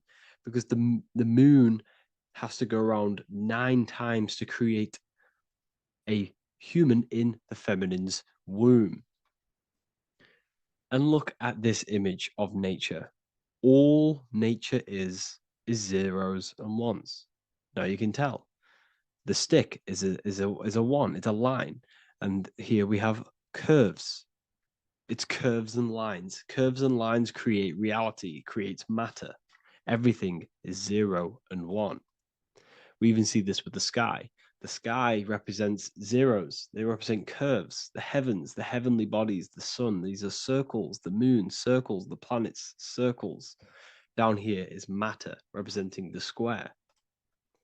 We have the Freemasonic square and compass, representing lines and circles, masculine and feminine. We see this with Leonardo da Vinci, with the circle representing the spirit, the void, the womb of creation, and matter, which is the body. This is the soul in matter, infinite potential in matter. This represents spirit over matter. This represents the architect of reality, zeros and ones, spirit and matter. This is all the same thing. Understanding this binary nature of the universe, where 0 feminine represents the infinite potential and 1 masculine symbolizes order and structure, can benefit you in several ways. Manifestation and creation is the first way it can benefit you. Now that you understand this, you understand that everything comes out of infinite potential. 0, infinite potential. 1, action equals manifestation equals creation. So you must pull things out of infinite potential. If you have ideas but don't take action, too much 0, nothing materializes. You'll never materialize if you sit there imagining all day, visualizing all day. You have to take action. They both come hand in hand. If you only take action without tapping into intuition and creativity, too much 1, your actions may feel hollow and misdirected. Using both effectively leads to greater success in life, work, and relationships. This is the 33rd degree motto, or this is on the 33rd degree of Freemasonry Scottish Rite logo, and it's called Order ab Chaos, order out of chaos. Chaos is the 0, infinite potential. Chaos is the dimension of the imagination. This is where this all ties in now. Imagination is the dimension of infinite potential, pure potential, formless creativity, and the realm of infinite possibilities. It is the void, the unmanifested energy that contains all that could ever be. That is the imagination. The imagination is the dimension that you are connected to, and you can pull any idea out of and materialize it into a reality. Matter, on the other hand, is order brought out of the imagination, chaos. It is when raw potential is structured, defined, and crystallized into form.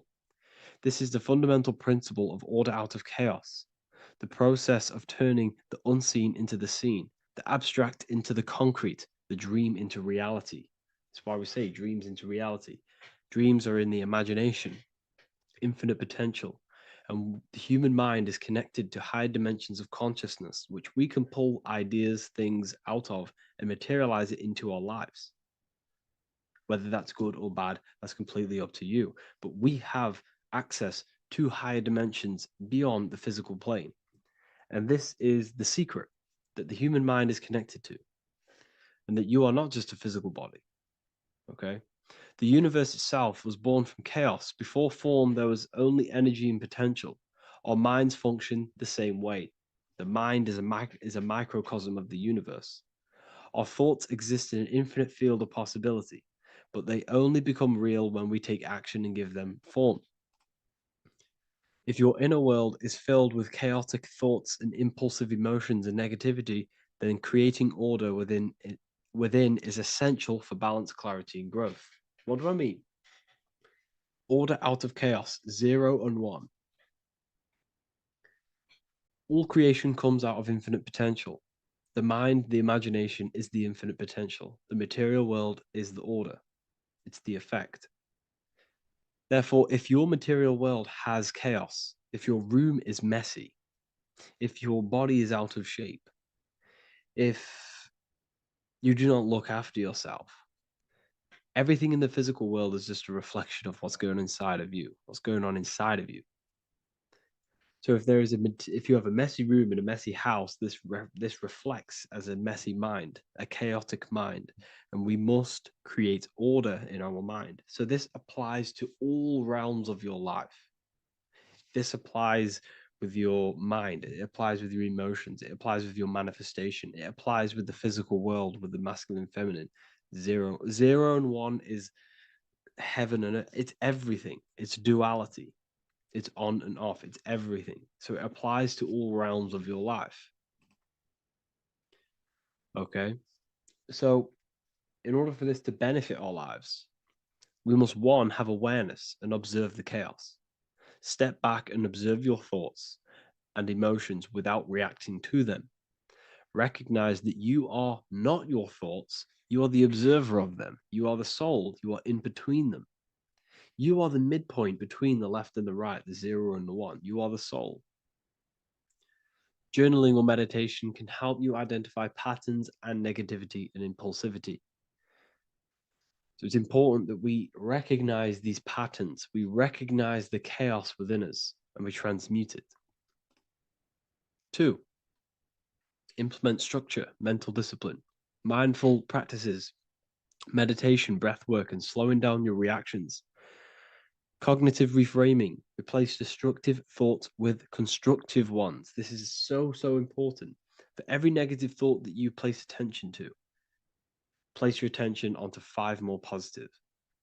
Never think about something that you don't want to manifest, because whatever you're placing attention on inside that mental field of consciousness, you're giving attention to it, which then can manifest into your action, and that will materialize into your world. Routine and ritual. Create daily habits that anchor you. Morning routines, exercise, or creative outlets bring stability. We must master the inner world of thought and emotion. We must bring chaos into order. In order to create anything in your life, you're turning chaos into order. Order out of chaos. You're turning 0 into 1. This is the binary code. All things underlie it. 0 and 1. So it's so important that we master our minds, we master our emotions, we master our inner world so we can produce effect in the outer world. We cannot create consciously and effectively if we have chaotic thoughts and impulsive emotions. So I hope this has made more clarity to you so you can implement this into your life. I know I haven't given you much strategic things to implement into your life, but now that you have a better understanding of how this world is pulled out of infinite potential, you can use that. Everything in your life is pulled out of your imagination. Every text you send, everything you think of, oh, I'm going to do this later, that is your imagination thinking about the future. So you just have to do this on a mass scale to create something big in your reality. So I hope this gives you a better understanding of how the universe works and has benefited your life. If you have any comments or any suggestions or how this video made you feel, let me know in the comment section. I would really appreciate it. And I'll see you all inside of the Symbolism Masterclass on March the 8th.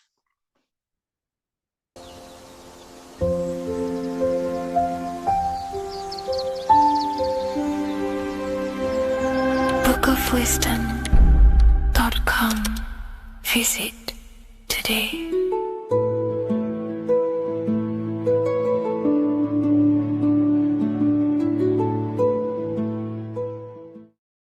What if I told you the devil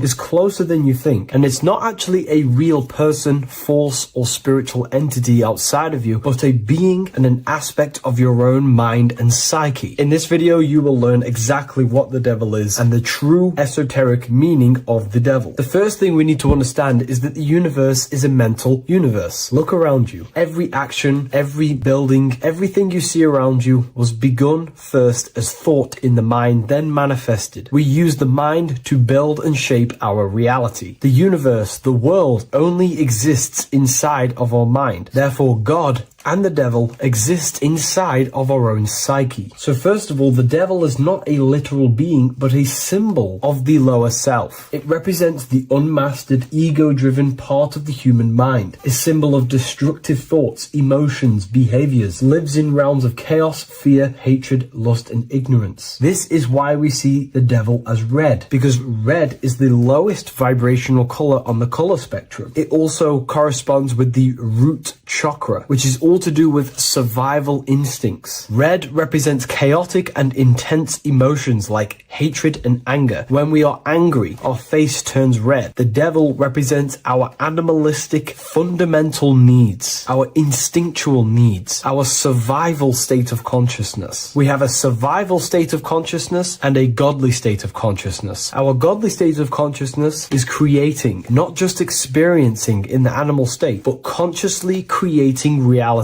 This is why we see the devil with a goat head, an animalistic head, and the head is where the brain is. The animal head represents living off instinct, the part of our mind that lives on urges, impulses, and instincts. Eating, sex, power, ego-driven actions, and ego-driven thoughts. Animals are only aware of themselves. Animals live on instinct. They have no ability to consciously create like humans. This is our lower desires for the material world. That's not to say the material world is evil. However, when our consciousness is only seeking material things, this leads us down a path of self-destruction, because nothing material can ever satisfy our soul. Everything material is temporary. Therefore, the devil represents the part of us that seeks only material desires, only material fulfillment, the ways of thinking where we only think about ourselves and ego-driven thoughts. It also represents the unchecked, unconscious self, where we have no mastery over our thoughts, over our emotional impulses, and no mastery over our actions. We're living in instinct and impulsive states, which causes chaos, selflessness, destruction, and keeps us bound to our lower material 3D state of consciousness. It's important to recognize that the word devil was never present in the earliest Gospels. Instead, what was mentioned was a spirit of evil. This distinction is crucial because it underscores that the idea of the devil, as popularly conceived, does not actually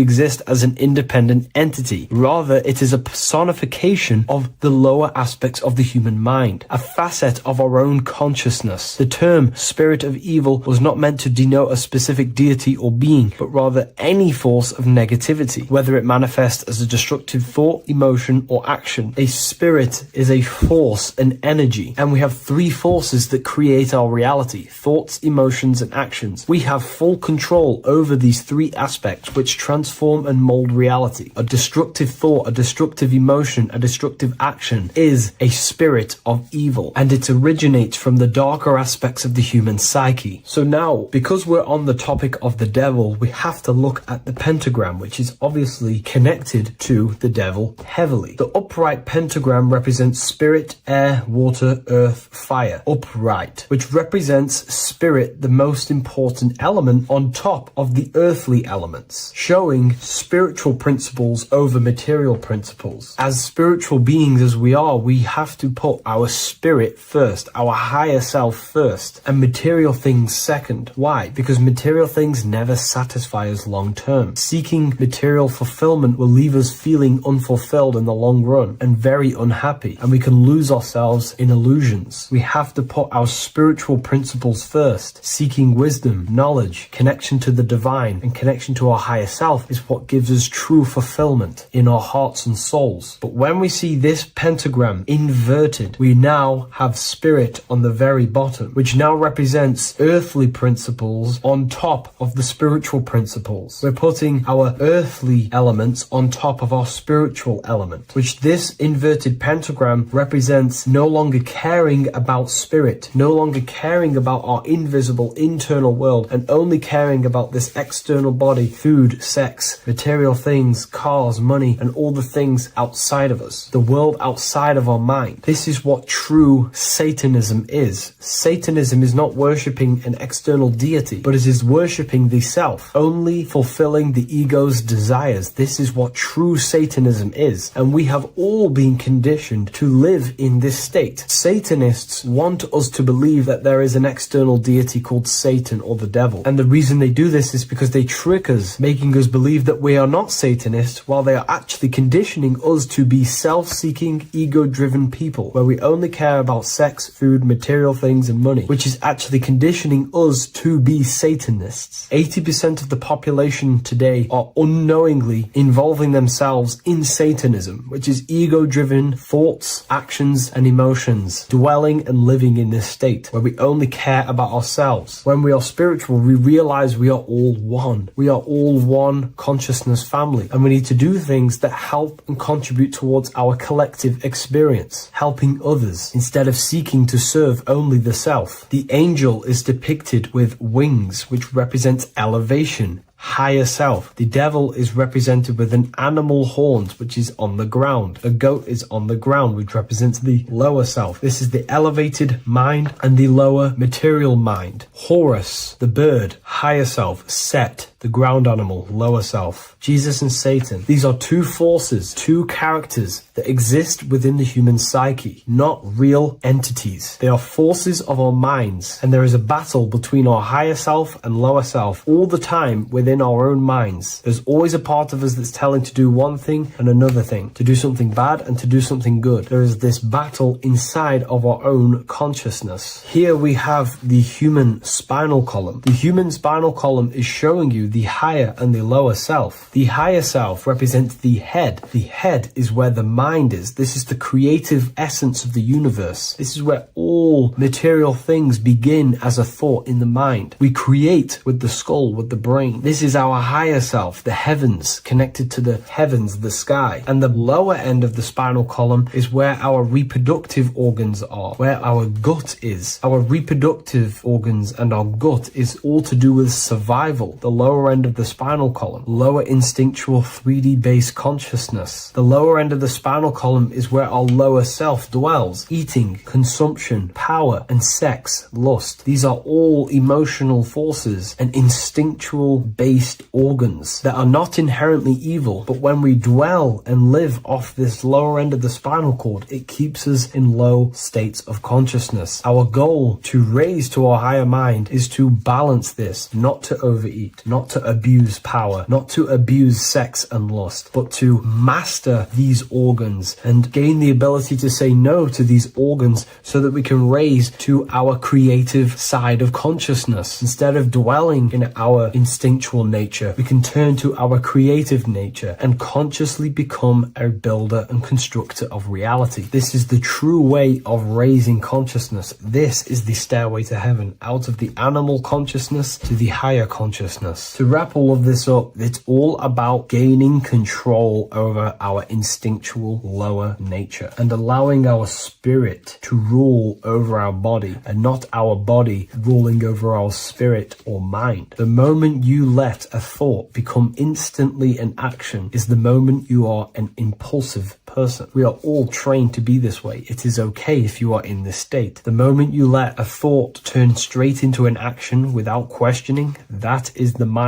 controlling you and you not controlling the mind. We need to gain control over the mind, and we do this through many different ways, through meditations, affirmations, and discipline. We slowly gain control over our minds, and once we gain control over our minds, we gain control over our thoughts, and we gain control over the attention that we give certain thoughts. We can then start to uplift our mind, our thoughts, out of our instinctual state to the higher mind. If you wish to learn more about consciousness, I'll leave a link in the description for the Book of Wisdom, Volume 2.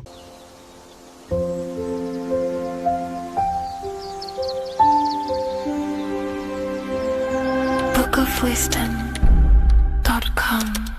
Visit today.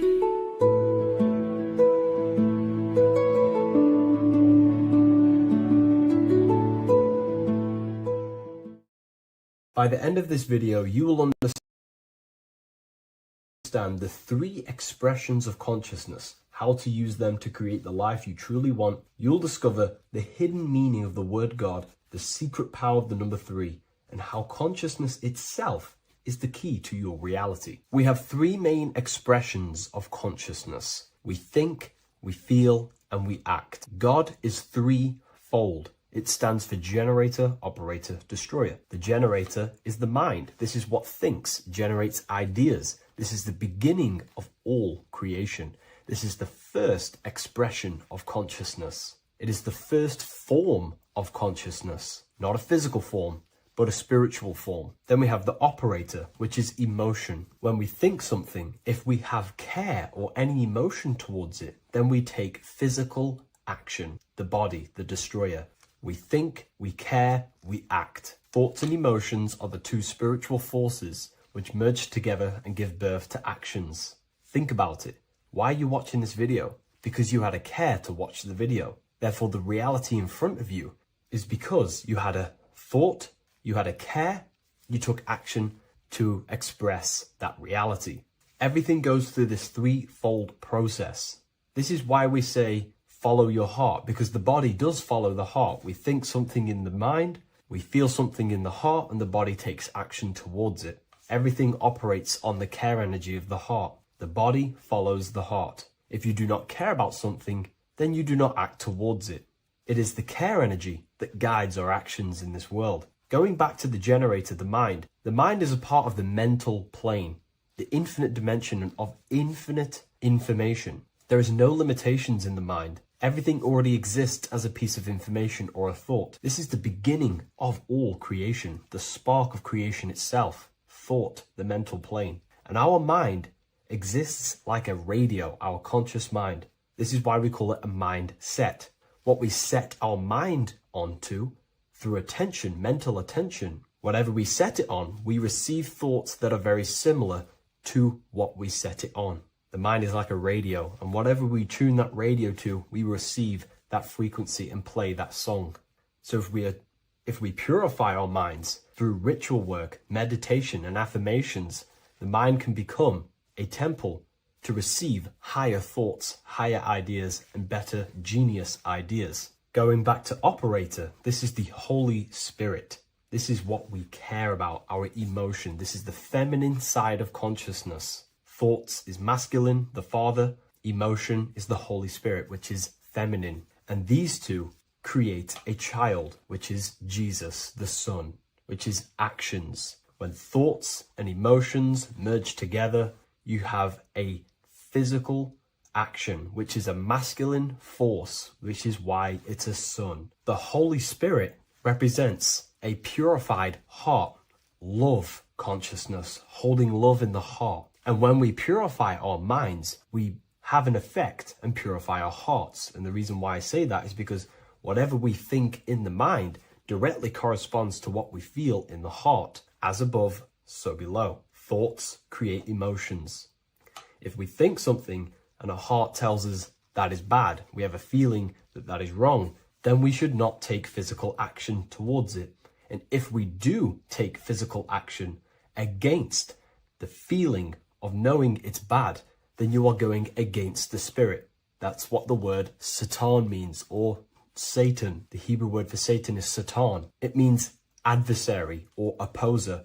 You're opposing the Holy Spirit. You're opposing what you know is good. You're taking a sin against the Spirit, against the guidance from your soul, the knowingness of good. So when we do purify our mind, we purify our hearts. And when we cultivate love for the self and one another's in our hearts, we gain the Holy Spirit, which is love consciousness. And when we think in our mind with the love of the heart, and we merge our thoughts with love, it gives birth to perfect actions. This is what the true Christ consciousness is. We think with the love of the heart, and it gives birth to perfect actions. And if everyone did this in the world, we would live heaven on earth. Everyone would be balanced within themselves, and the world as a whole would be balanced. So we need to gain full mastery over these three aspects of our consciousness, over what we give mental attention to, gaining love for ourselves and the collective in our hearts, and gaining a strong disciplined willpower for our physical actions. And if you can gain full control over these three-step process, you can gain full control over your reality. The number 3 represents this 3 aspects of creation or transformation. This is a transformative process from going invisible to the visible. This is also why Jesus dies in a cave for 3 days. It's all about transforming the self. Transformation is the number 3. Me personally, I think the Holy Spirit has been replaced for the sacred feminine aspect of consciousness. They do not want us connecting to our feminine side of consciousness, because then we will cultivate love in our hearts for the self and one another. And love is the most potent force there is in the whole universe. It is what unifies everything. It nurtures everything. It allows things to grow. Think about it. When you hold love or care for someone, you grow relationships. The sun is the perfect symbol and representation of love energy. The sun gives abundantly, expecting nothing back, and allows everything on the earth to grow. It's a caring, nurturing, feminine force that allows things to grow and unify and come together. In today's world, we mainly have thinking and acting without emotion, without care, without the judge of our hearts. It's all about gaining unity consciousness. We think, we care, true care for one another and the self, and we act. And if you align these 3 forces towards something, your business, whatever you're trying to create, you will fully create that reality, because these are the 3 forces that you can use to generate a reality. You can do ritual work to create care in your heart about something, and then you will take more action towards it. The book I'm using here is the Book of Wisdom, Volume 1. You can get this paperback or PDF on my website. So I hope this video has helped you. Please leave a like, comment, and a subscribe on the channel if you like the content. Let me know what you think about the Holy Spirit and if it is covering up the feminine side of consciousness in the comments section. Watching pornography makes you see people as objects. It does a lot of psychological damage to the human mind. And if you truly want to progress in life, your spiritual journey, mastery, whatever it is, mastering your sexual urges is essential to become powerful, successful, and become the best version of yourself. And there are some occult practices that I used to help master this urge. They're not really techniques, they're more mindsets, which will definitely help you overcome your urges. So if you want to quit pornography today, this is the way forward that I used to create this version of myself. Before we go into the tactics, we must understand that whatever we do in darkness comes into light some way or another. If you watch pornography, you know you have a problem. You keep this to yourself. We all naturally do. These things are private, and what we do in our private time molds our subconscious mind, and we keep it away from people. But whatever we do in darkness always comes to light. If you're doing things you don't want others to see, such as watching pornography, it will come out through a subconscious force. It will come out in your eye contact. You won't really be able to make eye contact with the person you're attracted to. It comes out in your energy, your aura, your presence, your confidence. All of this plays a role in molding your consciousness. And especially women can pick this up so easily. Females are more subconscious, males are more conscious. Females speak indirectly, males should speak directly. If a woman is hungry, they will say, "I'm hungry." "Are you hungry?" But a male will say, "Let's go get some food." You have to see the underlying subconscious messages in women because they speak in more of a subconscious language. Men speak in a direct language. And maybe even men will pick this up. If you want to be taken seriously in the business world or your career, whatever it is, this is essential for your body language and your personal power. So you must master your sexual urges. Releasing your sexual energy, your sexual fluids, removes the life in your eyes.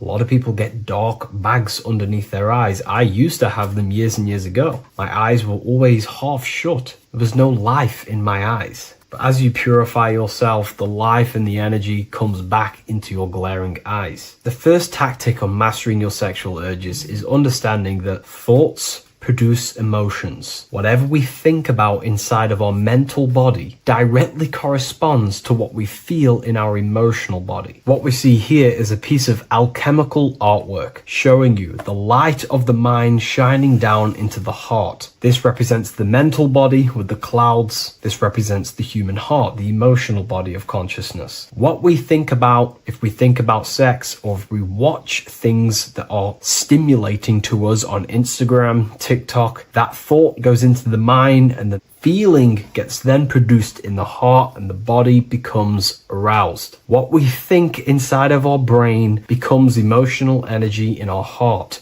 As above, so below. And what becomes in our heart is what we take action on. We take action on emotion. Human action, human behavior pretty much comes down to what we feel. We only act on what we care about or what we love. If you love that feeling of watching pornography, that is the reason why you're taking the action. So keeping this in mind at all times is very important in your journey of self-mastery. What you think is what you feel, and what you feel is what you act upon. Remove stimulations that can possibly produce that thought of watching pornography. Unfollow the people. Purify your environment so these thoughts do not enter your mind. And if you do become stimulated, remember, thoughts produce emotions. Change your thoughts. Think about something else instantly. The more you think about it, the more you feel, and the easier it is to take action upon it. And the second tactic that I say to myself is that it's all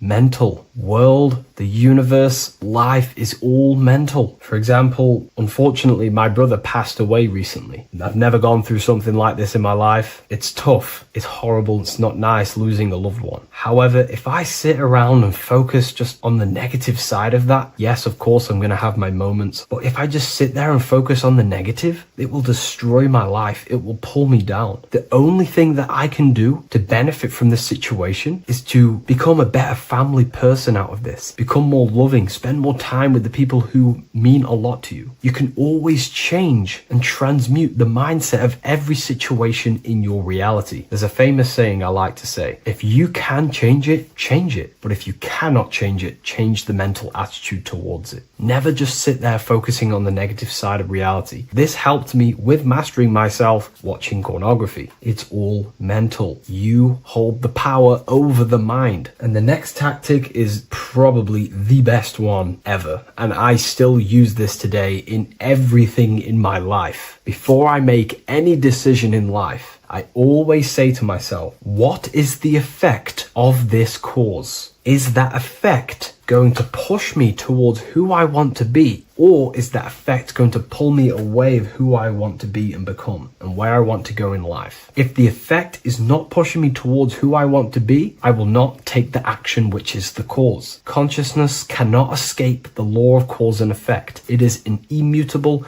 inchangeable law that is governing your consciousness and your mind. You have to keep this law in mind because it is the law that is creating and crystallizing your reality. Any decision you make, what is the effect of this cause. The law of cause and effect is a force that you cannot escape. So you have to work with this law and become conscious of the law. So before you do take the action, what is the effect? Is watching pornography going to push me towards who I want to be and where I want to go? If it's not, do not take the action. That's where willpower comes in. You can do little exercises for willpower, meditation for 30 minutes of not thinking. You can do rituals that strengthen the connection to your mind with your willpower. At the end of the day, the willpower is the most essential force in the consciousness. Another thing is remove any music that talks about it. Even the words will be producing thoughts in your mind. What you feed your consciousness is ultimately what you project back outwards. Don't listen to the rap music. Don't listen to any music that talks about it. Try and remove this from your environment. These tips that I've given you don't just work in quitting pornography. These work in every aspect of your life, and they will dramatically change your life if you become conscious of them and actively use your mind. Don't fall under the spell of becoming unconscious. Never act unconsciously. Never think unconsciously. Never feel unconsciously. Stay on top of your mind. Be the observing eye in your mind. Never fall unconscious. Of course, we all need to sleep, but I mean in the waking times. And this is why learning about yourself or consciousness is essential for every aspect of life. Business, your career, money, whatever it is. Whatever you're doing in your life comes down to understanding human consciousness. And that's why I wrote these books, so you understand yourself, so you gain your understanding of the functions of your own mind, body, emotions, and how you are creating reality. That's why I wrote the book of symbolism, because symbols are not just symbols. These symbols represent forces and aspects of the human psyche themselves, and they are veils, they are keys that help you remember and become conscious of what has fallen unconscious in your mind. We're simply just becoming conscious of what we are unconscious of and becoming conscious of them and using these powers. You want to take your life to the next level? Feel free to get the book of symbolism. I'll leave a link in the description. Take care, everyone.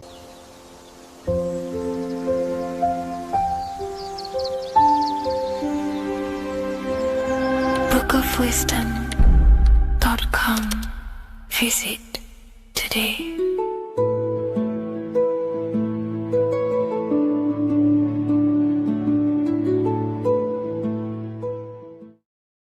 Do the elites actually worship Saturn?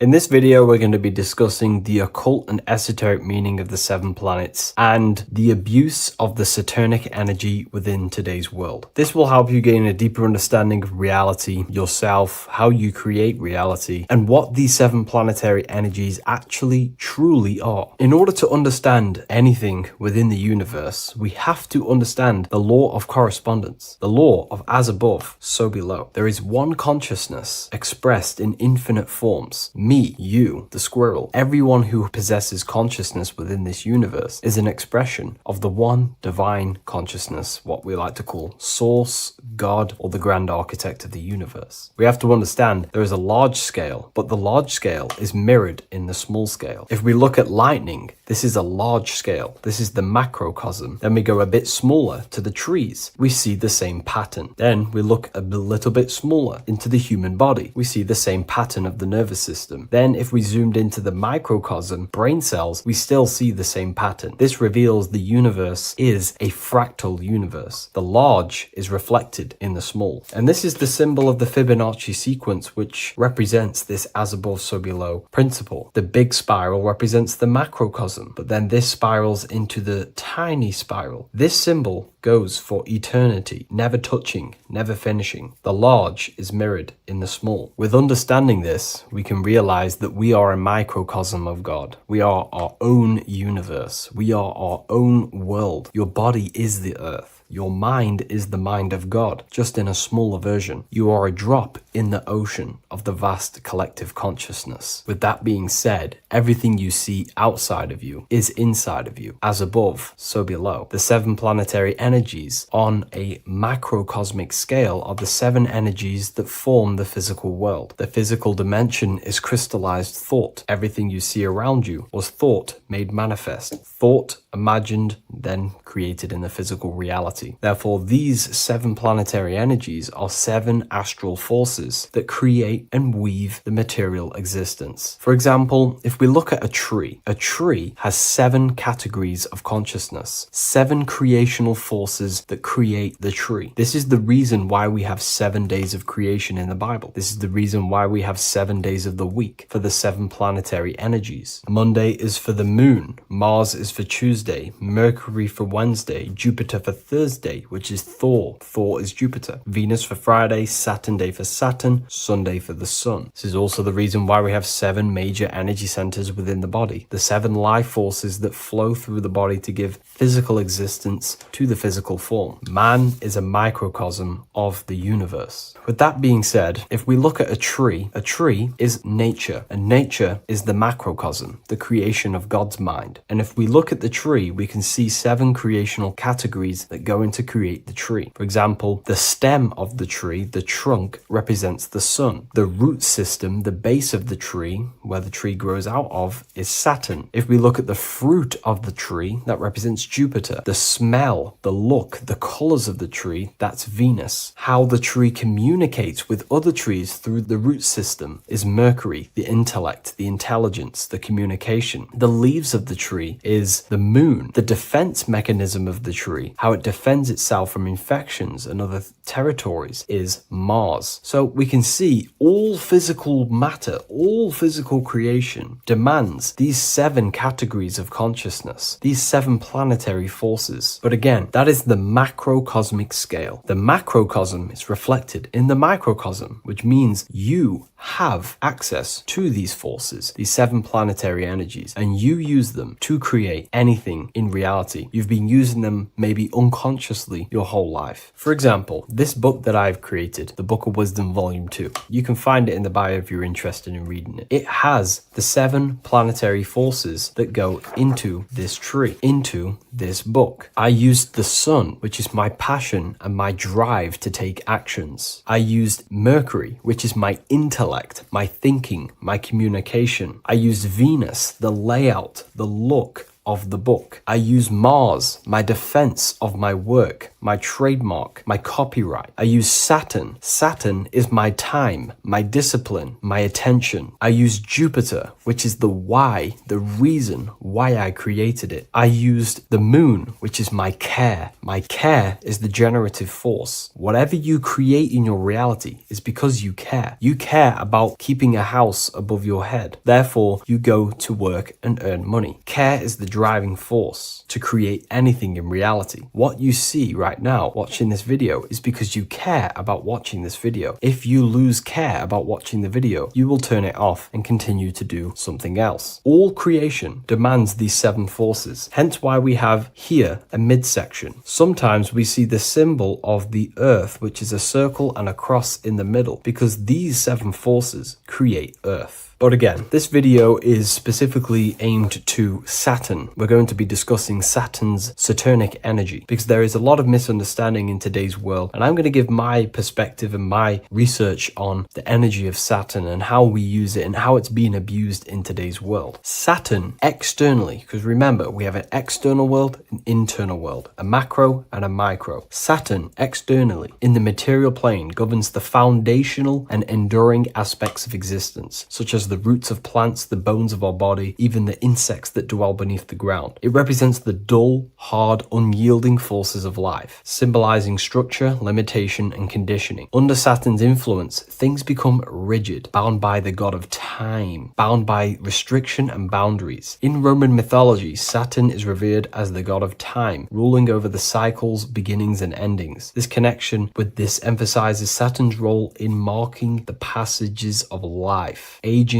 and inevitable constraints we all face. Internally, inside yourself, the microcosm. Internally, Saturn embodies the conditioning within our own consciousness. When Saturnian aspects of consciousness dominates, we become overly rigid, fixated, restricted in our thinking and actions. For example, Saturn's influence is strongly felt in today's world, where many people's minds are confined to societal norms and conditioned responses. The pervasive control Saturnian energy can lead to the sense of limitation, as people become trapped within structure imposed by society society and power structures. However, we have to remember that limitation, there is dark and light. Limitation is not bad. This is why Saturn is connected to the god Satan. They are the same being. It's something that restricts, holds back, and keeps you limited, conditions and limits consciousness to its lower power. Saturn is a great teacher, guiding us through difficult life lessons that ultimately lead to growth and expansion and power. Although Saturn's energy is harsh and often challenging, it helps us to develop resilience, discipline, and wisdom. Yet in modern age, this energy has overpowered the minds of the masses, fostering excessive rigidity and limitation. Instead of being ruled by Saturn's constraints, we should seek to embrace more freedom, love, joy, balancing Saturn's lessons with openness and fluidity in our life. So like I said, Saturn rules law. Anything that is limiting or holding back, something that is a restriction or a wall. This is why we see judges wear black robes. The color black is associated with Saturn because Saturn rules over the nighttime and the winter time. Capricorn, they wear black robes. A graduate also wears a black robe with a black square cap on its head because black is associated with Saturn, restriction, limitation. University graduates wear this. Personally, not to offend anyone, these educational systems that we have in today's world are not here to give you power, to find you the power of consciousness or yourself. They are simply to restrict you, to keep the mind limited in a certain belief system. That's not to say the things in university are completely useless, but what I'm saying is it is a conditioning by the educational system. And if we actually look at the top of the hat, it's a square over a circle. And in Freemasonry, we see the compass on top of the square. In Freemasonry, we see the square underneath the compass on top of the square. The square creates squares and the compass creates circles. So this is symbolizing the square, which is matter, the circle, which is spirit, matter over spirit when it needs to be spirit over matter. This is a symbol of conditioning, limiting the mind into being locked in the five senses and base consciousness. Saturn's energy is keeping people restricted. This is why there is so much Saturn symbolism in today's world, because Saturn is anything to do with limitation, restriction, and time. All of the systems in place are to limit our minds, to keep us on base consciousness, only thinking in a limited box, only thinking and aware of the five senses. In base consciousness, in animal nature, one only thinks according to their senses. When they have a sense, their mind thinks. This is an affect state of consciousness. They're living in the affect. We need to understand that in base consciousness, we have no true power to create. We're simply living in cycles of affect. Now, what do I mean? The physical world is the effect. It's already manifested and cannot be changed. Our consciousness needs to rise to become a cause instead of playing around and being lost in the effect, to become a co-creator. And this is what the system does not want you to do. It does not want you to become a conscious creator. So they keep you in base consciousness, not giving you the awareness that you are literally a god creating a world right now. You are a world and you are shaping the world. Our consciousness needs to be mastered, controlled, and then we can become a conscious creator instead of running around in the world of illusion and effect. As above, so below. What happens in the mind happens in reality. We do not want to be matter over spirit, which means the external world over the internal world. We need the internal world to rule over the external. Saturn's symbolism can be symbolized as a black cube. The cube symbolizes this physical world because everything has 6 sides. We can move forward, backward, left, right, up, and down. We are in this cube. This is why we say think outside the box. Thinking outside the box means to become a cause and not an effect. The mind needs to be a cause,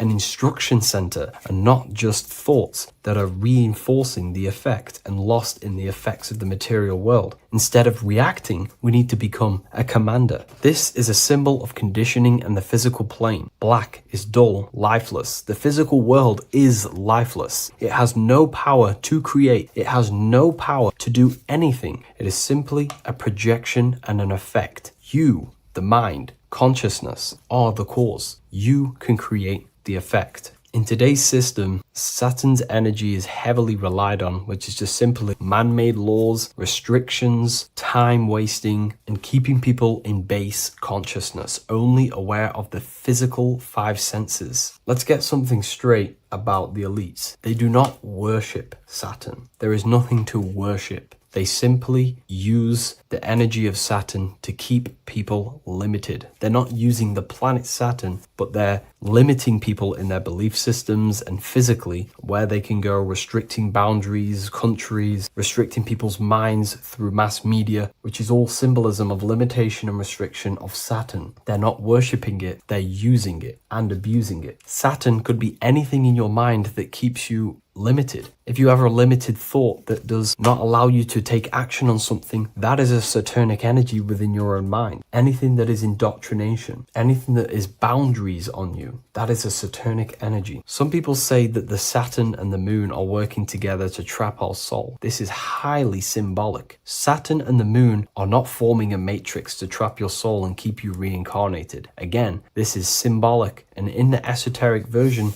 and understanding of this, we can see that they do have a relationship. The moon is our subconscious mind, and Saturn is restriction. If we have restrictions and belief systems in our subconscious mind that keep the soul locked and trapped only in these five bases, these five senses, then we will think and condition ourselves that we are only the physical body and never actually free ourselves from the material world and ascend. Saturn and the moon are not working together, but these are highly linked. By limiting the subconscious, we keep people stuck in base awareness, keeping them locked in the world of effect, never becoming a conscious creator. We have two spiritual currencies, time and attention. These are the two currencies that we spend. We spend time or pay attention. These are the two spiritual currencies that pretty much create our reality. And the system aims to hijack these two currencies from you, to limit you, to dominate you, so you do not become a conscious creator. So again, no one worships Saturn. It's simply just a symbol of limitation and restriction. Limitation has good and bad. Limitation can make us learn, overcome, become strong, disciplined, but when it's abused, it can keep people locked in base consciousness and stuck in their lower nature, never figuring out how powerful they are. You hold the power to shape a world. That's how powerful you are, to turn thoughts into physical existence. I'll see you in the next video. Please leave a like, comment, and a subscribe.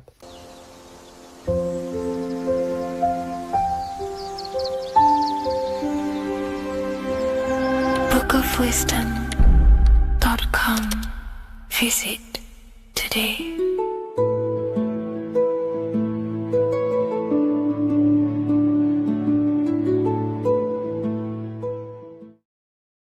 Welcome people, we're back with another video. I will now be keeping track of my YouTube and trying to upload every week. In this video, we'll be talking about the chakras. The chakras are the 7 attributes of God, and they are the 7 planets. These are literally vortex portals within us that connect us to these vices and characteristics of God. Each one of these energy centers are a spinning wheel of energy which controls the cells and organs in that particular area of the body. For example, it's literally a mini brain for that area of the body. Each chakra has a vice which you need to turn to a virtue in order to climb up through the system. They work like a stairway system. You have to go through each chakra in order to unlock the one above. This process is turning matter into spirit as you descended from spirit to matter. Saturn is Satan, that's why it's the lowest chakra, and that's why the devil is red, because red is the lowest vibrational color. When you are in these lower states of consciousness, you are in your animal nature. This is your physical side of your nature, and you are mainly being driven by your animal instincts or your ego. Moving back to your higher self or your spirit self is not an easy process. It takes a while. However, with discipline, consistency, and motivation, you can achieve this, and this is what the ancients called Christ consciousness. Once you have achieved this, it is basically a state of mastery of the mind. You no longer lust for the lower animal nature things. Now, let's start with the root chakra. This is located at the base of your spine, and you can feel this chakra by tensing your anus. This energy center is in control of your survival needs, your vitality, your stability, and security. Now, if this chakra is unbalanced, you will feel insecure, fear, anxiety, unstable, low self-esteem, anemia, over or underweight, and constipation. In order to balance this chakra, you need to feel grounded, embodied, stable, calm, centered, a sense of safety and trust in yourself and the world around you. The next chakra is the sacral chakra, which is located around the belly button area. You can feel this chakra just by sucking in your belly. This chakra is to do with relationships, self-worth, creativity, empathy, and most importantly, sexuality. This is the most important one in order to start to raise your vibration overall, is giving up the over-sexualized nature. In order to balance this chakra, you need to come into harmony with all the toxic relationships that you have.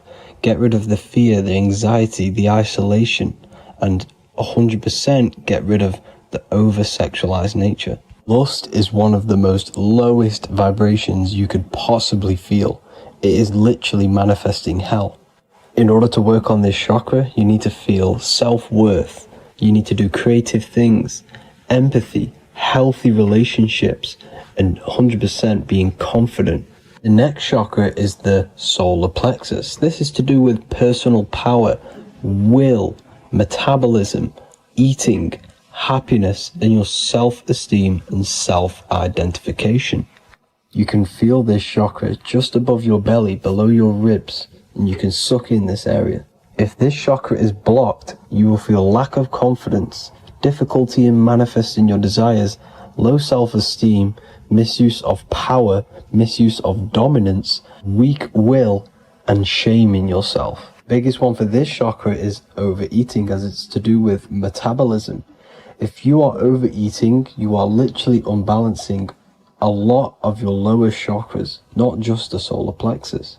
In order to work on this chakra and balance it, you want to have a positive self-identification. You want to feel happy, a happy self-esteem, effectiveness to people, not overeating, and a strong willpower. Now for the heart chakra, one of the most important chakras. Chakra is to do with love, understanding, trust, hope, openness, compassion, balance, and forgiveness. The most important because your heart is the tree of life in the body. It is the center of the toroidal field. It is the most powerful chakra.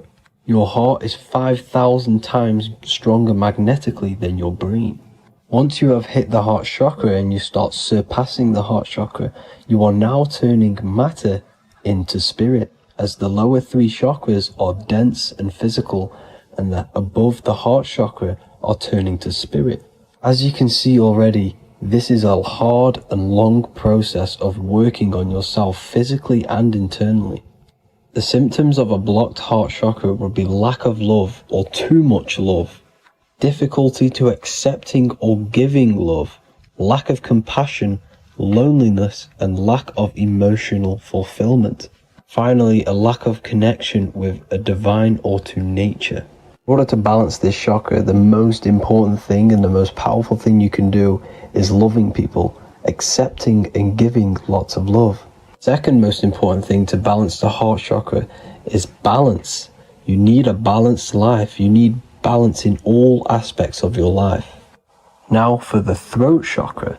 This is a very important chakra as it's to do with communication. A symptom of this being unbalanced is a lack of self-expression and putting on a front all the time, acting with the ego. In order to balance this chakra, you need to constantly self-express yourself. You can't be putting on a front.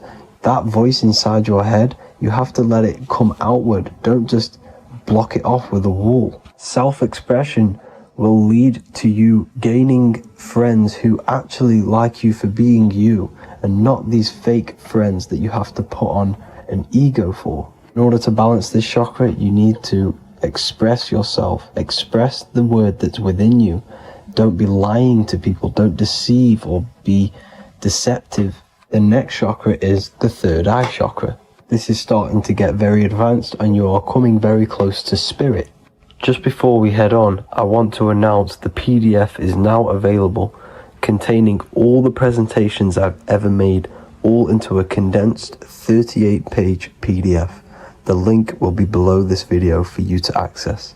And if you want to learn how to create reality using your mind, how to attract your desires, how to get out of the situation you are in, the link will also be there for the Manifestation Mastery course. Now for the third eye chakra. The third eye chakra controls the pineal gland, which is your first eye. It's to do with your psychic abilities, channeling, telepathy, astral travel, visions, and connection to the higher self. You need all of the chakras aligned to get the full potential out of your third eye or pineal gland chakra.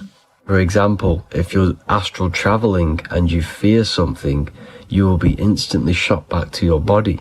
So you need to master all of the chakras before you go on and try and do these higher spiritual activities. Symptoms of the third eye chakra being blocked is lack of imagination, lack of vision, lack of concentration, blocked or clouded intuition, can't see the big picture, and especially overly reliant on logic and intellectual thinking. A good way to work on this chakra is imagining things, vision things. Trust your intuition at all times. Always follow that inner voice. Cut out the tap water, which contains fluoride. Fluoride blocks the pineal gland. And cut out all junk food, because all of this is affecting your pineal gland. When in meditation, you want to focus your eyes and your attention to the center of your head between the two eyebrows. This is where the pineal gland is located. This will help and awaken the pineal gland over time when you keep doing these meditations. Finally, for the crown chakra, this is to do with universal consciousness, all-knowing, enlightenment, cosmic connections, the God source. This chakra is blocked by being cut off from spirituality, plagued by the senses, being tricked into the five senses and being tricked into thinking you are the body. In order to work on this chakra, you need to feel grounded. You need to know yourself, your real self, the voice within you. Have common sense, have specific decisions that you're making, be very direct. Now we've got out of the way all of the chakras, I can now introduce methods and meditations which will help you unblock them spiritually. When meditating, you want to get into the present moment in a nice, comfortable position. Bring yourself to the present moment by saying, I am here right now, nothing else matters. Keep repeating this over and over with your eyes open or closed. After a couple minutes of bringing your attention to the present moment, you can now start to breathe in through the nose deeply and breathe out through the mouth slower than you breathed in. Place your attention on the chakra that you want to balance. Think of a high vibrational emotion like love, and think of this while placing your attention on that chakra. You can do this exercise every day for 10 to 20 to 30 minutes. The longer the better. Another practice you can do is by chanting the Bijis for each chakra. They are here starting from the root chakra all the way to the crown chakra. Or you can chant the 7 vowels. There are not 5, there are actually 7. A, I, A, O, U, M. A, I, O.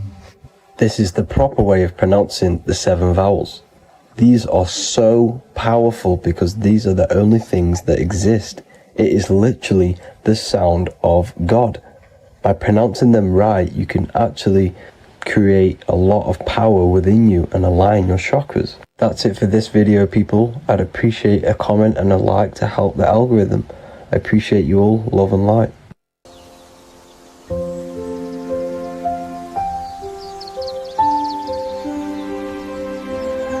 bookofwisdom.com.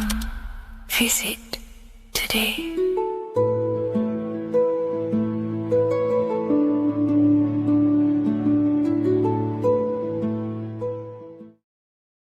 So depression doesn't actually exist and in this video I'm going to show you how depression is actually a choice.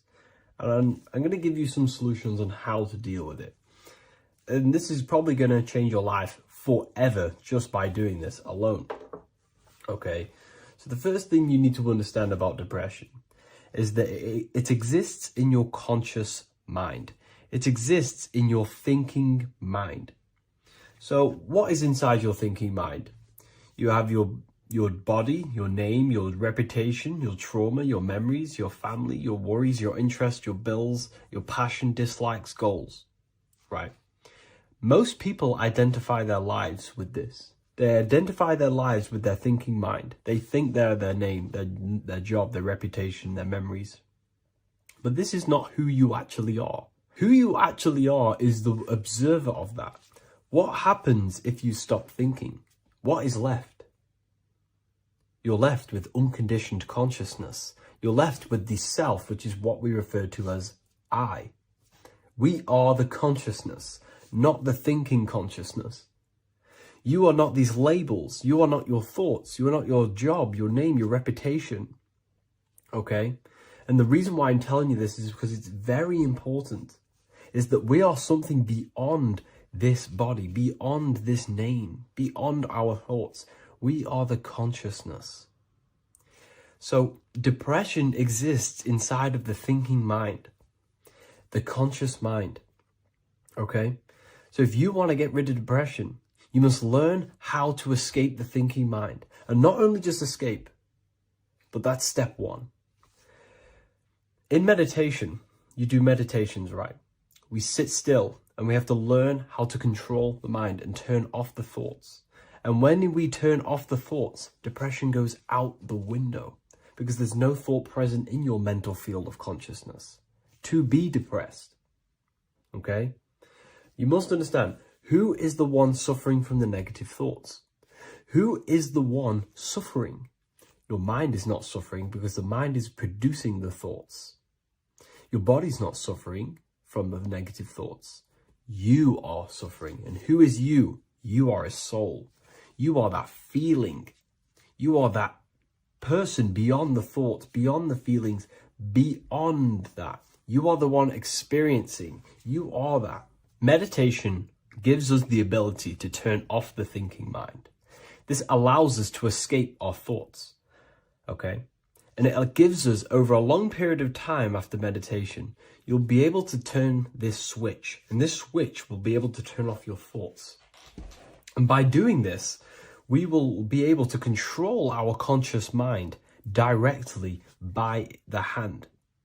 So when you notice yourself gaining them negative thoughts, we can then turn off the switch of turning off the conscious mind and rising to our authentic self and knowing the thoughts are just illusions. Now, let me tell you something that's very powerful.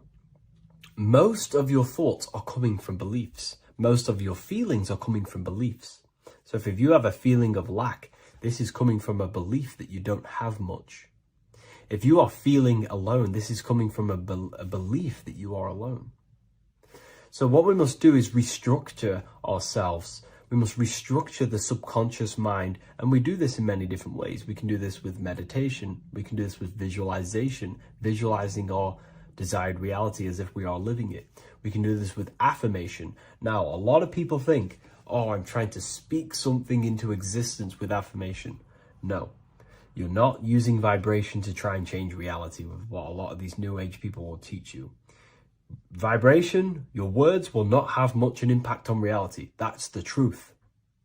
But what they do have an impact on is reprogramming and recrafting and refining your mind.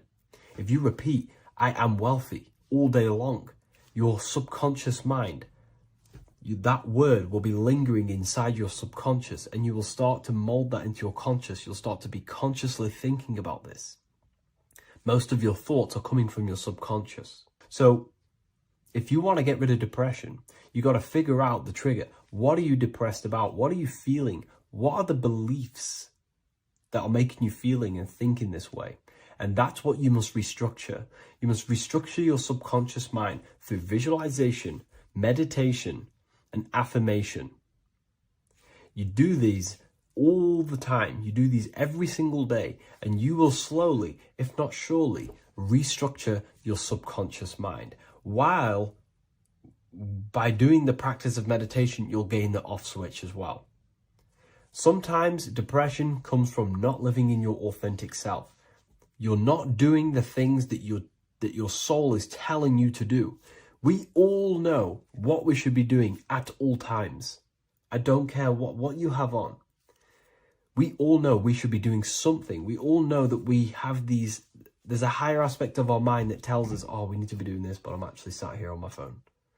Oh, I shouldn't be eating this, but I'm doing it anyway. There's always that higher voice. And that is the voice that has to be connected to. And when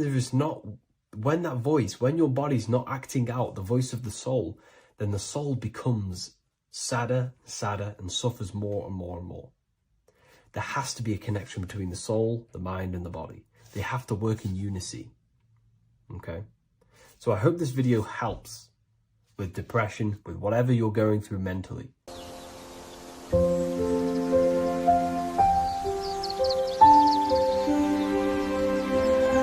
bookofwisdom.com. Visit today.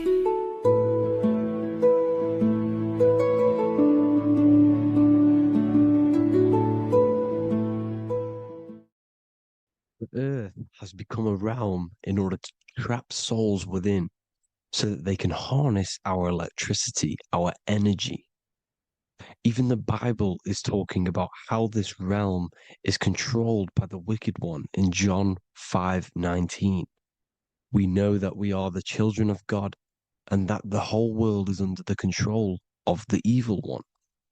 Ephesians 6:12. For our struggle is not against flesh and blood, but against the rulers, against the authorities, against the powers of this dark world, and against the spiritual forces of evil in the heavenly realms. So the Bible is telling us that this is not the only world. There are other worlds, there are other realms that we can go to, considered as heaven. Heaven being a higher realm where there is no evil, no darkness. This is a midpoint realm where there is good and evil. Now, we're going to explain how the soul trap is how it's working, and how your soul is being harnessed for its energy, and how you are tricked to come back to this realm after death.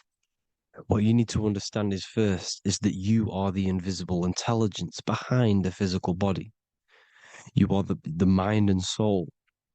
The soul is the true you, the good you. It is pure love, pure bliss, eternal, never dies.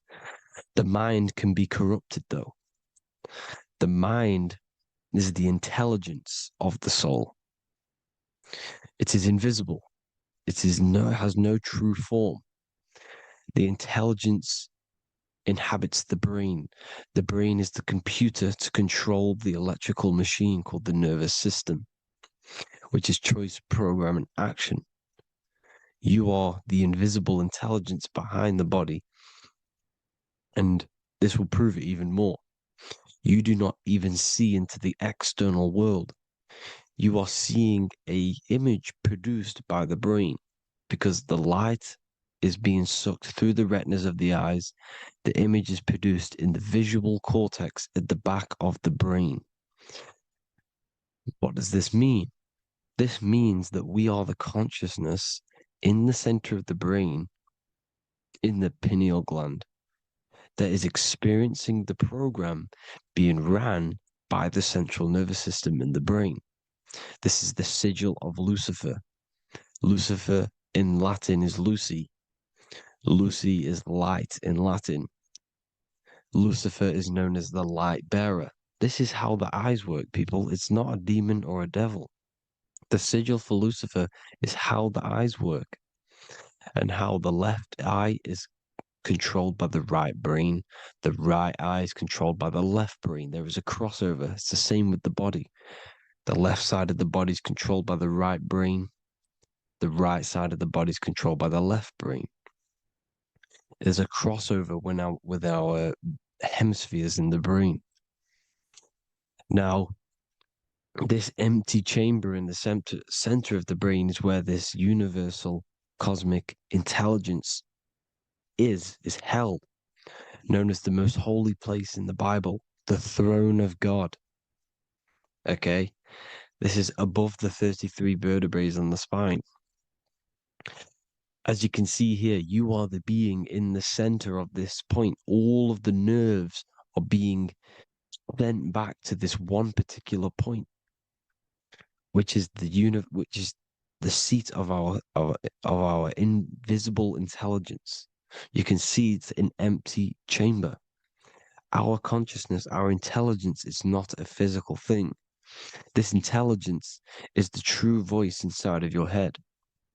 This is why your head is heaven, your heart is earth, your heel is hell. Your head is heaven because this is the seat, the throne of God. God is in heaven because the consciousness, this divine intelligence that's controlling the body, is sat in the center of the brain. The brain is taking commands of this invisible intelligence. When you close your eyes, you can feel your awareness, your consciousness, your intelligence is all in the brain. Your awareness is not in the feet, the heart, the legs, the arms. It's all in the center of the brain. Now, if you meditate deeply, you will find that you are beyond the mind. You are the being observing the thoughts. You are the soul observing the thoughts. Now, with this being said, you are the consciousness experiencing the program being ran by the central nervous system in the brain, because you're not seeing into the external world. It's an image, it's a simulated image produced by the brain and the central nervous system. You do not experience the external world. You do not feel the external world. You feel electrical impulses on your nervous system. Your nervous system is decoding what you are feeling. So the only thing that you truly feel is the electrical impulses on your nervous system. This is why the nervous system is the tree of knowledge of good and evil, because it gives your invisible intelligence, your mind, the knowledge of good and evil. It can detect good things, it can detect bad things. If it's hot, if it's warm, if I need to go, the nervous system is doing this. It is the tree of knowledge of good and evil. Okay? Now this universal intelligence is symbolized as the single eye. Okay? Matthew 18:9. It is better for you to enter life with one eye than to have two eyes and to be thrown into the fire of hell. What does this mean? It's symbolic, it's metaphorical, people. It is metaphoric. Your universal intelligence is the single eye, the one eye. It's the balance between the two poles, between the left and the right, the good and the evil. It knows the right thing to do all the time. This is our inner guide. The inner self is the inner guide. And when you are operating your life off duality, using your two eyes, you'll be thrown into the fire of hell, lower states of consciousness. Because you're split. You need to live in oneness, even, balance. Matthew 6:22, the light of the body is the eye. The light of the whole body is the eye. You are a light being. Human. Hue means an attribute of a color. Man is the word manifested. We are light manifested into physical form. Depending on your vibration is depending on what color that you are vibrating on, which is a hue, a human. If therefore thine eye be single, thy whole body should be full of light. Again, it's talking about the single eye, oneness, completeness. When you balance the hemispheres of the brain, we'll go over that later. But anyways, the body is the earth. This is what we need to understand, people. The body is running the simulation, the program that our consciousness is experiencing. So when we leave the body, during death and astral projection, we leave the earth. This is how it works. The body is the vehicle for the earth, for this realm. Everything exists within our mind. You have the soul, mind, and body. The soul is the observer, the watcher, the true being. This is why she has many different heads, because the soul inhabits different bodies. This is the serpent, which means knowledge, which is the mind, wisdom. And this is the body, soul, mind, and body, Brahma, Vishnu, Shiva. The mind is the bridge between the soul and the body. So what do I mean? When you astral project, you are using your mind to project your awareness, your observing consciousness outside of the physical body. The mind is the projector, projecting consciousness.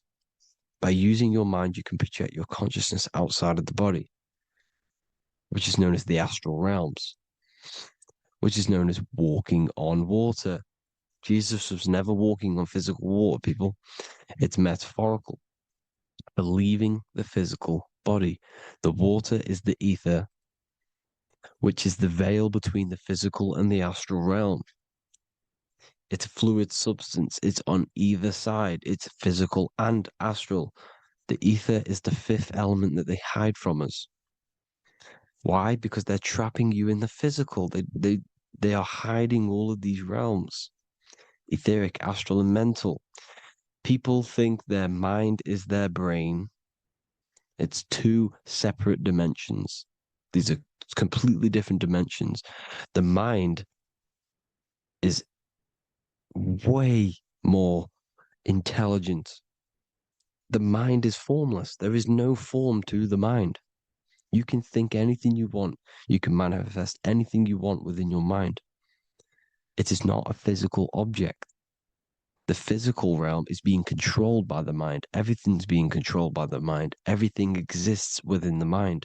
This is why the Egyptian says the universe is mental. So when we project our consciousness outside of the physical, we go to the astral. The ether is the water that Jesus is walking on. This is the veil between the physical and the astral world. The word together has ether within it because it joins the two worlds together, together, the astral and the physical. The word either is ether because the ether is on either side, physical and astral, physical and spiritual, physical and non-physical. In the astral realm, the mind can manifest anything we want.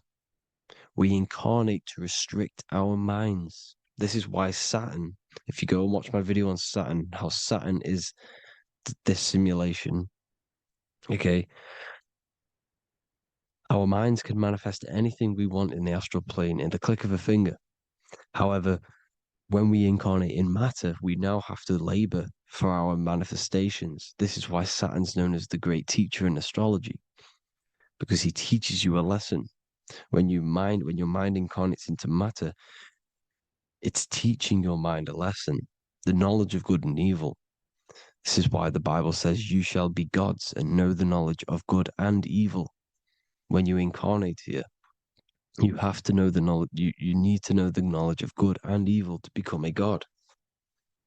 Okay? Now, the square is the physical plane. The triangle's the ethereal plane. The circle's the eternal plane. The circle has no beginning, no end. It's eternal.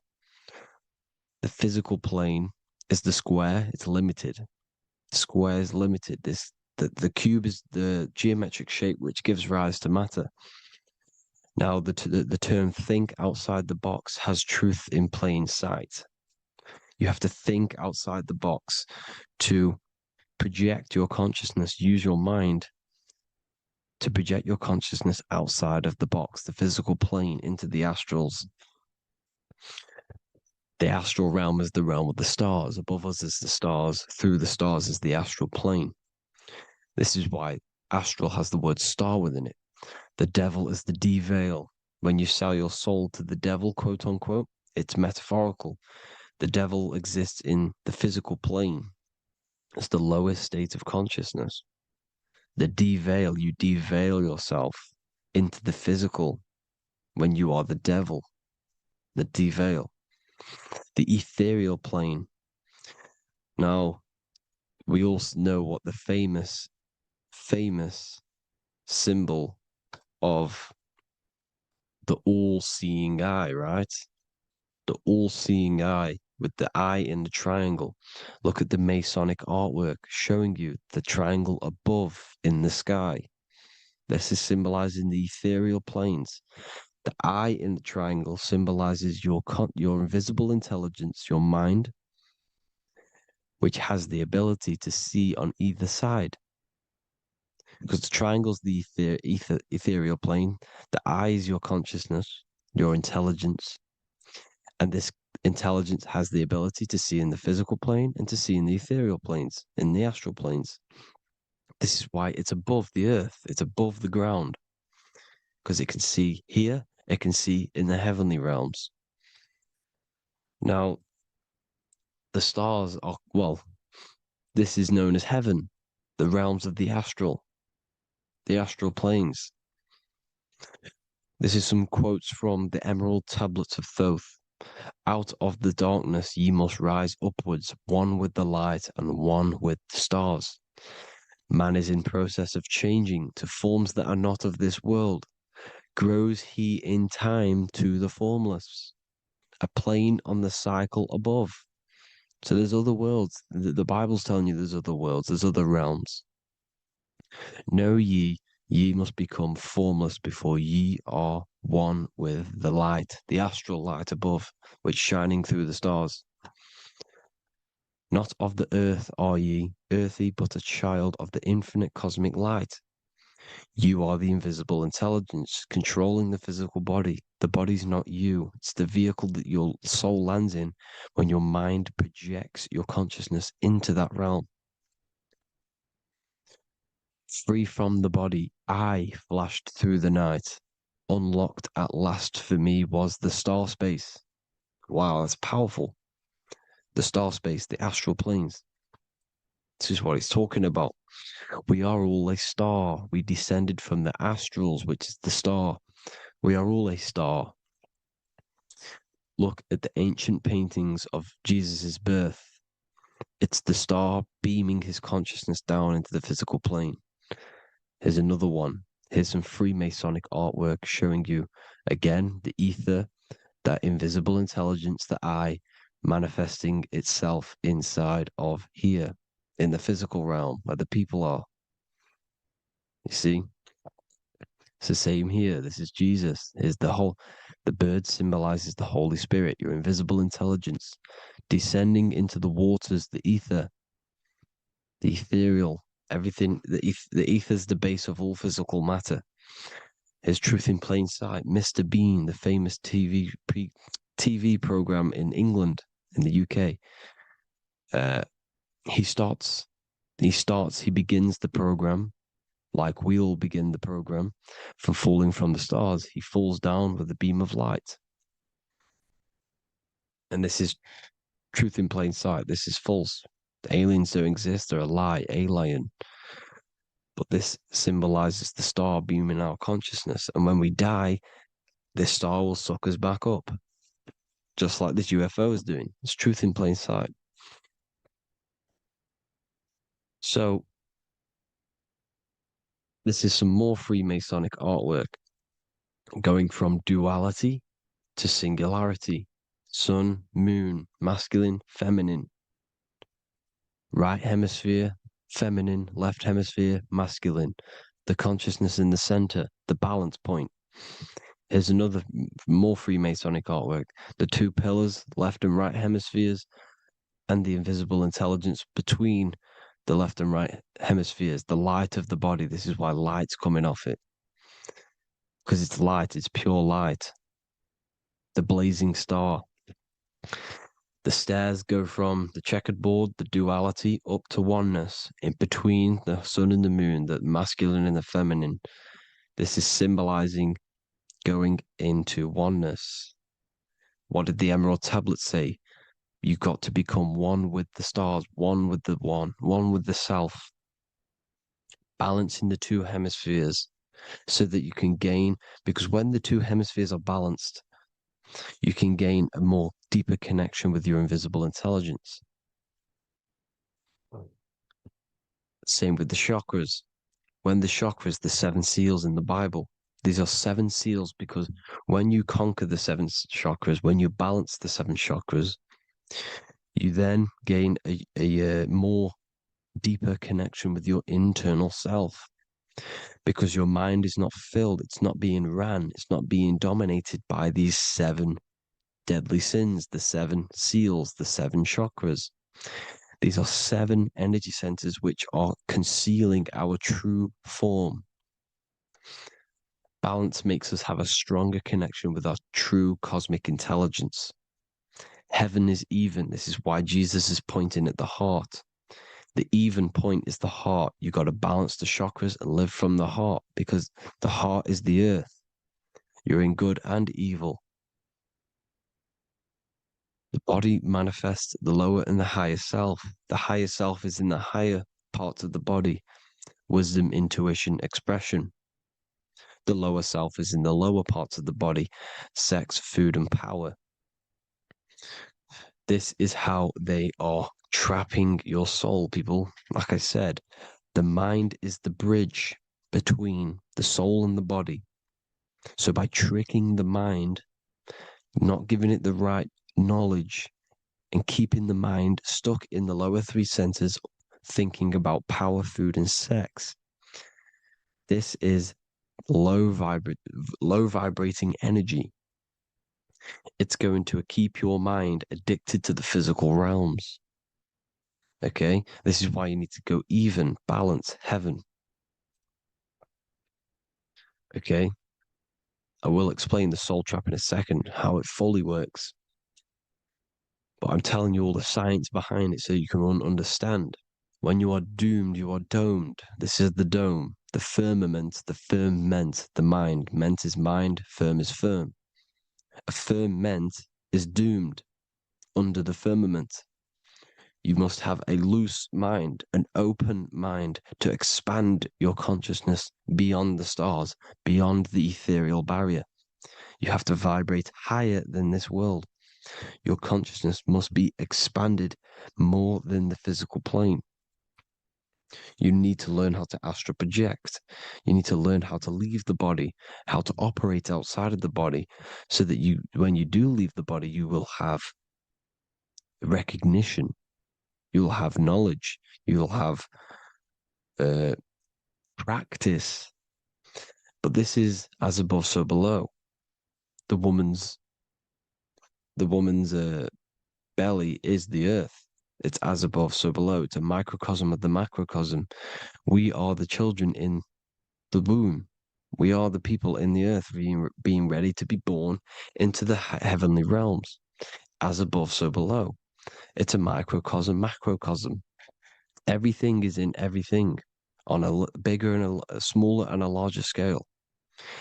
Now, when the baby figures out that there is a world beyond its mother, what happens? The baby starts to move around and tries to get out of the mother. Because once it starts to hear the external world, starts to hear people, it's going to wonder, what's outside of why am I in here? What's outside? So the baby will force its way out of the mother. It's the same with our minds, as above, so below. When our minds figure out that there are other realms beyond this world, we will seek a way out. This is the womb, the Mother Earth, Mother Nature. It's the mother. We're in the womb. We can be born out of this world, which is being born again in the Bible. When you are doomed, you are domed under the dome, under the firmament, the firm mind. The firm mind will keep you under the firmament. Due to the law of polarity, there has to be other realms. There has to be. Because the law of polarity works in this world, and it will work on every scale possible. It's universal laws. These are universal laws. The law of polarity means that there are other realms polarizing this realm. There is a hell, there is a heaven. There is a midpoint, which is Midgard, which is the one we are in now. Earth, heart. Earth is the heart. Heart is the center, good and bad. The balance between good and bad. Your reality is your level of realization. Your mind realizes other worlds, you will seek a way to them worlds. It's that simple. The soul trap is to keep you stuck in this physical body, which is the earth. This body is the earth. It's running the program, like I said at the beginning. It's running the simulation that your consciousness is experiencing. You are an electromagnetic being, and you're hidden in a cage, your rib cage, and you're stuck in cells, a prison cells. Look, you're in cells. We produce electromagnetic energy. Your soul produces this energy. And by trapping your consciousness inside of this physical realm, they harness this energy within the astral realms. They're using you to manifest demons, because your mind creates demons through emotions and mental thought energy, which is a whole nother video. I can make a video on that. You're manifesting everything for them because they're trying to create a hive mind. This is why they want everyone to believe in one belief system, one government, one belief system, one religion, because they're creating a hive mind. This hive mind will manifest and be summoned within the astral planes, because the mind manifests the astral plane. The astral plane is the realm of imagination. The mental plane is the realm of just thought alone. The etheric plane is the energy. The physical plane is the matter. So all of our minds together are manifesting these demons within these subconscious realms, the astral. Now, how are they keeping you stuck to this realm? Well, when you die and you're stuck in your lower three chakras, okay, when your mind and soul detaches from the body, which is the earth, when you leave the earth, you're still going to have these mental addictions to the food, the sex, the materialism, the phone, the cigarettes, everything. This is why they get you addicted to everything possible. The TikTok, the YouTube, they get you addicted to as many things possible. Because when your mind is addicted to these things, and when this mind leaves the physical body, you're still going to have these addictions. Okay? You're still going to have these thoughts. And you will be manifested into the lower astral realms because you're thinking materialistic, you're thinking negative, because your level of realization was your reality. You were manifesting hell on the earth. When you leave the body, you're going to manifest hell in the astral planes, which means you'll be vibrating on the very low, which will put you in the lower astral realms. So guess what? You're going to come back. You're going to come back into materialism. You're going to reincarnate. Because you haven't prepared for life after death. You must detach from the external world. Okay? Moon is mind. The sun is the soul. The earth is the body. The moon is the mind.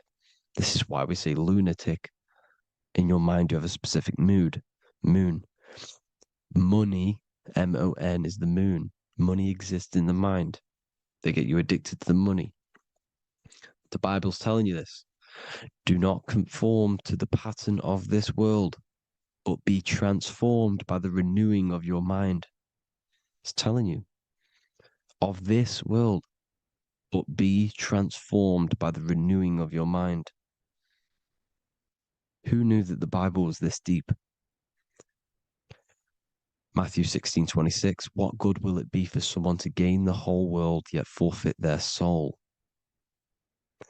James 4:4, Don't you know that friendship with this world means enmity against God? Therefore, anyone who chooses to be a friend of this world, of the world, becomes an enemy of God. John 4:4. Dear children, are from God and have overcome them, because the one who is in you is greater than the one who is in the world. It's talking about the invisible intelligence. It's greater than the physical world. John 2:15. Do not love this world, nor the things it offers you, because this world will create you to, if your mind has attachments to what this world offers, sex, money, and power, pretty much, you will reincarnate here. You will come back here, because when you leave the body, your mind will still have these addictions. Do not love the world, nor the things it has to offer you. All of this is in my newly published book. The paperback versions are now available. Finally, for all the people who have been waiting, the Book of Wisdom. All of this knowledge is inside of the Book of Wisdom. The paperbacks are available. There's worldwide shipping. You can get it anywhere, pretty much, any country.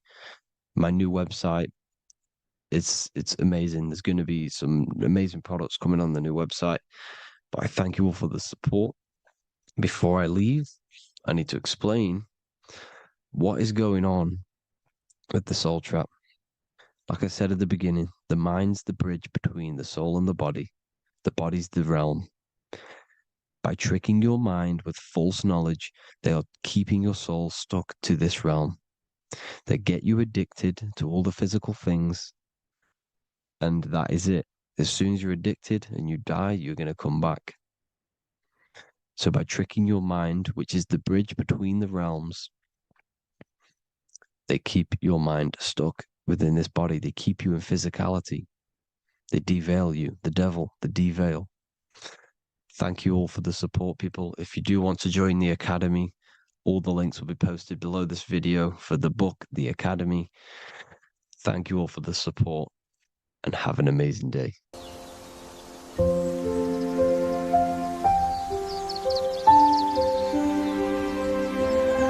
bookofwisdom.com. Visit today.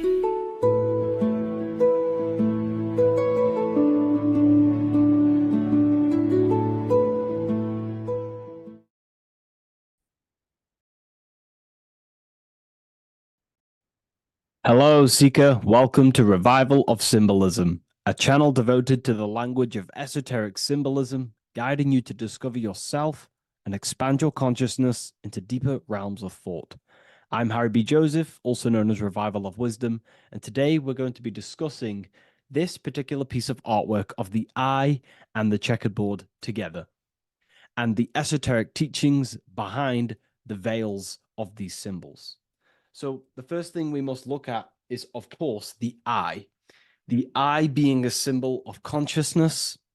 The eye is the inner witness inside of ourself. This eye is referring to the internal eye of perception inside of our mind. The mind that gives us the ability to perceive and to understand things internally. This is also the eye we use to vision things through our internal vision, what we like to call imagination. The screen in our mind that allows thoughts to be projected into a particular form. So this eye is talking about the internal eye of perception inside every single individual and form of life. Dogs, cats, squirrels, humans. Every single form of life has this internal dialogue, the inner being that no one else can listen to but themselves. This is a symbol of consciousness. And together, these two symbols reveal a grand teaching, an understanding of the world and the universe, of how the universe is one consciousness, one observer. This is symbolizing the observer witness consciousness. Consciousness holds many vehicles. and many dimensions that it exists in. As I've talked about previously in my previous lectures, we have a physical vehicle of consciousness, which expresses physical actions through the physical body. We have an emotional vehicle of consciousness, which is our emotional body or the astral plane. We have a mental vehicle of consciousness to express thoughts inside of, the thought body of consciousness. We also have a witness side of our consciousness. This internal witness, like who is the one seeing the screen of your reality right now? Who is the one seeing it? Not looking, who's perceiving the screen of reality through your eyes? Well, that would be the inner witness. And that inner witness is also perceiving your thoughts. A lot of people become identified with their thoughts, and they let the changes, the ever coming, unfolding changes in their mind, world, become a part of who they are. And they get caught up in the world and the changes that happens to them. And a great teaching that I've come across this last year is to never identify with the ever-changing circumstances that happen in life. When things are tough, when things are bad, always remind yourself that you are the witness of your thoughts and you are the witness of this reality. You are the one witnessing your thoughts, emotions, and actions. You are the one behind them. So when things get tough, try not to get too indulged in these negative things. The I is the witness. Connect with the witness. And this is the same I that sees the screen of your reality, and it also sees the screen of your dreams. So this witness consciousness is transcending your physical day life and reality, and it's also witnessing your dreams. It's the same observer who's observing your reality now, but also observing your dreams. So this witness consciousness transcends all forms of bodies of consciousness. It is essentially the highest aspect of ourselves.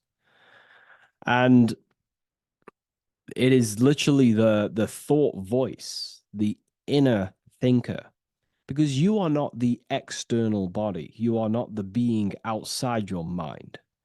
You are the being inside your mind who is actively thinking. I like to call what you are, what we are as consciousness is consciousness in action. We are the thinking inner thinker, the inner being. And it's about becoming into contact with that inner being again to unveil who we truly are. If we sit back and truly have a thinking session of, closing your eyes and going inside yourself, and you ask yourself, who am I truly? Who am I beyond all of my beliefs, memories, my body? Who am I beyond that? And it will lead you to the inner voice, the inner dialogue. But again, you are not the voice. You are the one hearing the voice. You are the silent, invisible one, the one behind the veil.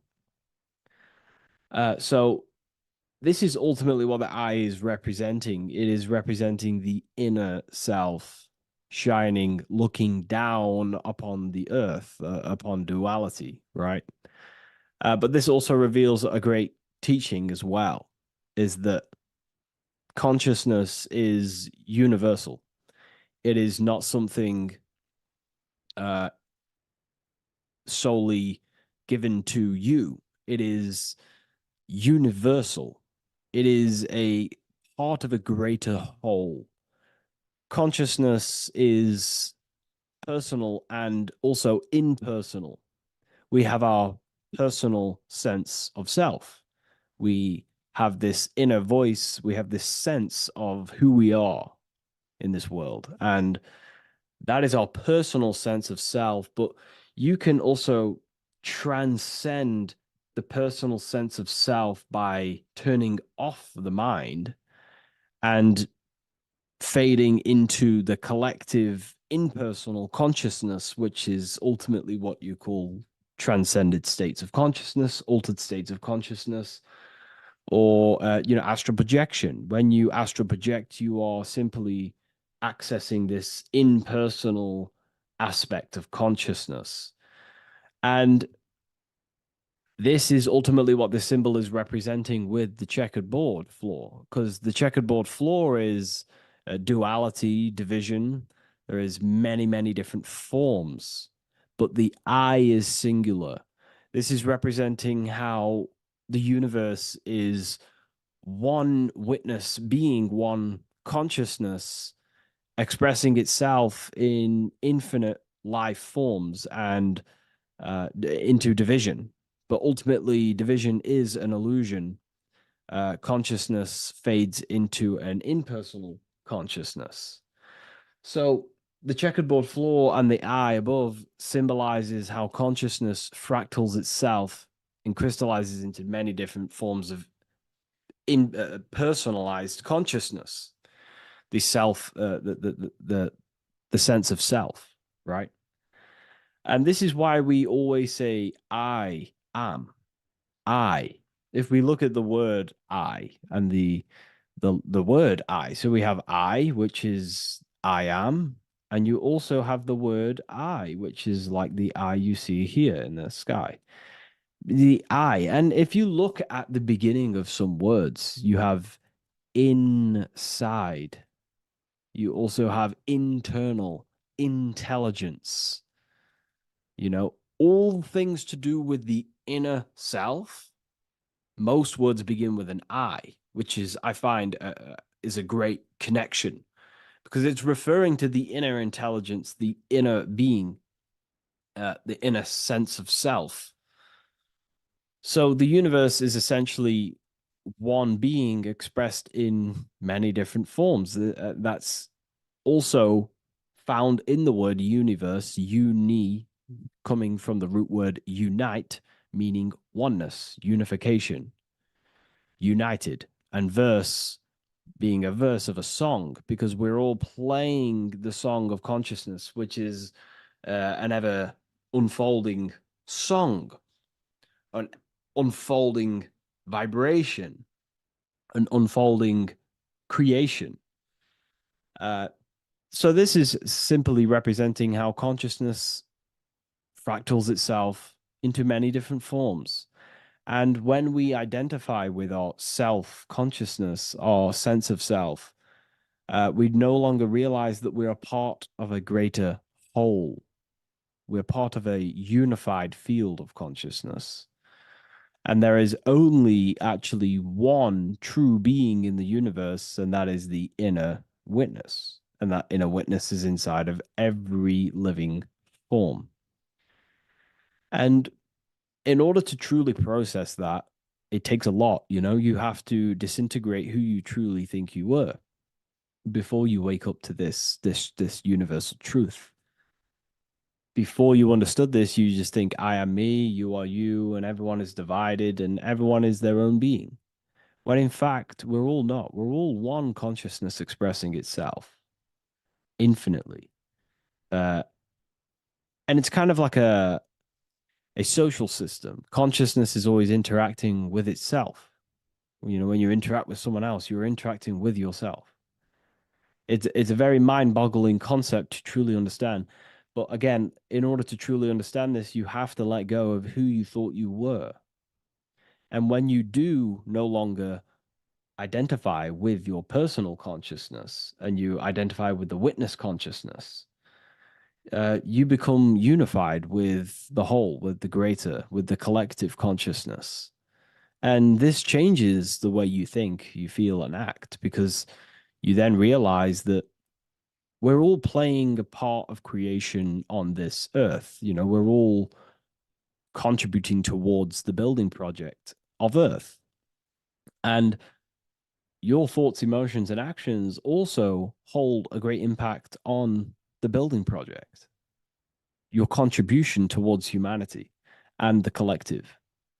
And you start to have empathy for other people And you start to care for other people naturally by understanding this concept. And it's a very important concept because if the whole world truly understood this, we would live in a better reflection in the material world. The world would be reflecting a better place because the world is simply just a reflection of consciousness. And the world today is so bad because people's thoughts and consciousness is not in the greatest state of mastery, of self realization, and people don't understand who they truly are. And a religion plays a massive part in this. Our whole lives, we're stuffed with someone's going to come and save us. Jesus will return and save the whole world. It's to me, to be honest, it's complete utter nonsense. We have free will. We are the ones holding we hold responsibility for the creation that unfolds on the earth. Us as a collective consciousness are God manifesting, unfolding this creation and steering it in the present moment. And that's another thing. Reality was never created thousands of years ago. God is creating the world right now through the present moment, and it's unfolding. It's in a continuous state of becoming, just like you are in a continuous state of becoming. Time is evolving. Time evolves our minds. It evolves our sense of self. And we evolve over time as an individual and as a collective consciousness. And so does the earth go through this change as we change. So it's important that we are becoming more self-aware in the world so we can actually start to reflect a better world. But the checkerboard floor, again, is just reminding us of the duality and the illusion, because it looks like an illusion, a checkerboard floor. It's an illusion. The physical world, if you only look at the world through the eyes, you will live in the veils of illusion and never see the light, the higher understanding of the world. You will see everything as divided. You will see everything as I am me, you are you, and live in division. But in truth, we are all one. We all come from the same source, and we're all the same infinite witness expressed in different forms.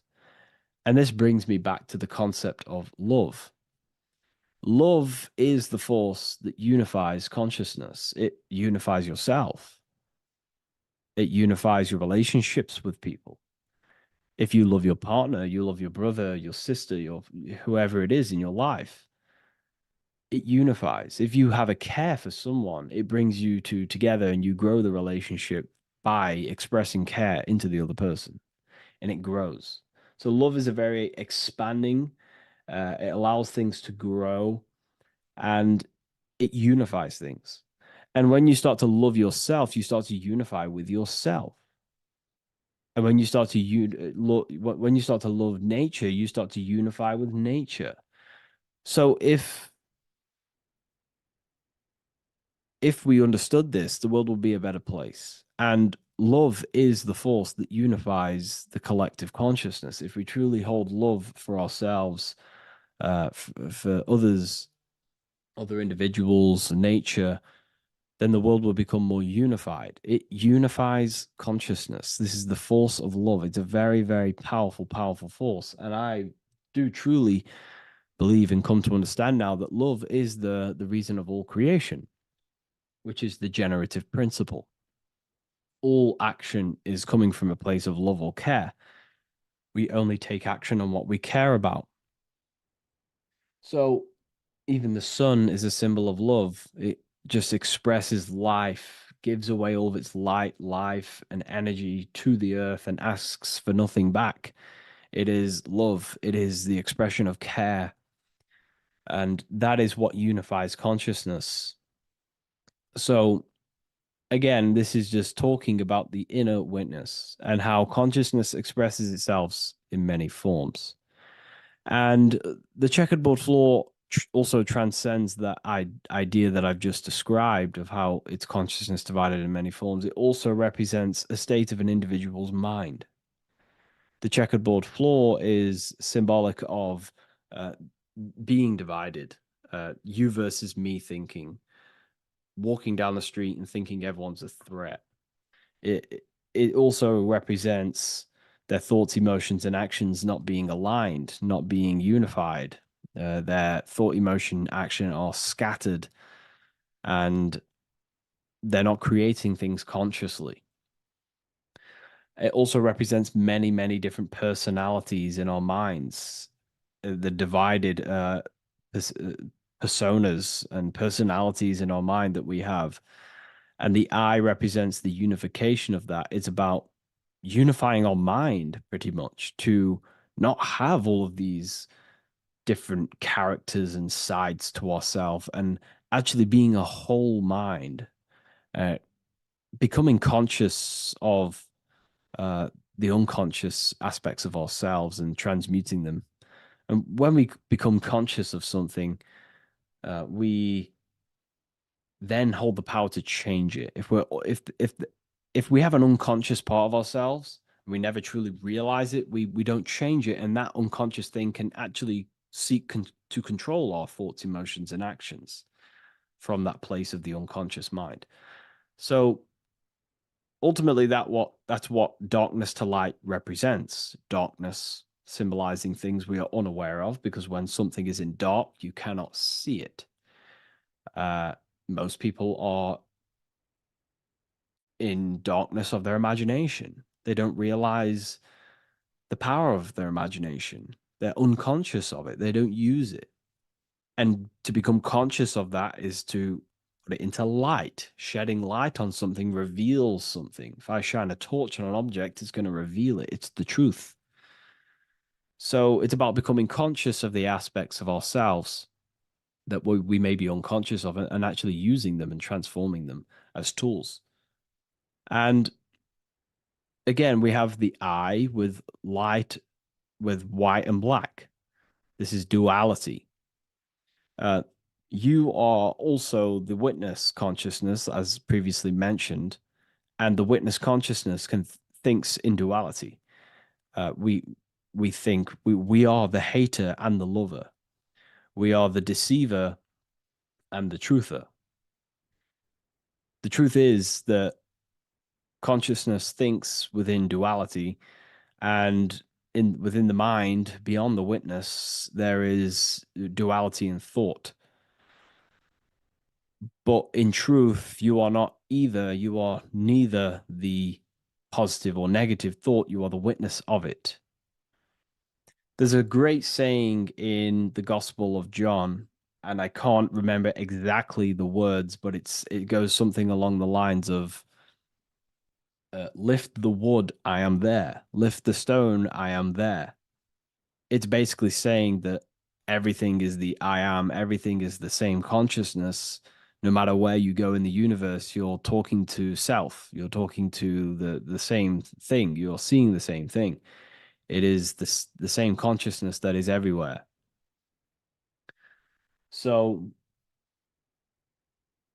consciousness thinks within duality, and it is the light and the dark, and we have the ability to transform between them. And some people think that, darkness is all evil. Darkness is not inherently evil. Darkness is not inherently evil. There are dark aspects of the world that help you actually progress into the light. Without the darkness, consciousness can't move into the light, into knowingness. Without bad, there is no evil. They are needed. Both of them are needed. So in order to understand the light, you have to understand darkness. And there are some forces of some forces of darkness in the universe that are purposely there to cause certain things to then push you and activate the good or the light. Some Gnostic texts talk about how there are very powerful beings that purposely descend themselves into darkness on purpose to make things happen in certain people's lives, so it actually pushes them towards the light, towards the good. So, you know, this is ultimately what the whole allegory of Satan is. You know, Satan was created by God, and Satan is necessary, which is symbolic of darkness. It's symbolic of evil, the evil forces of the universe, because the universe is simply just one force of consciousness, and that one force can express itself in good and evil. The power of the mind can be used to kill, or the power of the mind can be used to create amazing things. So there is only one force in the universe, symbolized by the one eye, the one force of consciousness, and that one force can be used for light and dark, which is the checkered board.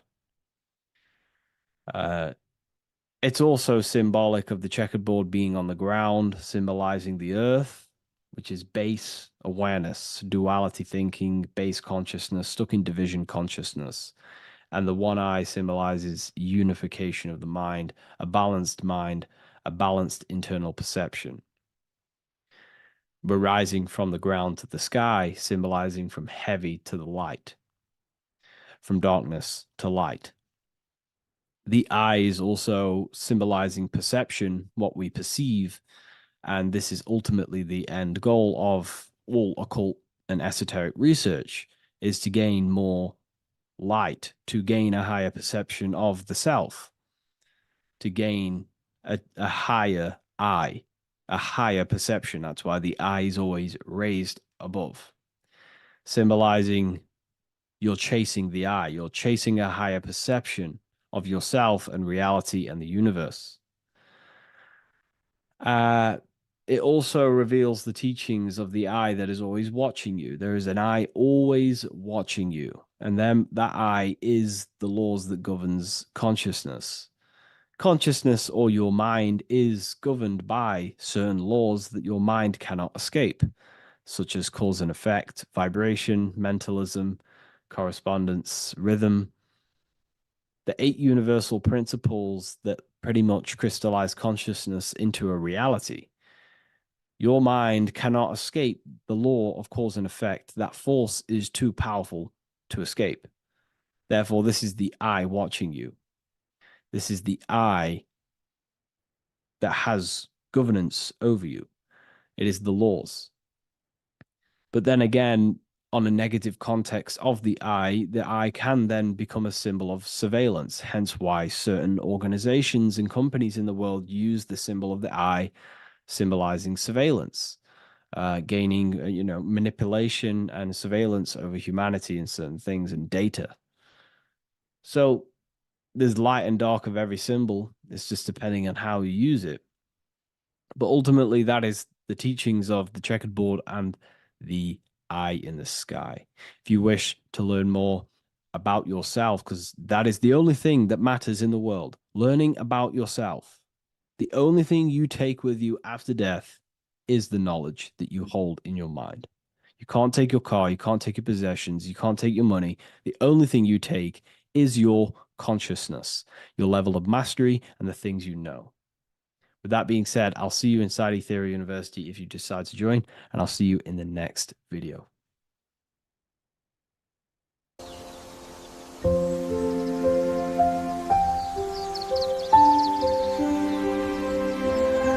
bookofwisdom.com. Visit today.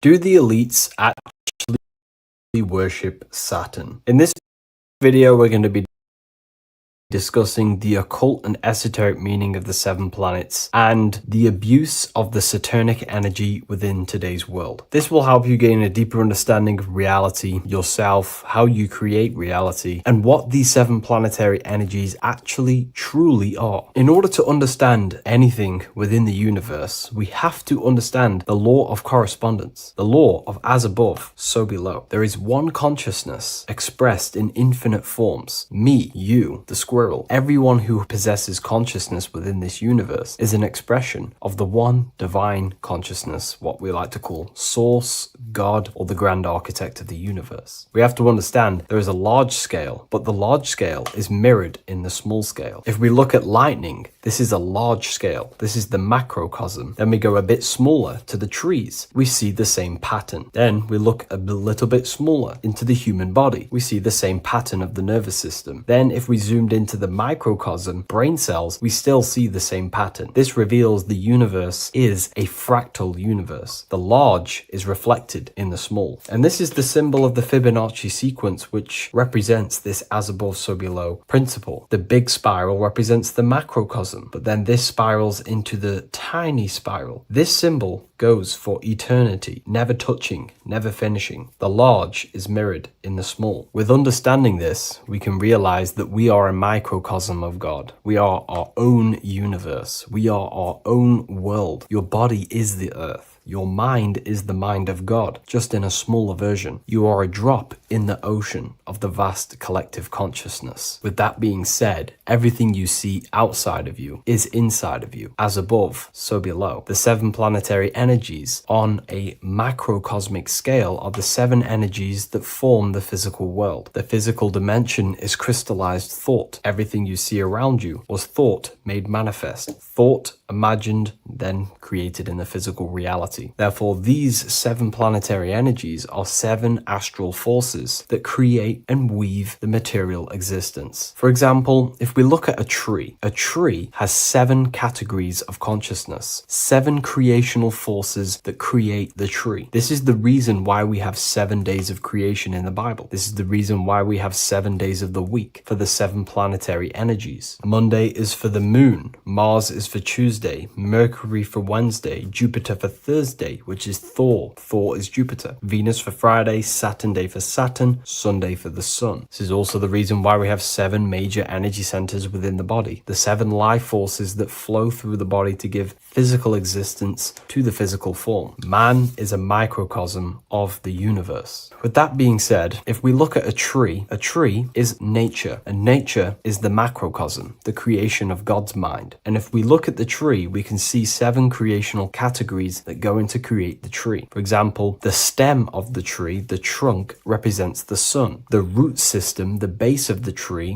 where the tree grows out of, is Saturn. If we look at the fruit of the tree, that represents Jupiter. The smell, the look, the colors of the tree, that's Venus. How the tree communicates with other trees through the root system is Mercury, the intellect, the intelligence, the communication. The leaves of the tree is the moon. The defense mechanism of the tree, how it defends itself from infections and other territories, is Mars. So we can see all physical matter, all physical creation demands these 7 categories of consciousness, these 7 planetary forces. But again, that is the macrocosmic scale. The macrocosm is reflected in the microcosm, which means you have access to these forces, these 7 planetary energies, and you use them to create anything in reality. You've been using them maybe unconsciously your whole life. For example, this book that I've created, the Book of Wisdom Volume 2, you can find it in the bio if you're interested in reading it. It has the 7 planetary forces that go into this tree, into this book. I used the sun, which is my passion and my drive to take actions. I used Mercury, which is my intellect, my thinking, my communication. I used Venus, the layout, the look of the book. I use Mars, my defense of my work, my trademark, my copyright. I use Saturn. Saturn is my time, my discipline, my attention. I use Jupiter, which is the why, the reason why I created it. I used the moon, which is my care. My care is the generative force. Whatever you create in your reality is because you care. You care about keeping a house above your head. Therefore, you go to work and earn money. Care is the driving force to create anything in reality. What you see right now watching this video is because you care about watching this video. If you lose care about watching the video, you will turn it off and continue to do something else. All creation demands these 7 forces, hence why we have here a midsection. Sometimes we see the symbol of the earth, which is a circle and a cross in the middle, because these 7 forces create earth. But again, this video is specifically aimed to Saturn. We're going to be discussing Saturn's Saturnic energy because there is a lot of misunderstanding in today's world, and I'm going to give my perspective and my research on the energy of Saturn and how we use it and how it's being abused in today's world. Saturn externally, because remember, we have an external world, an internal world, a macro and a micro. Saturn externally in the material plane governs the foundational and enduring aspects of existence, such as the roots of plants, the bones of our body, even the insects that dwell beneath the ground. It represents the dull, hard, unyielding forces of life, symbolizing structure, limitation, and conditioning. Under Saturn's influence, things become rigid, bound by the god of time, bound by restriction and boundaries. In Roman mythology, Saturn is revered as the god of time, ruling over the cycles, beginnings, and endings. This connection with this emphasizes Saturn's role in marking the passages of life, aging, and inevitable constraints we all face. Internally, inside yourself, the microcosm. Internally, Saturn embodies the conditioning within our own consciousness. When Saturnian aspects of consciousness dominates, we become overly rigid, fixated, restricted in our thinking and actions. For example, Saturn's influence is strongly felt in today's world, where many people's minds are confined to societal norms and conditioned responses. The pervasive control Saturnian energy can lead to the sense of limitation, as people become trapped within structure imposed by society and power structures. However, we have to remember that limitation, there is dark and light. Limitation is not bad. This is why Saturn is connected to the god Satan. They are the same being. It's something that restricts, holds back, and keeps you limited, conditions and limits consciousness to its lower power. Saturn is a great teacher, guiding us through difficult life lessons that ultimately lead to growth and expansion and power. Although Saturn's energy is harsh and often challenging, it helps us to develop resilience, discipline, and wisdom. Yet in modern age, this energy has overpowered the minds of the masses, fostering excessive rigidity and limitation. Instead of being ruled by Saturn's constraints, we should seek to embrace more freedom, love, joy, balancing Saturn's lessons with openness and fluidity in our life. So like I said, Saturn rules law. Anything that is limiting or holding back, something that is a restriction or a wall. This is why we see judges wear black robes. The color black is associated with Saturn because Saturn rules over the nighttime and the winter time. Capricorn, they wear black robes. A graduate also wears a black robe with a black square cap on its head because black is associated with Saturn, restriction, limitation. University graduates wear this. Personally, not to offend anyone, these educational systems that we have in today's world are not here to give you power, to find you the power of consciousness or yourself. They are simply to restrict you, to keep the mind limited in a certain belief system. That's not to say the things in university are completely useless, but what I'm saying is it is a conditioning by the educational system. And if we actually look at the top of the hat, it's a square over a circle. And in Freemasonry, we see the compass on top of the square. In Freemasonry, we see the square underneath the compass on top of the square. The square creates squares and the compass creates circles. So this is symbolizing the square, which is matter, the circle, which is spirit, matter over spirit when it needs to be spirit over matter. This is a symbol of conditioning, limiting the mind into being locked in the five senses and base consciousness. Saturn's energy is keeping people restricted. This is why there is so much Saturn symbolism in today's world, because Saturn is anything to do with limitation, restriction, and time. All of the systems in place are to limit our minds, to keep us on base consciousness, only thinking in a limited box, only thinking and aware of the five senses. In base consciousness, in animal nature, one only thinks according to their senses. When they have a sense, their mind thinks. This is an affect state of consciousness. They're living in the affect. We need to understand that in base consciousness, we have no true power to create. We're simply living in cycles of affect. Now, what do I mean? The physical world is the effect. It's already manifested and cannot be changed. Our consciousness needs to rise to become a cause instead of playing around and being lost in the effect. to become a co-creator. And this is what the system does not want you to do. It does not want you to become a conscious creator. So they keep you in base consciousness, not giving you the awareness that you are literally a god creating a world right now. You are a world and you are shaping the world. Our consciousness needs to be mastered, controlled, and then we can become a conscious creator instead of running around in the world of illusion and effect. As above, so below. What happens in the mind happens in reality. We do not want to be matter over spirit, which means the external world over the internal world. We need the internal world to rule over the external. Saturn's symbolism can be symbolized as a black cube. The cube symbolizes this physical world because everything has 6 sides. We can move forward, backward, left, right, up, and down. We are in this cube. This is why we say think outside the box. Thinking outside the box means to become a cause and not an effect. The mind needs to be a cause,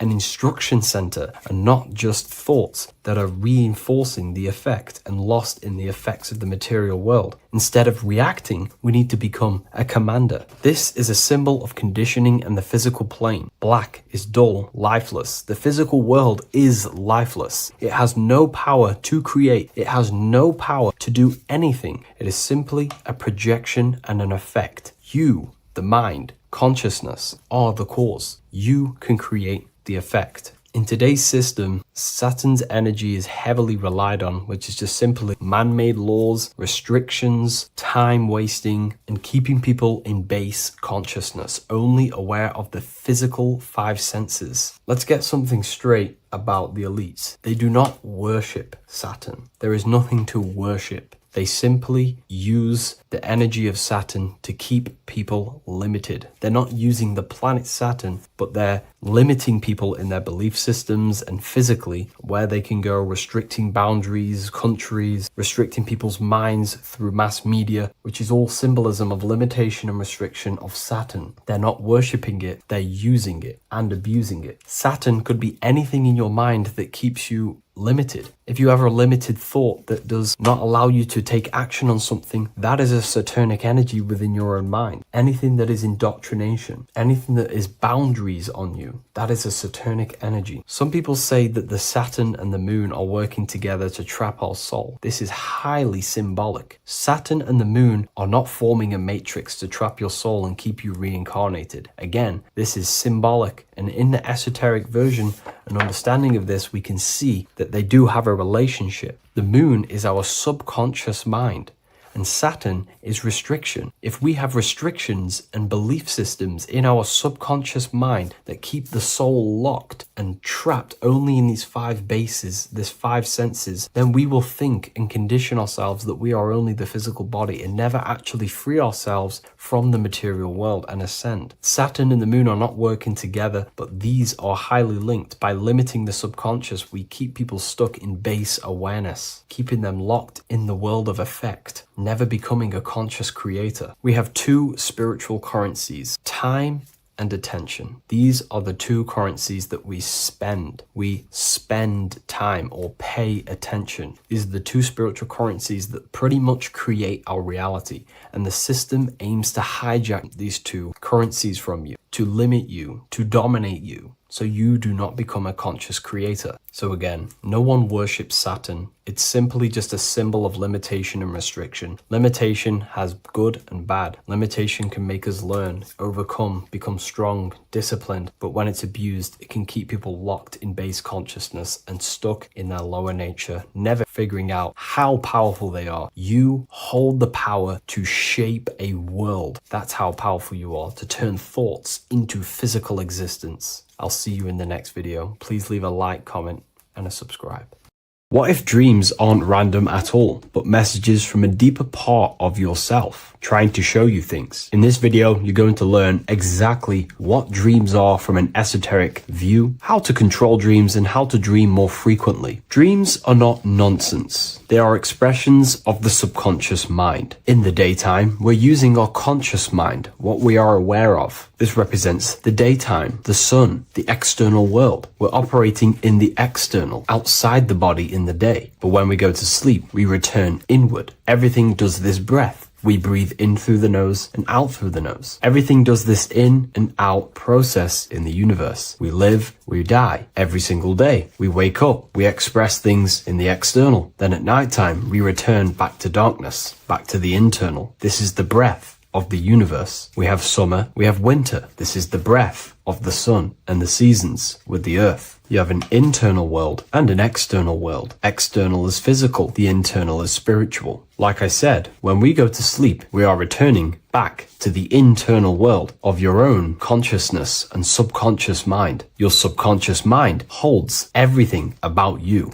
your memories, your traumas, everything you've ever learnt, your language, your name, your job, everything you identify with is stored within this vast network of the subconscious mind. It is your own personal consciousness. Therefore, when we dream, we return back to the subconscious mind, and we are in fact thinking, but in a subconscious way. The subconscious does not speak the same language as the conscious mind. The conscious mind uses language, thoughts, and all things that are very logical and very easy to understand. The subconscious is the complete opposite. It is very indirect, metaphorical, and symbolic. The subconscious communicates and works in symbols. Ultimately, symbolism is the language of consciousness. This is why in occultism and esotericism, it is filled with occult symbols, because symbols are used to communicate directly with the consciousness within the subconscious mind, and the subconscious mind is ultimately connected to the collective consciousness. We are all connected and tapping into the mental plane, where we receive thoughts, ideas, depending on what we attune our mind to. That's why we call it a mindset. But getting back on topic, the subconscious mind is your own personal network. It is like a net, an interconnected web of your thoughts, memories, traumas, emotional blockages, and all the things you identify with and have experienced in your life is stored within this network. It can be seen as a web. One example of the subconscious mind using symbolism is this next story I can tell you. Let's say I was in a very traumatic car crash as a young child. I experienced a lot of emotional trauma in that car, and that deeply impressed my subconscious mind with that trauma of emotion that I felt. Therefore, every time I see a car in my external world, that car is now a symbol that represents the state of consciousness I was feeling in that particular time of the traumatic car crash. The car is a symbol for a state of consciousness within my subconscious mind. Just like when you see a word, that word triggers what you believe that word to be in your subconscious mind. Symbols are the language of the subconsciousness. Therefore, when we dream, we are basically seeing symbols of our own personal subconscious mind. Our higher mind, which is basically our subconscious, the higher version of you that exists beyond your human thinking mind, communicates using symbolism. The higher mind does not speak human thoughts, human language. It speaks the language of symbolism. Therefore, when we dream, every event, every person, everything that happens, and everything you see is your own personal subconscious mind materializing within the plane of the astral plane. This is a dimension that sits just above the physical world that everything is pulled out of. For example, look around you. Everything you see around you was thought, then imagined. Imagination is the astral plane, and this astral plane sits above the physical world. As above, so below.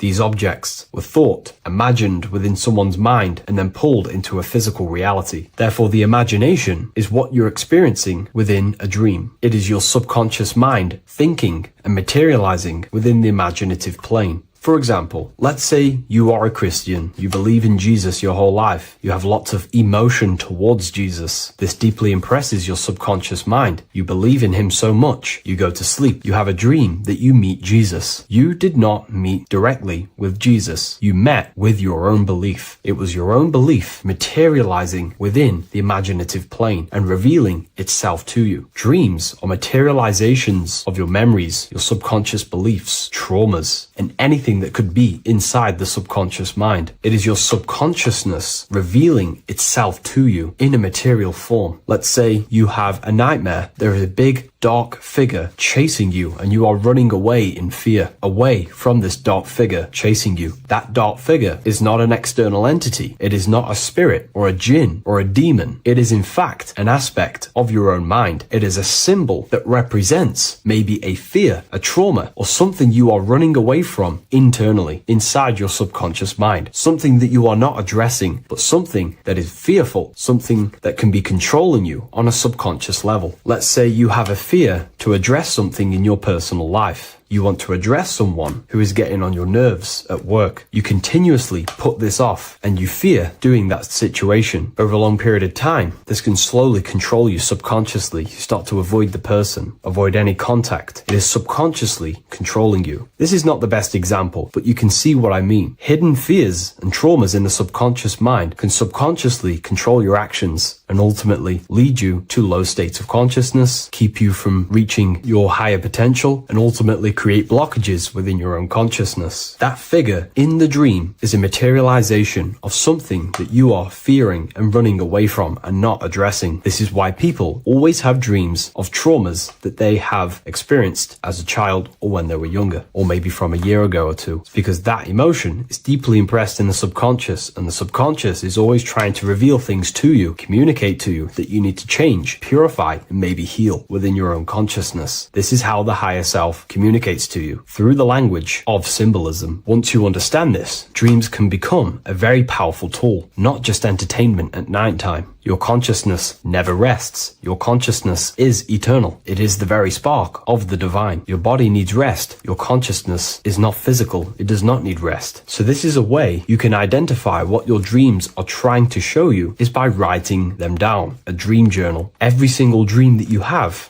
a book placed near your bed. Every time you wake up, first thing you should do is pick up the book and write every single detail that you can remember about the dream. The people that you met are all symbols or aspects of yourself. Maybe it is a friend you saw in your dream. That friend represents a state of consciousness that is within you and is trying to reveal something to you. It's about making the subconscious into the conscious, to become conscious of the unknown. Write down every detail, everything you saw, every event that played out, even the details of the clothes that they were wearing. Everything is symbolic within dreams. Write everything down and then analyze the dream. Don't analyze it from a logical mind. Analyze it with the right hemisphere of the brain, which allows you to see metaphors, read between the line. Try and gain the message that it's trying to show you. What does this overall mean to you? And what could this reveal about aspects of yourself that you need to heal or maybe take action in your life and world? Because your higher self is always guiding you towards awakening and fulfilling your mission in the manifested physical world. Dreams speak in symbols, not logic. Ask about your dreams. What is this trying to tell me? Don't take things literally. Look for an emotional tone and symbolic resonance. With practice, you'll begin to understand the personal language of your subconscious mind. Now that you understand that, again, please leave a like or a comment on this video. This is now a technique for lucid dreaming and dreaming more often. This is not going to happen overnight. This is not an easy method. It simply takes practice and dedication. Every morning, choose 3 time slots. For me, I choose 4:30, 5 a.m. and 6 a.m. 3 alarms that are going to go off at these 3 times, half an hour apart from each other. Each time you wake up, stay awake for 5 to 10 minutes. Turn off the alarm. Try and keep your conscious mind awake, but drift back into sleep. There's no other better way for me to explain that. It's very difficult, but try and keep the mind awake, but the body falling back asleep. More than likely, you will drift off back to sleep. Then the next alarm will go off half an hour after. This will wake you up again. Guaranteed. You will probably drift back to sleep by repeating this process. After the 3 alarms go off, each one of them times, you're either going to have a dream or a lucid dream, but definitely you will have a dream. And if it doesn't work one time, keep trying it. I've been using this method for a very long time, and I can tell you 70-80% of the time it triggers a dream, and a very vivid dream. And it's ideal for lucid dreaming because keeping the conscious mind awake while letting the body fall asleep, you can become conscious within these subconscious realms of your mind. But when you are conscious inside the dream world, you can do what you want, but you also want to let the dream naturally unfold. If you try and take too much control, then you will wake back up. If you feel any fear in your dream, you will wake back up into the material world. Another tip to dream more often is to meditate before bed. Simply close your eyes and think about nothing for 5 to 30 minutes. Detach from everything outside you, your name, your job, work, thoughts. Mentally detach from the world and the physical pleasures and become pure awareness before you try and go to sleep. This will help you become conscious while being within the self. If you wish to learn more about consciousness, yourself, the Book of Wisdom Volume 2 can definitely help you. I'll leave a link in the description. Thank you for watching this video, and I'll see you in the next one.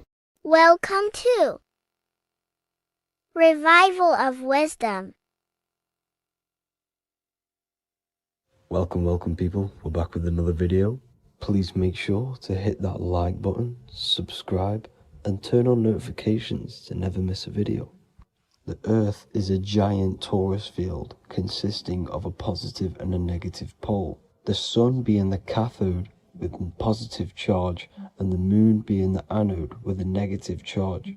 This is why the Sun rules over the day, giving you lots of energy, and the Moon taking your energy from you, making you go to sleep. Now, the plane that we live on is called the plane of inertia, and at the center of this plane of inertia is the North Pole.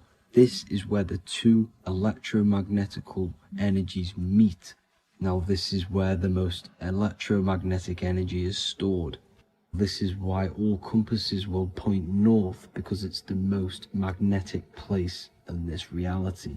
So the Sun and the Moon is spinning around this center point, which is stirring the ether of this reality and making everything move in circles, meaning this is a cycle. Everything's recycling itself.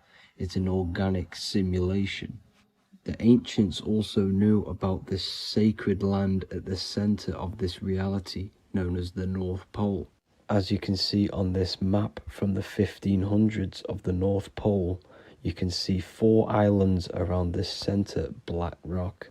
Ancient civilizations like the Mayans, the Buddhists, and ancient Chinese also depict these 4 islands. The endless symbology of these sacred lands at the center has been going on for thousands of years. These sort of secrets are now kept by the elites, but as always they have to show the truth in plain sight, and this is what they are doing with the Windows symbol and also the Wizard of Oz. Now in the Wizard of Oz, as you can see, there's something called Munchkin Land. Munchkins are these unusually short people. Then on the ancient 1500s map it says Pygmy, and then the Pygmy people in mythology are also these unusually short people. Just like Santa and his elves, they come from the North Pole, and elves are these unusually short people. These stories that we are told about Santa and Munchkins are putting truth in plain sight about this sacred land. This sacred land at the center of the earth is where the aurora borealis comes from and is being emitted from this black hole in the center, also known as the black sun. The aurora borealis is the earth's aura, hence why it has the word aura inside of it. It is the life-giving essence to all life within this realm. As this dualistic reality we live in consists of both physical and spiritual, the black sun is like our sun for the spirit. It's our spiritual umbilical cord, connecting us to the spirit realm. And the rising sun is the opposite. It's our sun for our physical 666 carbon suits, known as our human body, our physical aspect. As it states in the 40,000-year-old emerald tablets, deep in Earth's heart lies the flower, the source of the spirit. The flower of life is as thine own place of spirit, and streams through the earth as thine flows through thy form, giving off life to the earth and its children. So the North Pole is the core of this spiritual reality, and the closer you get to it, the more spiritual and lucid it becomes. So the elites have covered this up in order for us to forget the true nature of this reality. And they did this cover up by introducing the globe model. Nicholas Copernicus was around in the 1400s, and he introduced the globe model. As you can see, he is a Freemason. He depicts himself with a globe and a Masonic compass in all of his paintings and portraits. Galileo was also a Freemason, as you could see in all of his portraits with a globe and a Masonic compass. He was also a massive part of introducing the globe model after Nicholas Copernicus. So yes, the globe model was a spiritual and political move to gain more control over the masses. After the globe model was then introduced, they introduced the theory of evolution by another Freemason, Charles Darwin. See how these two theories go hand in hand? They both degrade humanity and they make you confused of where we actually came from. By hiding the true form of this divine creation and hiding the true power of each and every one of us, they maintain control over the masses. Now this is order out of chaos, known to be the 33rd degree slogan of Freemasonry. Now this is the Masonic cosmology, and as you can see, you have the checkered board for the duality, the 5-pointed star for the 5 elements, the 4 corners for the 4 pillars, the all-seeing eye, which is Polaris, the sun, the moon, and the 7 stars. So even Freemasons are taught the flat earth cosmology and the true form of this reality. Now the true nature of the sun, the moon, and the earth is shown and reflected through the Masonic compass. The Masonic compass is the sun, the moon, Polaris at the top, and the black sun at the bottom. It makes sense why all the scientists who introduced the globe model all used the compass and the globe together, because it's truth in plain sight. As I explained in my other video, all Freemasons have to take the oath, so it goes to show, why are we all learning these theories from Freemasons who can't talk about certain topics that they learn about? Why should we believe their theories when they're holding back the real truth about this reality? Now going on to NASA. NASA means to deceive in Hebrew, and they are also funded by the government. They are not a private company. The old owner of NASA, Werner von Braun, on his grave has the Bible verse Psalms 91. The heavens declare the glory of God, and the firmament showeth his handiwork. Now why would the owner of NASA put this on his grave? Seems a bit suspicious to me, alongside with the NASA astronauts are all Freemasons. And not to mention the countless mistakes they've made on their live videos in space stations, the moon landing, and the CGI footage of the Earth, which is obviously photoshopped. Just by tricking the masses that they live on a spinning ball, the elites gain the perception of the masses. Not only does it hide the divine creation we're inside of, it hides the divine spark within you. It hides the creator, the source. And by believing in space and we live on a spinning ball, it makes people come to the interpretation of that we are a coincidence and we do not have any purpose. And of course this is false. When you come to realization that we are all a divine creation and we can create our own divine life in this reality, life becomes more sacred and you start to enjoy little things. The elites want you to believe everything exists only in the 5 senses. They want you constantly looking outside of yourself because they know that will keep you on lower states of consciousness. Now this brings me to our next point. By tricking the masses into the heliocentric model, the elites started to advertise aliens in the movies, in cartoons and magazines in the late 1940s. Now this is subconsciously programming us about aliens and extraterrestrial threats, which then they can use to their advantage. And this is something called Project Bluebeam. They are more than likely going to fake an alien invasion to push this 2040 agenda, which is for one government and one ruling currency. That's it for this video, guys and girls. Hope you all enjoyed. Please make sure to leave a like and a comment. God bless you all.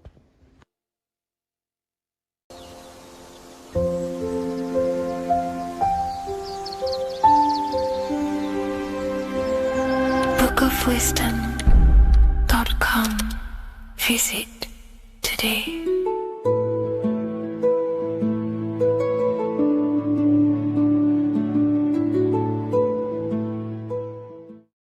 The scariest thing about having your first out-of-body experience and leaving your body is the realization that you have after. You realize everything you've been told about yourself, reality, the earth, what you're doing here on earth is a complete, utter lie. Your self-belief of what reality is and what you are is completely shattered. You now fully understand that you are more than your physical body that you inhabit. My first out-of-body experience happened a few years ago. But before all of that, I remember being a child, going to bed and closing my eyes. And I remember as a child feeling like I was floating above my body and moving. And maybe subconsciously this has led me into knowing intuitively that there is more to reality, and I've gone down this path of esotericism, occultism, consciousness. Maybe that has led me to this, I don't know, but I've always had this subconscious intuition in my mind that there's more to reality than what we've been told. And maybe it came from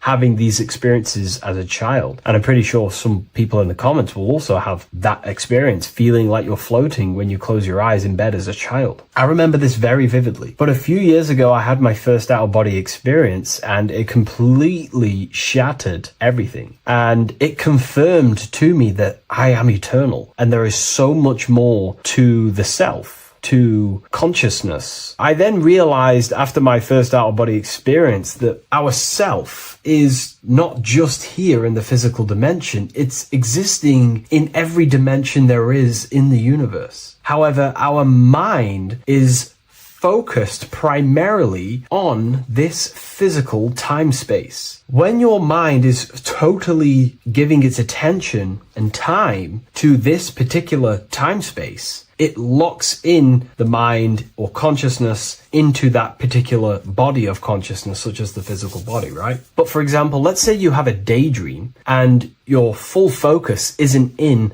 the present moment and your environment that you're in physically. Your mind kind of wanders off into a daydream, what we like to call it. That again is shifting time space. Your consciousness is 40% here in the physical plane because your body's there, but then the other 60% is in this daydream, this imagination. So you're shifting time space, and what an out-of-body experience does is allow your mind to reduce that attention to the physical body and access attention to this altered body or dimension of consciousness. So I'm going to give you the story of my first out-of-body experience, because I know when I was researching this, I was always looking for personal stories about someone's out-of-body experience, and there's not many out there, to be honest with you. Well, based off my research, I couldn't find many. You find a few, but I'm going to give you my experience of my first out-of-body experience that happened a few years ago. It was early in the morning. I kept on waking up and falling asleep to my alarms. I went back to sleep after waking up for like the third time in the morning. When I fell back to sleep, that is when I had my out-of-body experience. It's also good to mention that I have been listening before that about podcasts, books about our out-of-body experiences, astral projection, and things along them lines. So this was stored in my subconscious, this topic. And I had a desire in my heart to actually experience this for myself. Long story short, I went back to sleep early in the morning because I kept on waking up, and it began with this tingling sensation, a high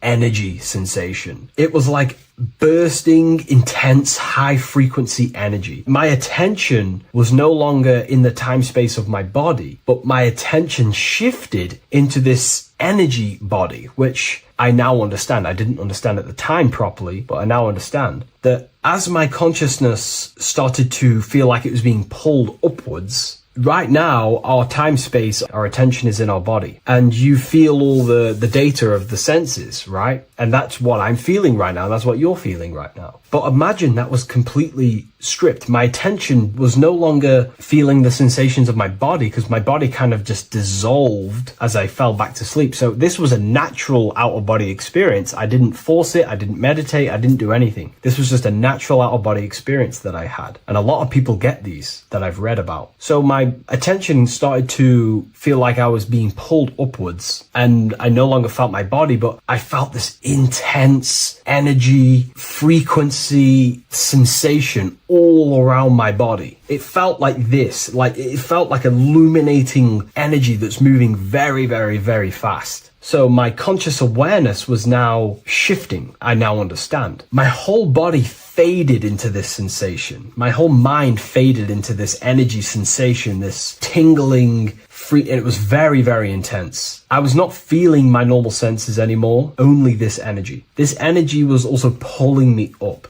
The more I was lifted up, the more intense the frequency became. So think of it like just a frequency resonator, how it just goes up and down, up and down. But then imagine the frequency resonator just going higher and higher and higher frequencies, and it was just getting more and more and more intense. The energy was moving faster. This tingling was faster and faster and faster as I was being pulled up. Part of my mind began to fear this. My arms and legs grew very tense. I started to tense up because at this moment in time of the experience, I was very vaguely conscious. I was half there, half not. And as I was being pulled up, my physical body started to tense. And this is again when I started to feel my body again. But then I remembered what I heard out of body experiences is that you have to submit to the process. If you try and force an out-of-body experience, it will never happen, because an out-of-body experience is not truly out of body. What we're trying to do is trying to find a needle in a haystack. If you're trying to find a needle in a haystack, you don't go rummaging through the haystack to find the needle. What you do is you burn the haystack and then the needle reveals itself. It's the same with an out-of-body experience. We dissolve the senses of the body, so the body falls asleep, but the mind stays awake. As soon as I let go of this fear and I let go of the tensations in my body,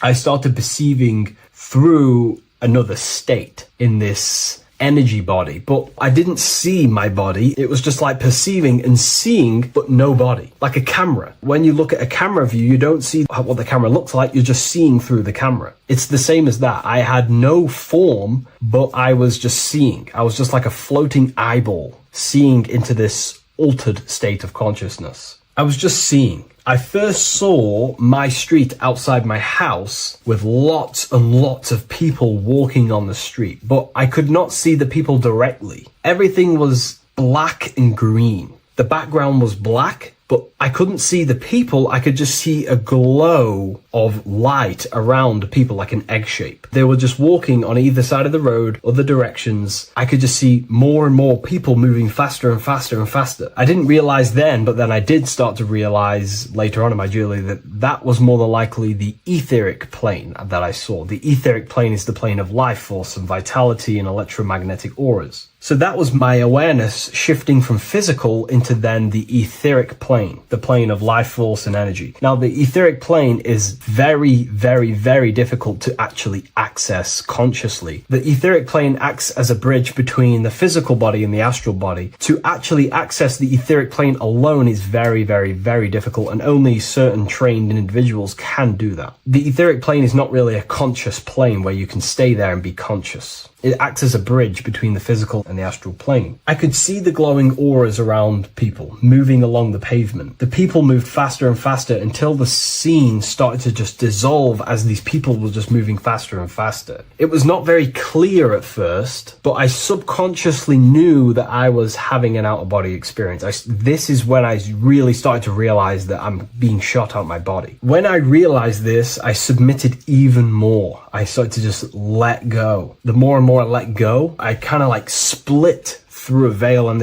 everything became super clear. Before, in the etheric plane that I think it was, the ethereal plane, things weren't very clear. I could only just see glowing auras. However, as I split through the veil of the etheric, this bridge, this place that I was going to, I then split and everything just came super, super clear. I was floating in the sky. I subconsciously knew that I was having an out-of-body experience when I realized this. As I was still being lifted upwards, I then split through the layer where everything just suddenly became super clear. But then I was awake, fully conscious, but I was not in my body. I was just like a camera in the sky. I had no body, no form. I could just see. When I entered this plane, there was some sort of voice guiding me through this whole process. It was a male voice, and it was basically guiding me where I was going. It was telling me what I can do here. This voice was pretty much saying, you can fly, you can think things into reality, you can do this, you can do that. While he was saying this voice, there was no being around me, but I felt a presence of another being. But this voice was just speaking to me mentally. Like, you can't hear it, but I just knew what it was saying. It was so weird to describe. It was like telepathy. You couldn't hear it, but I just knew what it was saying. But it was a male voice. It's so hard to describe. I still could not see any form of myself. I was not seeing my astral body or any shape. I was just perceiving a point of awareness like a floating eye, like I said earlier. While this voice spoke to me, I saw fractal patterns as he was saying, you can do this, you can do that. And while he said, you can fly, I remember just seeing this line like splitting and creating fractals. It was like this black line that was just splitting off into duality, creating fractals. But then my physical body just went through this line, split, and then split into fractals again. So strange. Very difficult to explain because it's four-dimensional. To explain it in physical language, it's very difficult to actually explain what was going on. So as he was saying what you can do, I was seeing these fractals dividing and then creating fractals. When he says you can think things into reality or something along them lines, my awareness just did a full 360 as if I did a backwards flip. I had no conscious control over this. That's something that you later develop as you keep having these out-of-body experiences. Your first out-of-body experience, you probably won't be able to control what's going on, but you will have an out-of-body experience if you seek them. I could see all around as I rotated. I looked all the way down and then back to my original angle and point of awareness. During that rotation, when I started to turn upwards to do the backflip, I looked up and it kind of looked like the sun in the sky. It was very dark and gloomy. Now I know that was more than likely the lower astral plane because very dark and gloomy. And it was very kind of dense there. I looked up and I could see this. It was like the sun, but it was white, pure white light. And it was shining down over the astral plane. And that was the only light in that place. That's why it was so dark and gloomy there. And I then realized in that particular state, at that time, I thought that was God. I don't know what it was. Maybe it was, maybe it wasn't. Maybe it's the light of the higher mental plane shining through into the astral. But I looked up at it and I realized that was God. That was the source. That was the higher dimension beyond the astral plane, which is the mental plane, the higher astral planes and then the mental planes, the planes of thought. Then once I saw that, I was in complete shock. As I rotated backwards even more, I then get the view of seeing down, completely down, like a bird's eye view. And I could see like an old medieval gloomy town. It was dark, almost night, with very little light. The only light present was the light from above. The town was old-fashioned, gloomy, misty. I looked over it from above. Then the experience began to fade. I don't remember anything after that process. But I'll be honest with you, the process of leaving my body for the first time was extremely intense. The frequency, the energy were overwhelming but powerful. Letting go and choosing to have no fear was the key to that experience. Just to give you a little bit more wisdom on what I actually experienced now, what I realized what was happening, I now understand that the voice that I was hearing was not an external being guiding me. It was actually a higher aspect of myself, a part of my own consciousness that is not focused in the time space of the physical world. My physical mind is focused here in this timeline, but once I exited this timeline and focused elsewhere, the higher part of myself guided me towards that experience. This higher version of ourselves that we call the higher self is a higher dimensional being, but we're just unconscious of it. This being exists beyond our ordinary thinking mind. Our self exists everywhere in the universe, and we can unlock higher versions of ourselves as we progress on our journey of awakening and self-realization. Because let's say right now, only 10% of your awareness is actually in the physical plane. Science tells you that 90% of you is actually in your subconscious mind. 10% of your awareness is your conscious mind. So there's 90% of you that your conscious mind is not aware of. But our conscious mind becomes so addicted with the physical world and distracted with the physical world, it just gets totally locked in with the physical.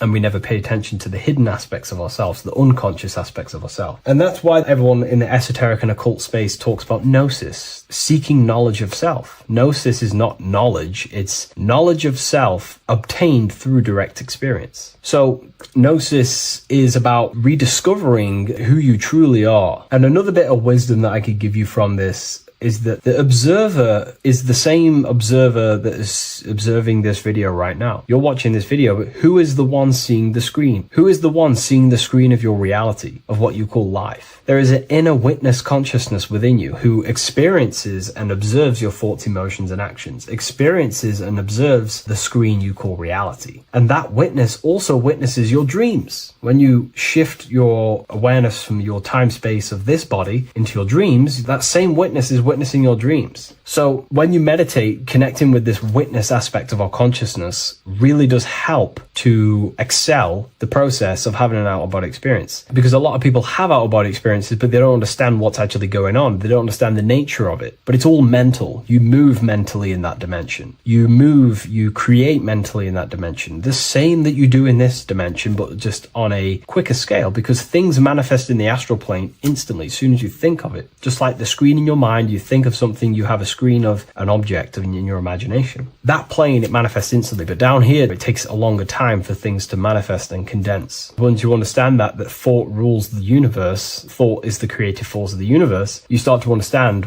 these different dimensions and these experiences that you have. But really connecting with that witness consciousness, that part of yourself that observes everything, really does help with excelling the process of having an out-of-body experience, or mystical experiences, or lucid dreams. Because connecting with that witness consciousness just makes you more conscious. Even in your physical life, staying conscious. Most people aren't conscious. They think, feel, and act unconsciously throughout their day, and they unknowingly create their reality. Connecting with that witness consciousness allows you to actually stay conscious over your thoughts, emotions, and actions, because they are giving birth to realities. That's pretty much my experience, my first out-of-body experience. What that did for me was make me so much more confident and powerful. Most of my fears just disappeared overnight. The fears of death, the fears of unknown, the fears of that I had of things shattered, disintegrated, because I understood that I am eternal. No one can use death against me to control me, because I know I am eternal. I now take riskier actions because I know I am eternal. I know that I will never truly disappear or die. So it really, really does help you, and it gives you a lot of internal power, because no one can make you scared of anything. You should not fear someone who can hurt you physically. You should fear someone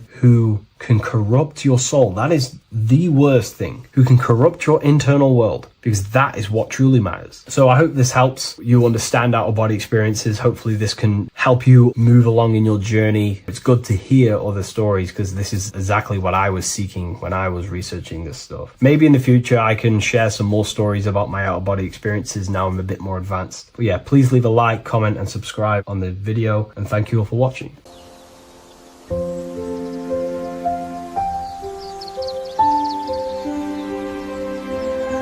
bookofwisdom.com. Visit today.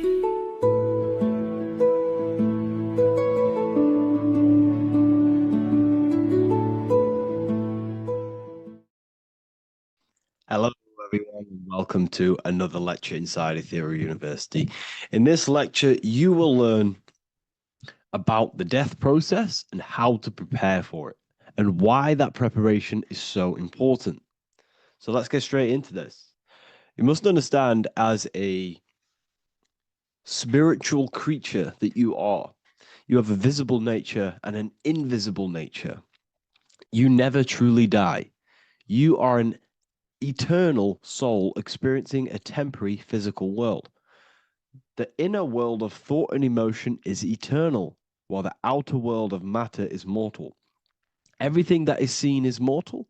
Everything that is unseen by the eyes is immortal. When you die, your external physical world will be stripped away, leaving only your pure consciousness in its raw form, drifting within the astral plane. So here you see your physical external body and your internal world. And your internal world is your state of consciousness. It's your state of consciousness.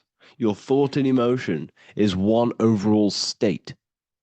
Okay? So you must understand these planes. You have the physical body, the etheric double, an astral body, a mental body, and the Buddhic body. When you die, you leave the physical plane. Then you will more than likely leave the etheric plane, because the ether acts as like a portal. Everything comes out of the ether and returns back to the ether. I can break that down in another video in electromagnetism. But electromagnetism is ether, energy coming in and out of the ether. You will, every single day you die, every single day. There's a cycle of life and death occurring all the time. Every single day, you go to sleep, you go back, your consciousness slips back through the ether. And then when you wake up, your consciousness comes back through the ether into the physical plane. Death is just a bigger macrocosm of the microcosm cycle of life and death. So you will return back to the astral, which is the realm of imagination, infinite possibilities. And this is where thought forms start to manifest.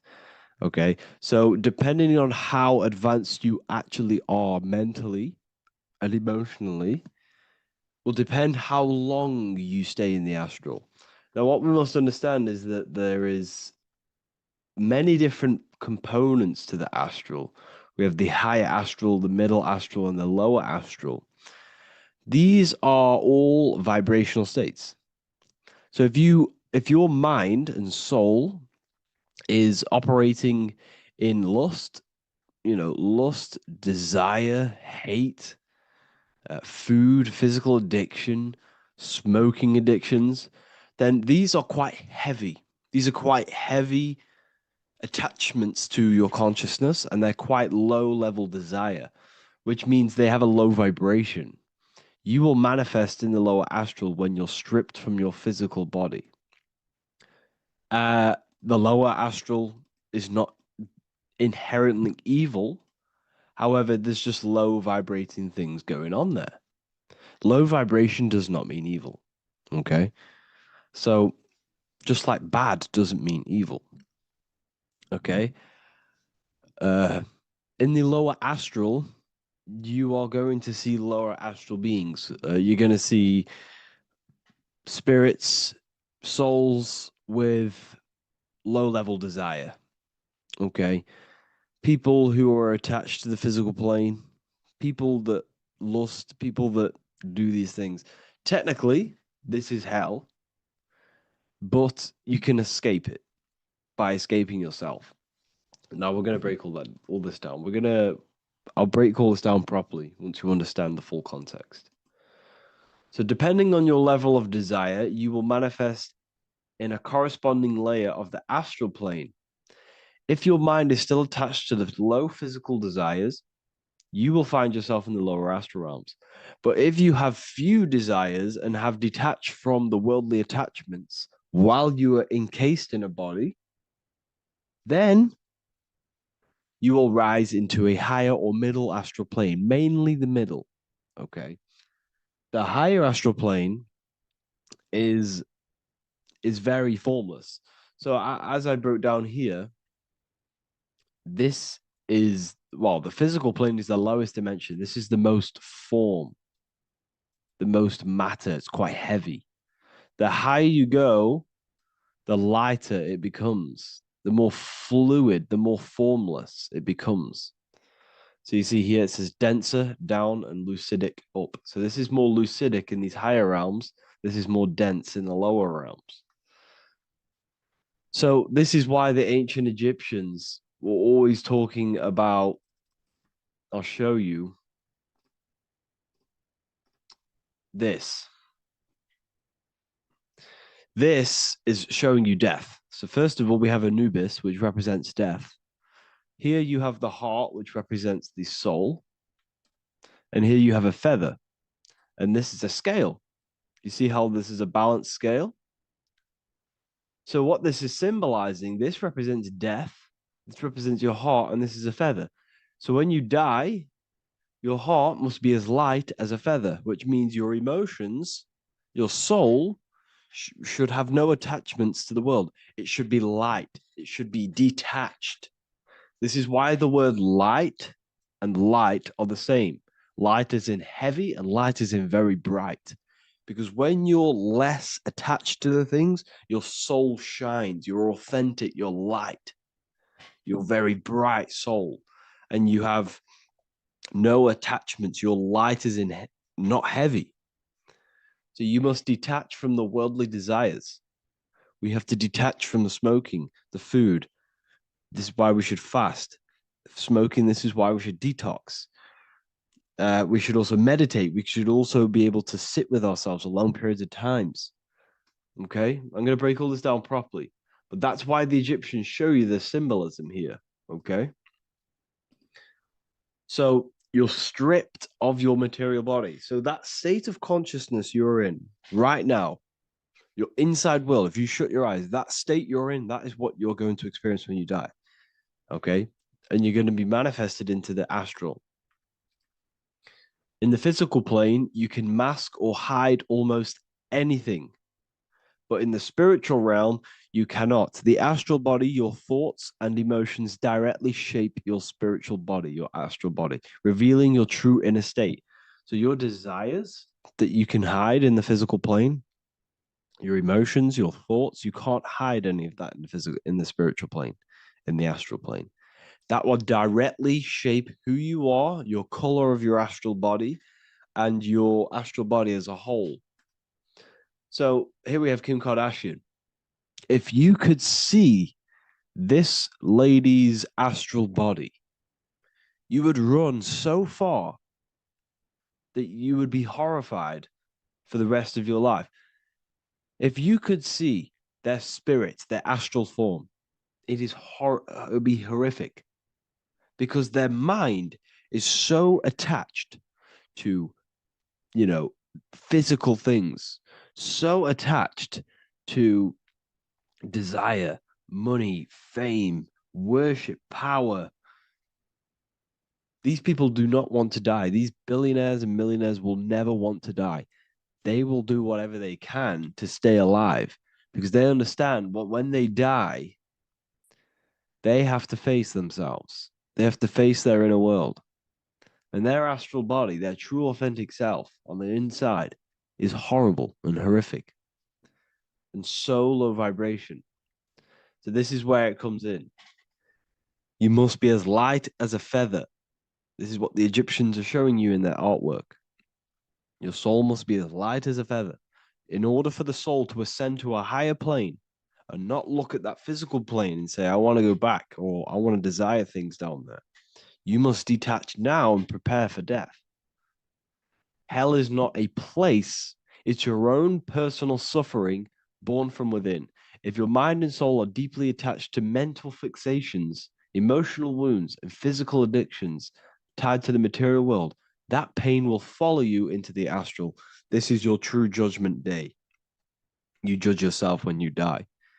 You see your authentic self. There's no hiding. Right. Imagine right now that you that everything you cling to was stripped away. No matrix, no electricity, no food, no TikTok, no phone, no possessions, no distractions, no one else. Could you sit alone with yourself for just 1 hour? Could you sit alone with your thought and emotion? That moment of truth is what you must begin to prepare for. Could you sit alone with yourself?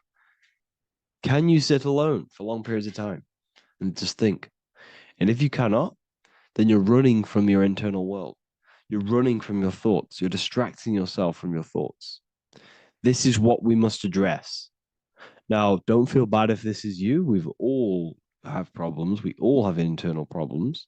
But this is what we have to face directly in order to prepare for life after death. We must meditate for long periods of time. Not even meditation. We should be able to sit with ourselves with no distractions and just think. This is what the people of the past used to do when we had no technology. People would sit and think for hours. This is what we need. Because if you cannot sit with yourself, imagine sitting with yourself with no physical body. That's the level that's going to happen. And we need to prepare for that. The soul and mind must become as light, as weightless, as radiant as a feather to ascend to a higher plane and move beyond the physical life. To rise, they must release heaviness, attachments, burdens, fears, and desires. The lighter and brighter your inner being becomes, the more freely it can rise into a higher state of existence. Ascension is not about going somewhere, it's about becoming something pure, clear, and luminous. Okay, this is very important. Very, very important. We must detach from the worldly things. So enough of that. How do we do it? How do we attach? How do we prepare? Number one, you must detach from the material things. Start loosening your grip on things, possessions, titles, even identities. They are temporary. Appreciate them, but don't let them define you. Let nothing outside of you define you. Nothing. Your name is not you. Your job is not you. Your reputation is not you. Your bad past is not you. Your good past is not you. Your business is not you. Everything outside of you is not you. Now, what I'm saying is, I'm not saying go full right-hand path and never care about anything physical, never care about your family, don't love your family. I'm not saying that. What I am saying, love these things, love these outside things, but do not become attached and do not let them define you. You must be okay with losing anything that is outside of you. You must be okay with that, because you must understand the physical plane it's promised that everything is temporary. Everything is temporary in this plane. So don't ever think it's going to be there forever, because it's not. And you must remind yourself, not remind yourself, but I think about this sometimes when I start becoming a bit attached to work and stressed. I just remind myself that I'm going to, this is temporary. I'm going to leave this world one day and I'm not going to care. So you must have the balance. Okay. The balance is key. You can go down that right-hand path and just fully cut off from the world like a monk and shave off your hair, disconnect from the physical world. You can do that. That's not wrong. There's different paths in life. You have the left-hand path, purely physical. You have the middle path, which is balance between the physical and spiritual. Then you have the right-hand path, which is monk mode, where you fully disconnect from the world. They shave their hair off to disconnect from the physicality. They meditate for long periods of time. This is what they're doing. They're preparing for death. Monks prepare for death. They understand this. They understand that you don't die. Your inner world is the true world. The inner world is the only world that exists. Everything outside of you is an extension of you. Number two, cleanse the mind. Watch your thoughts. Are they rooted in fear, anger, regret, or craving? Meditation, mindfulness, and inner reflection help purify the mind. The cleaner your thoughts, the lighter your spirit. So your astral body is formed by your thoughts. It's formed by your emotions. If you sit around thinking about eating all day, you're going to have a very heavy astral body. It's going to manifest in the lower planes. But if your mind is thinking about good things with good intentions, love, knowledge, expansion, you're going to manifest even the middle or the higher. And there are ways to even ascend out of your astral body. Yes, you can ascend out of your astral body and out of the mental body, but that's all very advanced, and I'm not going to teach that yet. I'll make another video on that, but you can ascend from them bodies. The astral plane is not the end. You can keep ascending as a soul until you're left with just the pure essence of the soul.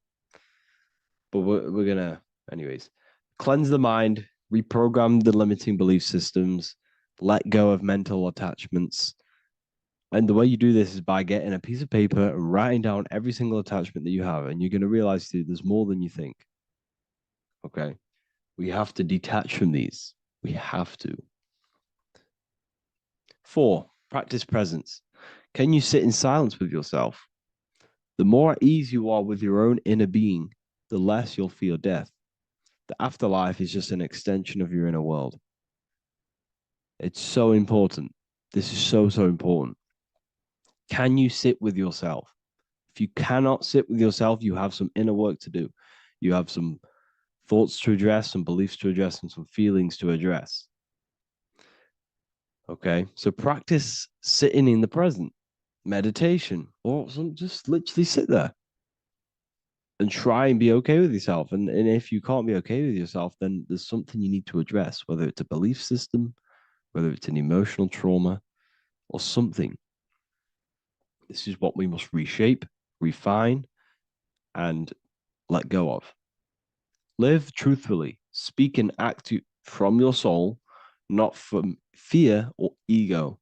The more authentic you are, the more aligned you become with your true self, which carries beyond this life. The ego is your mind's perception of itself while being incarnated in this world. It's been shaped by your experiences, your thoughts, your beliefs, and your emotions. So your ego is basically this false thought form that you've created. It's a false layer of yourself that sits on top of your true authentic self. It's basically your physical character. When you were young, you had no ego. You were pure. You had a pure consciousness. But then as you grew older, your ego started to grow, and it still is growing because it was shaped by experiences, things you've gone through, things you said, things you believe, things you think. It's created by you, by your mind. And the ego is close to the word echo. The ego is the echo. It's an echo. It's a layer. It's a false identity. It's a false layer that sits on top of your soul. And if you don't get rid of that ego, if you don't know how, well, not get rid of it, but balance it. If you don't know how to rise above that ego and you die, it's that ego that's going to be pulling down when you die. It's that ego that's going to be your suffering. Okay. 7, connect with the divine, whether through prayer, meditation, tune into something greater than yourself. The connection is the soul's compass beyond this world. If you can meditate and rise above them clouds of thought, that's the soul, that's the observer. We must connect with that. Okay, this will definitely help with just allowing yourself to connect with your true self. Meditation's great because you can just fully detach from the world. And the more you meditate, the more you can prepare for death. A powerful way to cultivate detachment is through daily detachment meditation, done either at night or in the morning or the first breath upon waking. Or do this as many times as possible per day. Start by physically grounding yourself in the present moment. Say out loud, I am here right now, nothing else matters. Let that phrase draw your awareness into the now. Just keep saying it until you're present. Then begin to slowly list everything you identify yourself with, one by one. I am not your body. I am not my body. I am not my name. I am not my possessions. I'm not my house. I'm not my children. I'm not my everything. I am not my thoughts. Release each layer gently. Imagine, if you want to, if you have a good imagination, imagine placing these things into a big box. Placing your body, placing your name, placing your possessions, placing your house, your car, your thoughts, your beliefs into a box, and then shut that box. If you have a good imagination, do that. That can help. And you'll be left with yourself. And you're not even that. It goes even deeper. Eventually, you'll reach the mind itself.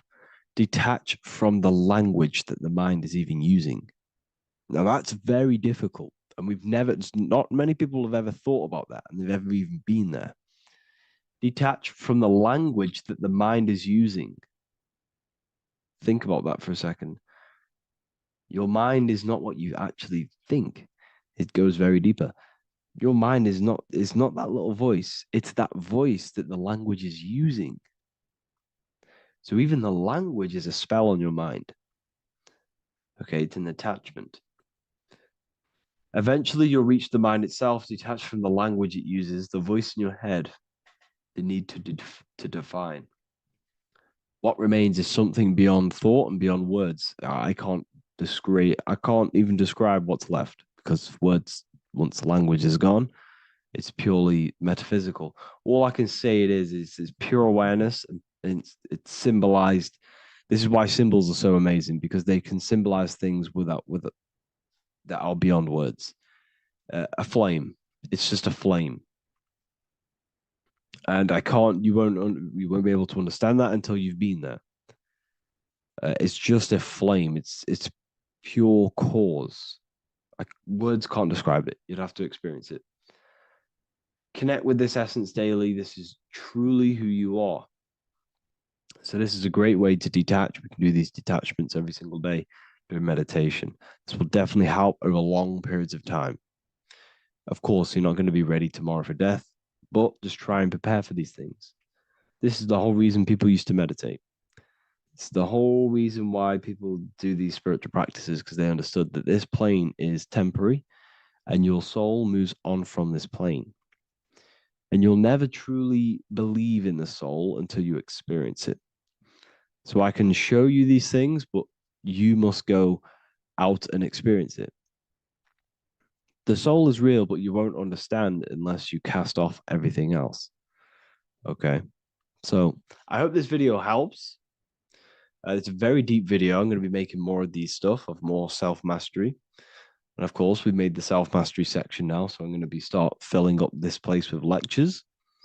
And I think it's a great time to start this, because a lot of people have been asking on how to master yourself, prepare to death. So hope this video helps. See you in the next one.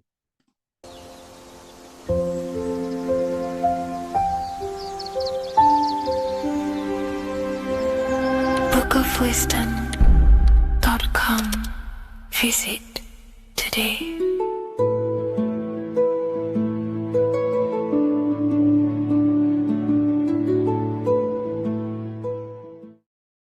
Welcome to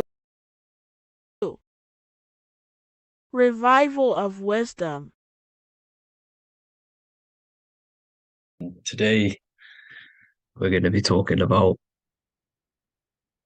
portals, portal symbolism, what portals are, okay, and how they show them to us, because they have to tell you the truth, guys.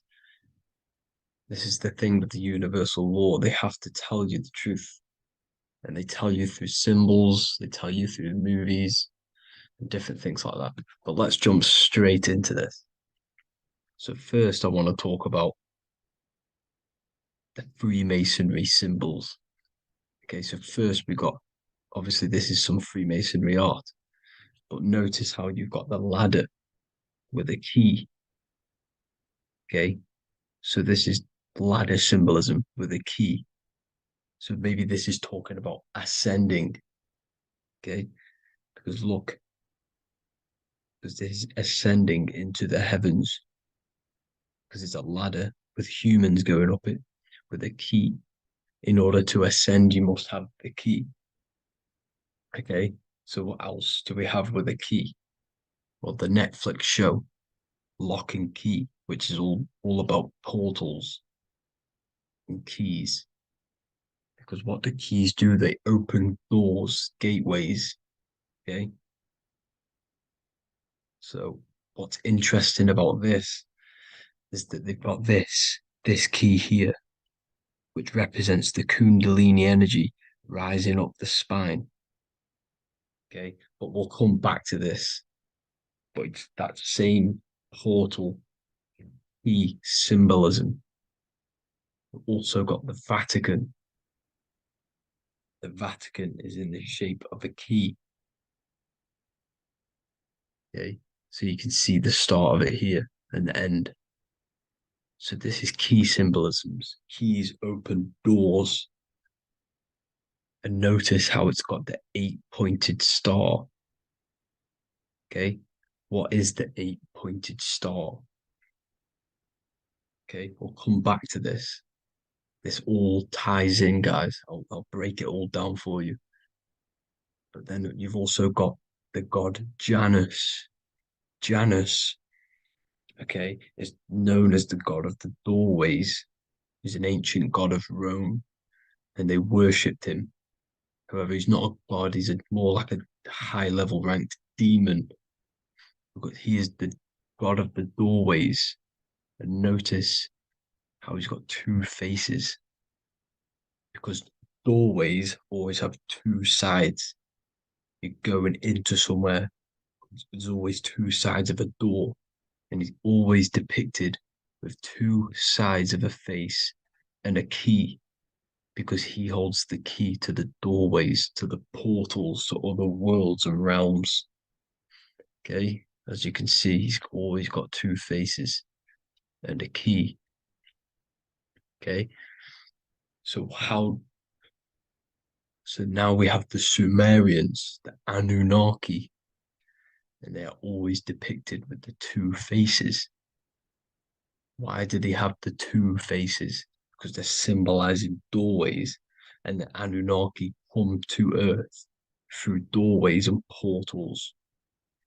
So these are what these gods are symbolizing in their artwork. But they always have the 8-pointed star. Okay, what is the 8-pointed star? You see how they always have. Look, let me try to find another one. It's the 8-pointed star. This 8-pointed star is Polaris. Okay, Polaris, just like the Vatican has the 8-pointed star with a key. Polaris is the center star. Polaris is a fixed star, it doesn't move. Okay, so the Anunnaki's symbol is also the 8-pointed star. So this is symbolizing the portals and doorways that they come through in order to get to the Earth. But Polaris is that center star which does not move. It's always symbolized with the 8-pointed star, just like a compass. Why is a compass the 8-pointed star? Because at the center of our realm is where the most electromagnetic energy is stored. As you can see, we have an aura field, an electromagnetic aura field. So does the Earth. And in the center, so like our heart, for example, is where the most energy is stored.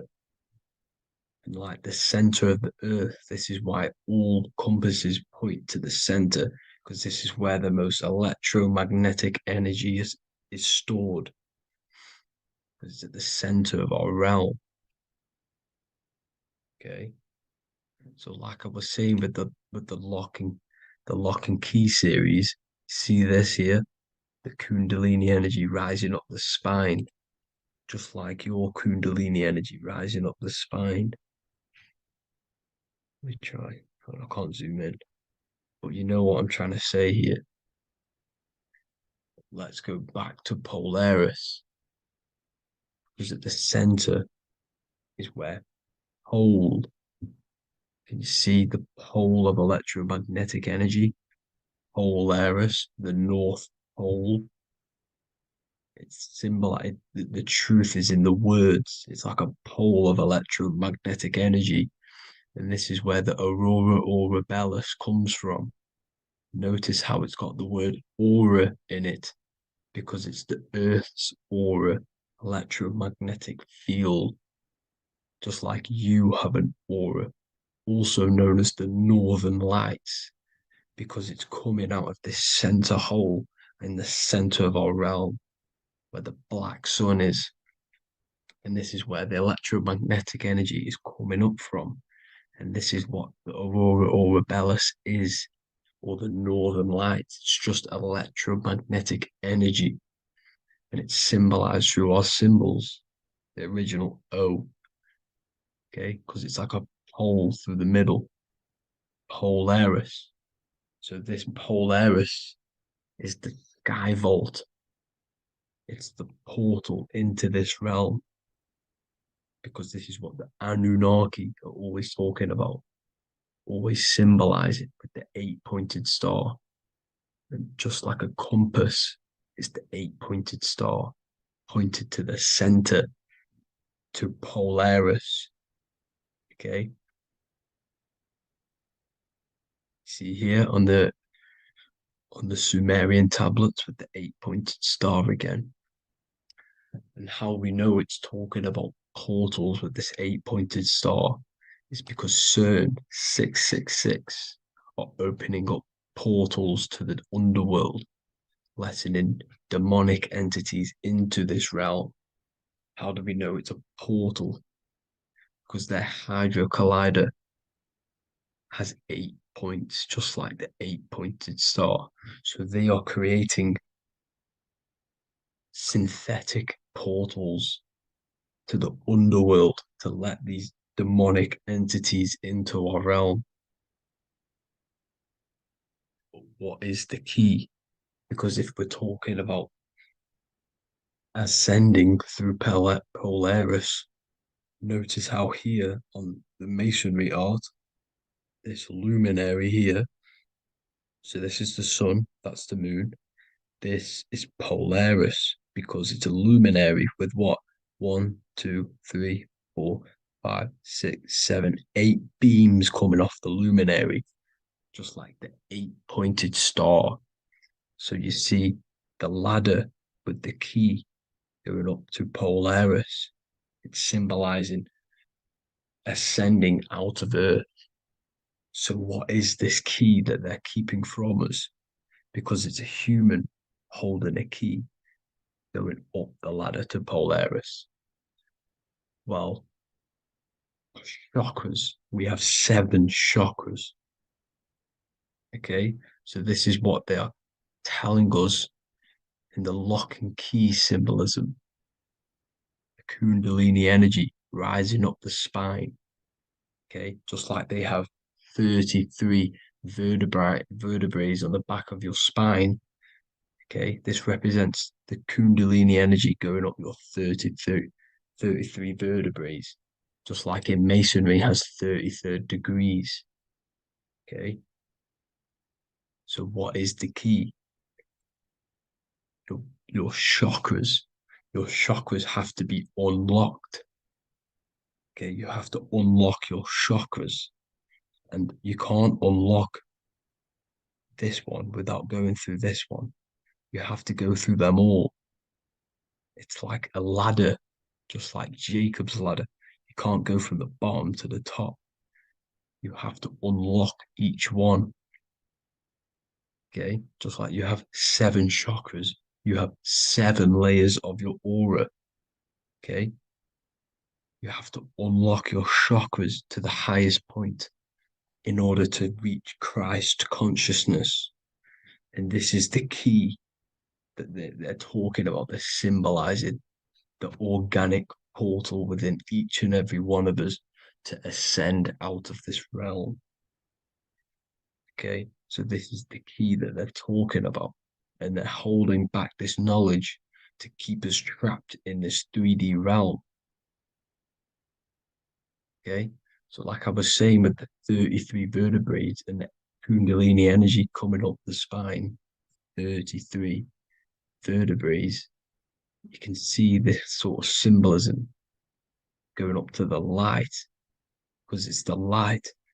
You see here, your crown chakra turns on and becomes enlightened, just like the Illuminati symbol. Can you see it? But also, Jesus also died at 33. So this is symbolizing, okay, they're symbolizing the death of the ego, the body. So once you open up your chakras and reach Christ consciousness, which is your 33rd vertebrae. Once your Kundalini energy goes up your 33rd vertebrae, your body technically, not physically, but spiritually dies, because you then become formless. You reach Christ consciousness. So then you can travel other worlds. Okay. This is what they're talking about with Vatican, 8-pointed star, and the key. Janus with the key. The Sumerians with the 8-pointed star. Anunnaki, the 8-pointed star. Polaris, 8-pointed star. So Polaris is the way out of this realm, which is at the center. Pole, North Pole. Okay. So the key is that they're hiding from us is the knowledge to unlock our chakras. Okay. And without this knowledge that they keep from us, is trapping our souls in this reality to keep reincarnating. Okay. Well, thank you all for tuning in. I'm going to leave you all there. Make sure to leave a like and a comment in the comment section. Let me know some topics to talk about so I can break it down for you. God bless you all.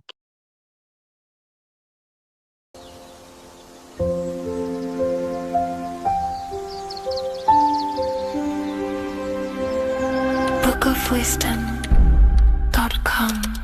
Visit today.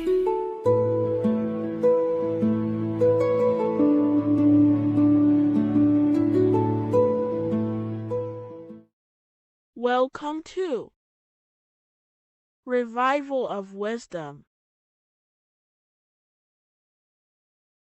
What is good, people? Is Revival of Wisdom. We're back with another video. Today we're going to be talking about the importance of Saturn and the occult. Let's jump straight into this. So Saturn is the god of the earth, right? It's the time of God, change, destruction, physical matter. He creates and destroys, because the energy of Saturn is the key to crystallization. It wraps things in physical matter, right? He creates everything, all life forms, and he takes things back, because the day that you're born, that's the day that your expiry date is coming. The time is ticking until Saturn takes your life. This is why he's known as the Reaper. Okay? As he's personified as eating his child here in this ancient Roman painting. As you can see, he's eating the child. We are all children of Saturn, right? He creates physical matter, our physical bodies, right? He's the god of time because he's the slowest moving celestial body. He's the Lord of the Rings, as you can see here. He's the last one on the ring. He's the slowest one moving, okay? So he is the Lord of time, destruction and creation, okay? This is why his name is Saturn, Satan. He's the devil, okay? But I'm not saying Saturn's evil, guys. It's a part of life. Everything lives and dies, right? He's the key to crystallization. Now, as we have the clock here, our god Saturn, or Chronos in Greek, just means time. He's also the god of time, as I've already said. 60 seconds in a minute, 60 minutes in an hour, 24 hours in a day. Add 2 plus 4 equals 6. 60 seconds, 60 minutes, 2 plus 4 equals 6. That's 666. Okay? And as you see on the clock, 6 take away 12 equals 6. 7 take away 1 equals 6. 9 take away 3 equals 6. 6 is the number of Saturn. It's associated with Saturn, right? He's the god of time, of justice, everything. goes back to the Reaper in the end. Everything lives and dies.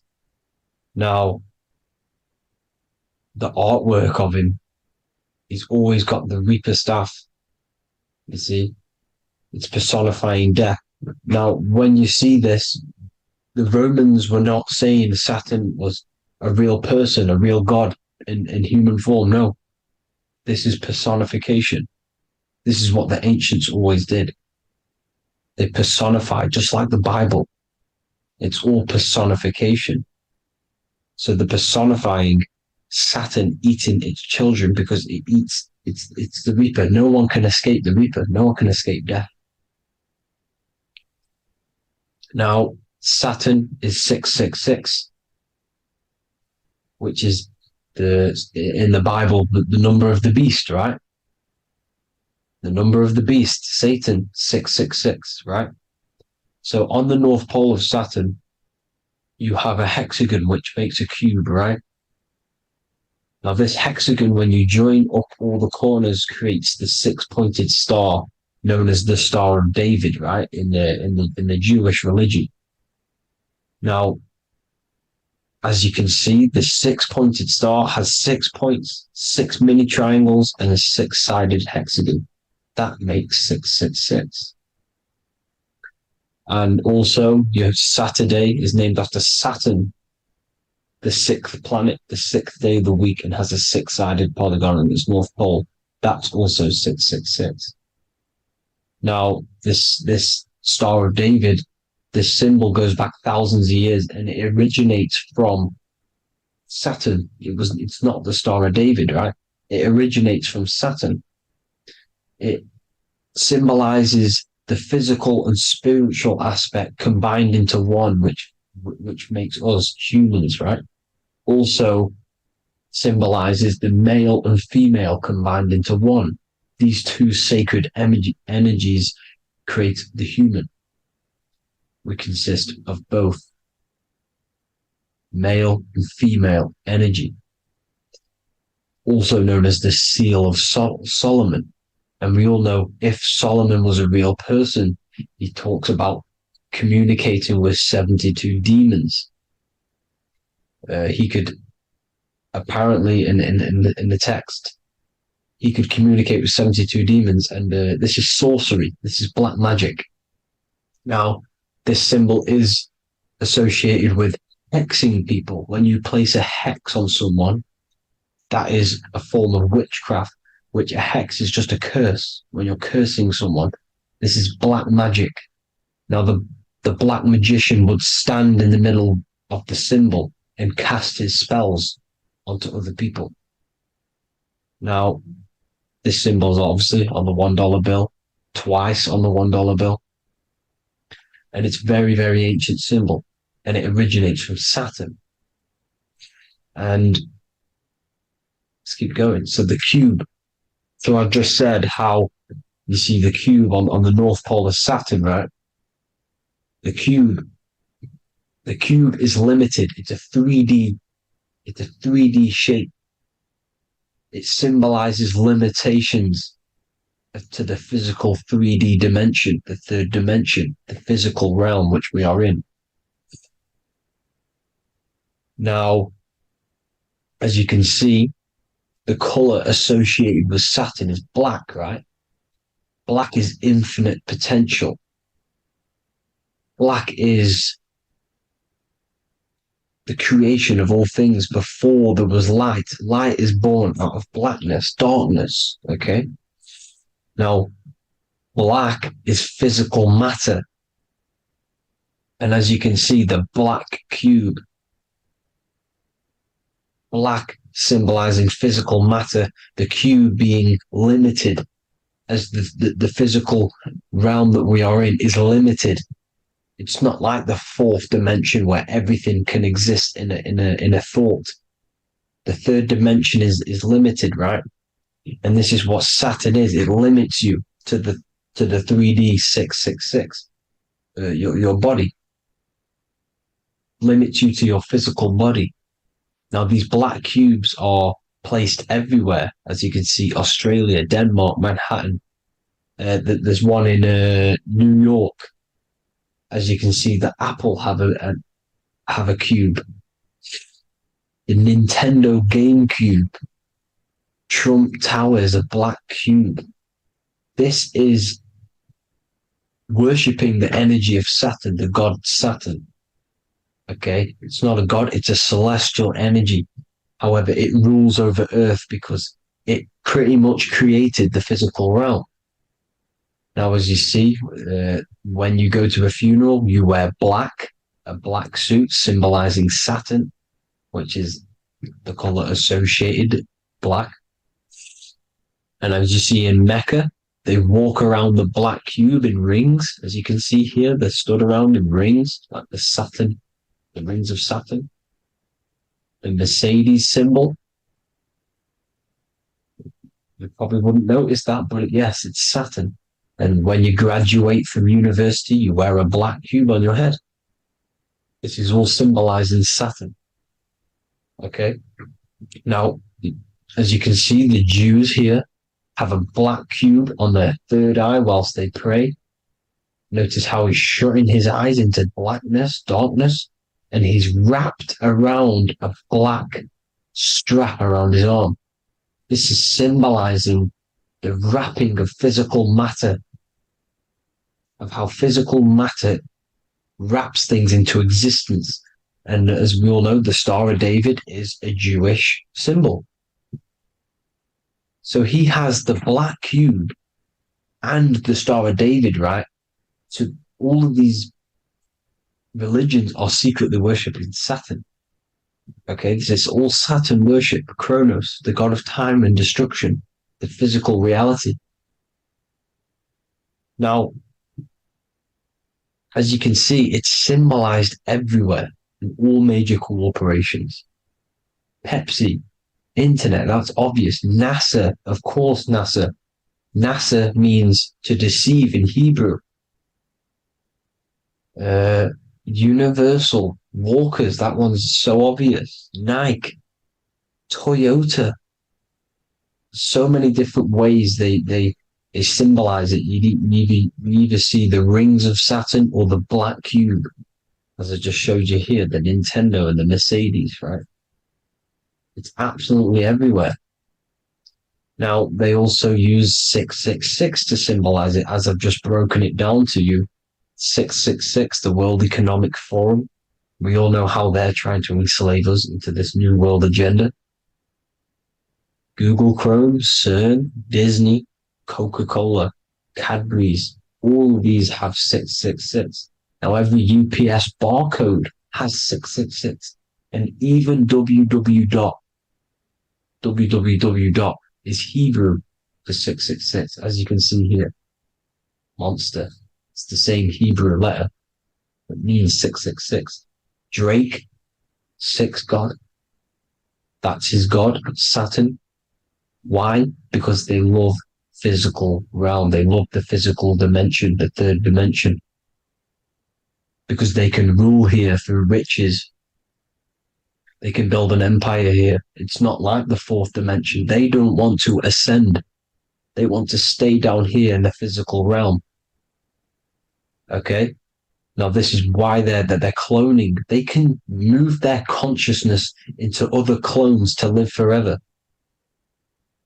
This technology exists. This is why they love the third dimension. As you can see, all of these sellouts here, Drake, Leonardo DiCaprio, you know, all of these people doing 666 because this is their God. This is their God. They love the physical realm. They sold their souls for wealth and fame in this physical realm. So why would they leave? You see? Now, this isn't all just evil, okay? So you have 7 chakras, right? You have 7 days of the week, 7 solfeggio scale notes. These are frequencies, the solfeggio scale. Now, it's called the Saturn Moon Matrix because the moon symbolizes your mind because you're created out of the Holy Trinity, which is body, mind, and spirit, right? That's the triangle, the equal triangle. body, mind, and spirit. Now, the three main celestial bodies are Earth, Moon, and Sun. The Earth being your physical body, the Moon being your mind, and the Sun is your soul, hence why it's called solar. It's a solar soul. Now, these symbols are alchemical symbols. So when you're doing alchemy, you use these symbols to obviously symbolize what we're talking about. Now, as you can see, these are all the symbols of the planets. Of Saturn is created out of the moon on top, the moon on the bottom and the earth on top, as you can see here. You see? And this creates the number 5. Now, with the moon being your mind and the earth being your physical body, this is mind over matter, because the earth is your body's matter. This is a matter over mind. You don't want to be matter over mind. This is low states of consciousness. You won't be mind over matter. You see, to manipulate matter, to create your own reality. Now, obviously, we all know Saturn is associated with the lowest chakra, which is the root chakra. This is to deal with your animal instincts. When you're down here, you identify as the physical body. You don't know anything spiritual. You're you have a pure physical mind. You don't believe in anything spiritual. This is survival mode, consumption.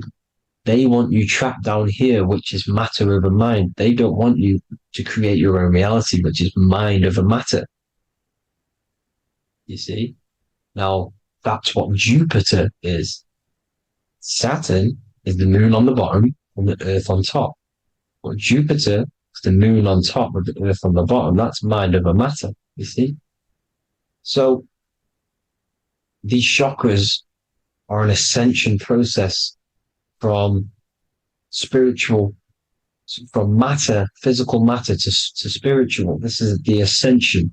This is the stairway to heaven. This is Jacob's ladder. You see? Now, the number 5, which is obviously associated with Saturn as well, which create the symbol for Saturn, created the number 5. You have 5 senses, 5 elements, 5 physical elements. As we all know, Saturn crystallizes everything into physical matter out of the 4 elements. 5 fingers and toes, 5 points of man. Okay, the number 5 is the number of justice. Saturn holds things back. He restrains things from you, makes you learn the lesson. Now, 666 is not all evil. 666 is the atomic structure of the carbon atom. 6 protons, 6 electrons, 6 neutrons, right? We are carbon-based life forms. All life forms are based on the bonding properties of the element carbon. Because Saturn crystallizes everything into physical matter. Now, the Masons symbolize this with the checkered boards. They have the black square, which is obviously matter, as I just said, the black cube, and spirit is the white square, because white is eternal light. White and light, you see? Black is physical matter. Now, this is what we are. The point of our soul is to transmute from matter to spirit, but these are interchangeable. This is the constant cycle between spirit and matter, spirit and matter. High vibrational matter turns into spirit. Low vibrational spirit turns into physical matter. You see? Now, we are carbon-based life forms. This is what 666 is, the number of the beast. When I say we, the physical body is the beast. It's the animal. It's the carbon suit to operate in this physical dimension, in this physical realm. See? It's the vehicle used to operate in this physical realm. But your mind isn't from this physical realm, you see? The brain is the physical manifestation of the soul. Okay? So, as you can see here, the spine is an extension of the brain. Everything goes back to the brain. This is literally what your physical body is. You see, this is the nervous system, and everything reports back to the brain, and everything's controlled from this control center. And this spinal column, at the top of the spinal column, is your third eye, which is known as the pineal gland. And this is the seat of consciousness. It's the center of consciousness. That is your true self, pure consciousness. This body is just a physical body. This body is mortal. This body runs out, but your consciousness lives forever. They don't want you knowing this. This is why they keep you down here in your lower chakra. They want you to believe everything is just physical. They don't want you to believe in the spiritual side of reality. Because this way they can manipulate you, right? They want you matter over mind because they know your mind creates reality. They know your mind is the root cause of reality. You manifest your own reality from the inside out. So this is why they control your perception of reality. They control your information in order to manifest their new world order. You, who are ignorant to knowledge and wisdom, you who are ignorant are manifesting their agenda because you accept their information and their perception of this reality. Now, this is why they tell you the globe model, the heliocentric model, to trap you into physical matter. Now, if you understood about this true form of this realm, you'd understand that there's a spiritual side behind everything. The spiritual side, something has to exist. The root cause of reality is higher planes of existence. It happens in the mind before it happens on the physical plane. You see? They don't want you knowing this. They want you matter over mind, which is the symbol for Saturn. Moon over Earth. The Holy Trinity.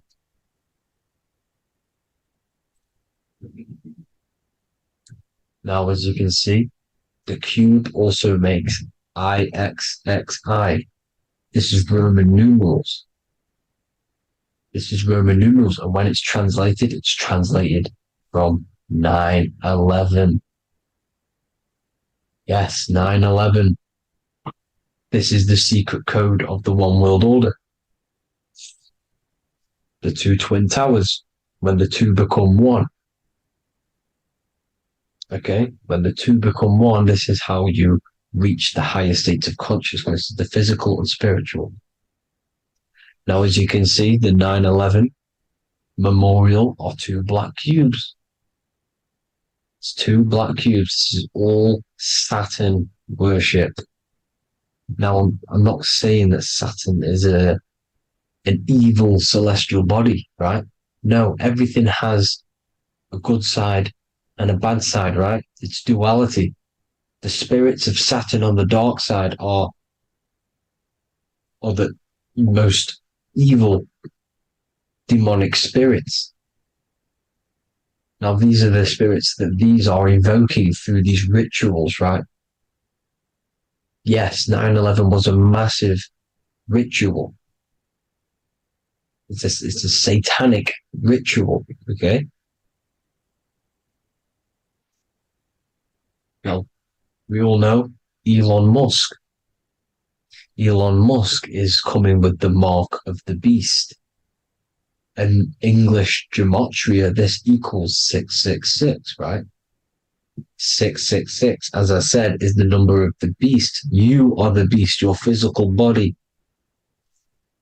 You see how the Bible twisted things up to make things more confusing, right? But it's there. You just have to have the knowledge to be able to read the Bible properly. as we all know, we had this virus. I'm not going to say the name because I'll get flagged. This virus adds up to 666 because this is all part of the New World Order. It's all part of keeping you in this physical dimension. Okay, now as you can see here, Novus Ordo Seclorum on the back of his shirt, on Elon Musk's shirt. This is also on the $1 bill. Novus Ordo Seclorum. This means New World Order. Yes, New World Order. This is on the back of Elon Musk's shirt. And as you can see here, he owns Neuralink, which is the brain chip which they're going to be putting into implanting this onto your brain. This is the New World Order to connect you and merge your consciousness with AI. Neuralink and Meta, he owns Meta as well, which is the metaverse. These are going to be linked in, hence why they have the same symbol, but just in a different format. It's the infinity symbol. And the infinity symbol comes from the torus field, as you can see here, your electromagnetic field from around your body. Now, the end goal is for this New World Order is to trap your consciousness inside of an alternative reality being projected from the metaverse. Because the metaverse will be the reality, Neuralink will be the brain chip inside of your brain, projecting your consciousness into an alternative reality while they harness your energy of your physical 666 body. Now, this stuff gets real deep, people. Now, this is the end goal of the New World Order, is to connect you with AI. This is why they're trapping you and keeping you in these lower states of consciousness in the Saturn-associated root chakra, so you don't find out about the spiritual side of reality. Because if you knew the truth of this reality, you wouldn't connect to AI